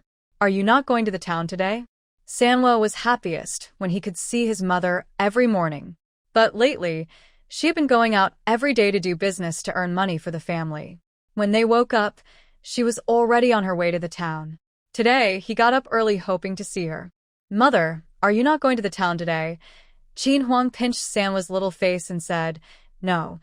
Today I stay at home with you. Sanwa jumped up happily. Great. I can go to the back mountain again. Mother, I want to use my slingshot to shoot birds. Qin Huang patted his head. Okay, today I will take you and the others to play in the back mountain. The 3 children who just came out cheered together. Mother is taking us to the back mountain. They looked forward to going to the back mountain every day. They hadn't forgotten that little flower was caught there. Mother could even understand what the wild boar was saying. The wild boar seemed quite afraid of her. The best thing was that the herbs the wild boar gave her could sell for a lot of money. At the northwest corner of the village, Lu Popi's house. Mother, the town doctor is really amazing. Yesterday, I didn't feel any pain all night. After dinner, I drank a bowl of that herbal soup again. Mother, I want to tell you, this herbal soup makes me feel strong all over. Maybe you should try some too. With a loud slap, Lu Popi was slapped again by his mother. Drink your head. I'm not sick. You're just a fool. Think about how long it takes to go to the town. Yesterday, I was gone for a long time. You, a brainless kid. Lu Popi's eyes widened instantly after hearing his mother. You didn't get the medicine from Lu Widow, did you? Smack Lu the rascal was slapped again by his mother. What's wrong with Widow Lu? You only got better because you took her medicine. It's the divine tree's blessing. No, I must go pay respects to the divine tree later. Feeling unexpectedly slapped 3 times, Lu the rascal wondered what exactly Widow Lu's mother had him drink. Why does she want to worship the divine tree? When did the village have a divine tree? No, he must follow to see what's going on. Hey. Look. A carriage is coming. It's not from Widow Lu's family. Let's go see, said Yao the neighbor woman, who didn't get along with Qin Huang. Today was the first day that steward who came to Qin Huang's house to buy bean sprouts. According to Qin Huang's instructions, he and the driver, Xiao Shan, quickly arrived at Lu's village. Steward who lifted the curtain of the carriage and saw many villagers under the big willow tree ahead. He told Xiao Shan to get down and ask where Qin Huang's house was. As soon as Xiao Shan got out, Yao the neighbor woman pretended to meet him by chance.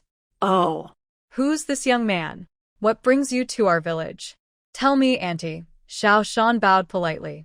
Hello, Auntie. I'm looking for Lu Xiaonyang, the one who sells silver sprouts. Do you know where she lives? When Yao heard he was looking for Widow Lu, she didn't want to say anything. She pulled a sour face. I don't know. I've never heard of silver sprouts. Just then, Lu the rascal's mother, who had just arrived, wanted to help Qin Huang. Young man, you're talking about Widow Lu, right? I know her house. It's in the southeast corner of the village. I'll take you there. Xiao Shan scratched his head and smiled sincerely. Thank you, Auntie. Just sit in the carriage, and I'll follow your lead. Lu the rascal's mother had never been on a carriage before. She was so nervous, she kept rubbing her hands. Is that okay? It's fine, Auntie. Riding in a carriage is quick, Xiao Shan said. He helped Lu the rascal's mother sit on the other side of the carriage outside. Lu the rascal's mother was so excited to ride in a carriage, she felt like her heart was about to jump out of her chest. It proved what the women often said. Anyone associated with Widow Lu would have good luck. Now she was on her way to good fortune, even riding in a carriage. Qin Huang didn't know that she had somehow been blessed with a lucky charm by Lu the rascal's mother. Yao the neighbor woman was stunned. She hadn't expected Xiao Shan to do this. If she had known where Widow Lu's house was, she wouldn't have needed to ask. The person in the carriage was her, not Lu the rascal's mother. Yao the neighbor woman, who loved to take advantage, watched the departing carriage and felt regretful as if her insides were twisting. A group of women looked at old lady Yao's sad face after losing 8 million, and they all laughed so hard they nearly cried. Old lady Yao glared at everyone fiercely and hurriedly ran after her carriage. She wanted to see what Qin Huang's family was selling. Qin Huang was in the backyard pulling weeds from the young greens just sprouted. Fourth child was following her like a little tail, swinging back and forth. Mother, the rice porridge this morning was so delicious. I liked it very much. Tomorrow morning, I will cook rice porridge for fourth child again. Outside Qin Huang's house, Little Mountain helped Lu the troublemaker's mother down from the carriage. Thank you, Auntie, for guiding us here. Lu the troublemaker's mother waved her hand. No problem, no problem. Iron Pillar's wife is kind and beautiful. She often helps villagers. She just helped me yesterday. I'll call her out now. Fourth child was crouching, looking for ants. He didn't know where the little ants had gone. He looked and mumbled as he searched. Fourth child, where's your mother? Fourth child stood up straight. Grandma, I have a big name now. My name is Lu Yulin. Mother, someone is looking for you. Fourth child looked curiously at the carriage of Little Mountain and the others. Whose steward and Little Mountain saw a small, fair-faced boy with thick eyebrows and big eyes boldly staring at their carriage. Big sister, second sister, and third child also came out to see who was looking for their mother.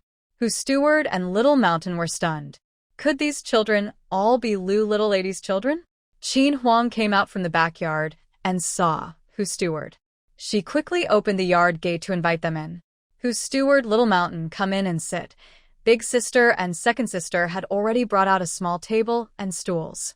The yard wasn't very clean, but it wasn't muddy enough to get shoes dirty. The four little ones saw their mother warmly welcoming the visitors and obediently went to the backyard. They didn't want to cause trouble for their mother here. Whose steward and Little Mountain looked around the small yard and then looked at Qin Huang. They were both stunned. Lu's wife had become much more beautiful. The two men felt a bit embarrassed and awkward. Qin Huang didn't mind. She often disguised herself when she went out. It was normal for people to be surprised when they saw her original face. It wasn't their fault. Qin Huang smiled and said, "In the countryside, everywhere is dirt. When it rains, everything turns to mud. It's not as clean as in the city." Whose steward smiled and said, "Lu's yard is very nice. I wonder where Lu's silver sprouts are stored." Qin Huang led the two of them to the kitchen to look at the bean sprouts. She noticed out of the corner of her eye that the four little ones had already closed the courtyard gate, and several women outside were watching the fun. Qin Huang silently praised the four little ones, such clever kids. Qin Huang and steward who said, "The house is small, so we can only make do here." Steward who thought the silver sprouts were very clean and of good quality. The customers who had eaten them all spoke well of them. They packed over 200 jin of bean sprouts and quickly settled the bill. They didn't stay long, eager to get back to the restaurant and not delay business. Considering the villagers outside, steward who paid Qin Huang in the kitchen. They sold a total of 2 taels and 3 qian of silver. Qin Huang had sold over 300 jin of bean sprouts that morning and earned a little over 3 taels of silver. She was quite happy with this income, especially since she had only been here a few days. Qin Huang called the 4 little ones, ready to carry out her plan. Every time Qin Huang went to town, she felt something was missing on the road. Recently, she realized it was because there were too few trees. The dense woods on the back mountain were the only trees around, but in her past life, trees provided countless benefits to humans. On the east side of her home was a piece of wasteland that belonged to her. She wanted to plant willows there using cuttings. She planned to use branches from Grandpa Willow, whose cuttings had a high survival rate after drinking the spiritual spring water. It rained yesterday, so now is a good time for cuttings. She would cut more branches and plant 2 rows along the dam of the Dazhong River. As the saying goes, the trees planted by ancestors provide shade for future generations. In her previous life, trees lined the rural roads everywhere, forming vast forests. When she first saw old Lu weaving baskets, she thought of willow weaving. Villagers could use willow branches to make baskets, fruit baskets, carrying baskets, and dustpans to sell. Trees could also beautify the environment, prevent soil erosion, block sandstorms, and increase economic benefits. She planned to slowly implement this afforestation project, an ambitious and long-term goal. Siwa ran happily from the backyard, saying, "Mother, when are we going to the back mountain?" Qin Huang wiped the sweat from Siwa's little face from being mischievous and said, "Later, I'll take you to cut some willow branches to put in the backyard. In the afternoon, we'll plant the willow branches in the ground. In a few days, they'll grow into small willows. Let's see who can grow the tallest willow." For kids held up small fists. "I want to plant 100 trees and watch them grow into big trees. 4th kid is the best. Yes, yes, yes. Our 4th kid is the best, the greatest." The little face of the 4th kid turned red from the praise. Feeling shy, he ran behind the 3rd kid and hid. The 2 older sisters giggled happily at how cute the 4th kid looked. The family carried baskets and went to the village center to cut branches from the big willow tree. Under the big willow tree in the village center, Lu the troublemaker's mother closed her eyes, clasped her hands, and bowed 3 times to the tree. "Great tree spirit, my son drank water made from your bark, and his pain is gone. Thank you, great tree spirit. I didn't expect Lu the widow's words to be true. I thought she was lying. This is amazing. Tree bark can really cure sickness. Of course. Now our village has a healer. Lu the widow has helped many people with her skills. Her medical knowledge is impressive." Lu the troublemaker, who had just run over, realized what the medicine was. It turned out to be water boiled from this rejuvenating willow bark. Luckily, it wasn't something disgusting. "Hey! Look, Lu the widow is coming." Lu's mother was the first to step forward. "Iron Pillar's wife is here. Oh, Your children are getting more handsome. Their faces are rosy and bright. So adorable. Did you use my method, Aunt?" "Yes, yes.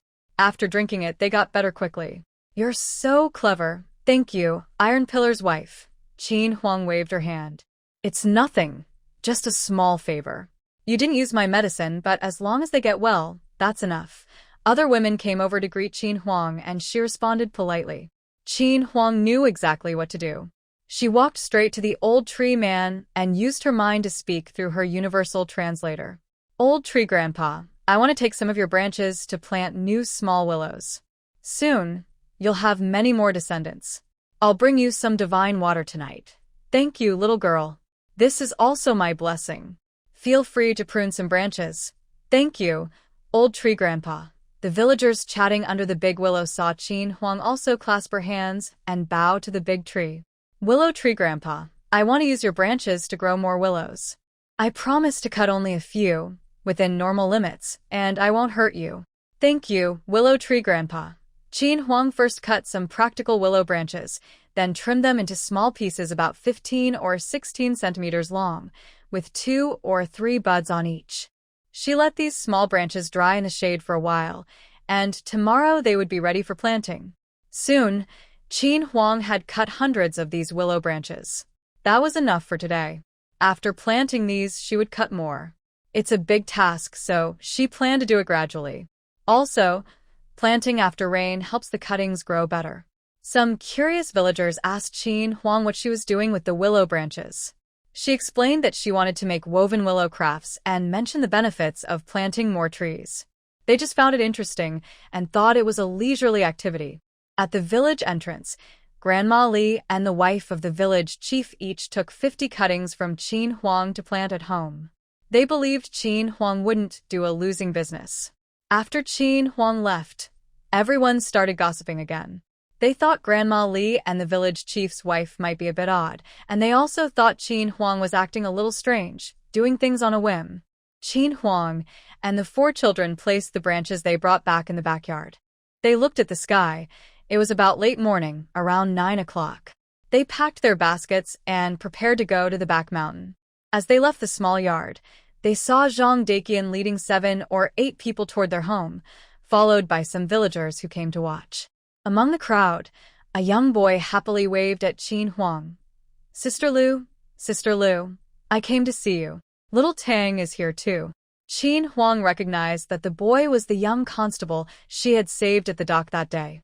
She quickly stepped forward, bowed politely, and greeted everyone. "Big Brother Zhang, Captain Wu, young Master Tang, you've been blown here by the wind." Before Zhang Daqian and Captain Wu could speak, young Master Tang pulled a nearby elder and said, "Sister Lu, this is my grandfather. He came especially to thank you."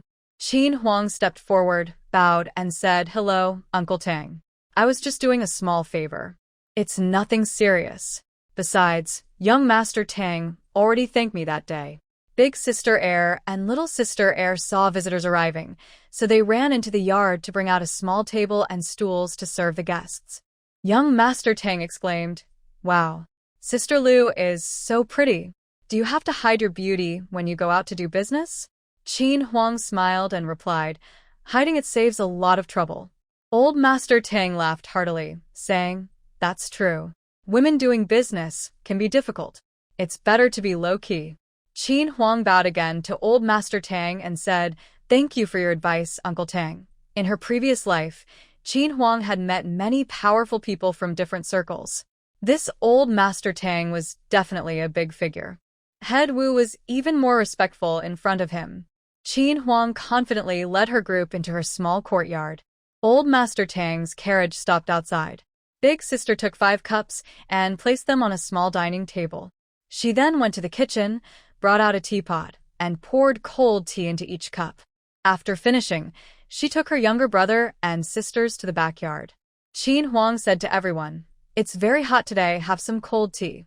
Over the past 2 days, Old Master Tang had people investigate this young woman. They heard that the silver buds from the food shop were made by her, which made him want to come and see her. When they first met, Tang Rong thought this woman was extraordinary. Her temperament, appearance, and speech were not typical of an ordinary family. Making friends with her wouldn't hurt, especially since she had saved his grandson. Tang Rong openly said he wanted to buy some bean sprouts to eat. Qin Huang didn't hide anything and took a few people to the kitchen. Growing bean sprouts didn't require much skill. In less than half a month, someone would figure out how to make them. Qin Huang decided it was better to give these people a favor instead. Old Man Lu drove the carriage with Lu Tieshuan and his wife smoothly to the dock. Big Mouth Li saw the family of the boss arrive and happily ran off to tell the 2 unlucky guys they didn't need to pretend to be women today. For the first time, Lu Debao visited the dock and was amazed by how lively it was. He wanted to remember all the fun things to tell his 2 brothers and also share with Sister Da and second sister, third and fourth children. There were so many people in town. The food stalls were busy as usual. Some customers asked Lu Tieshuan why La Mei and Dong Shui didn't come today. Lu Tieshuan and his wife were confused. They didn't know who La Mei and Dong Shui were. Lu Debao was finally seeing a lot. Sometimes he helped make soy milk, sometimes watched Grandpa count money. He was very curious about everything at the dock. At Qin Huang's small courtyard, Old Master Tang and others stood with smiles. Several guards and Tang's servant were busy unloading things from the carriage. Old Master Tang, Head Wu, and Zhang Dequan all received the secret recipe for the silver buds directly from Qin Huang. They sincerely thanked her and promised not to tell anyone about the recipe. Seeing that it was getting late and that Lady Lu was a widow, they decided to leave after giving her some gifts. Since Qin Huang dared to say the recipe, he didn't take this matter too seriously.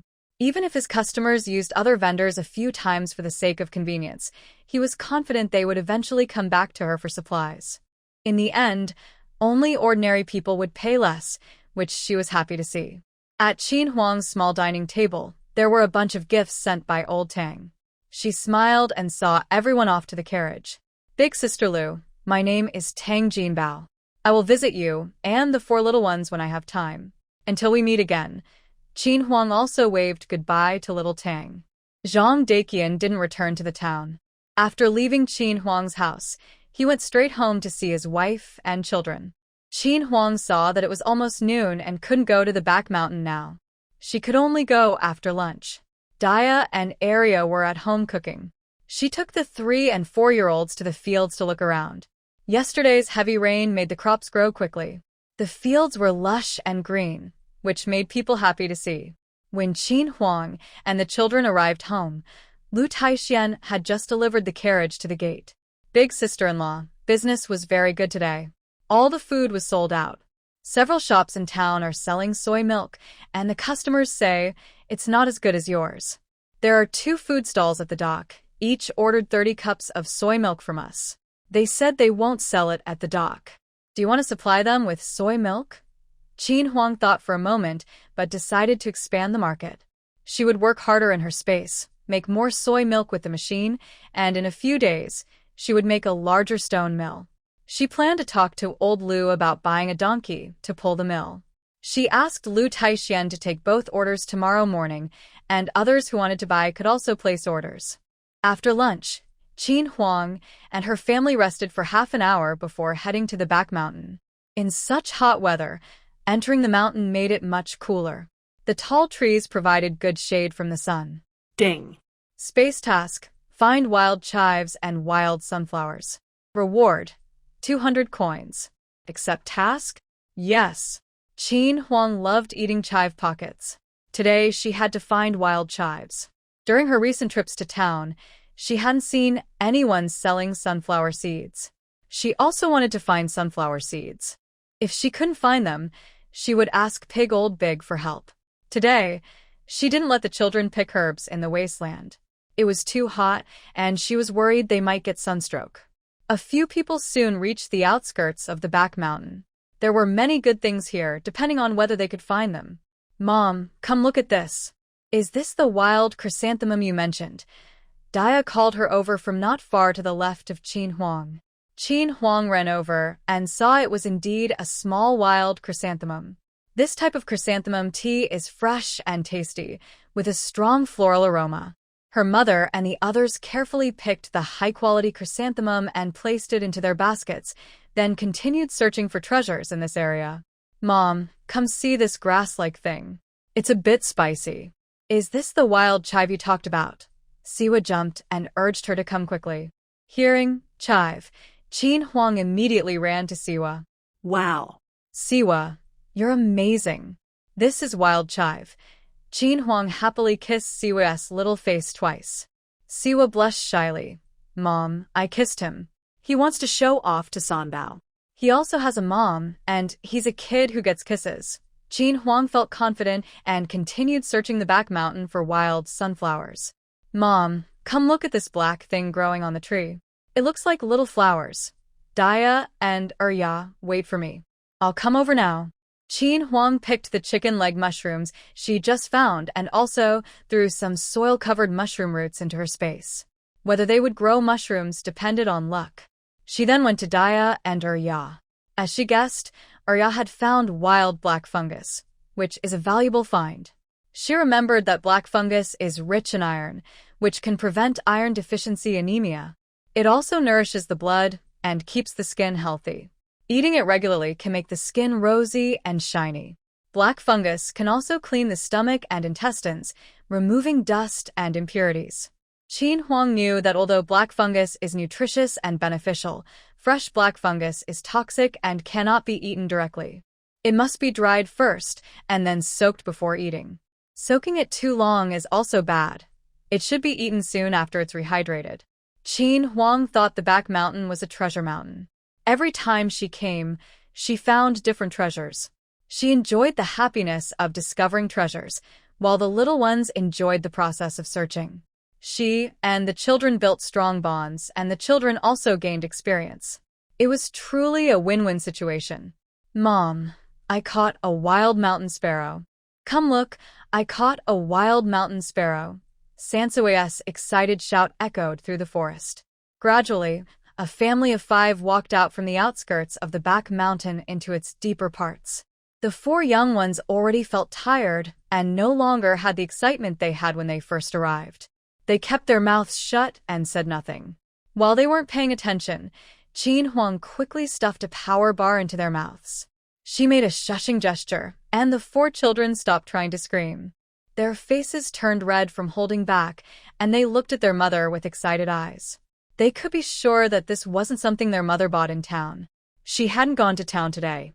This had happened many times before. Their mother had secrets she couldn't tell them. The 4 children thought their mother's secret must be related to the King of Hell. If others found out, the King of Hell might take away their mother's treasure. They promised to keep quiet and not tell anyone about her secret. Their mother told them that in the deep mountains, there were wild animals and they shouldn't speak loudly, or they might attract the animals. The family quietly moved up to the place where they had agreed to meet Old Black. Fur was already on their mother's back. He struggled a little, but she patted his bottom, and he calmed down. He was worried his mother might get tired, so he wanted to walk by himself. Fur thought his legs were too short. He walked slowly, and felt he was holding everyone back. His little mind was full of worries. Just as they turned a corner, they suddenly met 2 strangers face to face. Bai Xiao and Qing Feng had been searching the mountain for their master all morning, but found no clues. As they were about to leave, they unexpectedly met Qin Huang's family. Qin Huang was surprised. She didn't expect to meet others so deep in the mountains. Bai Xiao saw Qin Huang and felt happy inside. He had wanted to get to know her for a long time, but hadn't had the chance. Now the opportunity had come. Bai Xiao stepped forward and bowed politely. Good day, madam. We are here searching for someone. Sorry to bother you. From Qing Feng's investigation, Bai Xiao knew that this woman had been found in these mountains 10 years ago. Their master had also disappeared here. At that time, her master had a young disciple with him for only a few months. Bai Xiao had a feeling that this woman was somehow connected to their master. Behind Qin Huang, her 3 children had learned the 3 character classic and the rules for disciples. They were no longer just simple country kids who only knew how to work. They had become braver. The 3 quickly stood in front of their mother, watching the 2 strangers carefully. The 3rd child also imitated Bai Xiao by clasping his hands in a respectful gesture and said, Big brother, hello. This is my mother. Do you want to talk to us? You can ask me too. Bai Xiao was so angry, he almost laughed. This rude little boy called him little without reason. His instincts told him the boy was definitely doing it on purpose. Qin Huang almost burst out laughing. When did her 3rd child become so cunning? Qing Feng couldn't hold back and laughed out loud, earning a stern glare from the young master. Bai Xiao nodded and said, Oh, this is your mother. I want to ask her some questions. I won't hurt you. Qin Huang immediately saw that these 2 were not ordinary people and both had some skills. She pushed the 3 little ones behind her and said, Young master, whatever you want to ask, I will tell you everything I know. Bai Xiao first bowed and thanked Qin Huang. I see that the lady is quite familiar with this mountain. May I ask if you have met a very scruffy old man with a white beard here? He's not very tall, but in good health and spirits. Qin Huang thought for a moment. Her original self had only a vague memory of this, more like a dream. In the dream, there really was such an old man, but she wasn't sure if it was real. She couldn't just say anything. She had to be careful how she answered. Qin Huang thought to herself, I can only apologize to this young master. I can't talk about what I saw in the dream. She shook her head and replied, I only recently came to this back mountain. I've never been here before, and I've never seen the white-bearded old man you mentioned. Bai Xiao looked disappointed. He felt that this woman wasn't telling him the truth. But then he thought, since they didn't know each other well, it was normal not to be completely honest. That was enough for now. They had made some progress, and there would be chances to ask again later. Bai Xiao and Qing Feng quickly left the back mountain without further fuss. Meanwhile, outside Qin Huang's fence, two sneaky figures looked around cautiously. When they saw no one, they quickly pushed open the gate and slipped inside. Qin Huang and her companions also found some purple flowers and a herb called sanqi. Sanqi is very valuable because it helps stop bleeding, reduce swelling, and relieve pain. Qin Huang secretly put several into her space. Soon, she would have plenty of sanqi. They had been searching for sunflowers but hadn't found any. Qin Huang wasn't worried. If they couldn't find them this time, they would look again next time. Old Pig was indeed waiting for Qin Huang at the same spot. Qin Huang had already heard the wild boars talking through her universal translator. Qin Huang didn't know how this pig knew she was here. Maybe the pig herd had its own way of scouting, checking the situation.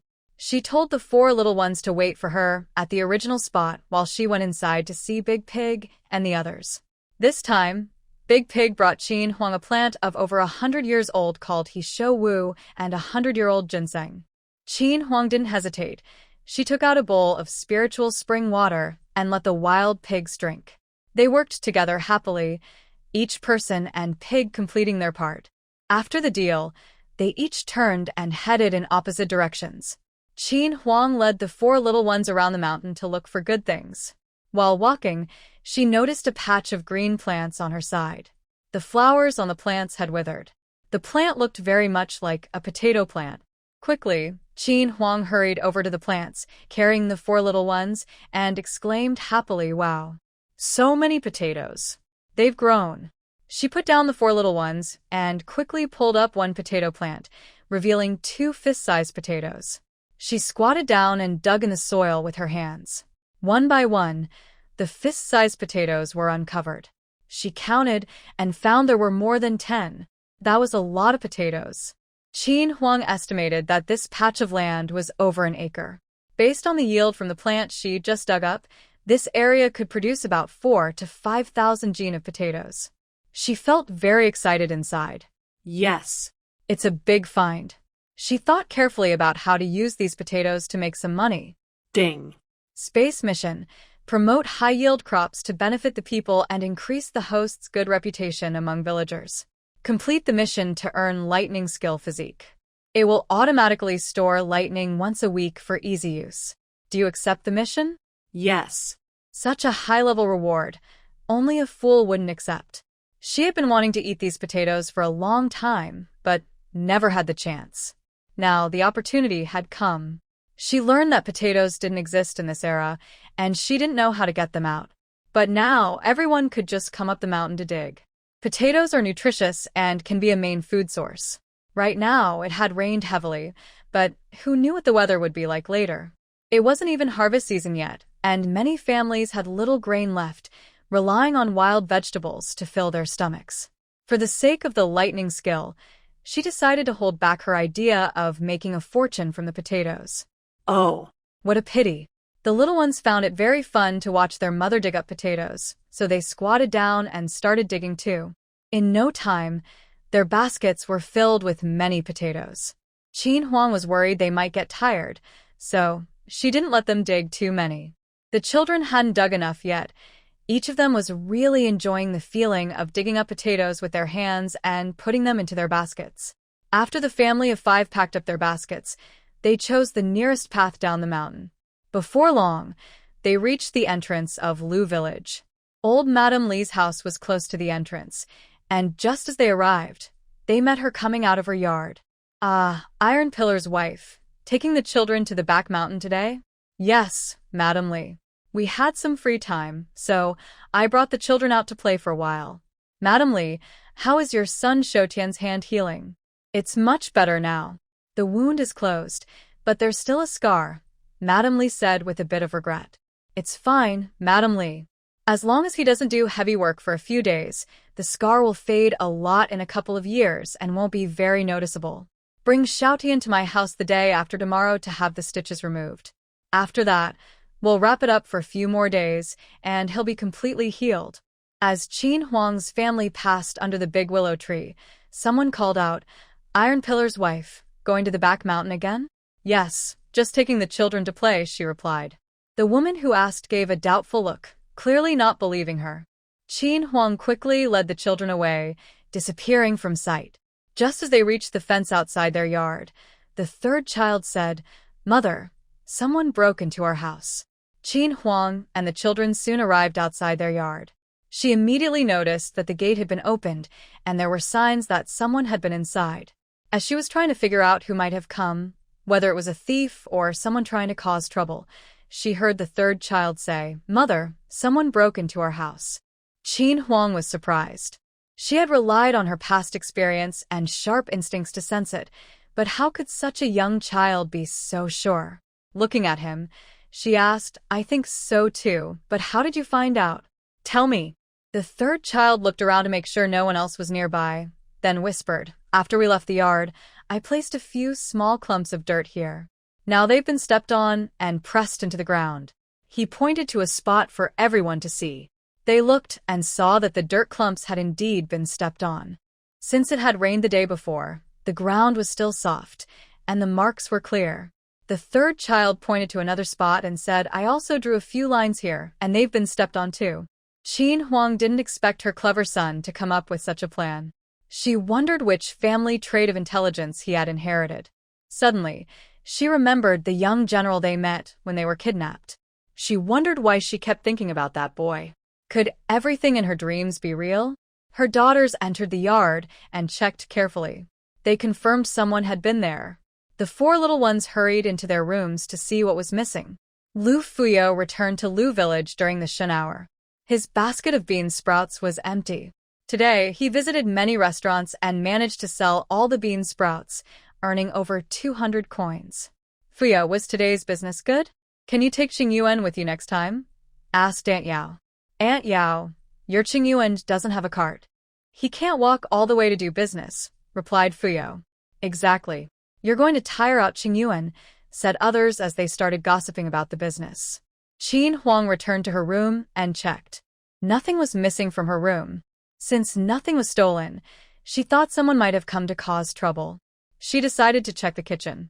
Just as she was about to go out, she heard her fourth child crying loudly, "Wah wah wah, woo woo woo woo woo woo." She quickly ran to the children's rooms. The fourth child sat on the ground, clutching a piece of paper and crying loudly. The older children were on the ground, searching for something. Qin Huang was confused by their actions. "What are you doing?" When the children saw their mother, they stopped and stood straight. The fourth child ran to Qin Huang, hugged her leg, and cried, "Mother." The fourth child's. "The cake was stolen by a thief. Woo woo woo, woo woo woo." Qin Huang held back her laughter. "Fourth child, I think your cake might still be inside the house. Let me help you look." Hearing this, the fourth child immediately stopped crying. If his mother said the cake could be found, he wouldn't cry anymore. Outside the fence, Lu Erbao and Lu Sanbao heard the crying and hesitated whether to go back. When Sanbao's crying suddenly stopped, the two looked at each other and pushed open the yard gate to go inside. Qin Huang looked around and finally squatted in front of a mouse hole. She looked inside and said, "Sanbao, give me the small stick in your hand. I need to use it." Four's fourth child also ran over to see how mother was looking for the cake she had dropped. Qin Huang used a small stick to poke around the mouse hole. She felt something and slowly pulled out a small piece of cake, which had teeth marks from a mouse on top. Four's fourth child suddenly cried loudly, "Wah!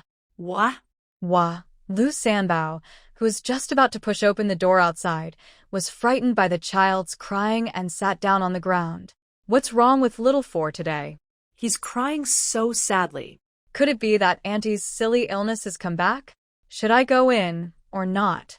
In the private room on the second floor of Xiangman Lu in Yutong Town, Zhu Wenlai stood facing a young servant. This servant was the same one who had chased Qin Huang away. "Shopkeeper Zhu, I've done everything you asked," the young servant said with his head down, unsure whether to tell the shopkeeper what he heard in Lejiakan. After a tough internal struggle, the servant decided not to tell the shopkeeper about head constable Wu going to Widow Lu's house. He was afraid that if he said the wrong thing, the shopkeeper might deduct his wages again. Qin Huang looked at Four, who was crying on the ground. She remembered the day when the children hid the cake. She had been worried that the mice might drag the cake away, and now her worry had come true. Seeing how sad the child looked, she thought he should learn a lesson this time. Qin Huang walked over, bent down, and picked up the crying Four. Her older daughters, Air and San, were stunned. They knew their little brother's cake had really been dragged into the hole by a mouse. They had warned him, but he said mice were too small to steal things. All right, little man. Be strong. When we have time, we'll get rid of those little mice. The family of mice inside the hole quickly packed up and moved to the next room for safety. Qin Huang pushed open the door and saw Sanbao sitting on the ground, with Lu Erbao standing nearby. Sanbao, what's wrong? Lu Sanbao looked upset and said, Andy, I came with my second brother to bring for some cake. My dad bought it for us. I was scared by Four's crying and fell down, for had already been comforted by his mother's hug. He broke free, jumped down, and grabbed Sanbao's hand. Sanbao Gidge, the cake I hid was dragged into the hole by a mouse. The mouse is so small, but it can still steal things. From now on, I hate mice the most. Brother Sanbao, let's go see Xiaohua's family. Brother Sanbao, second uncle's pastries are so tasty. The two little kids' voices drift farther away. Qin Huang waved to Daya and the others. The three little ones quietly came over. Qin Huang whispered, Your pastries haven't been taken away by mice, right? The three shook their heads quickly. They weren't that silly. Qin Huang looked at them and said, Mother will check the kitchen first. You can play with Erbao and put the things picked from the mountain into the storage room. Ziajuhua, black fungus, and herbs all should be dried in baskets. Before they could speak, Qin Huang went into the kitchen first. She took out the bean sprouts from her space and placed them on the shelf, in the same spot as before. She used her mind to check the surveillance in the kitchen. She saw a young worker from Xiangmenlu put a packet of white powder into the water jar. Qin Huang stepped closer to look. Ding! Detected components of castor beans in the water. Not edible, Qin Huang silently commanded. Collect. The water jar in the kitchen disappeared instantly. After a moment, Qin Huang retrieved the jar and placed it back. Then she filled it with a jar of spiritual spring water. She came out of the kitchen and looked around the yard again. Nothing suspicious was found. The camera at the door showed 2 people had arrived. She needed to check carefully so nothing was missed. After inspecting the entire yard, Qin Huang heard the voices of Sanbao and Siwa talking from the back garden. Siwa, your little chicken is so funny. Give me one. No, I won't. Xiaohua will miss her chick. I can't separate the chick from its mother. It will be sad. Siwa's soft voice clearly came through. You're so stingy. I won't play with you anymore. Siwa huffed and said, Fine, I won't play. Who cares? I want to play with the chick and I don't care about you. Soon, Qin Huang saw Lu Sanbao walking out of the back garden, looking angry. Sanbao, come to Andy's place.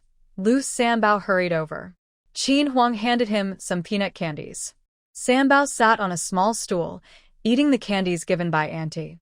He had already forgotten the argument with Siwa. Qin Huang was preparing dinner in the kitchen. Daya was rinsing the bean sprouts, and Sanbao and Arya were helping her. Lu Erbao kept walking behind Daya. Big sister Daya, I'll carry the water bucket for you. This way, you can save some strength and work faster. Thank you, Erbao. Qin Huang prepared 2 simple wheat pancakes and took out a few potatoes from her basket to fry potato strips. Soon, they would eat potato strips wrapped in pancakes. In Lu Lijing's main hall, Lu Fuyo told his parents about his trip selling bean sprouts today.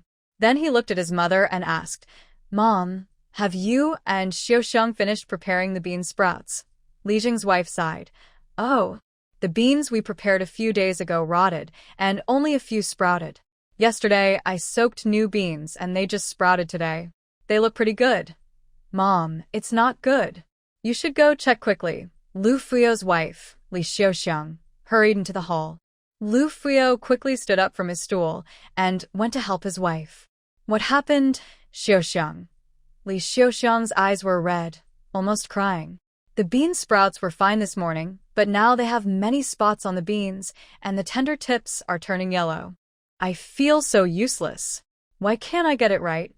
Lu Lijing got up and said, Enough, making a big fuss over this. If it doesn't work this time, I'll keep trying. I don't believe it can't be done. They went to the kitchen and saw that the situation was just as Li Xiaoxiang described. The bean sprouts looked terrible, as if they were about to rot. Li Xiaoxiang sighed, I'll wash these again and keep them for tomorrow morning's stir-fry. Tonight, I'll soak some more beans. Lu Lijing looked at his son and said, Come on, let's go see Sister Tai Zhu and order the bean sprouts for tomorrow. Qin Huang placed the chopped cilantro and green onions on a plate to set aside. Dia watched her mother's actions nearby. Qin Huang laid out the cooked pancakes in a row, brushed them with barbecue sauce from the space, added potato strips, sprinkled cilantro and green onions, then rolled them up. A potato strip wrap was ready. Mom, how much longer until dinner? Siwa is hungry. Lu Sanbao had already sat at the small table with Siwa, waiting to eat. Almost ready. Siwa and Sanbao can help sister put the chopsticks in place. Got it, Mom. The two little ones hurried to get the chopsticks. Qin Huang sat with the 6 children at the small table.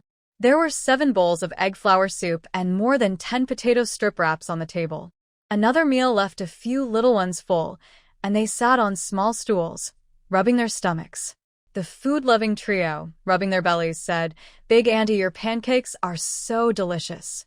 I like the one with shredded potatoes inside. Thank you, Big Auntie. Qin Huang smiled as she patted the little food lover's head and told them to take the leftover shredded potato pancakes home to eat tomorrow.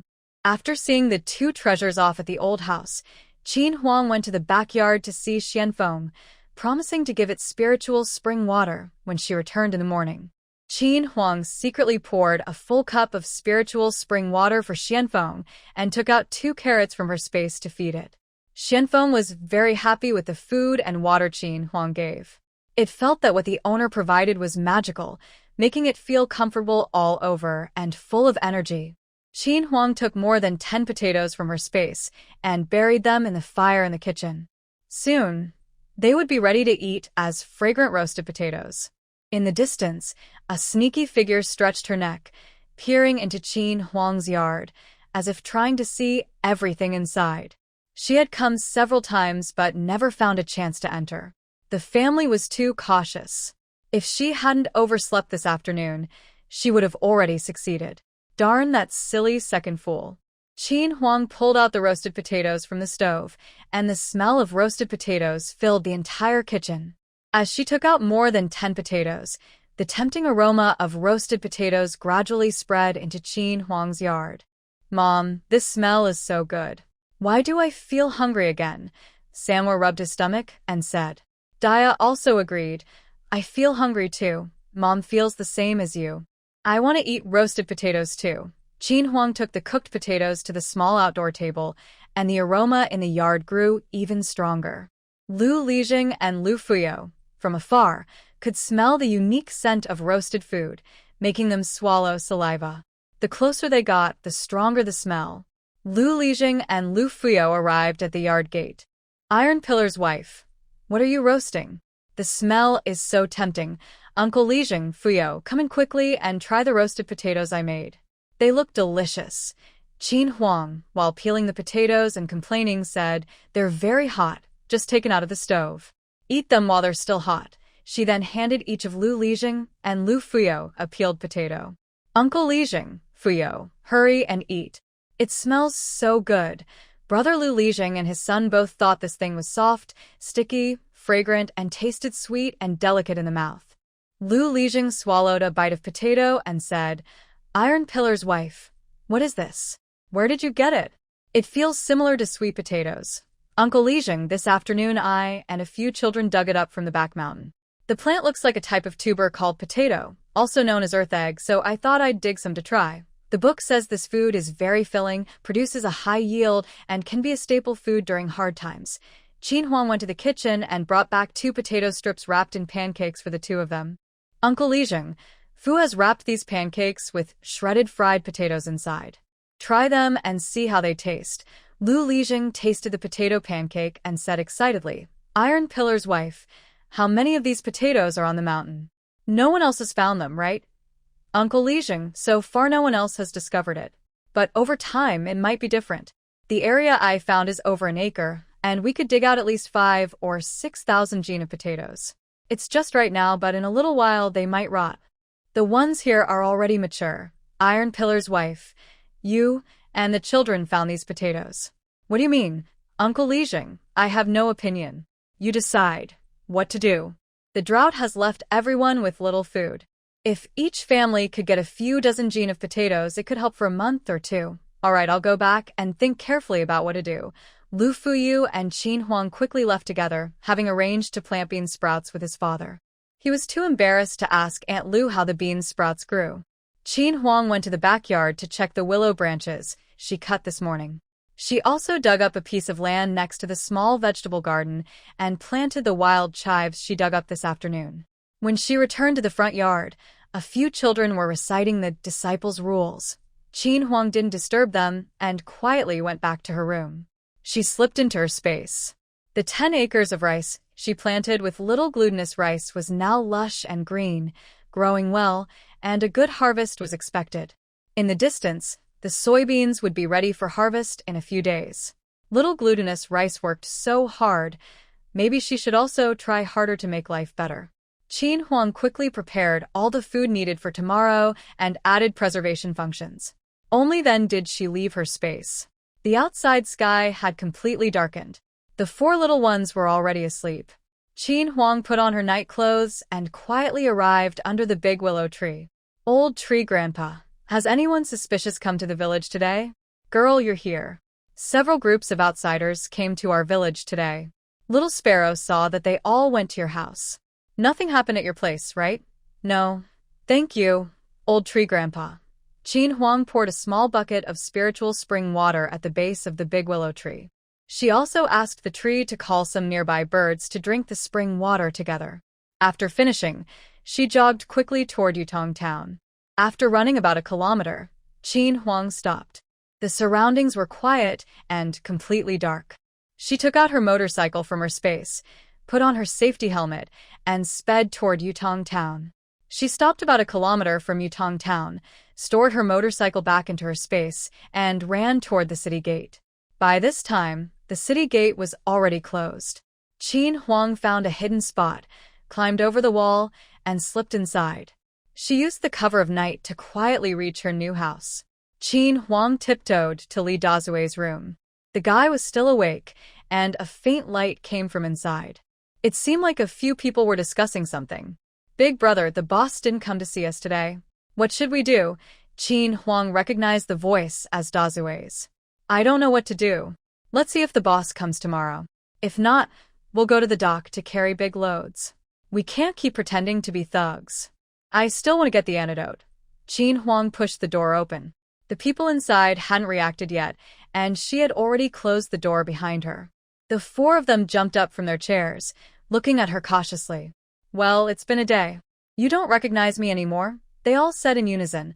Old, boss, why are you here? Qin Huang sat down heavily in a chair, crossed her legs, and said, that pig plague at Xiangmenlo sent a clerk to cause trouble at my house. I have to pay them back, right? Can't let them work so hard for nothing. Hearing her words, the 4 of them swallowed nervously and silently lit a row of candles for the shopkeeper of Xiangmenlo. Meanwhile, outside Qin Huang's house, a sneaky figure circled around but didn't dare to enter. She quickly turned and left, not wanting to become the second Lu Popey. She still planned to find a way to sneak in during the day. Qin Huang's progress was smooth. She looked at De Zue and the others and asked, how did you negotiate at Xiangmanlu that day? The group stood there looking down and said nothing. Finally, De Zue bravely said, we went back to tidy up and then headed to Xiangmanlu. When our young clerk heard we didn't get the silver sprout recipe, he immediately kicked us out. We got beaten by our boss and even poisoned. We couldn't find a place to vent our anger, so we fought with them. Qin Huang raised an eyebrow. As a troublemaker, she knew they liked to fight and cause trouble. She pointed at De Tu, signaling him to continue. After hearing De Tu's story, Qin Huang realized that the man named Zhu was not a good person either. Because of the food flavor, they launched the silver sprout. In the past few days, They lost many customers and had no way to vent their frustration. The two sides argued fiercely and finally fought, but neither side gained an advantage. A few unlucky people left hurriedly before the officials arrived. The customers at Xiangmanlu were scared away, and their reputation was damaged. They couldn't report to the authorities and could only swallow their loss quietly. After hearing the full story, Qin Huang thought, so that's how it is. Anyone who dares to target her will face her anger. She looked at the group and said, in other words, Zhu's business has been declining sharply these days, and the restaurant's reputation isn't good. Dezue replied, yes, boss. Good. Qin Huang placed 50 taels of silver on the table. Dezue, go buy a carriage tomorrow. In the warehouse, I have 300 jin of silver sprout. Tomorrow you all go to Baiyun town and sell it for 10 coins per jin. How you sell it is up to you. The group felt like they were dreaming. After being beaten, someone was willing to accept them. Although they had eaten poison, it hadn't taken effect yet. Their families also had big houses to live in. They thought they had gotten incredibly lucky. Qin Huang looked at their stunned faces and said, change your gear too. Don't look like second-rate folks. Got it, boss, they all said happily. Qin Huang stood up and told them, honesty is the best policy. Harmony brings wealth. After Qin Huang left for a while, the two finally said, big brother, are we dreaming? As soon as he finished, he was slapped several times. Does it hurt? If it hurts, it's not a dream. Qin Huang quickly moved through the street and soon arrived at the back courtyard of Xiangmanlu. The entire Xiangmanlu was in complete darkness. Qin Huang quickly returned the water she had stored in the space back to Xiangmanlu from the kitchen. Xiangmanlu can just wait for the consequences. Qin Huang retraced her steps and rode her motorcycle out of the city toward Lu's village. As she approached Lu's village, she stopped to walk. She stored her motorcycle back in the space, thinking about the sneaky person she saw today. She wasn't sure what they were up to. She hurried home faster. When Qin Huang got home, she checked on the 4 little ones. They were sleeping soundly, unaware that their mother had just gone out to do something big. Back in her room, Qin Huang looked at the security footage from the past few days. She found that the suspicious person near her home was a young woman from the village who didn't like her. This young woman had been married for a few years and had 2 daughters, named Zhaodi and Lady. It was clear she was eager to have a son. Qin Huang carefully remembered her past self and realized that this sneaky woman seemed to like her cheap husband. Because of this, her original self often argued with her. She vaguely remembered that on the day she arrived, she heard someone laughing loudly, thinking her dead. Probably this young woman. What a coincidence! If Qin Huang hadn't appeared, she would have forgotten about her completely. Now that she was free at home, since Lu's troublemaker had been scared off, no one else dared to cause trouble at her house. She was looking forward to seeing how this young woman would act. Qin Huang had now gotten used to everything here. Every day felt full and peaceful, much better than her previous life.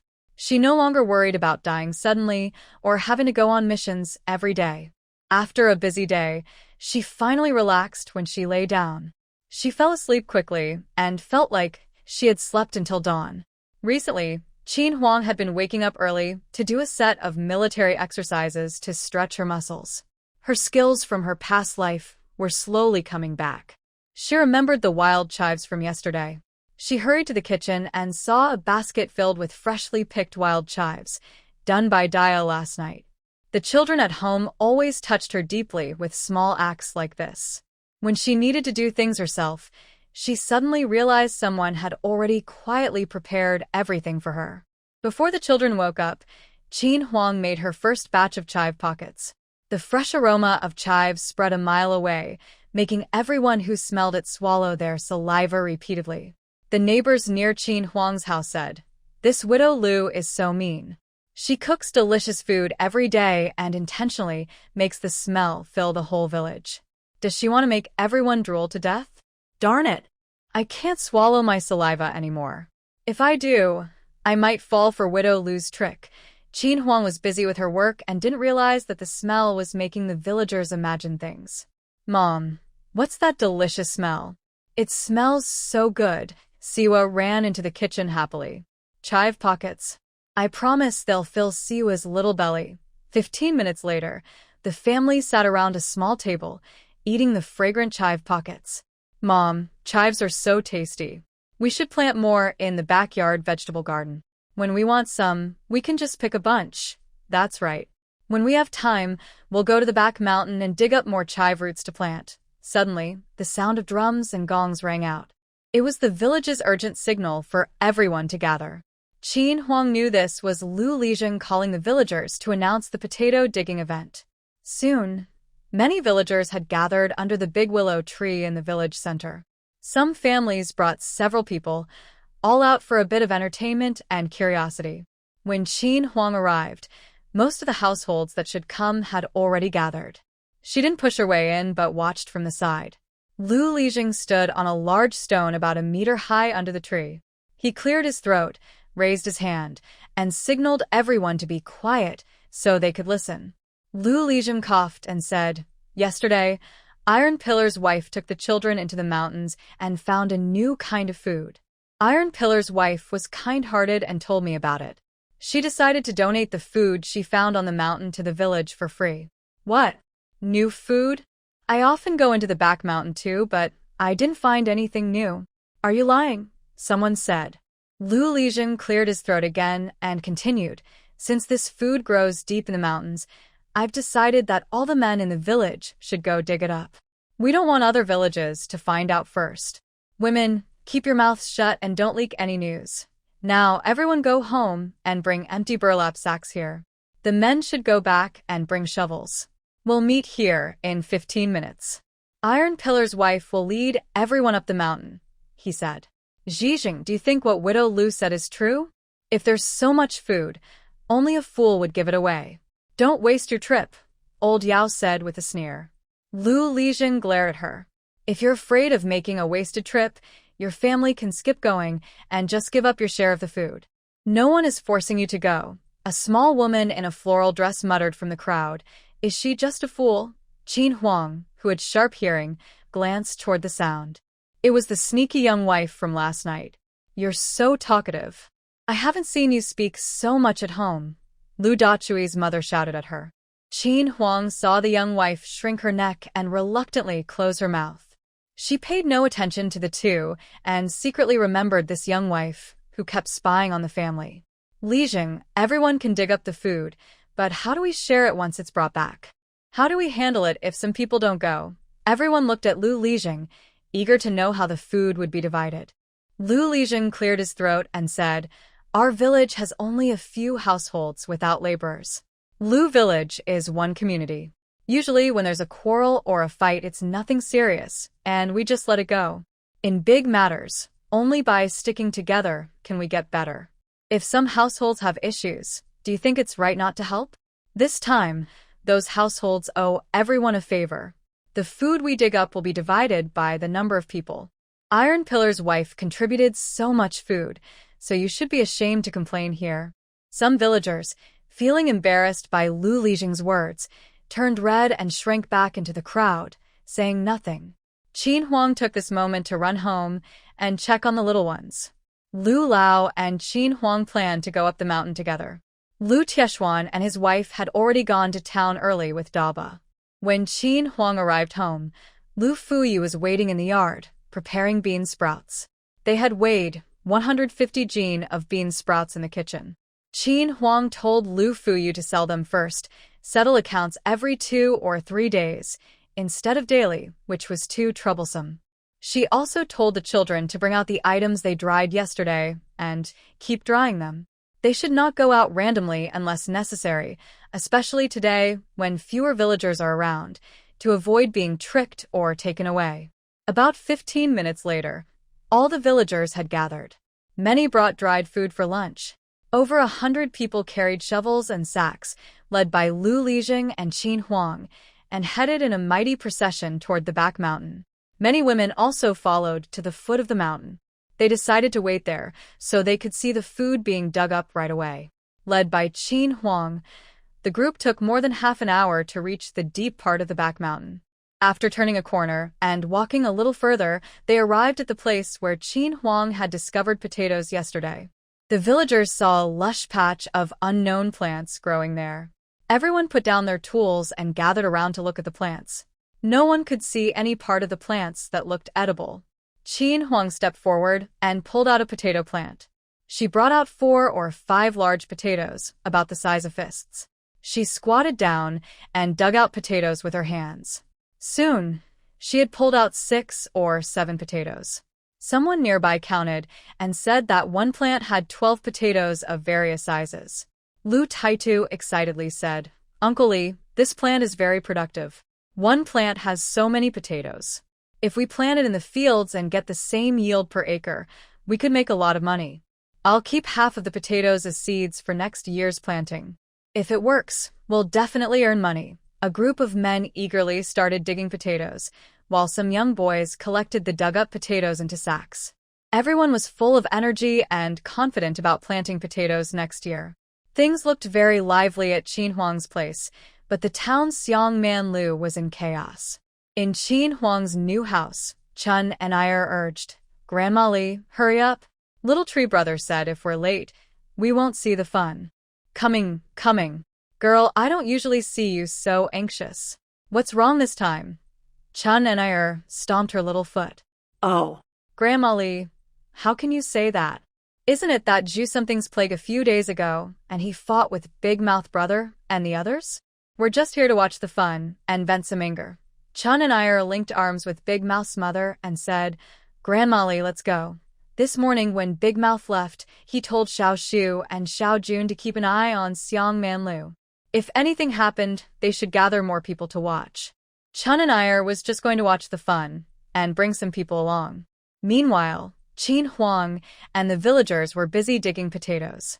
Sack after sack of potatoes was lined up in front of Lu Lijing, who was smiling so much his mouth almost went numb. 30 men have already carried potatoes down the mountain to deliver to the village. Qin Huang watched the progress and thought her space mission would soon be completed. After receiving the reward, she wondered which unlucky person would be the first to try lightning skills. In her mind, Qin Huang couldn't help but think of Zhu Wenlai.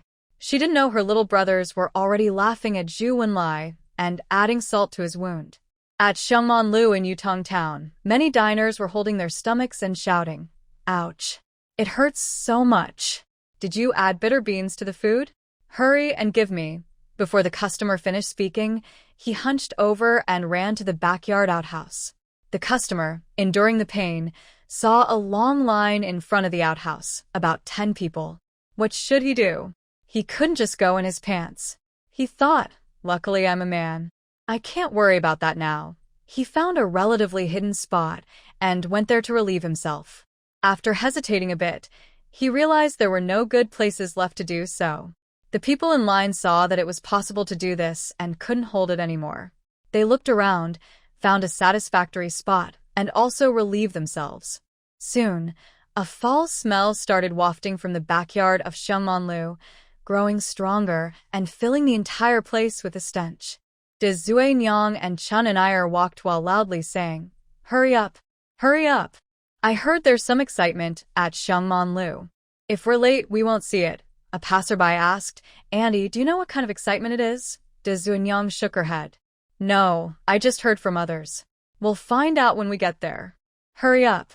We won't be able to squeeze in later." Soon, behind Chun and Iyer and the others, a crowd followed, and everyone ended up not knowing what they were there for. Qin Huang was busy and happy. She had already planned everything for the town. The water in her family's water jar was mixed with spiritual spring water. Although running to the toilet and having diarrhea was uncomfortable, most of the toxins in her body were expelled. The spiritual spring water was rare and couldn't be bought anywhere. Even customers with old illnesses found their symptoms much improved. At this moment, Qin Huang wasn't digging potatoes. She was digging a hole in the ground and burning a pile of twigs. When the twigs turned to ash, she threw dozens of potatoes into the blazing fire. Soon, the smell of roasted potatoes made the men drool, and they had no energy left to work. Soon the potatoes were cooked. Qin Huang took a fruit knife from her space and cut the cooked potatoes in half, making sure everyone going up the mountain could share a half. Everyone who ate the roasted potatoes thought they were sweet, soft, and tasty, similar to sweet potatoes. They heard that these potatoes could be used in cooking and had a high yield. Widow Lu was truly doing a great thing for the whole village this time. The villagers who tasted the roasted potatoes became more eager to dig for potatoes. Over 100 people worked hard, and not a single person slacked off. Even the usually lazy Lu Popi was honestly digging potatoes. At this moment, there were hardly any customers left in Xiangmanlu. Those who didn't get sick had gone outside because the smell in the restaurant was unbearable. The remaining people were victims waiting for compensation. These victims were muttering to themselves. They felt very comfortable and light, not knowing what Xiangmanlu was up to. Xiangmanlu was now crowded with onlookers. The whole restaurant was filled with a foul smell, even affecting neighboring shops. Business had completely stopped.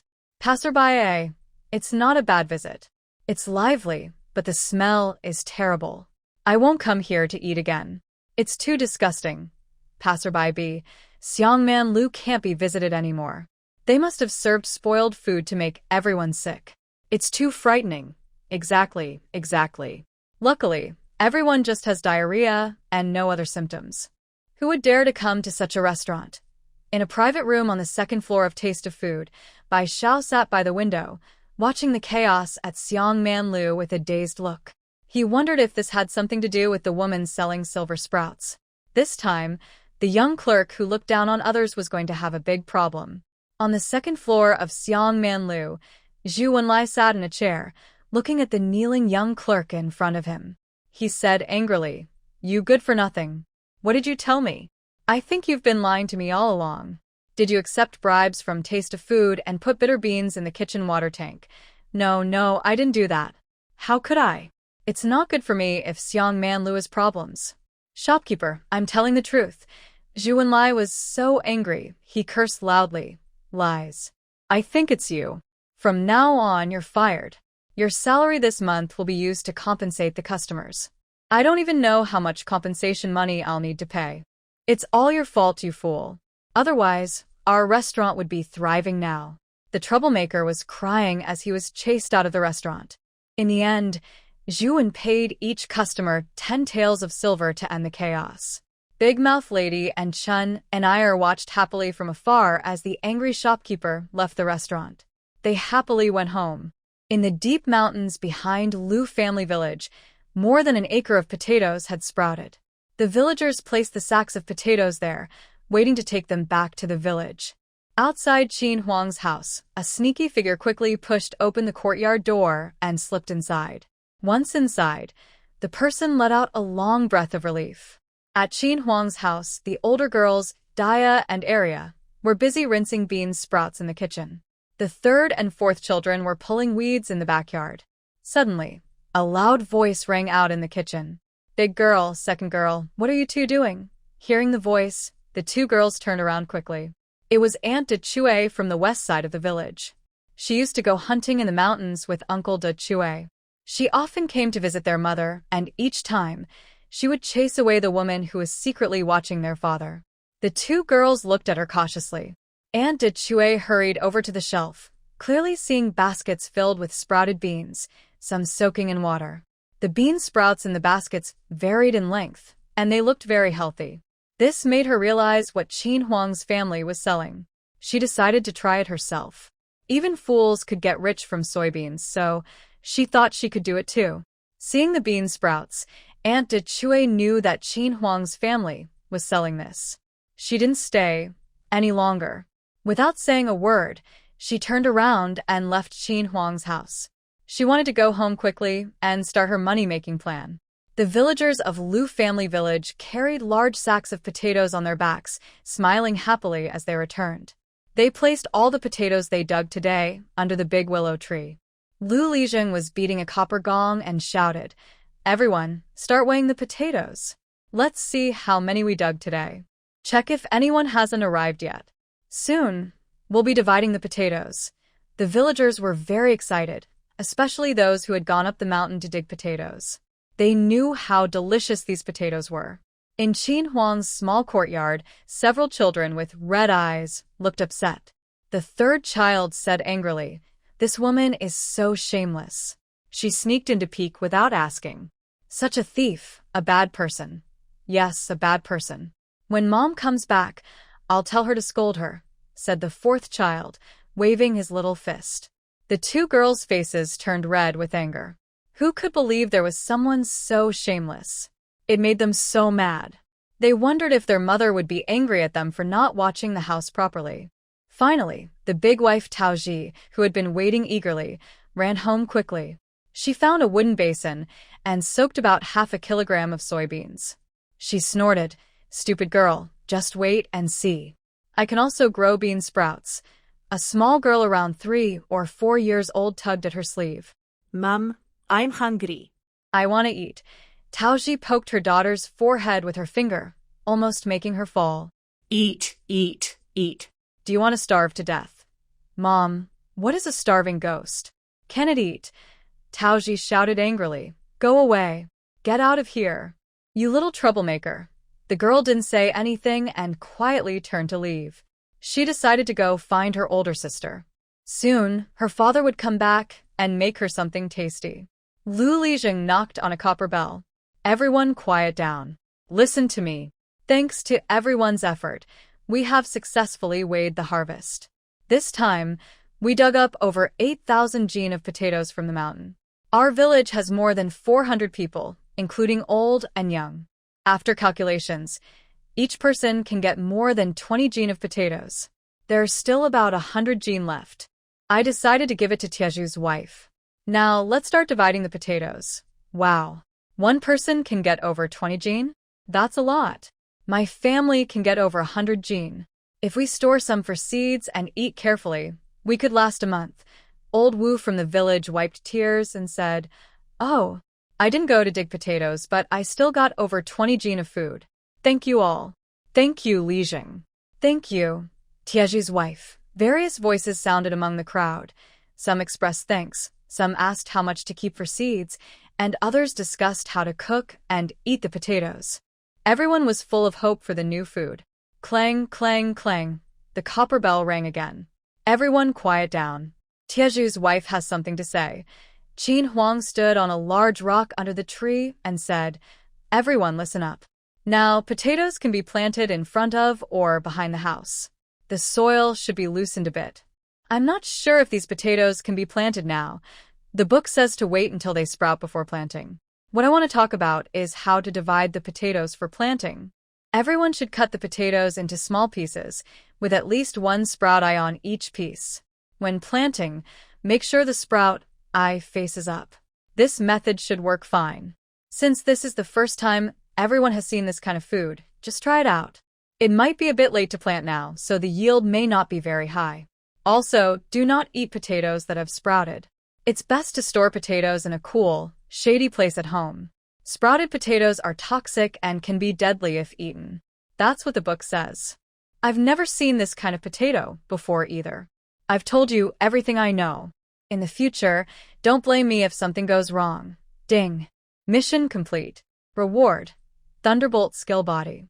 The owner can use it anytime, once a week. And used rewards are stored automatically. Qin Huang really wanted to shout loudly. The reward was so thoughtful and powerful. She loved the space mission so much.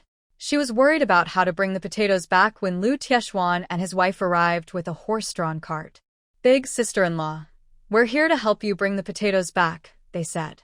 They loaded all the potatoes from both families onto the cart, filling it completely. Having a cart was great. The villagers who were jealous and envious of them looked on with envy. Qin Huang and the others first unloaded the potatoes from the old house, then headed home with their own cart. When Qin Huang returned home, she saw that the children had already opened the big gate. They saw their mother from afar and quickly opened the courtyard gate so she could drive the cart straight into the yard.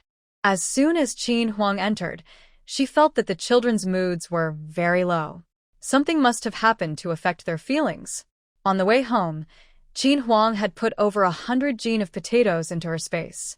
She left about 10 jin in the kitchen for immediate use and stored the rest in the storage room.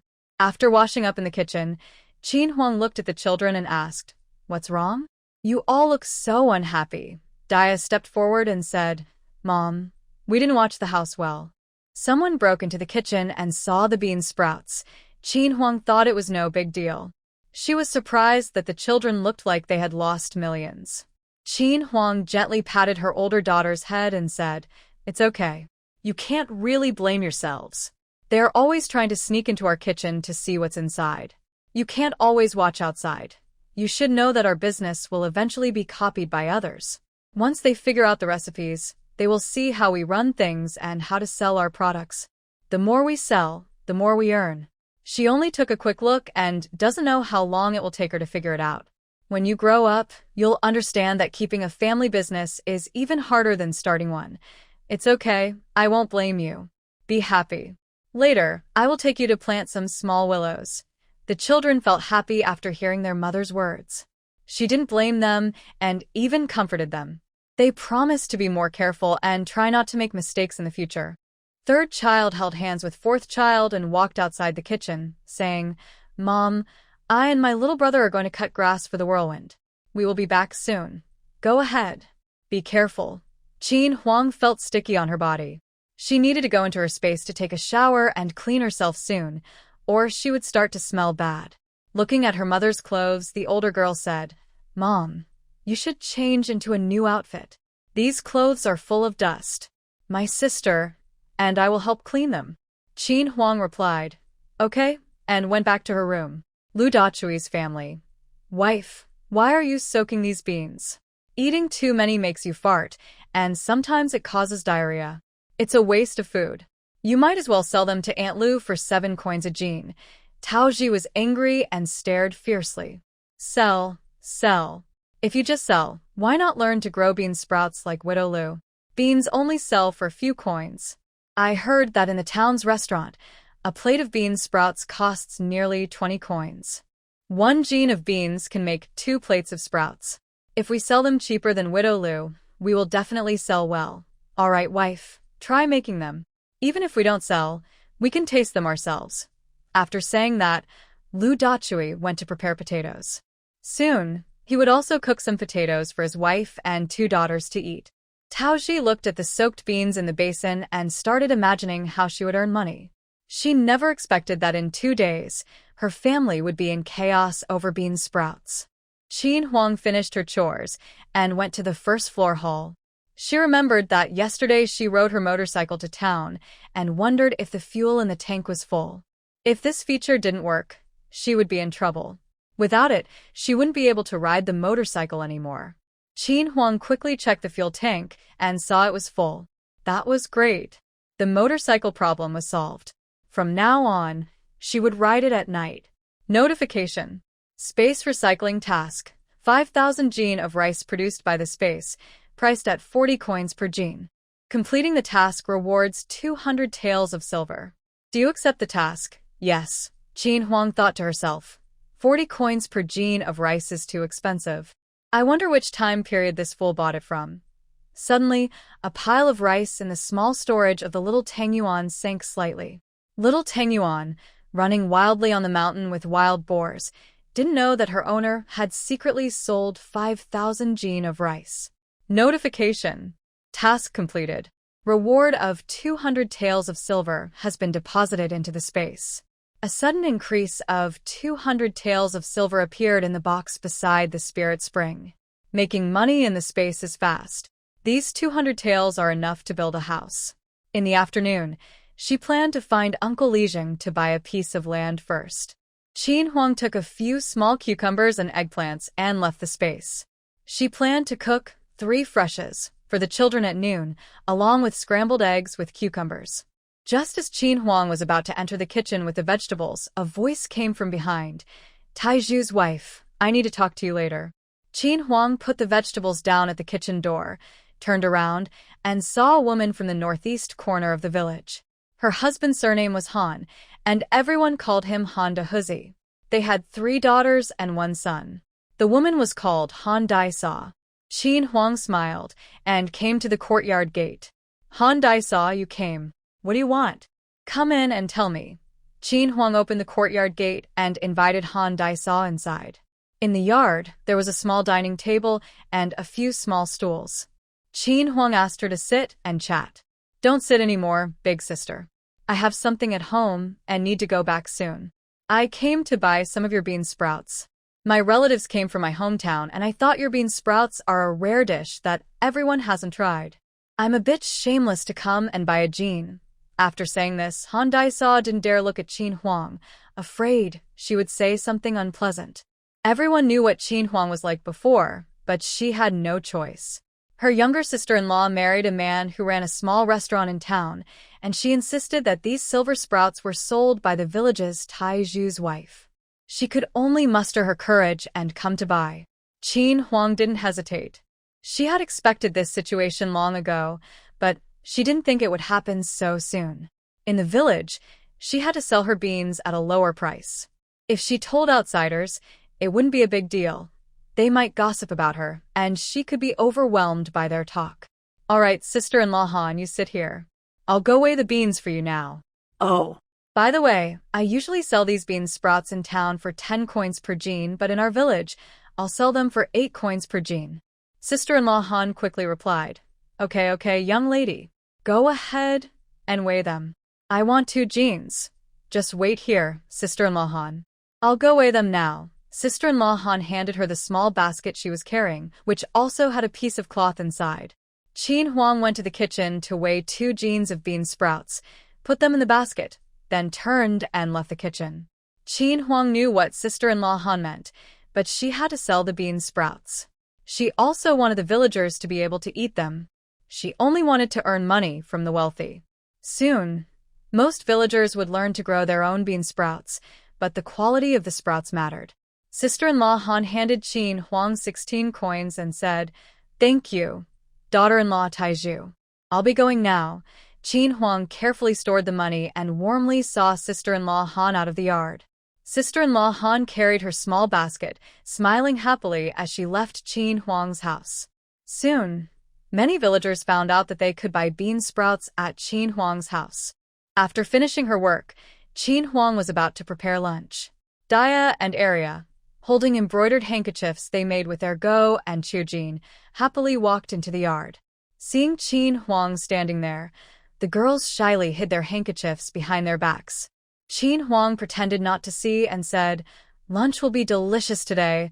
Mother is making it for you." She turned and went into the kitchen, surprising the children. Dia and Arya both let out a small breath. They hadn't learned to embroider complicated flowers yet and didn't want their mother to see their work. Their mother hadn't asked about their embroidery or scolded them for coming back late. They were afraid their mother would laugh at them for being so slow. The fabric and thread for embroidery weren't cheap, and they worried their mother might stop them from learning soon. The girls ran back to their room quickly and hid the embroidered handkerchiefs they had just finished. Qin Huang went to the kitchen, took a small jar of soybean oil from her space, poured it into the oil container, and threw the empty jar into her space. In her past life, she didn't like eating lard because it felt too greasy, so she chose to eat soybean oil instead. This was already the second jar of soybean oil she took. The children probably suspected something but didn't dare ask her, and she didn't explain either. She decided to wait until they asked her directly. Qin Huang had just finished cutting eggplant when she heard her eldest daughter call out, "Mother, second aunt has come." Qin Huang put down her work and went out of the kitchen. Li Shi saw her come out and took a few steps forward, saying, "Big sister-in-law, today 2 more breakfast shops ordered our soy milk." Now, there are 6 breakfast shops in town that buy our soy milk. Qin Huang thought for a moment and asked, "Are there any shops selling soy milk at the dock these days?" Yes, yesterday one shop was selling it, at 1 coin per cup. Their cups are a bit bigger than ours, so many people went to buy. Today, fewer people went, and they even said their soy milk isn't as good as ours. Our soy milk tastes better, and they will never catch up. "Has Dad bought the stone mill yet?" Li Shi replied. "He bought it yesterday. The bean sprouts we grew are also very good. We can start selling at the dock tomorrow morning." Qin Huang thought for a moment and told Li Shi, "All right, I won't grind soy milk tomorrow. You and Tai Shuang handle the 6 orders. I have other plans. You can take the oil sticks from me." Li Shi was immediately anxious when she heard this. "Big sister-in-law, how can we compete with your business? Selling only our own breakfast is good enough. We don't need to compete with those other shops. Listen to me. If you work a little harder, you can earn more. I still have the bean sprout business and other plans. That's settled. Are there any shops in town that want oil sticks? Li Shi clapped her thigh. Oh, I forgot about that. Big sister-in-law, you didn't tell me, and I forgot too. 3 breakfast shops want oil sticks. Each needs 100 sticks for tomorrow morning. The price is the 8 coins per 10 sticks you mentioned. Okay, tomorrow morning with your 400 sticks, it's settled. Remember to pour the sweet water I give you into the water tank every day. Li Shi took an order for 500 cups of soy milk, feeling dizzy and like she was dreaming. She went home in a daze. When Li Shi got home, she suddenly remembered she had been so focused on her own business that she forgot about Xiang Man Lu. The child named Xiao Shu had told her to make sure she mentioned Xiang Man Lu to Qin Huang. No, she had to go back and tell her eldest sister-in-law. It was noon, and the smell of roasted potatoes drifted through Lu village. Most families had cooked a few potatoes in their stoves to try. The villagers who ate the potatoes felt even more grateful to Qin Huang. While Qin Huang was talking to Li Shi, the older and second daughters had already finished preparing lunch. Qin Huang wanted to make a special dish called 3 Freshes, but she didn't get around to it, so she decided to do it another time. When Qin Huang and her mother set the food on the table, the 3rd and 4th children also came back. The family finally sat down happily to eat together. In Lu Lijing's kitchen, Li Xiu was scooping beans and said, "Mother, these bean sprouts are fresher than yesterday. I think maybe the heat was too much yesterday. This time, we'll rinse them twice a day. I believe they will turn out well." Li Jing's wife agreed with her daughter-in-law. They had already worked on several pounds of beans. If it didn't work this time, they wouldn't know what to do. They didn't want to keep trying, but hoped this time would be successful. Sister-in-law Han just entered the main room when a tall, thin man in his 20s stood up from his chair. "Sister-in-law, you're back. please sit and rest." Was your trip smooth?" The man was Deng Chuanfu, her brother-in-law. He ran a small restaurant in Yutong town. Business was slow, earning only 20 or 30 taels of silver a month.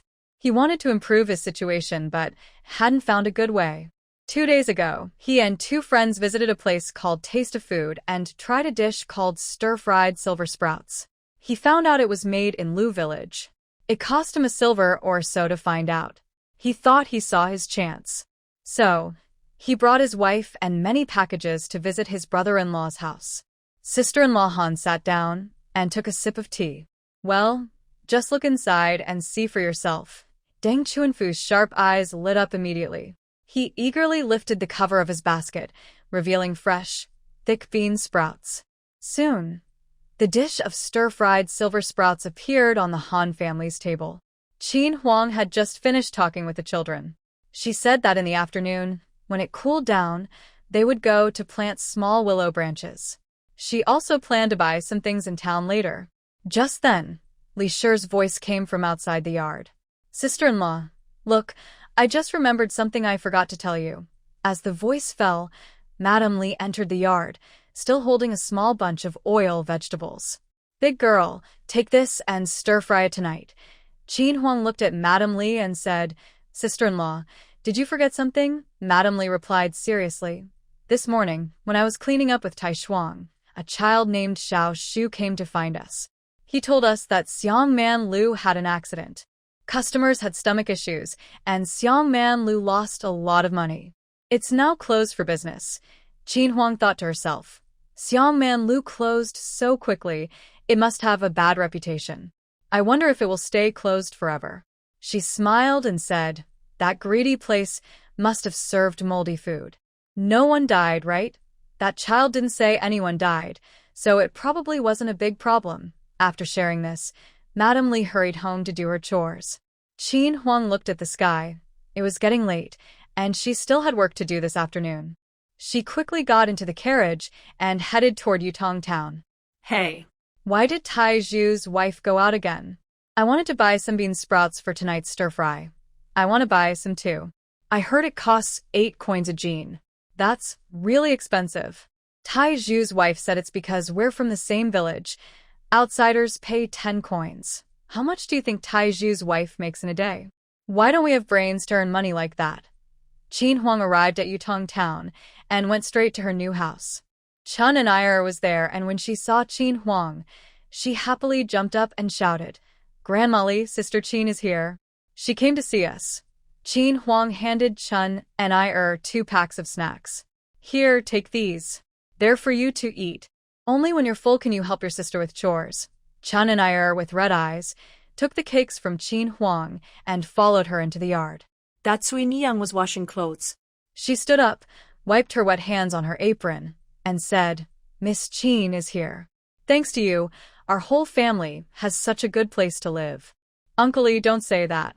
It's all fate that brought us together. I need to talk to Uncle Lee about something." The 3 sat down at a stone table in the yard. Chun and Iyer had already poured each of them a cup of sugar water. "Sister Qin, this is sugar water. Drink some to quench your thirst." Qin Huang took a sip and praised, "It's very sweet." "Thank you, Chun and Iyer." Spring and Iyer blushed when Qin Huang praised her. "Sister Qin and Grandma Li are talking. I will go wash the clothes." After saying that, Spring and Iyer ran off to wash the clothes that De Zuenyang hadn't finished washing. Qin Huang looked at De Zuenyang and said, "Aunt Li, from now on, you don't need to wash these clothes. You and the 4 of them, including De Zue, will each get 30 coins a day. You all live and eat here. Spring and Iyer and the others will get 15 coins a day, and they also stay here. Just do the chores for me. Soon, I will tell Annie how to make fried dough sticks. I brought the ingredients too. Later, we will put everything in the storage room." Things were going smoothly for Qin Huang, but the children at home had visitors. Big Sister bravely stepped forward to speak. Big Sister thought she was the oldest. She had read 2 books these days and believed she should be brave. Among the visitors was the grandma who bought bean sprouts at noon. She thought there was nothing to worry about. The visitors at Qin Huang's house were Deng Chuanfu and his wife, along with Sister Han. After eating the bean sprouts, they decided it was better to buy some directly from Qin Huang. They figured trying to gather supplies on their own would waste many days. It was faster to buy ready-made bean sprouts from Qin Huang. Deng Chuanfu also learned that the new soy milk in town was made by Widow Lu. Recently, he wanted to add breakfast to his small restaurant. He thought that working a little harder could make the restaurant much busier. After thinking this through, they hurried to Qin Huang's house. Big Sister looked at Deng Chuanfu's clothes and thought he might be someone from the town buying food. She stepped forward to Aunt Han and bowed. "Grandma Han, hello." "My mother has gone to town. She will be back soon." Seeing that Qin Huang wasn't home and only a few children were there, Aunt Han decided not to enter the yard. She said, "Wait until your mother comes back, and then we'll come again." They all went home to wait. Far behind, Old Lady Yao was watching the scene. She remembered the gossip among the women and, noticing Deng Chuanfu's clothes, guessed they were here to buy bean sprouts from Widow Lu. Maybe they were regular customers. Her jealousy flared up, and she chewed her gum, muttering, "Widow Lu. Widow. Widow." Her eyes lit up, and she quickly made a plan. Big Sister feels that this old witch is up to something again. When Mother returns, she must warn her to be careful of this old witch. Yao's wife, who left near Qin Huang's house, hurried to Yao's village to find her cousin as if she had wings on her feet. Qin Huang and Big Mouth's mother put all the things from the carriage into the backyard storage room. She also wrote down the recipe for fried dough sticks for Big Mouth's mother and explained how they planned to do business in the town in the future. Big Mouth's mother took notes carefully. On the way here, Qin Huang took out enough food from her space for Big Mouth's family to eat for a month. There was rice, flour, sorghum, buckwheat flour, and corn. Nothing was missing. She also prepared a small water tank filled with soybean oil for frying dough sticks. Since frying uses a lot of oil, she couldn't deliver it every day. Her space has a small stainless steel manual oil press, suitable for home use. Little Tang Yuan often uses it to press different oils. She also took out many vegetables from her space for the family to eat. When leaving, Qin Huang gave Big Mouth's mother 20 taels of silver. "Auntie Lee, keep this money. Spend it when you need to. When the vegetables run out, use this money to buy more. You all work hard every day, and the children are growing. The whole family needs nutrition. Don't be stingy about eating." Thinking for a moment, Qin Huang added, "I see that you are not an ordinary woman. Keep track of the accounts here first." Show me at the end of the month. Big Mouth's mother was surprised. She didn't expect Qin Huang to think this way. She secretly glanced at Qin Huang and saw that after saying this, Qin Huang showed no signs of probing. Only then did she feel a little relieved. Qin Huang left the house and headed straight to the furniture shop she ordered from last time. On the way, she saw a snack shop selling cakes and treats. She stopped her carriage, went in for a walk, and bought a pound of mixed small candies, osmanthus sugar, peanut sugar, and sesame sugar. She also ordered a pound of osmanthus cake and took out peach cookies and apples from her space. Only then did she continue to the furniture shop. At the west street of Yutong Town, Manager Qian was counting the accounts in the western woodwork shop. When he looked up, he saw the young servant leading Qin Huang inside. Manager Qian hurriedly got up to greet her. Miss Liu has arrived. The furniture you ordered is ready. We can deliver it this afternoon. The items are in the backyard. Please go take a look and see if you're satisfied. Manager Qian personally led Qin Huang to the backyard where the furniture was placed. She immediately saw her custom-made 2 sets of bunk beds with stairs, very eye-catching and standing prominently. Next to the bed, there are 2 small double-door wardrobes. Qin Huang thought, when the new house is built, I will buy several large 6-door wardrobes. Qin Huang smiled and said, the craftsman at Qian Zhonggui's shop is very skilled. I like his work. Qian Zhonggui happily replied, I'm glad you're satisfied, Miss Liu. About the partnership we discussed, can we sign the contract now? Qin Huang was thinking about how to sign the contract. Meanwhile, Li Dazue and the others in Baiyun Town had already sold 200 jin of bean sprouts. After lunch, they were busy selling the remaining 100 jin. They didn't know that their boss had already started paying them wages today. Qin Huang thought for a moment and said, Qian Zhonggui, I will only provide the designs. You sell each piece of furniture, and we will split the profit 9-1. In the future, all my furniture will be free. Do you think this is possible? Let's sign the contract now. Qian Zhonggui didn't expect Qin Huang to want a 9-1 split. He had thought it would be more equal, like a 2-8 split, and was worried Qin Huang might change her mind. He quickly signed the contract. Qin Huang felt that just being able to come to this world was a great blessing. She believed she should be generous and think more about the local people. Whether her efforts would work or not, she didn't know, but doing something was better than doing nothing. Qin Huang stored the contract and told Qian Zhonggui her home address before leaving the woodworking shop to go to her next destination. Deng Chuanfu and the others waited at his house for an hour, then hurried to Qin Huang's home.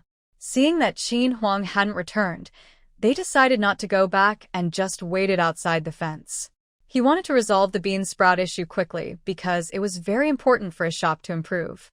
Daya and Arya sat at a small table in the yard, worried they might be disturbed like last time. This time, they wanted to keep the house safe. Sengwa and Sigua went out to cut grass again. When they heard children crying from afar, they felt worried. Although it wasn't their little brother's cry, they couldn't help but feel concerned. Qin Huang went to the shop where she bought oilcloth last time, Jixiang Cloth Store.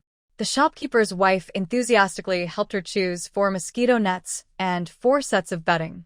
To avoid suspicion from the children, she also bought a set for herself. The total cost was a little over 5 taels of silver. The young clerk helped load the items into the cart. The shopkeeper's wife also gave her 2 bags of fabric scraps and some outdated embroidery threads. Qin Huang sincerely thanked her and then hurried to the next shop. Qin Huang went to the stone carving shop on North Street. The shopkeeper said they could deliver the goods this afternoon. Qin Huang left her address and paid for the items before leaving Yutong Town heading toward Lu Family Village. Qin Huang returned to Lu Family Village around 5 p.m., which is the end of the modern afternoon. She didn't stop along the way and went straight to her house. From afar, Qin Huang saw several people standing at the gate. One of them was An Han, who bought bean sprouts at noon. The other 2 she didn't recognize. They were strangers. When they saw Qin Huang coming back, they were happy and excited, glad she was finally home. Qin Huang got off the carriage and greeted An Han, saying, "Hello, sister-in-law. Is there something you want to talk about?" An Han pointed to the 2 people beside her and said, "This is my sister Han Shui and her husband, Deng Chuanfu. After being introduced by his sister-in-law, bowed to Qin Huang and said, "Hello, Aunt Lu. My name is Deng Chuanfu. I run a small restaurant in town. I tried the bean sprouts from your family at noon and thought if I added this dish, my business would improve.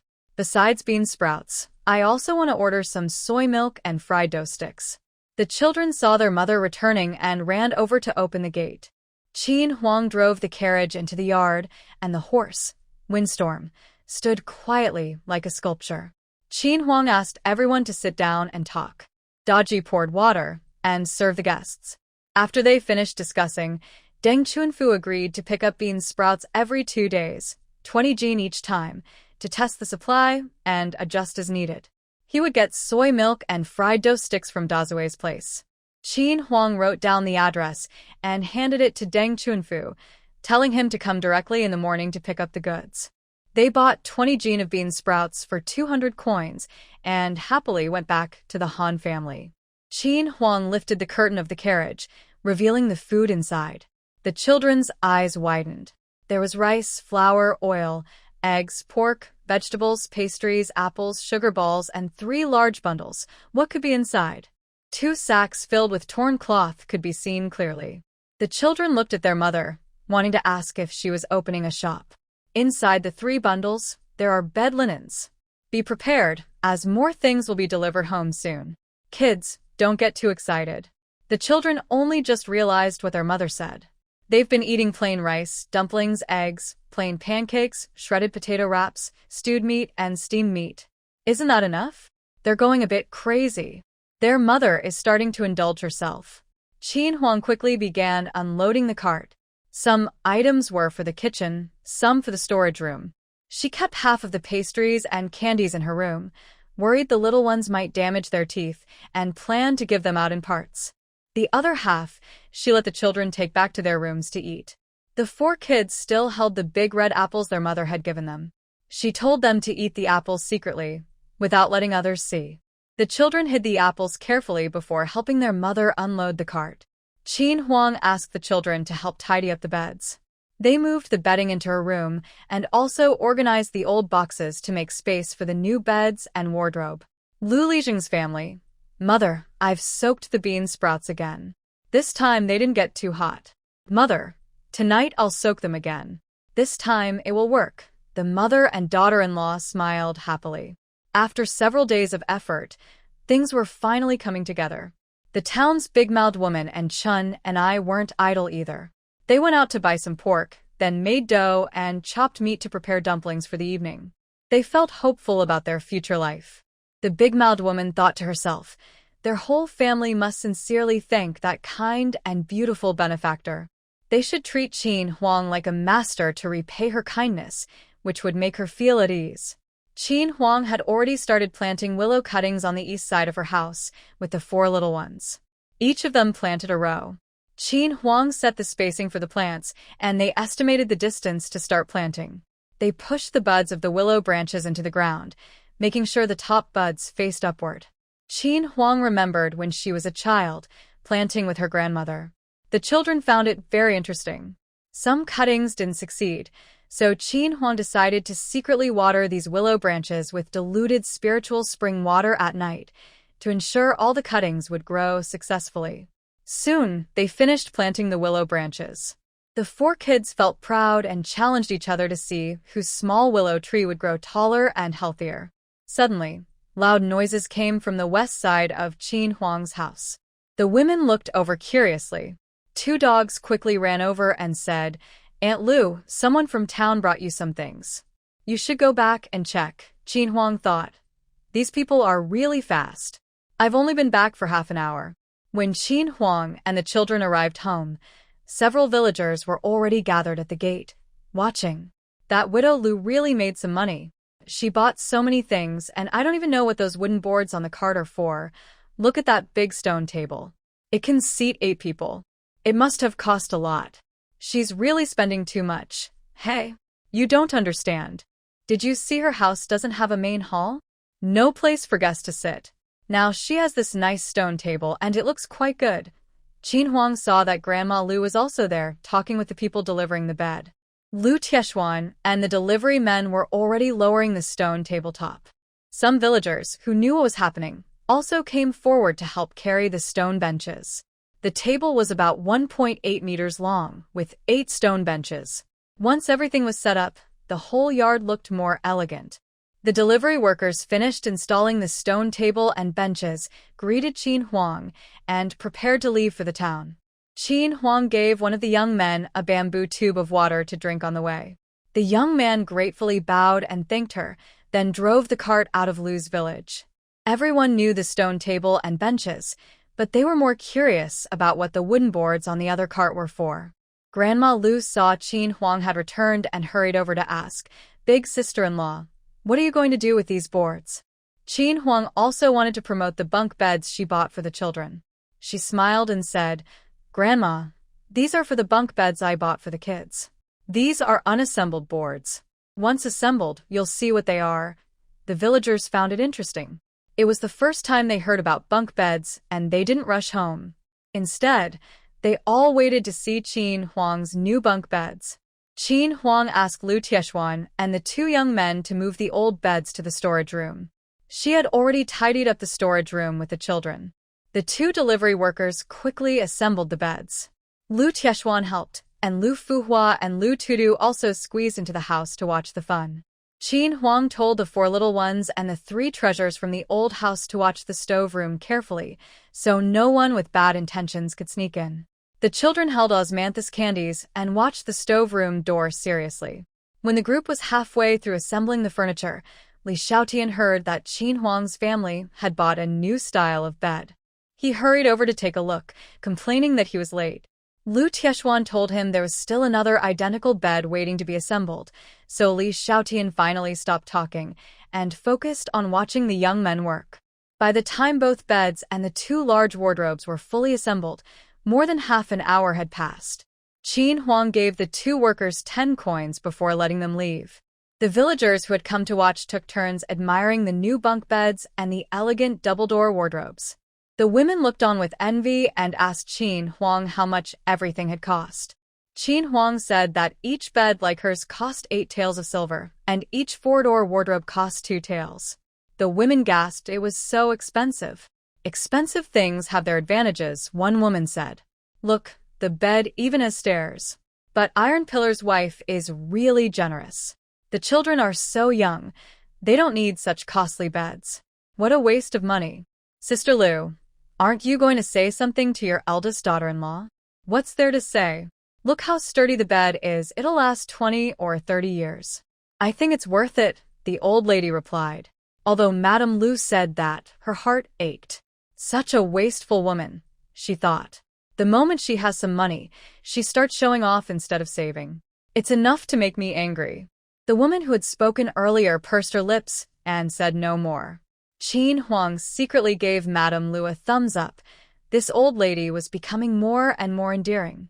After the villagers had finished looking around, they left in small groups, leaving only the family members from the old house. Madame Lu glared at Qin Huang angrily, but Qin Huang smiled and said, "Mother, in a while I'll buy you and father a new double bed too. Just wait until those gossiping women turn green with envy." All of Madame Lu's anger disappeared at the mention of a new bed. She waved her hand and said, "We're too old for new things like that."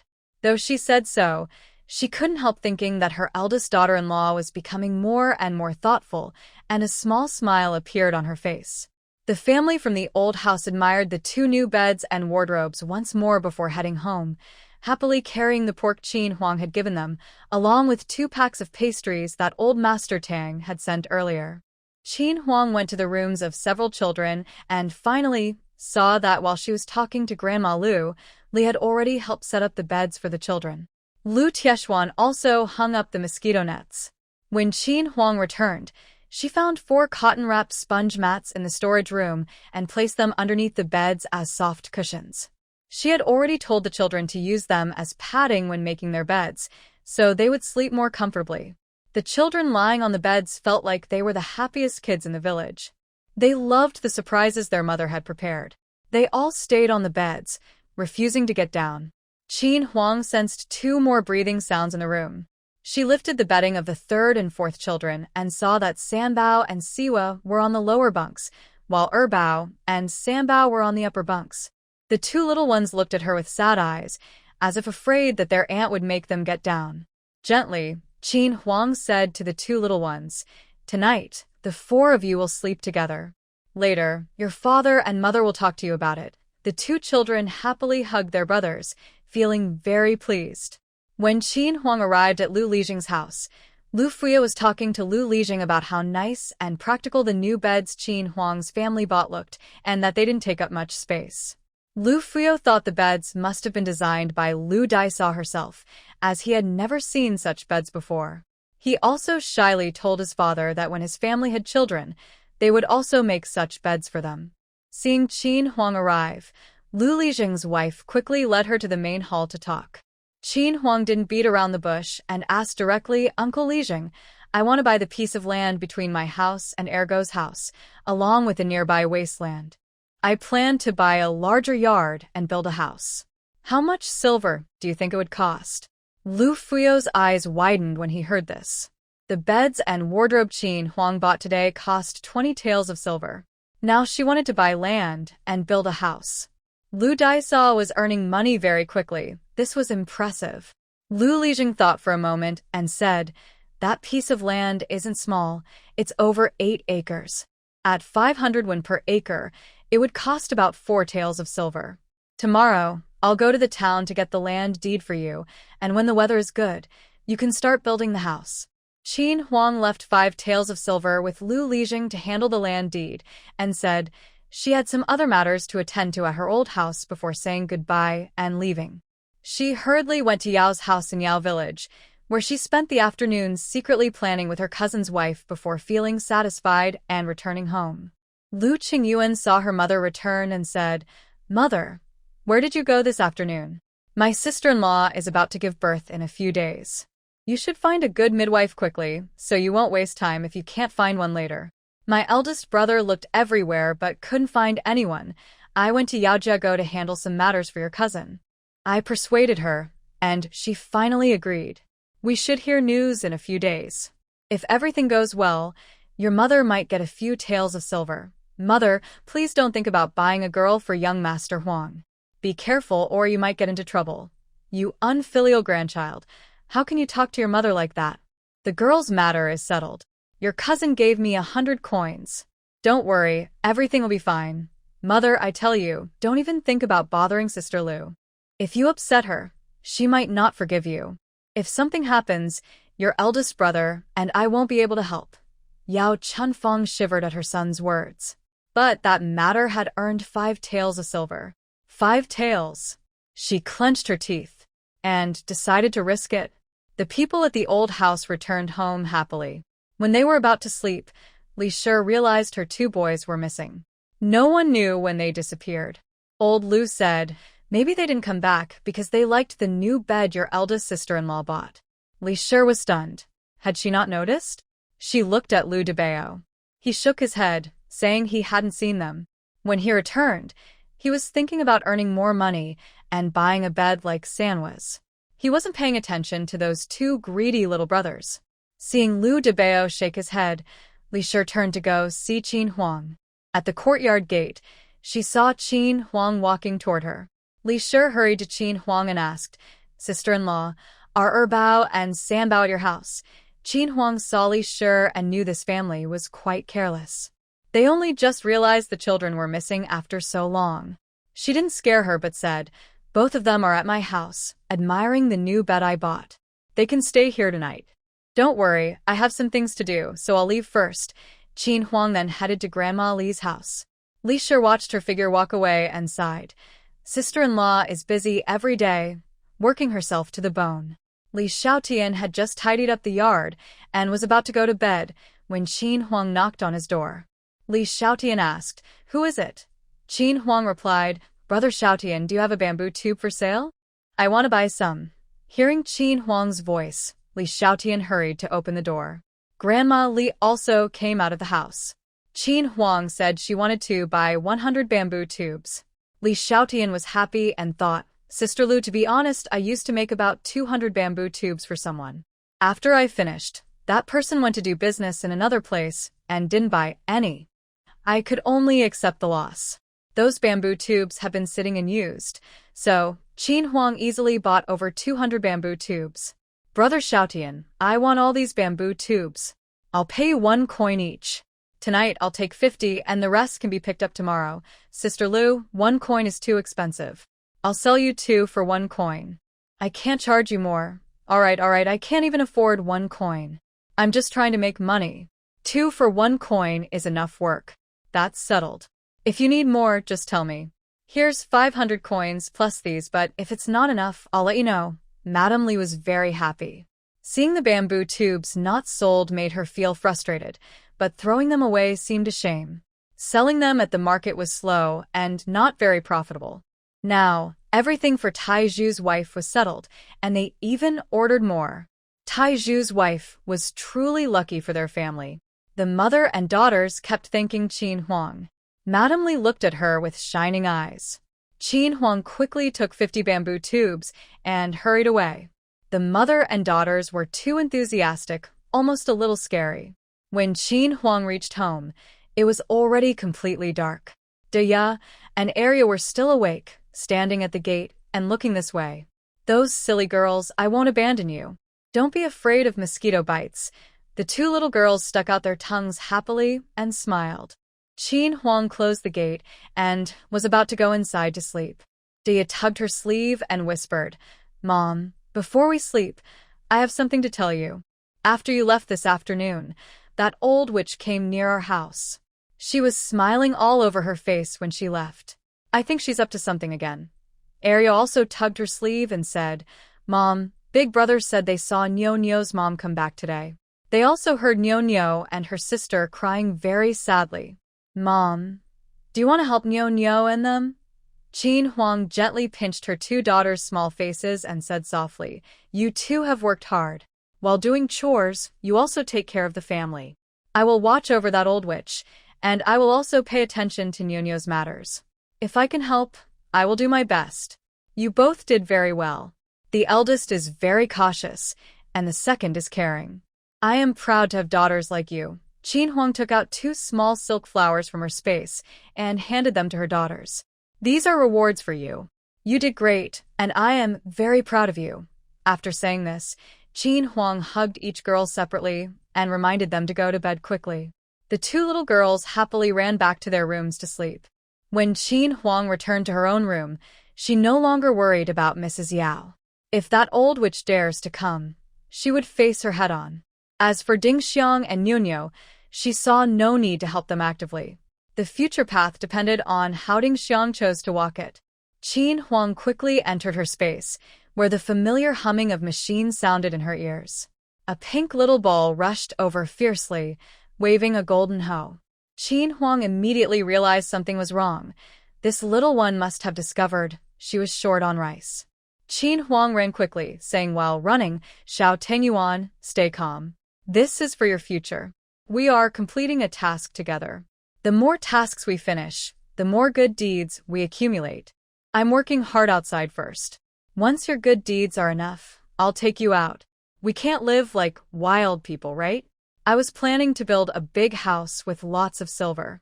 Please have some pity on me. The 2 chased each other, and finally Qin Huang carried Xiao Tengyuan on her back, running around the rice field 10 times before she was forgiven. Qin Huang was exhausted. Xiao Tengyuan's soybean field had already been harvested, yielding over 600 jin per mu. Qin Huang saw that Xiao Tengyuan was very happy and took her small chubby hand to make big promises. She finally convinced Xiao Tengyuan to agree that she could sell her rice freely. Ding. Space recovery task, 5,000 jin of soybeans produced by the space, at 60 coins per jin. Completing the task rewards 300 taels of silver. Do you accept? Yes. Half of the freshly harvested soybeans suddenly disappeared. Xiao Tengyuan's eyes nearly popped out. Ding. Task completed. Reward, 300 taels of silver, deposited into the space. Xiao Tengyuan picked up her golden hoe, ready to rush over, but suddenly froze. Qin Huang felt as if the space had trembled slightly, then Xiao Tengyuan quickly ran away. Qin Huang looked in the direction where little Tangyuan ran off. Next to the soybean field, there was another piece of wasteland, about 10 acres. At Qin Huang's new home, Li Dazue and a few others hurried back, dusty and tired. "Mom, is there anything good to eat? We're so hungry. We're worried it might get dark and unsafe on the road, so we didn't eat in town." Dazue's mother replied repeatedly, "Yes, yes, yes. I knew you'd be hungry when you came back, so I prepared food early and waited for you." While they washed up, Dazue and the others, Dazue's mother and Chun and Ayer, had already cooked the dumplings. Just as they sat down at the table, steaming hot dumplings were served. Dazue's mother also stir-fried some bean sprouts and zucchini with meat. The delicious smell made everyone drool. As they ate, they asked why the food was so good today. Dazue's mother told them about Qin Huang's visit. The more they listened, the brighter their eyes became. They now had wages to earn. They knew they had to work hard to repay their boss for trusting them and giving them this chance. Today was their first day selling bean sprouts. They also brought soy milk and fried dough sticks to sell. Luckily, they sold everything. By the time they returned home, it was already dark. After dinner, they talked with Dazue's mother about today's business. It was almost 9 o'clock at night. Qin Huang changed into her night clothes and planned to go to town to check on Li Dazue and the other sales today. The commotion at her house was too loud, and she was worried about leaving the children alone. She also borrowed 2 wild boars from little Tangyuan in her space to guard the house. She gave the boars some diluted spiritual spring water and used her universal translator to communicate with them. She warned them not to show themselves unless absolutely necessary. The boars promised to behave well. Only then did Qin Huang feel at ease and head to Yutong town. Most of her journey was on her motorcycle, just like last time. It didn't take long to reach the gate of her new home. Qin Huang climbed over the wall into the yard and quietly approached the window where Dazue and the others were. She heard them counting their business earnings. She gently knocked twice on the door. She heard footsteps inside, and suddenly, she had 50 bamboo tubes about 20 centimeters tall in her hands. Dazue's mother opened the door and was so startled she took a few steps back. It was dark, so she couldn't see who was there. Qin Huang, dressed in her night clothes, was unrecognizable. The mother didn't know who had come. When Dazue and the others saw the visitor's outfit, they knew it was their boss. They quickly stepped forward and said in unison, "Hello, boss." Qin Huang looked at the group and smiled, saying, "How does it feel to start your first day in business?" After spending some time together, they no longer feared Qin Huang much. They shared their feelings and future goals. Qin Huang praised them and finally advised, "If you encounter danger and can't fight, just run. As long as the Green Mountains remain, there will be firewood. If you can't escape, give everything you have to them. As long as you're alive, you can earn money again.